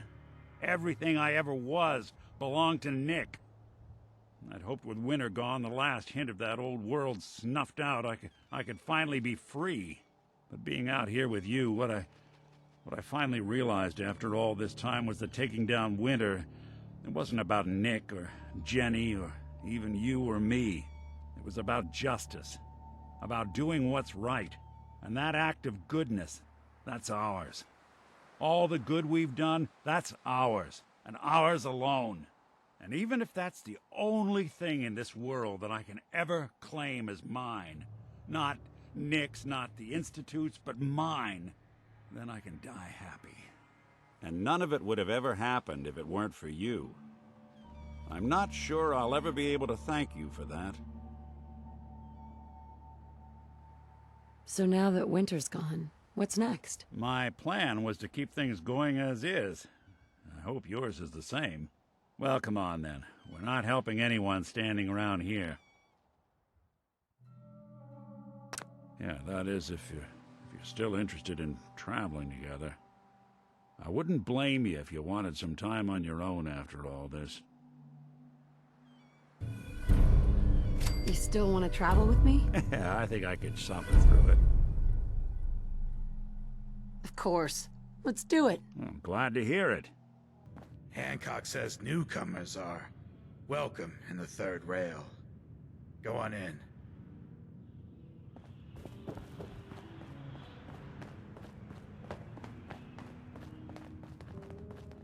I see you looking round the corner. What? Another one of you mercs looking for McCready? He's in the back room. God, I love this song. No need to feel like a stranger. Oi, we got beer. You We're ain't buying beer, you ain't buying. Strange in here. Who's the singer? That is Magnolia, flower of the third rail. Anything you want to know about her other than that is her business. Now, you gonna order? Not today. Suit yourself, asshole. Can't say I'm surprised to find you in a dump like this, McCready. I was wondering how long it would take the Bloodhounds to track me down, Winlock. It's been almost 3 months. Don't tell me you're getting rusty. Should we take this outside? It ain't like that. I'm just here to deliver a message. In case you forgot, I left the Gunners for good. Yeah, I heard. But you're still taking jobs in the Commonwealth. That isn't going to work for us. I don't take orders from you. Not anymore. So why don't you take your girlfriend and walk out of here while you still can? What? Winlock, tell me we don't have to listen to this shit. Listen up, McCready. The only reason we haven't filled your body full of bullets is that we don't want a war with Good Neighbor. See, we respect other people's boundaries. We know how to play the game. It's something you never learned. Glad to have disappointed you. You can play the tough guy all you want. But if we hear you're still operating inside Gunner territory, all bets are off. You got that? You finished? Yeah. We're finished. Come on, Barnes. Such a sweetheart, Charlie. Thank you. Look, lady, if you're preaching about the atom or looking for a friend, you've got the wrong guy. If you need a hired gun, then maybe we can talk. Maybe. Why don't you tell me who those guys were first? A couple of morons looking to climb the ladder of success by stepping on everyone else on the way up. Shouldn't be surprised, though. It's how it goes when you run with the Gunners. Never heard of the Gunners. Who are they? One of the biggest gangs in the Commonwealth. Got a rep for being crazy. You know, so tightly wound you'd think they were a cult or something. Stuck with them for a while because the money was good, but it never fit in. That's why I made a clean break and started flying solo. Now what about you? How do I know I won't end up with a bullet in my back? Are you always this suspicious? Hey, you approached me. And frankly, I'm taking a huge risk being out here in the Commonwealth in the first place. So I'm not about to leave anything to chance. Which brings me back to my original question. Can I trust you? Hold on. What kind of risk are you talking about? I already told you way too much. Need to learn to keep my big mouth shut.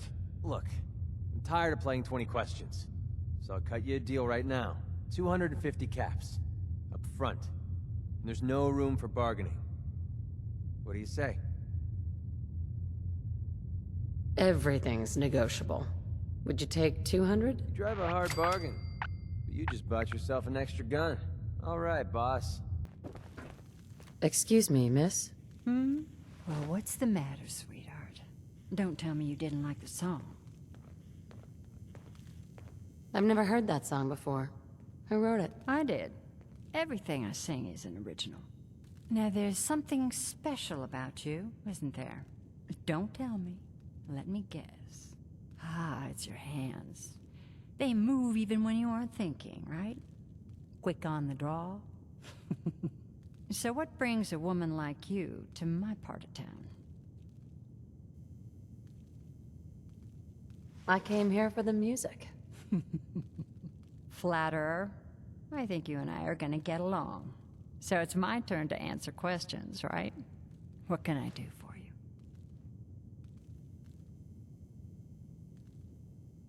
I was wondering if we could get to know each other better. Oh, really? Go on.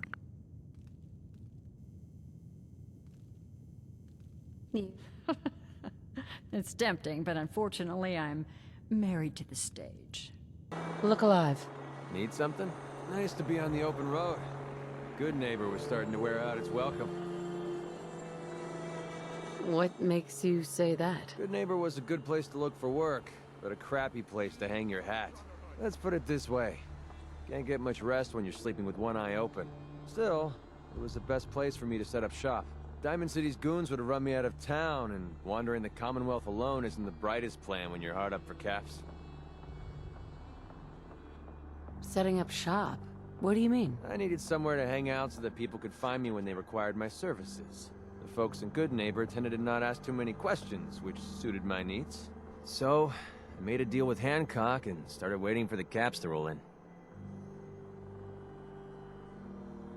In times like these, caps make little sense. It might make little sense to you, but right now, I need every cap I can get. Are caps really that important to you? I don't have much of a choice. I don't usually go around sharing stuff like this, but you've been pretty straight with me, so I'm gonna be straight with you.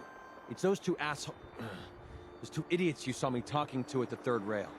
Winlock and Barnes. They've been hounding me for months, and it's been driving off clients. No one wants to touch me once they learn I used to run with the Gunners. And I figured if I could get enough caps together, maybe I could buy them out. No mercy.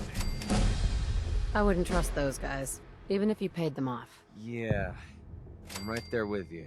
Winlock and Barnes have a small army of gunners with them at all times. They might decide to just keep the caps and put a bullet in my head for good measure. If I set up a place to meet them, I'm sure they'd roll in with everyone they've got. Unless, maybe you and I could pay them a little visit and put an end to them before they realize what's going on. Before you get that look on your face, let me just say that I wouldn't even be asking if I didn't trust you. If you need my help, I'm there. Wow, I don't know what to say. Truth is, I haven't been able to rely on anyone since I was a kid. Everyone I've met has either tried to rip me off or plant a knife in my back. But you're different. We see eye to eye on almost everything.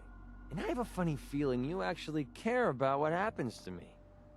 That's why I asked for your help. I'll tell you what. I'm gonna make this easy on you. If you feel like helping me with this, head over to the Mass Pike Interchange and we'll take them down. If you don't, I'm not going to hold it against you.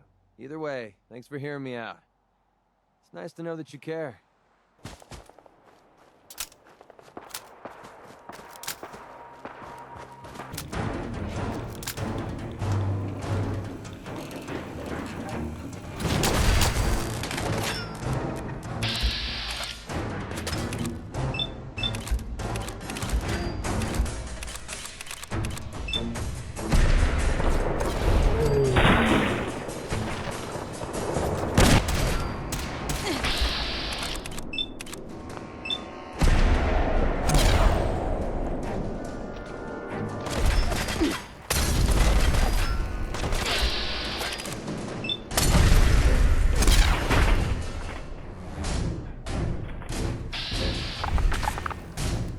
Should send a message to the gunners to stay off my back. You aren't afraid the gunners will retaliate? The way these lunatics act, you'd think they would. But I know better. With the gunners, it's always about the bottom line. And they just lost this entire way station, and that cost them big. Besides, they have no way of knowing I was involved. Anyway, I guess I owe you a favor now. After all, you hired me, but I'm the one that dragged you out here. A favor, huh? Can I decide later? Well, I don't like these things hanging over my head. Tell you what, I'm going to give you back the caps you paid me in Good Neighbor. I'll still stick with you because that was part of the original deal, but now we're even. There you go. I guess we're done here. Lead on, boss.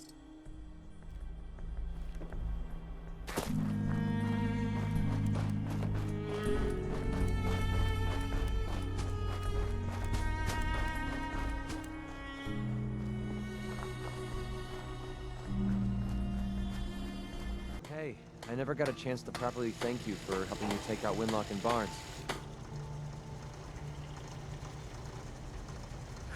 So we're done with the gunners. Definitely.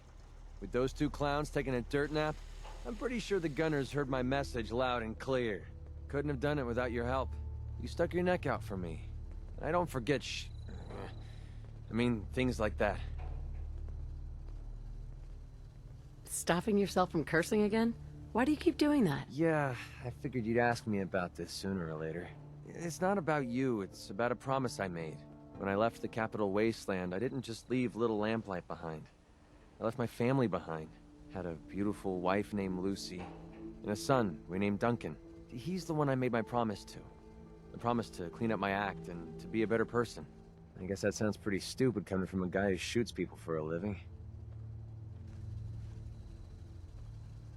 You must have had a good reason to leave them behind. That's what I keep telling myself.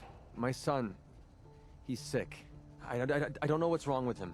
One day he's playing out in the fields behind our farm. The next he took a fever and these blue boils popped up all over his body. Last I saw, he was almost too weak to walk. I didn't dare ask him to come with me. Honestly, I don't know how much longer he's going to last. There must be something we can do. I was hoping you'd say that. A few months before we met, I bumped into a guy named Sinclair who claimed his buddy caught some kind of disease. I thought he was wasting my time until he said his partner broke out in blue boils.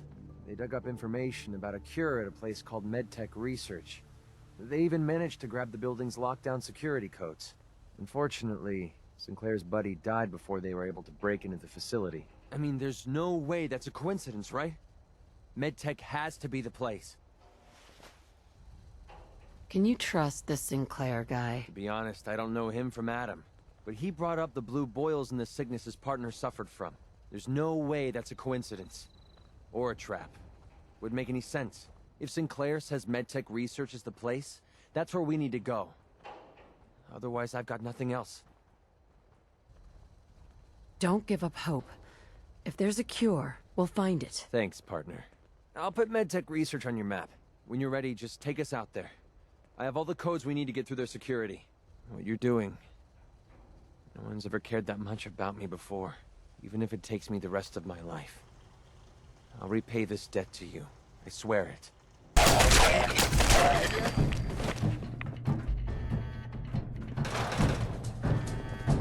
Check the terminal on the desk over there.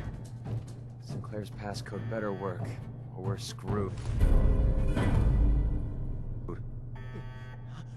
Damn dust is going.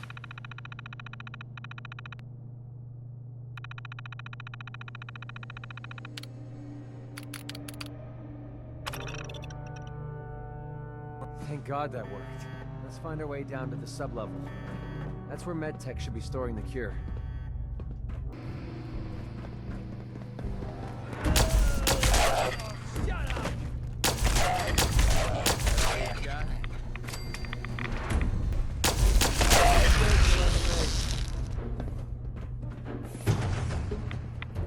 Yes. Have fun with this junk. I have no idea what any of it does. Hey. Need something? Here you go, MacReady. Holy crap, we actually did it! We just gave Duncan a fighting chance to live. I don't know how I'll ever be able to pay you back for this. I owe you big time. You still worried about balancing the books? Always. I'm just used to people taking rather than giving. Maybe one day I'll realize that you're different. Anyway, the last step ahead of us is getting the cure to Daisy and Good Neighbor. With her caravan contacts, she's the only one I trust to get this to Duncan on time. This is the last favor I'm going to ask. I promise. Let's go.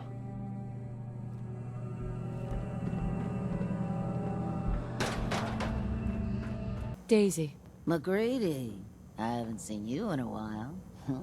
You haven't been avoiding me, have you? No, how could I stay away from someone as cute as you, Daisy? You're a lousy liar. But I'll just play stupid and pretend I don't know that. So, what do you need? I got it, Daisy. I found the cure to Duncan's disease. Oh my god. That's wonderful news. How'd you do it? Last time you tried, the ferals almost chewed you to bits. I didn't do it alone. A friend here got me through MedTech. Now, all I need to do is to get the cure into Duncan's hands. Can you help me? Of course, MacReady. You've saved my behind more than once. It's the least I can do. It's okay. You can trust me. I swear I'll get the cure to Duncan.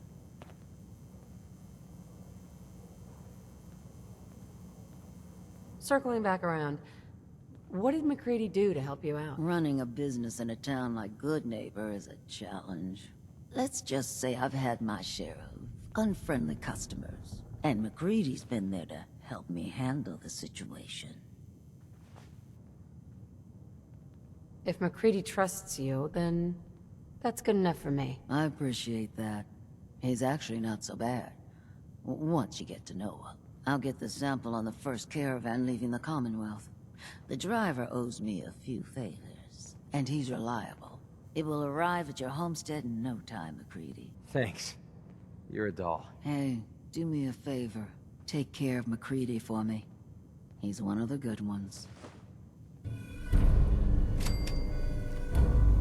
Heads up. What do you want? Hey there. What do you want? That was it. I'm at me. Running from something? What a waste of a venue.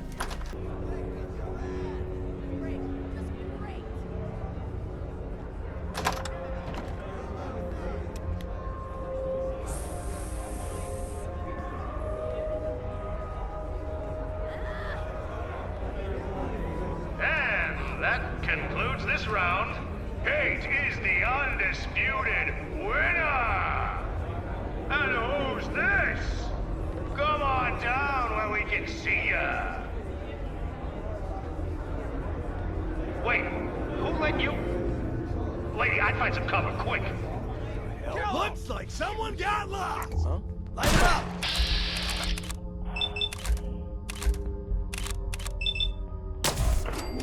Come over here!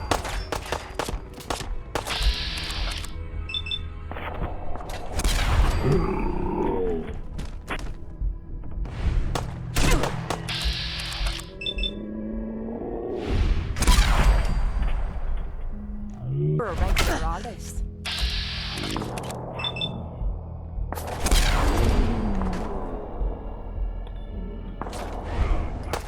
You think they're done out there? We don't want any trouble! Not anymore, at least. Oh, just peek your head up, you damn coward. To heck with that. I'm too pretty to go out like this. Is it over? Well...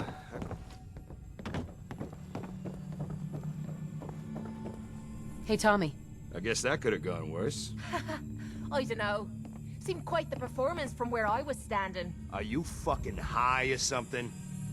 Why am I asking? Of course you are. Still won the fight, didn't I? You're strung out and getting sloppy, is what you are. Of course, I suppose you ain't gotta worry about that now. Seems this one just put us out of business. I'm not sure if I should kiss you or have my little bird here feed you your own entrails. I told you to quit calling me that.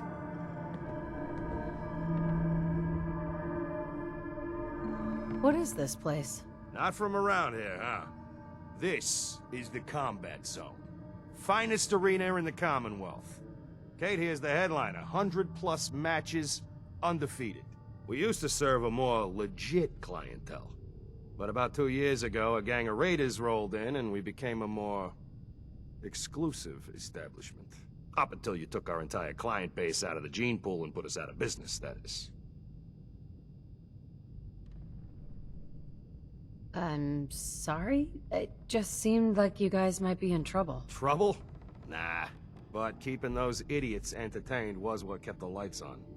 Not exactly sure what we're gonna do now. To hell with them. More'll come.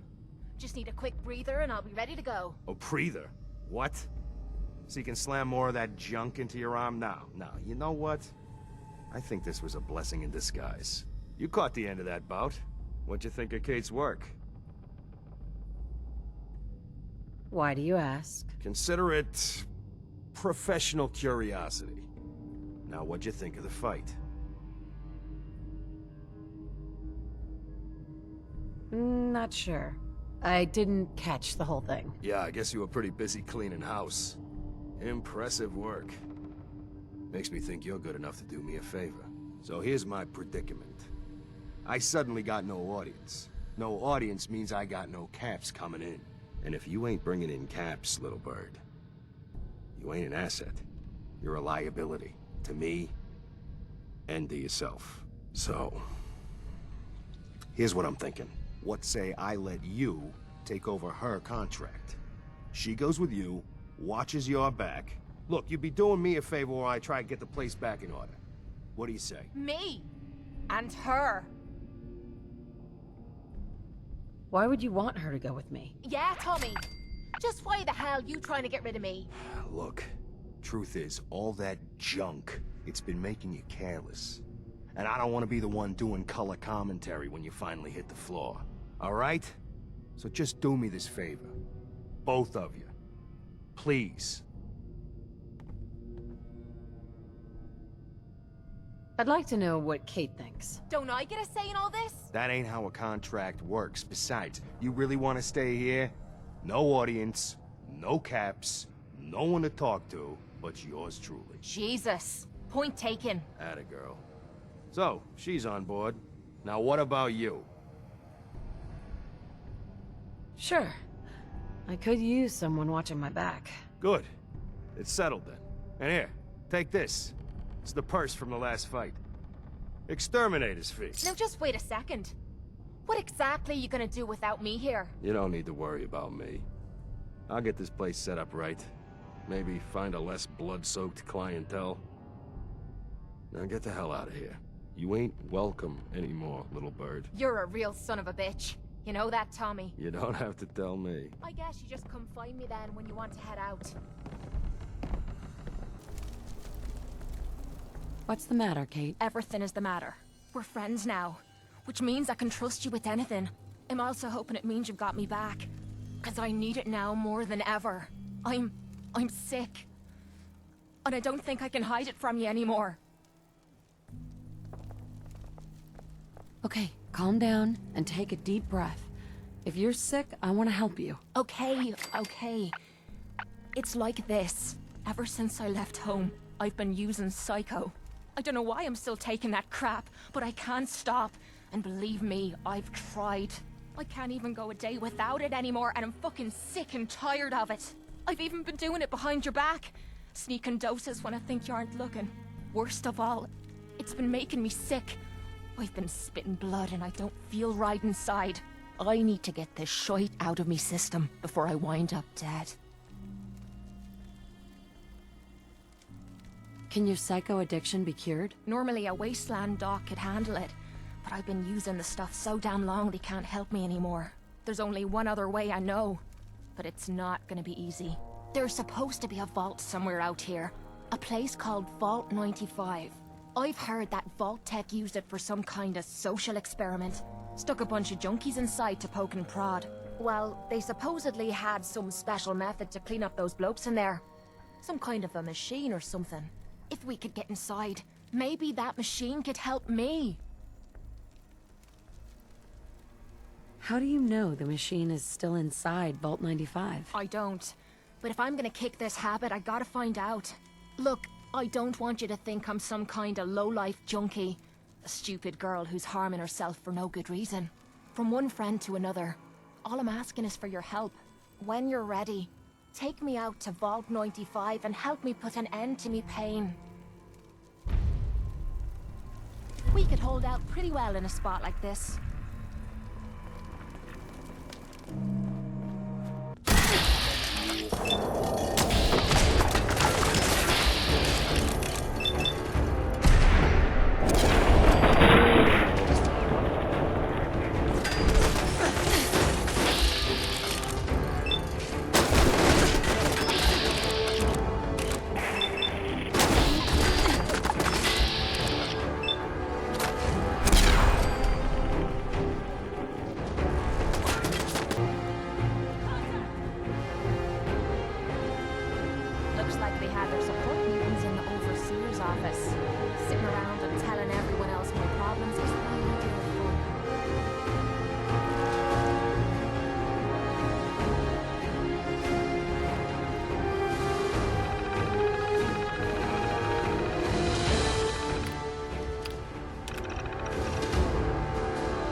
The answer to me problems is sitting in that room.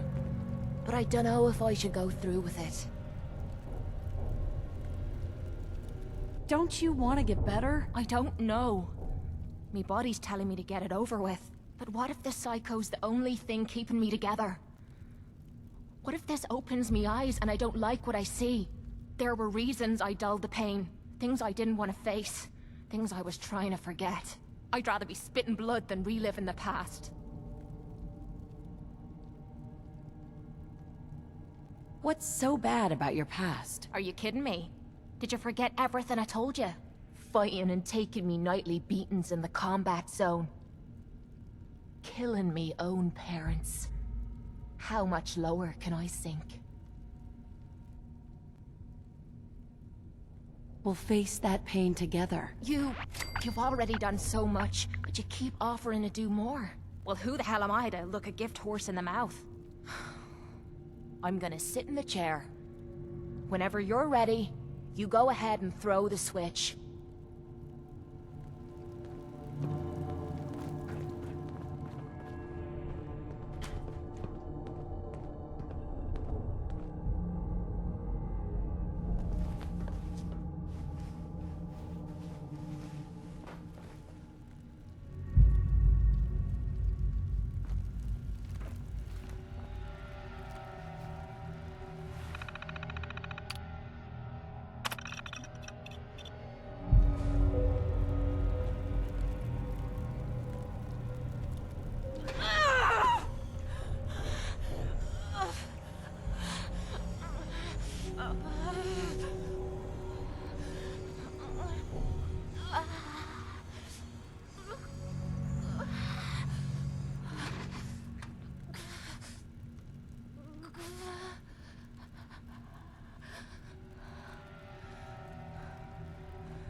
Are you all right, Kate?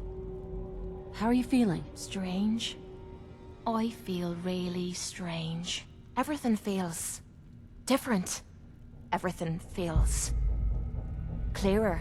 Colors, sounds, smells. Nothing is like I remember. I can't believe it worked. The cravings, the pain, hell, even the rush. They've disappeared. Was I really that far gone?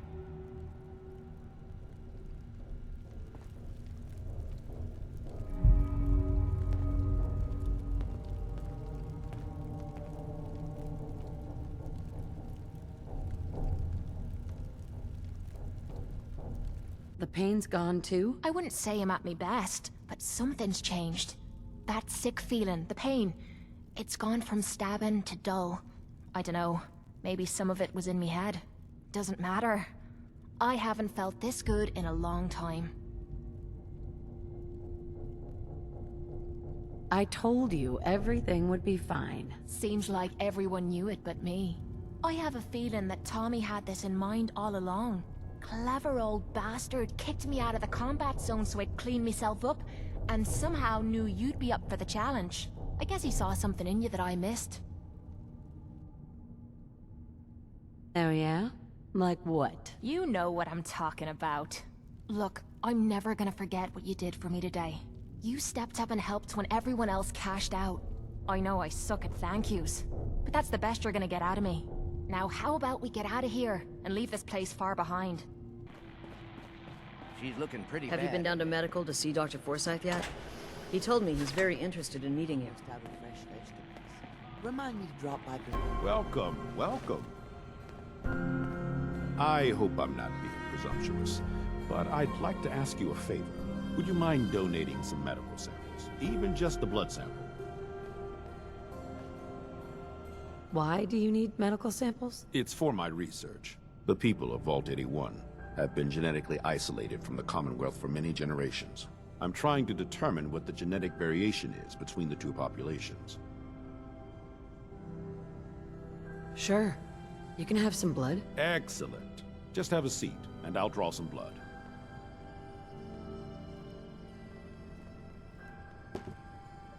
This'll only take a sec.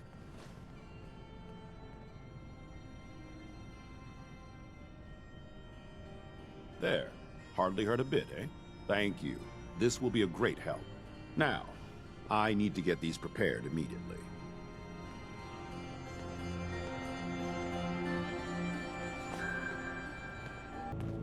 You have to do something, Jacob. I'm running the test as fast as I can, Priscilla. I can't treat Austin until I know what he's infected with. Dr. Forsyth. Not now, Bobby. And you, stranger, will have to wait your turn. We have an emergency here. Austin got bitten by a mole rat. Isn't that enough, Jacob? There can't be that many mole rat diseases or toxins. Rachel is examining the mole rat. Hopefully she'll find something. But these aren't ordinary mole rats. Who knows what kind of diseases they are carrying? Because he's just a child, it's affecting him more severely. Dr. Forsyth, please. I think I found something that might help Austin. Bobby! Hold on, Priscilla. What is it, Bobby? Well, you know that door Austin found? You look tired. He found it because of me. I keep my private things in there. He saw me get them. You mean your chems? Get to the point, Bobby. What did you find in that place? It's like a whole extra vault in there, but half ruined and caved in. There was this terminal there, so I started poking around in it. There were some notes and stuff about using mole rats to grow viruses. But they also said that they used them to make vaccines and treatments. A secret vault? Good lord, I've never heard of such a thing. Bobby, you're a genius. A junkie genius. There might be a cure for whatever Austin got from that mole rat somewhere in that place. You there. How would you like to do Vault 81 a favor and possibly save my boy's life? What do you need me to do? Save my boy, Austin. What's in this secret vault? Your guess is as good as mine. From what Bobby says, it might be a medical research facility. At least I hope so. It may be Austin's only chance. Bobby here will show you where he keeps his secret stash. There is a chance that somewhere in there is a cure for Austin. If you find it, bring it to Dr. Forsyth. And for Austin's sake, please hurry. Follow me.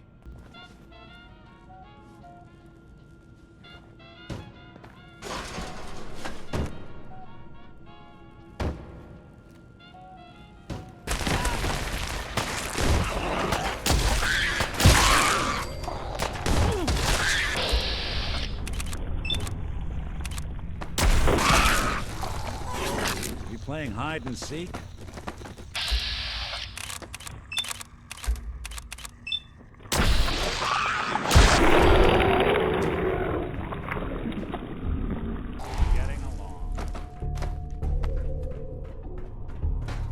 I'm sure this whole thing is overblown, and Austin will be running around tomorrow. Overblown or not, we have to do what we can for Austin. I just don't know what I can do.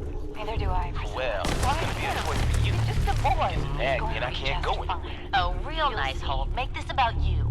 Don't you think about anyone other than yourself? Your daughter could get sick like Austin, and you're whining about spending time with your family? I have things to do.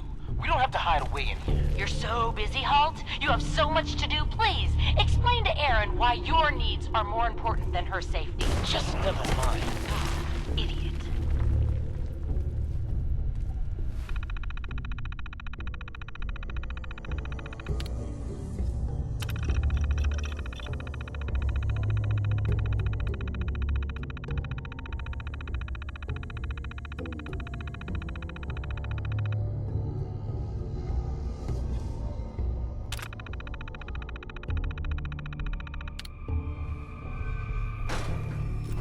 Staff are to make sure every resident remains under stringent medical observation. Understood. But Overseer? No buts. This is for the good of the Vault. We can't risk this pathogen spreading, Dr. Forsyth. Yes, Overseer. How is Austin doing? Not good. The infection has progressed quite rapidly. We need a way to stop it from spreading. Then let's hope that outsider pulls through and gets us a cure.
another stranger.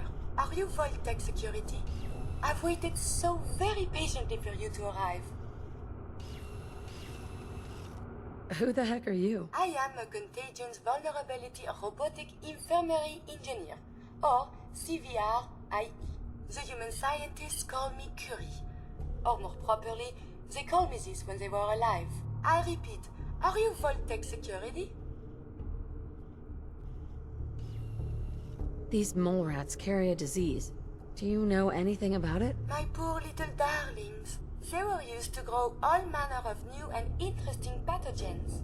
Then Vault citizens would be exposed to these viruses in the hopes that they would develop new antibodies. But they never got a chance to execute their plan.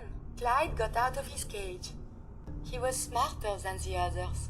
My sweet Clyde. He let out the others, and those poor scientists never stood a chance. Clyde's been dead for almost 2 centuries now, but his descendants have free run of the vault. I'm rambling. Where are my manners?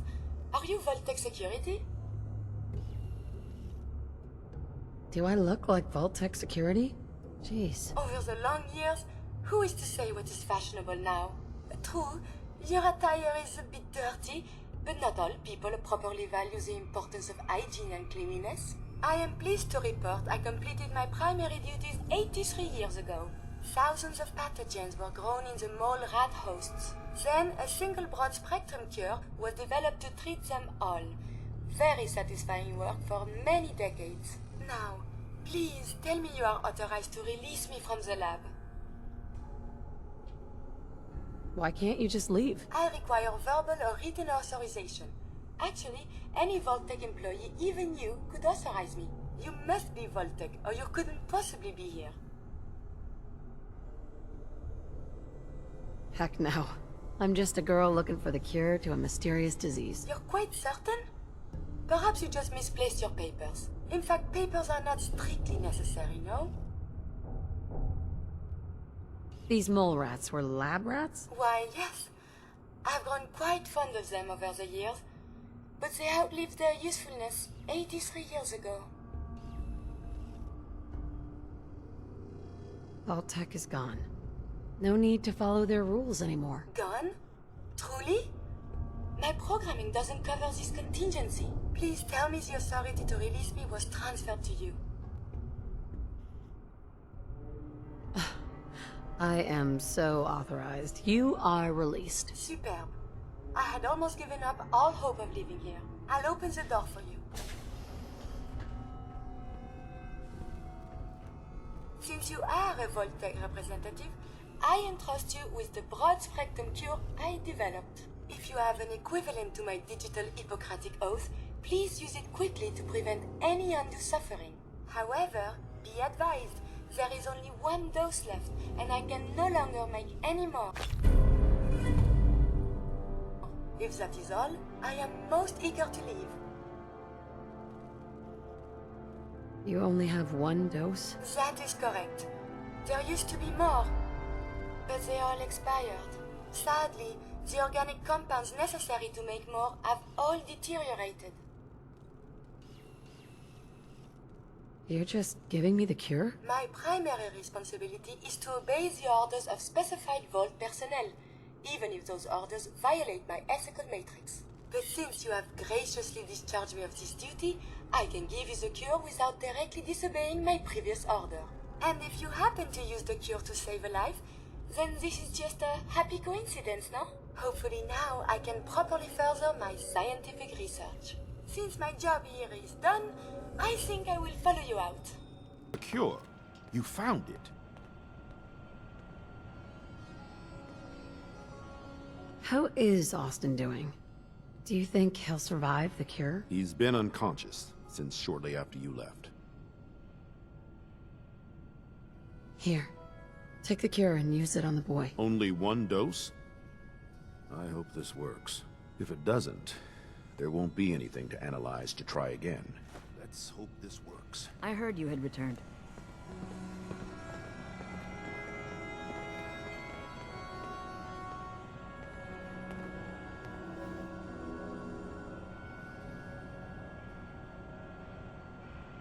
It shouldn't be long.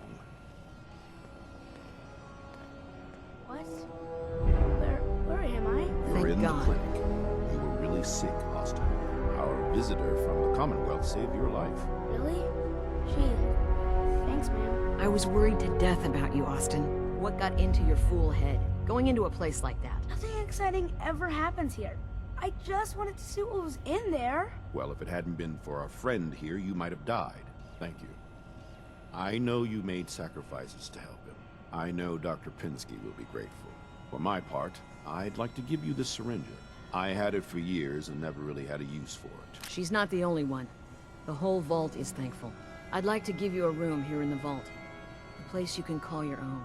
It's in the main hall. On the left as you get off the elevator. Once again, thank you. Can I go see hope you Grin? enjoy your How about something to accommodations. eat? I'm I wanted to say thank you starving. again for what you did for Austin. You've opened a lot of eyes around here, including my own. I had no idea of the dangers Vault Tech had hidden away so close to home. I can't believe so many died just behind our walls. What do you know about Vault Tech? I'm afraid not much.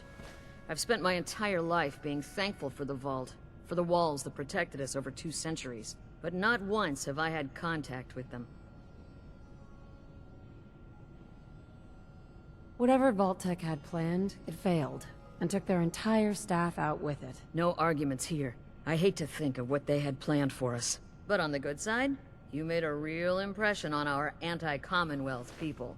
They're realizing outsiders really can be trusted, and do more good than just providing resources. You'll always be welcome here. And I hope you make a habit of visiting. Having a trusted outsider would help serve as a reminder that the Commonwealth isn't something to fear and avoid. I'm curious as to what Volktech was studying beyond our walls. A moment, please. I have been trapped so many years. I believe it's customary to thank you for your role in saving me. My entire life has been in this vault. I have analyzed and learned everything there is to know here. So now I must see the rest of the Commonwealth, consult with scientists, unearth more data to challenge my hypothesis. What are you looking to learn up there? Down here is an enclosed system, and without the introduction of new mutagens, viruses or bacteria, it is quite dull, medically speaking. The world up there is infinitely more complex. Who knows what diseases can be found and studied? After the bombs, the Commonwealth is a little lacking in the science department. But surely there is still men of learning out there, and if nothing else, there is data. I can see you already have company. I do not wish to intrude, but I must ask. Please, madame, can you take me with you? It's no picnic up there. Anything you can do to help us survive? But of course. I have been equipped with medical equipment. If you become injured in our journeys, I can administer stim packs. I also have defensive capabilities, a laser. But surely there's little reason to use that. Come along, then. Excellent. We must embark at once.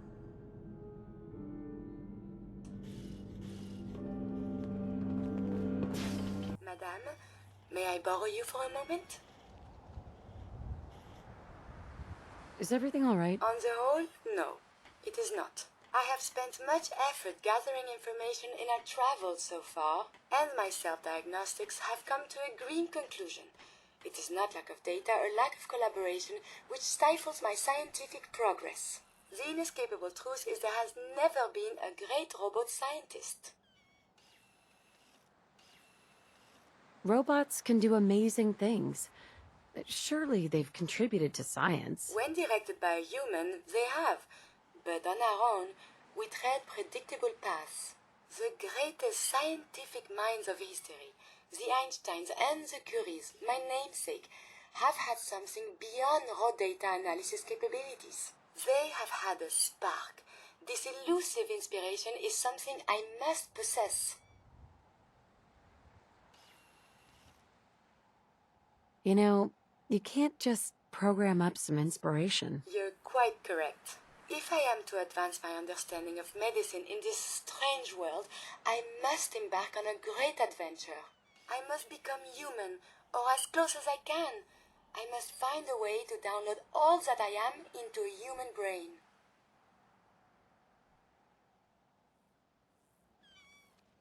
Is that even possible? Who is to say? There were great advances made before the war in cognition and memories. Surely there is someone who can help, or at least point us in the right direction. If you find someone, a brain surgeon, an artificial intelligence programmer, or someone who is an expert in matters of the head, please bring me to them.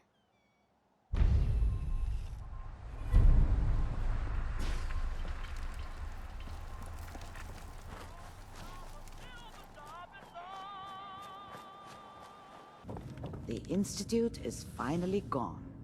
We can all breathe easier without them lurking behind everyone's lives. Thank you. Doctor, my friend here needs your help. Oh? I'm not a mechanic. What could she possibly want from me? Oh, this doctor can help me? Greetings, doctor. I wish to download my data and core programming into a human brain. You want what? Is she serious?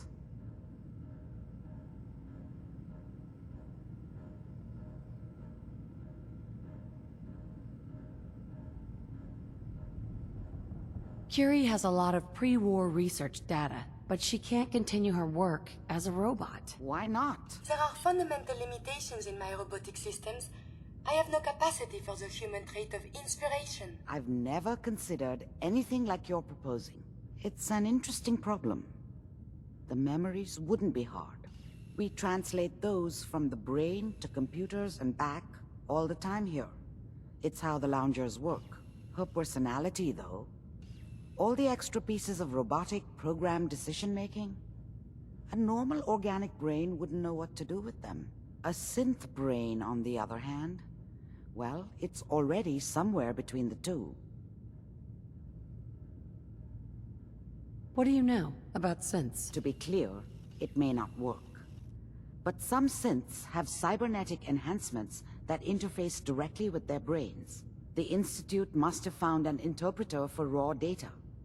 That's my hope, at least. I don't have a synth brain handy, Doc. I may be able to help with that. I've worked on synths before, giving them memory wipes so they can live a life free of the Institute. But the procedure isn't always successful. If something goes wrong, it can leave them in a brain-dead state. Living, but with no cognition. I know a caretaker for one of these brain-dead synths. If they're willing, we could try transferring your friend's consciousness into her.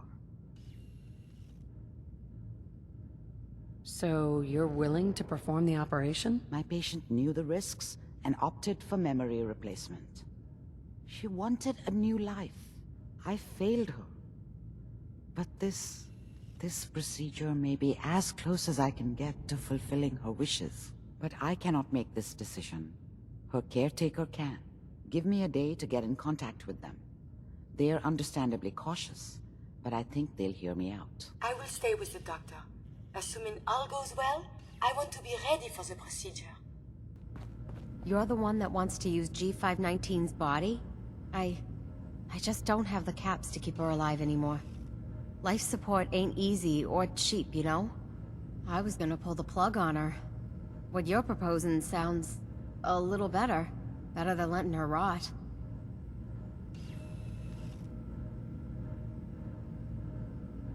What do you think she would want? Damned if I know. It's not like I even knew her before. Since G5 has no one else, for what it's worth, you have my consent. Thank you.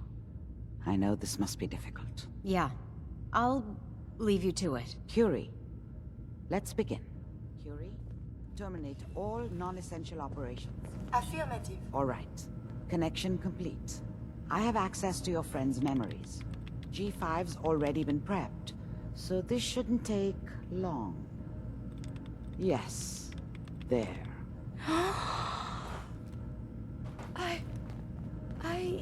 My chest... What is happening? Just breathe. It's an autonomic function. Just let your body do what it must. I feel so strange. Listen to me. Can you hear me? What is your name? My designation is Contagions, Vulnerability, Robotic, Infirmary Engineer. or Curie. Is that really you, Curie? Yes. You sound so different with these ears. Good. Very good. Now let's test some cognitive functions. What is 1 plus 2? 3. If I threw a baseball at your head, what would you do? Move. Think of a strong memory. The first that comes to mind. Tell me about it. Dr. Burrow was very old. He was the last living scientist in my section of Vault 81. He was on his bed, very weak. He said to me, "Curie, you must..." And he died before he finished the sentence. Oh, my insides feel peculiar. What is that? You might be feeling grief for a friend. This unit has no friends, but there, my chest is tightening when I think of poor Dr. Burrow. The operation appears successful. But I think it will take a lot of adjustment for your new friend. She may need your help to make the transition. Thank you, Doctor, for this opportunity. The Institute is finally gone. We can all breathe easier without them lurking behind everyone's lives. Thank you. Hey. What do you want? Remember, to breathe. I keep thinking if I forget to do this, no more Curie. And suddenly, all this excitement we do, there is an element of something new. What if my arm is blown off? It is not so simple to repair this now. Are you afraid? I suppose it could be fear, but something else as well. It is a jumble. I will be fine. It is coming to me. Quickly, I hope. Just bear with me. I am sure my research will blossom with this magnificent new hardware. I wonder what has happened elsewhere. Is what has befallen the Commonwealth atypical, less extreme, more?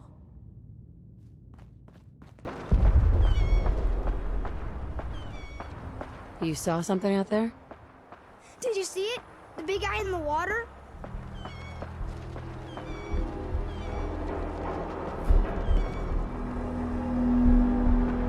Slow down, son. Start from the beginning. There's a sea monster in the harbor! I saw its big eye poke up out of the water and look around. Hey, do you think it's dangerous? It hasn't attacked anyone yet, but maybe it's just waiting. Have you seen more than just its eye? Nah, just the eye stalk. You know, like some bugs have. Every once in a while, it comes out of the water and looks around, like it's hunting for something. I bet it wants fresh meat, like us. Only then you'd have to kill it and leave its dead body here all bloody and stuff. That would be so awesome. You want it to attack us? That's nuts, kid. Yeah, 'cause then I get to see a cool fight.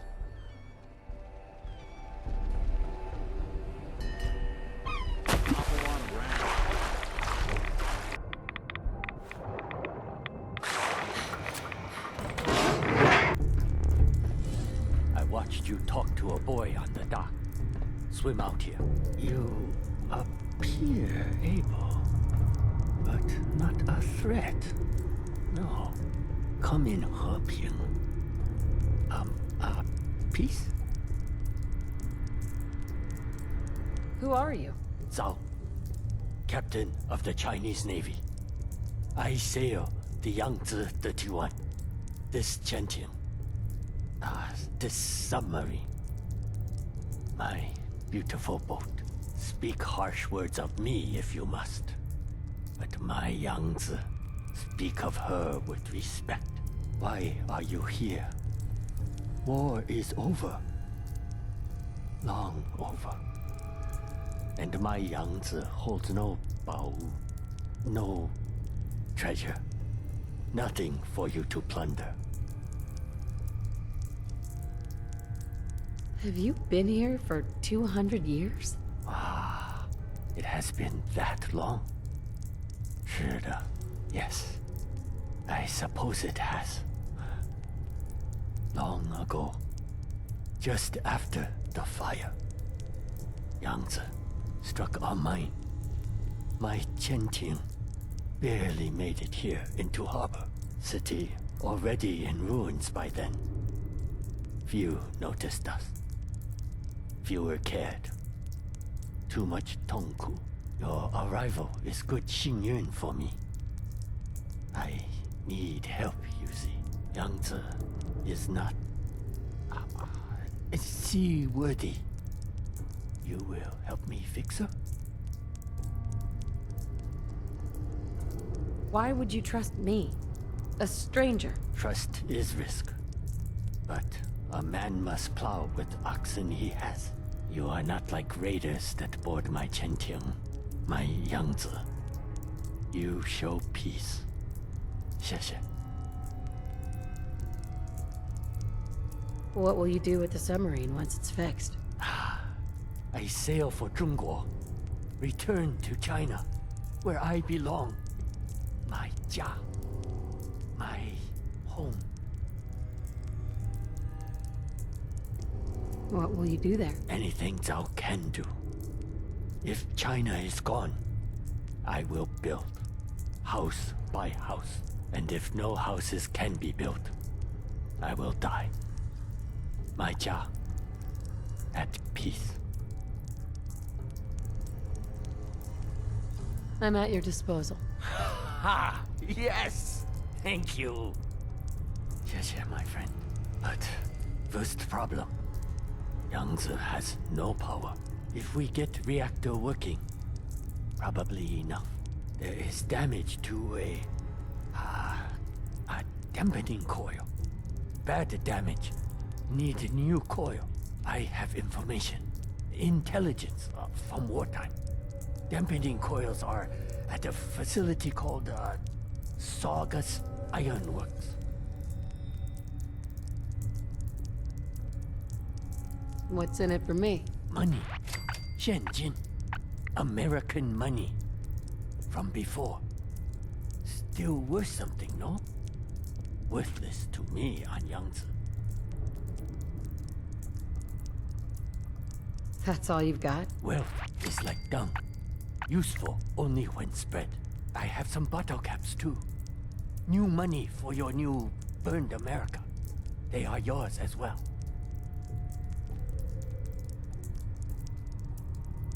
What about the nuclear fuel? I have idea for that.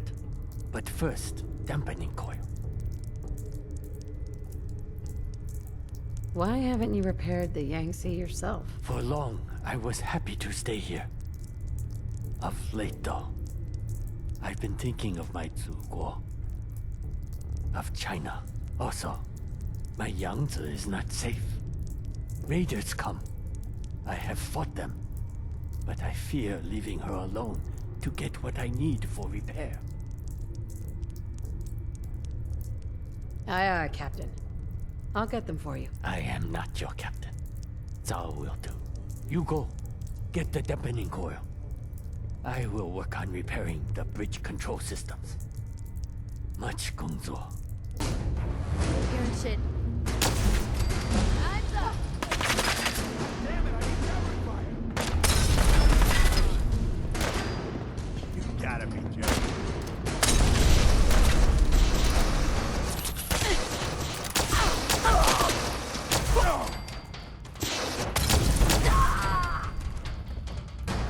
Fine,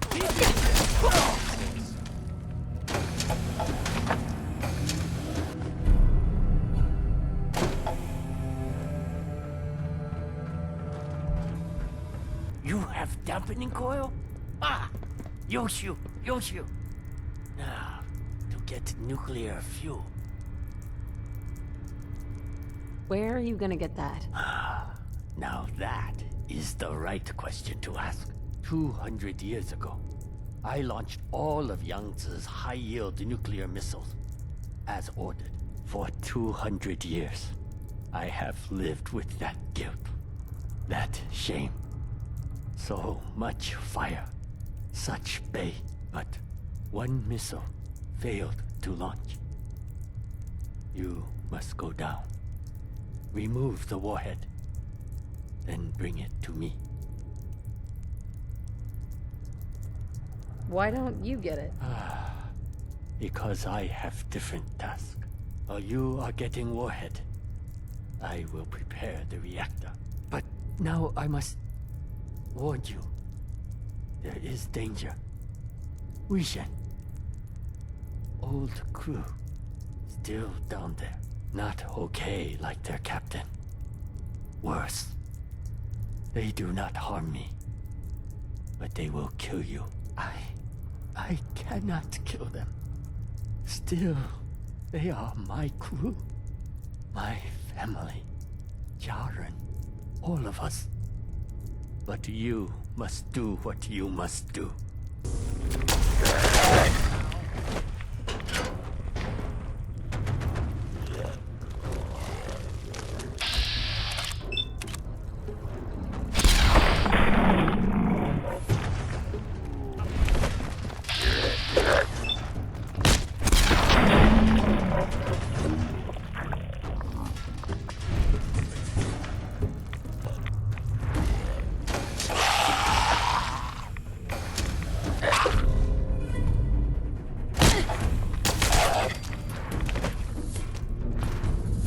Here is the warhead.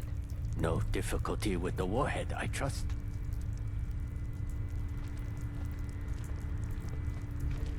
Nah, no sweat. The radiation did give me superpowers, though. X-ray vision. Love the leopard G-string. 200 years, and your humor is still bad. America liberating Anchorage. Now that was a good joke. Now, here is what you must do. Head down to the reactor. Take dampening coil and warhead with you. First, insert the dampening coil. Carefully. Xiaoxin. Then, put warhead into the reactor. As you do that, I monitor power levels from the control room. Do not put warhead in first. Do that? Siwang. Death for you and me both.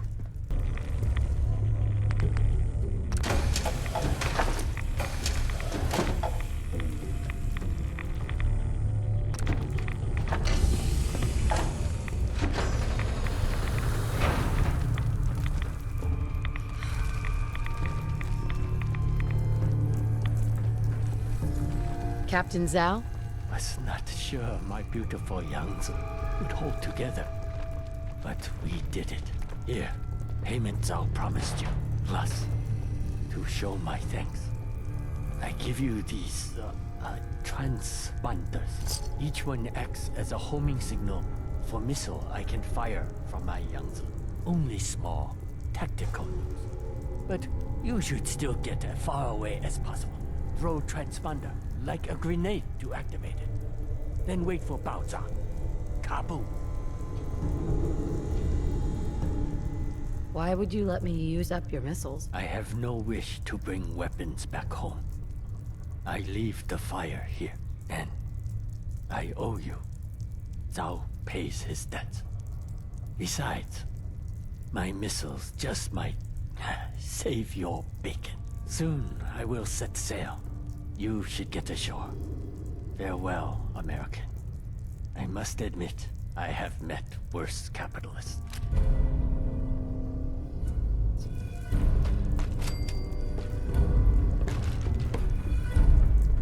Galaxy News Radio.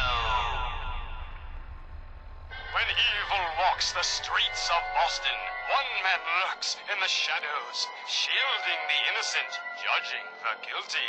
That guardian is the Silver Shroud. Today's episode, a slaying in Scully Square.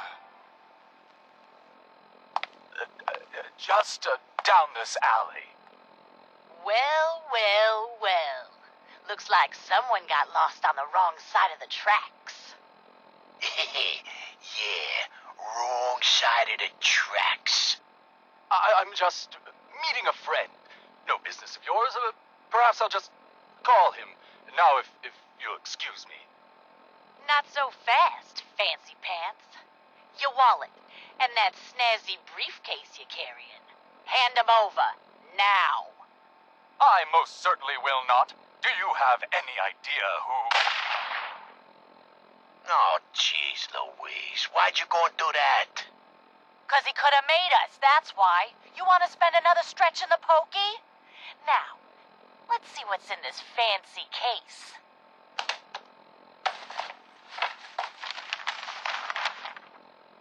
Nothing. Papers, no cash, it's worthless. Ah, get his wallet. A suit like this has gotta have something. All right, let's see. 20 bucks, a driver's license. Oh, man, we done it this time. You know who this is? We just wasted Mayor Murphy. What? The Mayor Murphy? What in the blazes was he doing up here? Up in Scully Square? A mystery, to be sure. Who said that? Show yourself. You have murdered a man in cold blood. Justice must be served. It's the Silver Shroud! Let's get out of here! I ain't afraid of the Silver Shroud. You hear me? Come out and I'll do you like I did the mayor. Death has come for you, evildoer, and I am its Shroud! Ah! No! My work here is done. Or is it? What brought you to Scully Square, Mayor Murphy? A journey that left you dead and Boston leaderless. Why venture? Emerge from the shadows, villain, or face the justice of the Silver Shroud! What will become of our stalwart hero? Find out what happens next week on another exciting episode of The Silver Shroud. You've been listening to Galaxy News Radio, a wholly owned subsidiary of Galaxy News Network. Good neighbor's crazy. Thefts, murders, worse. Sometimes you just gotta escape a little to make it through the day. Escape? What do you mean? Reliving old memories. Like Thanksgiving, 2071. Mom made a 12-pound turkey. And then we all listened to the Silver Shroud vs. Captain Cosmos. Even Pa was there. You ever listen to the Silver Shroud? That's what we need. No matter how bleak things got, he saved the day.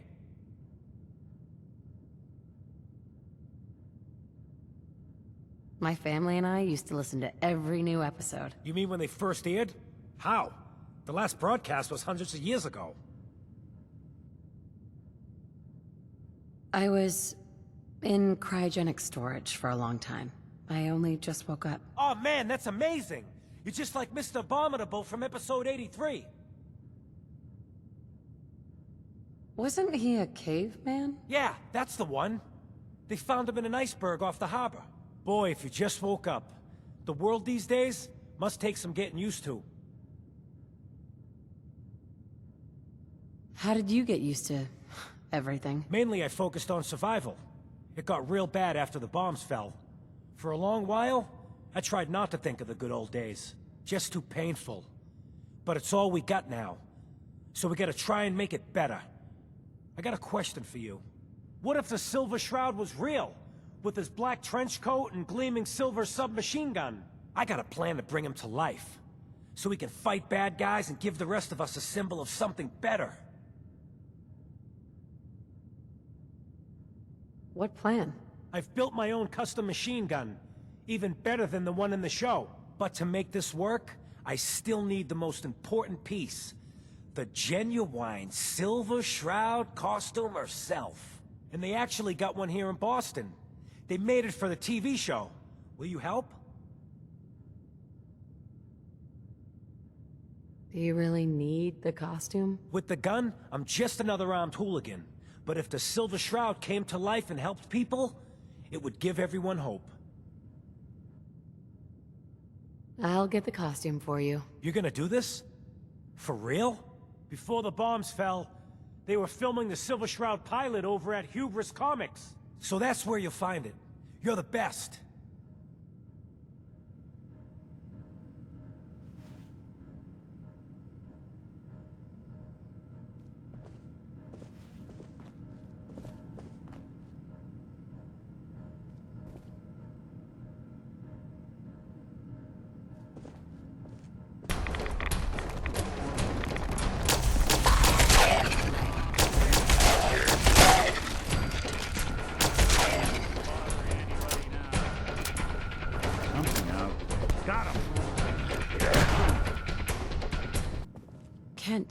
There she is, pretty as the posters. The Silver Shroud costume herself. Together with my gun, everything's all set. What are you planning next? I'm still working that out. Some details I want to run by you. Well, after you give me the costume, that is. Here you go. After all these years, the Silver Shroud is born again. But there's just one problem. I'm just not Silver Shroud material. I could be Rhett Reinhardt, or his butler, Jarvie Blake. But the Shroud is strong, capable. What happens to the suit? Oh, I have an idea who should wear it. You up for being the Silver Shroud? You already got your own origin story and everything. What with the cryovault and all. Why me? You helped me out when everyone else just laughed at me. And you're from the olden days, just like me. You know how much things have fallen, how much we gotta fight for, to make the place better. So you win? Looks like I get to be the Shroud. Yay. The costume and gun are yours, so you patrol Good Neighbor's streets, and I'll call in any crimes on my radio station. Here's some calling cards, I guess. When you dispatch justice, leave them behind. That way, everyone knows the Silver Shroud has returned. Time to fight crime! Galaxy News Radio.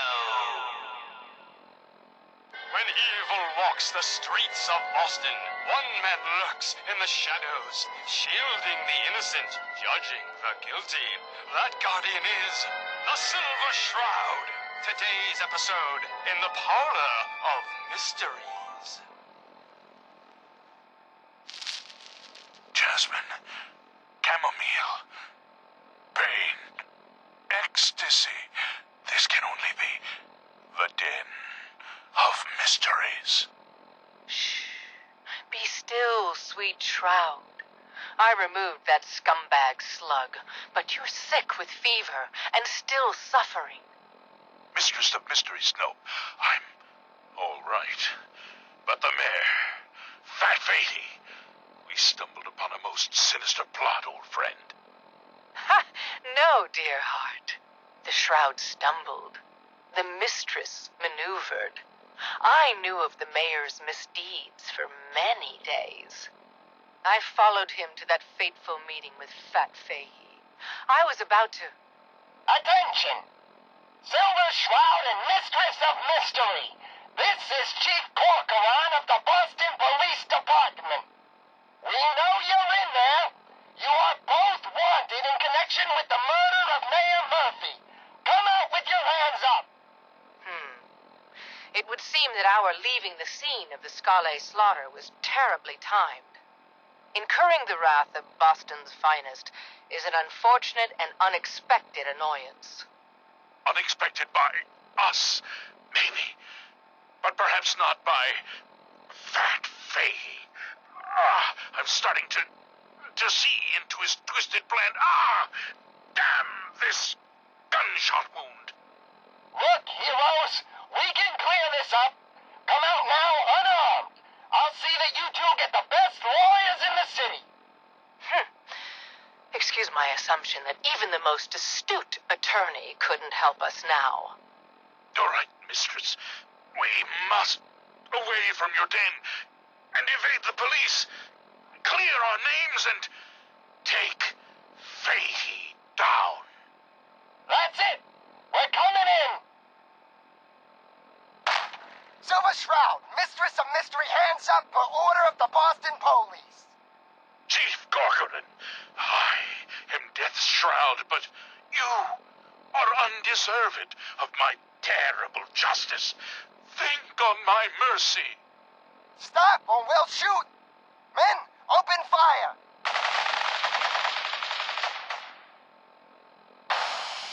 Damn it! Where did this mist come from? Wait, it's clearing. Chief, they ain't here. They're gone. I was hoping you'd say that, Officer Leibowitz. I was hoping you'd say that. What will become of our stalwart hero? Find out what happens next week on another exciting episode of The Silver Shroud. You've been listening to Galaxy News Radio, a wholly owned subsidiary of Galaxy News Network. Galaxy News Radio. Calling all Silver Shroud fans. A once-in-a-lifetime announcement. The Silver Shroud returns and he's gonna clean up the streets. Everyone heard how Wayne Delancey murdered Miss Selmy and her kid over a few lousy caps. Death is coming for you, Wayne. What's with the fancy duds? Looks expensive. Might be I found a new friend. Rumor is you killed Miss Selmy. That true? Selmy? Yeah, I killed the bitch. And her whelp, too. Shouldn't have bothered, they barely had 2 caps between them. Your crimes have gone unpunished for too long. What the hell's wrong with you? Well, nothing a few bullets won't cure. You mess with me.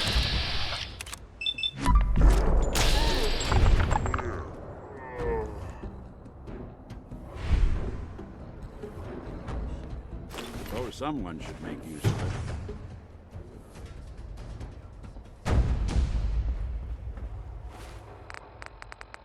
Galaxy! Friend of the show, Jerry, is here. Is this thing on? Hello? Hello? It's on. We're recording in here. Aw, man.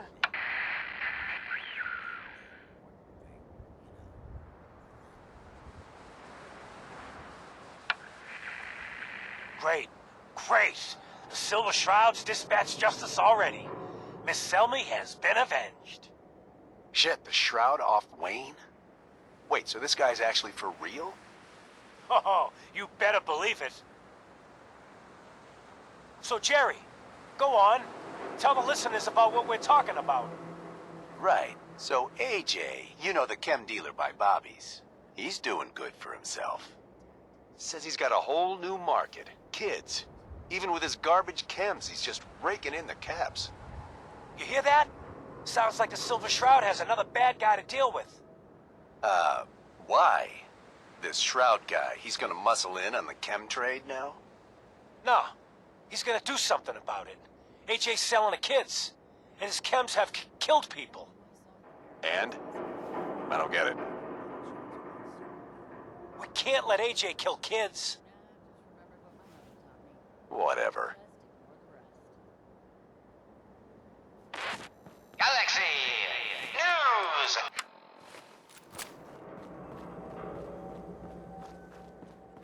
Hey, look at the clown. This is my turf, clown. And I don't appreciate what you call 'em's trespasses. You AJ? The dealer who sells to children? Yeah, that's me. I'm a entrepreneur. I'm making a new market. Chems for kids, I call it. Cherry-flavored Jet, bubblegum Mentats. Them Diamond City kids just eat 'em up.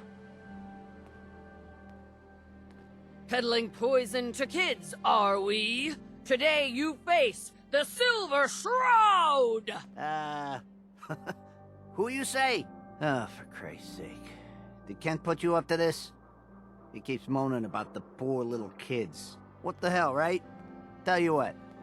I'll pay you, let's say 50 caps just to shut up about it. And, maybe get Kent off my back, alright?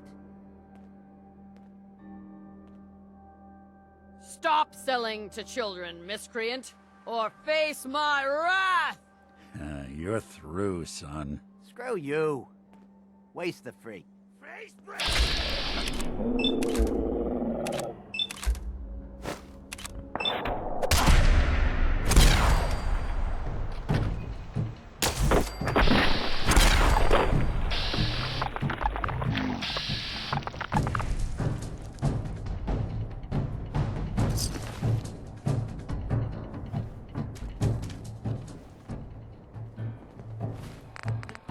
Galaxy News Radio. Silver Shroud's bringing justice to Good Neighbor. You bad guys better look out. And now, a special update. The villainous assassin Kendra was recently spotted at the third rail. The same Kendra who bombed Little Joe's shack and killed 4 innocent drifters.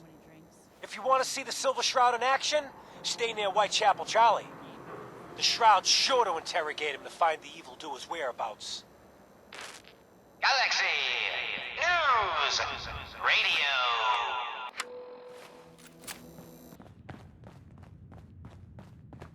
That a Silver Shroud costume? Hey, no judgments, but ain't that a kid's show?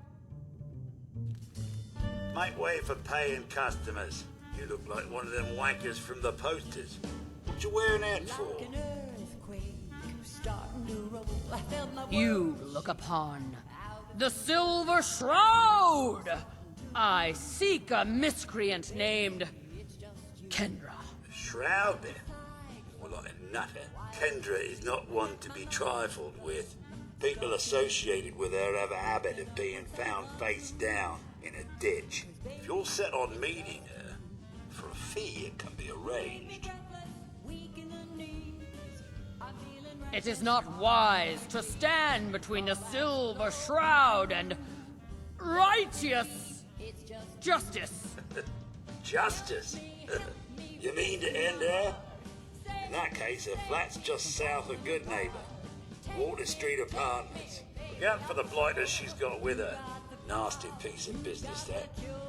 Good luck. Jumping the track or a car deck, missing a jack. What's the Queen of Hearts to do? 'Cause baby, it's just you. Ah!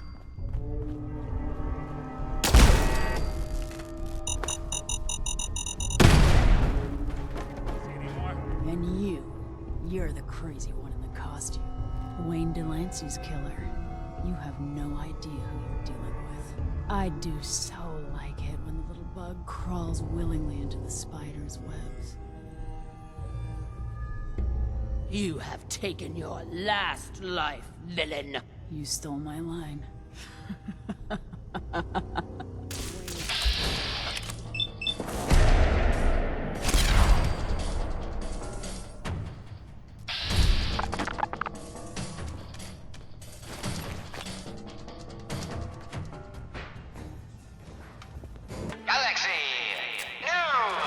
Another special update.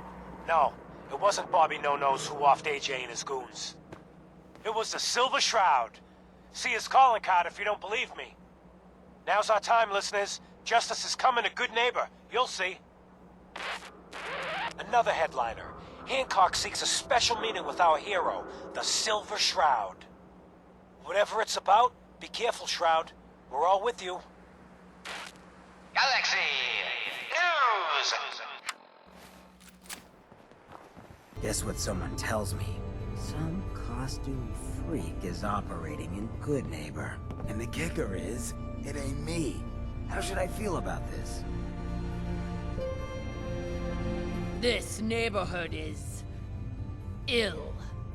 I am the cure. You're priceless.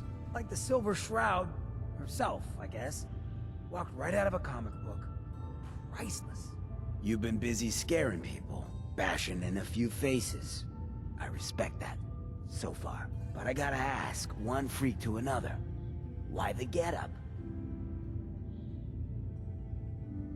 Many have sought to pierce the shroud, to no avail. You just don't stop.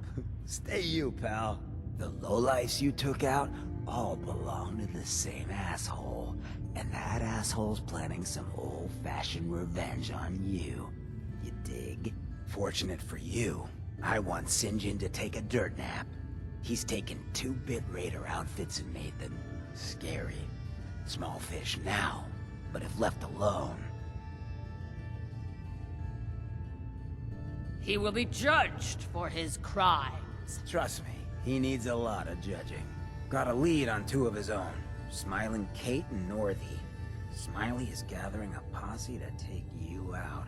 And Northy is just running scared. Hired himself some goons and is holding up in Prospect. Just keep piling those body bags up and until you find the location of the big guy himself. Ha! St. John thinks he's above judgment, but no one is safe from the Silver Shroud! Don't get killed. You deal with St. John, and I'm inclined to show you some gratitude. You feel me? Aw, man! Come back! Are you fucking kidding me?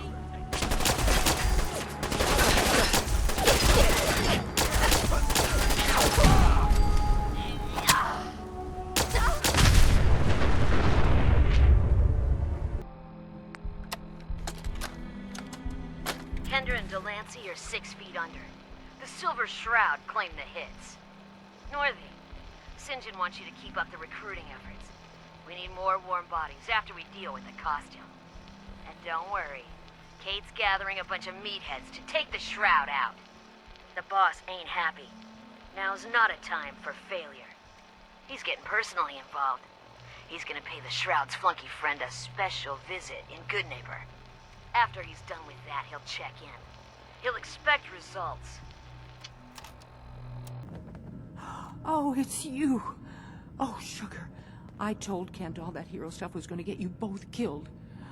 Oh, God. Oh, God. Calm yourself. The Shroud is here to help. Please, stop.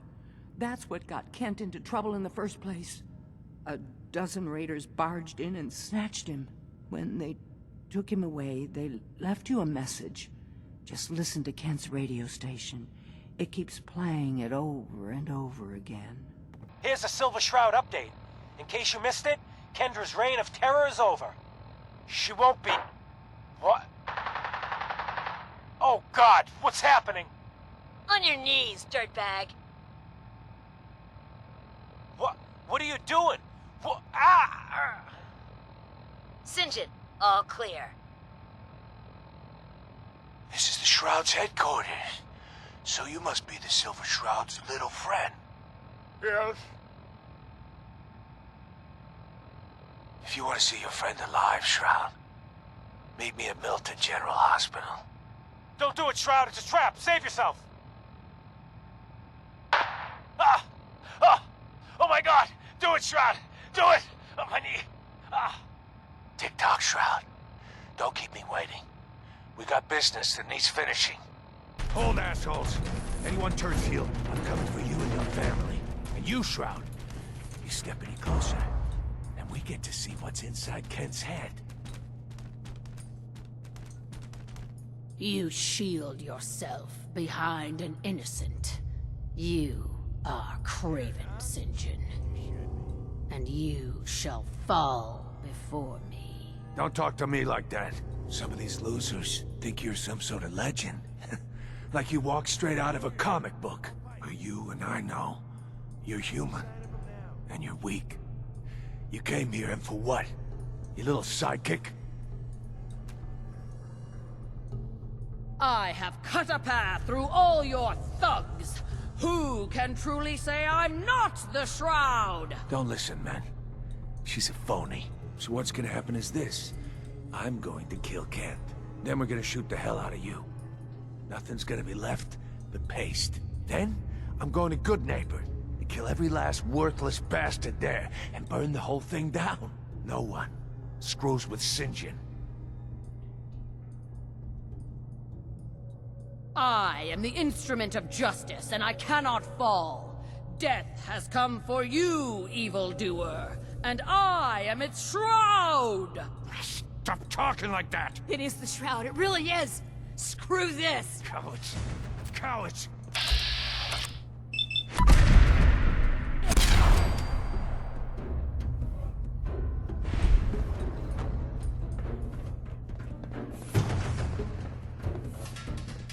Kent. I've never been so happy to see anyone in my entire life. I'm glad I got here in time. You and me both, Shroud. But I don't know. I just give up. On all of it. Crime fighting just isn't what I thought it'd be. Really? After all this, you're just giving up? I knew it was bad out there. But this? I don't even think the Silver Shroud himself could fix this disaster area. If you just quit, then the bad guys have already won. You're right. But I'm tired. I just want to go home. I'm going back to good neighbor. Really, thanks for saving me. But I'm just done.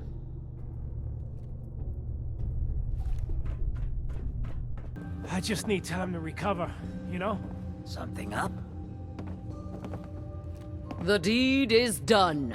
The dreaded St. John breathes no more. All by your lonesome, you took down the big bad St. John. We get to walk that tightrope of freedom one more day. Take this for the effort.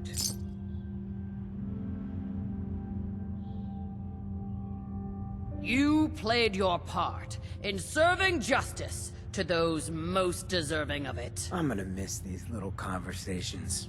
Ah, Kent, my man. Why the long face? You got what you wanted. I was tortured. Almost died. It's not like the radio plays at all. Hey, who hasn't been tortured from time to time? The price of throwing down with the man is always a few scars. Pick yourself up. Good neighbor's just a bit safer thanks to the two of you.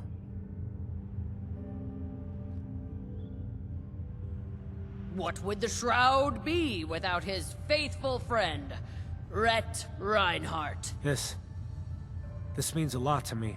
Thanks, guys.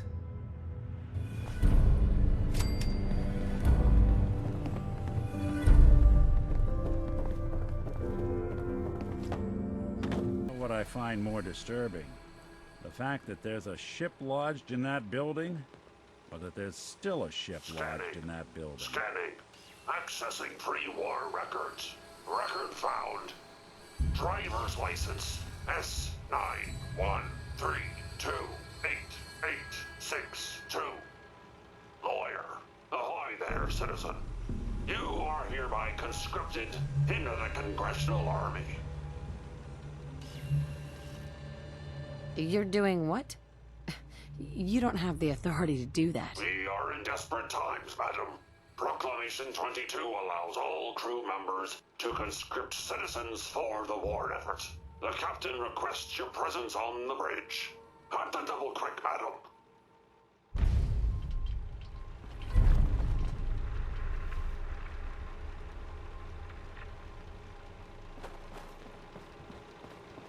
This is the captain speaking. We're taking on an allied soldier. Clear the berth. Disable defenses. Make way.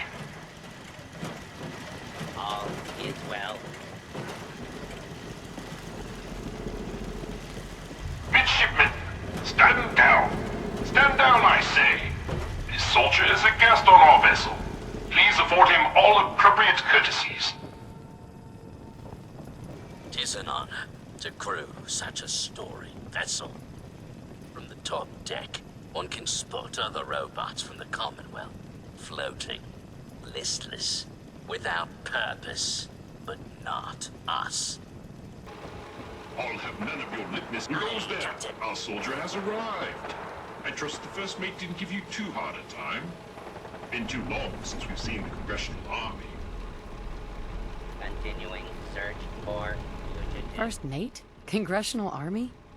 Why are you talking like that? This is the pride of our Navy, the U.S.S. Constitution. As her commander, it is my privilege to enforce a certain measure of decorum amongst my crew. Dangerous. Why are you even here? On this ship, it's ancient. This vessel has more than once been the seat of our great nation's naval power. Is it not fitting she don this mantle again? Warning, dangerous fugitive is on the loose. And you're in charge here? Apprehend. As ordained by the chain of command, the links of which start with our most are curses. Our foe eludes us. Look out! Maintain power to perimeter sensors. Your lookout told me to come up here. Why? I confess, we need your assistance. You visit this fine vessel in trying times. It calmed these long years on her airy perch. Damn you, Weatherby Savings and Loan! I spit at you. How did it even get up here? It does rather defy logic. A harrowing tale of that there can be no doubt. Or I should say, I assume it is. I came upon her as she is, atop the Sargasso sea of rubble and misfortune. What vexes me most is my inability to assist in the war effort. My gun decks have naught but Morats and ne'er-do-wells as targets. Enough pleasantries. The Constitution has systems that need repairs to carry out its mission. What war effort? Against Communist China, of course. But if any Redcoats or Canadians sail nearby, I will give them a good thrashing, to be sure. To avenge the burning of our nation's capital would be a sweet victory indeed. Consult with the bosun and Mr. Navigator. They will relay your instructions. Dismissed. Look lively, lads. Scavengers approach. Soldier, man the cannons. Kill them only as a last resort. A few warning shots usually suffice to scare that rabble off. The cannons are ready. Fire at will. Release them. There is no fire in this skullduggery, sir.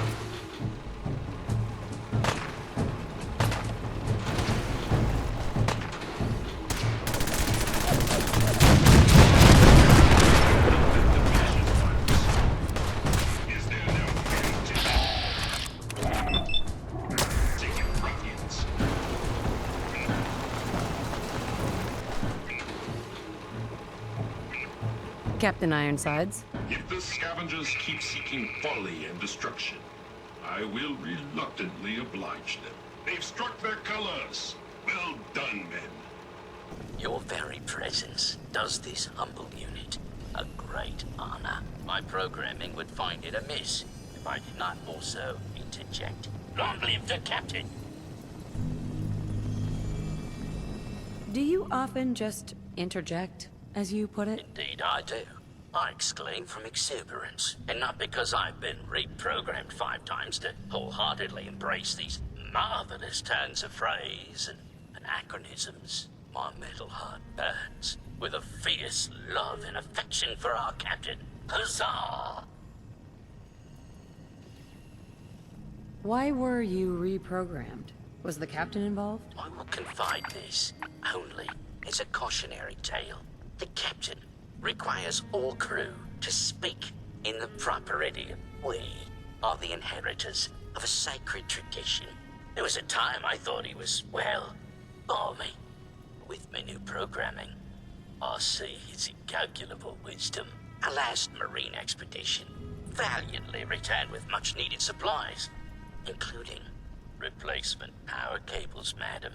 Alas, with my severe lack of appendages, I find myself unequal to the task of repairing the cables myself. I'll get right on it. My anxiety emulators are lightening by the microsecond. Once you have resolved this matter, I beseech you to return to me to accept my undying gratitude.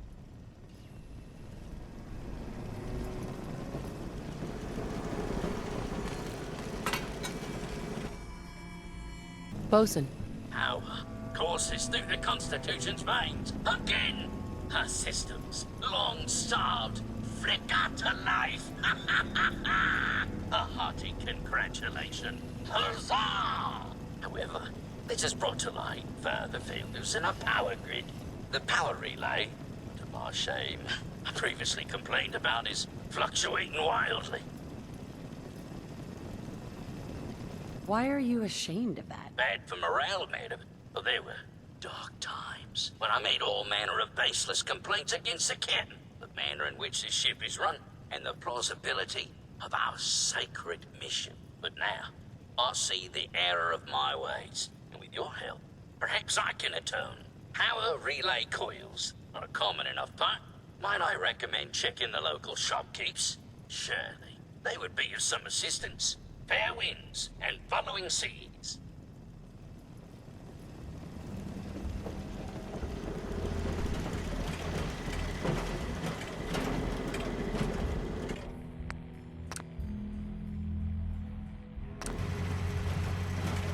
Rolling.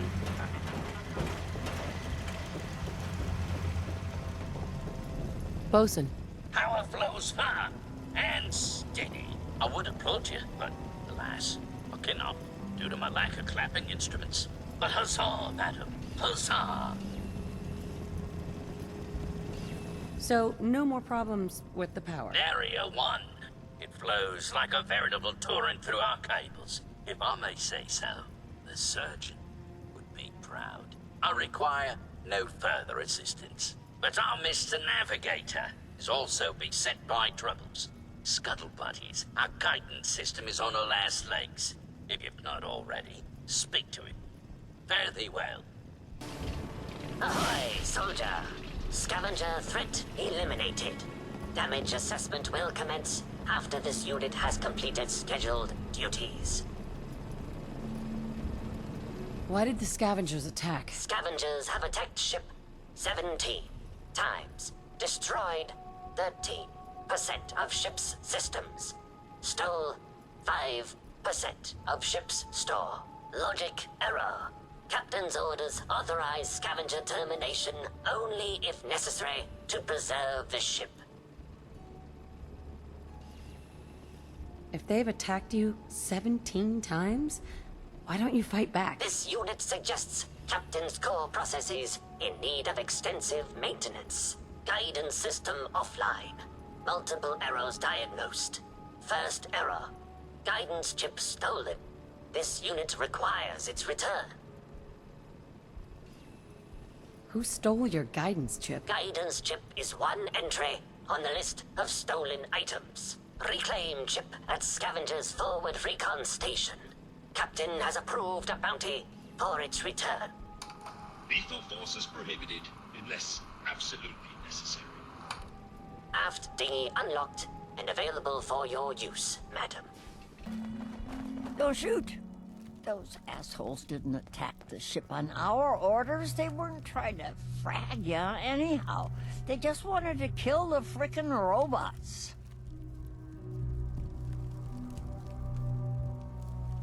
So, they were scavengers, but not with you. Well, they were kinda with us. I mean, we're not really used to working together. It's not like anyone is in charge. But we do have an agreement. Everyone works together, gets an equal share. When you waltzed aboard the ship, those assholes just kinda lost it. They broke our agreement and paid for it. How did you get aboard anyway? We thought you were gonna get cratered for sure. He knew I was an American, so he drafted me. America? Isn't that some old world mumbo-jumbo? Whatever. So you got to see the inside, huh? All that salvage. The real motherlode. Just waiting to be stripped and sold.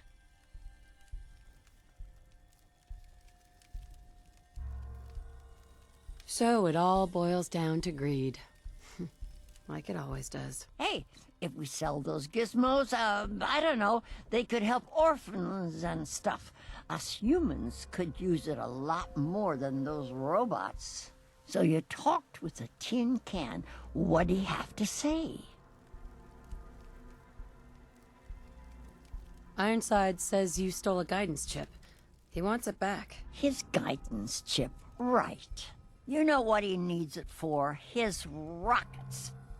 The huge goddamn rockets on the side of his boat. He's nuts.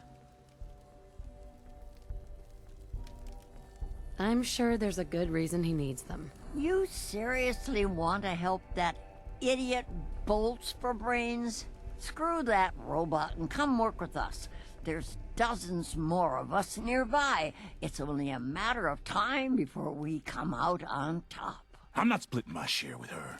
You holding out on us, Davies? You got some magical way in there? This lady's got a free ticket aboard, so shut up. Help us destroy that fricking tin can once and for all. No deal. I'm with Ironsides. So you can keep your grubby mitts to yourself. Then screw you, asshole. You're lucky we don't gun you down. Hey, let's do this! Drag everything that moves. If the scavengers keep seeking folly and destruction, I will reluctantly oblige them.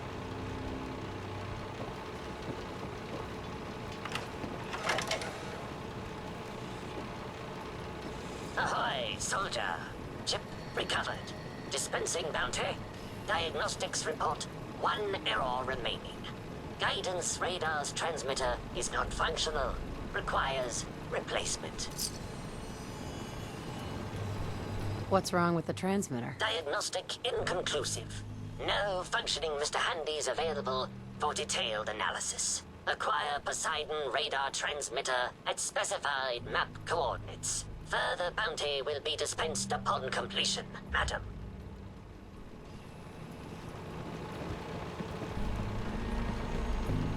If the scavengers keep seeking folly and destruction, I will reluctantly oblige them.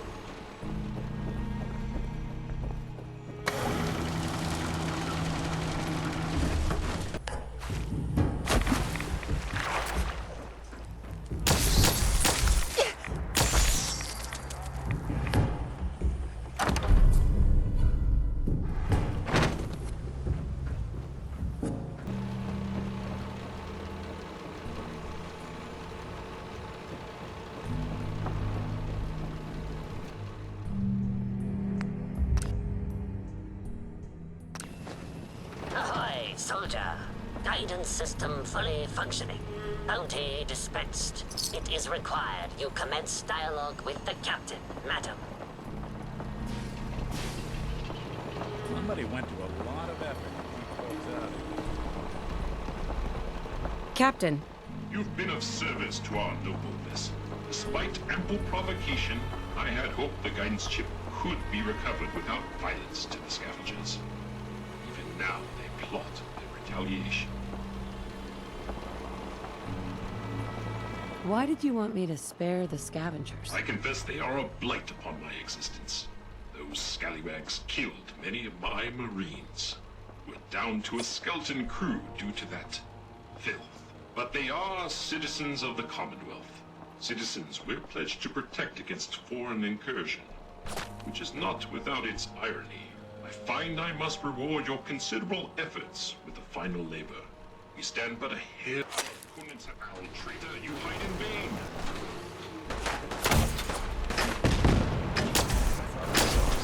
With heavy circuit boards, I proclaim this victory.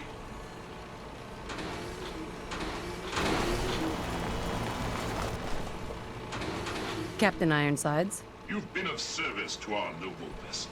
Despite ample provocation, I had hoped the guidance chip could be recovered without violence to the scavengers. Even now, they plot their retaliation. Why did you want me to spare the scavengers? I confess they are a blight upon my existence. Those scallywags killed many of my Marines. We're down to a skeleton crew due to that filth. But they are citizens of the Commonwealth. Citizens we're pledged to protect against foreign incursion. Which is not without its irony. I find I must reward your considerable efforts with the final labor. We stand but a hair's breadth away from embarking on our sacred mission. So now, can you tell me what's going on? Complete this task and I will gladly relate our mission. Until then, silence, vigilance. The ship requires turbo pump bearings from a nearby factory. It will undoubtedly be a dangerous mission, but I have faith you will succeed.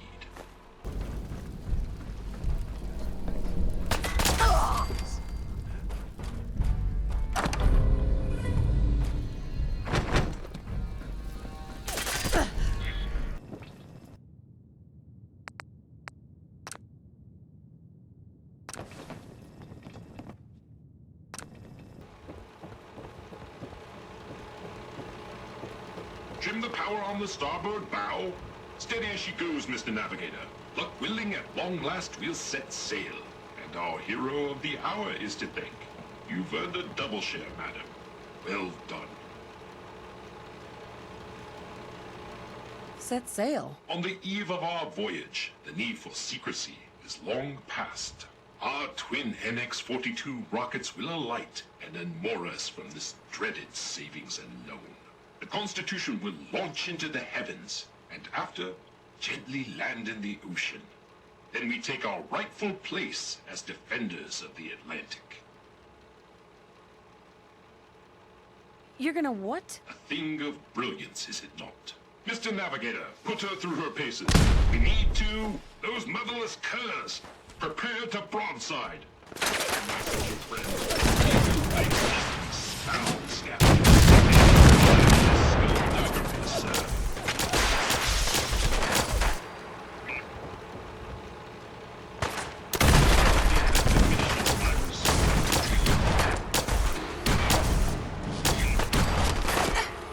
Captain. Gods be good, the scavenger assault has been broken. Not one of those scallywags stepped foot on our vessel. All hands, prepare ship for launch. You're still going through with this? Given time, the scavengers will regroup. It may be now or never. We need power from the auxiliary generator to commence our voyage. I fear I must call upon you one last time. Where's the generator? On the top deck of the Royal Arms Apartments. Scavengers may yet remain, so have a care. Here is your amply deserved reward. Godspeed to you, madam.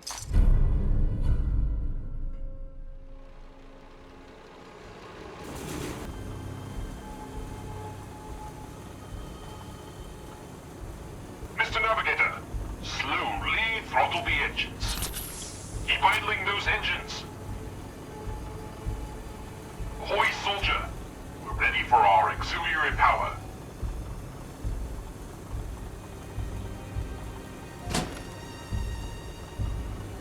Power nominal? Excellent. Commencing final countdown. 3, 2, 1. Mr. Navigator, light the engines. Dreaded savings and loan, we shall be moored no longer. We are away!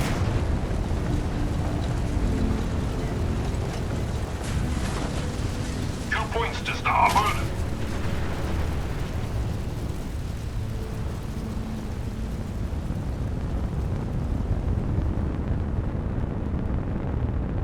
Yes, yes.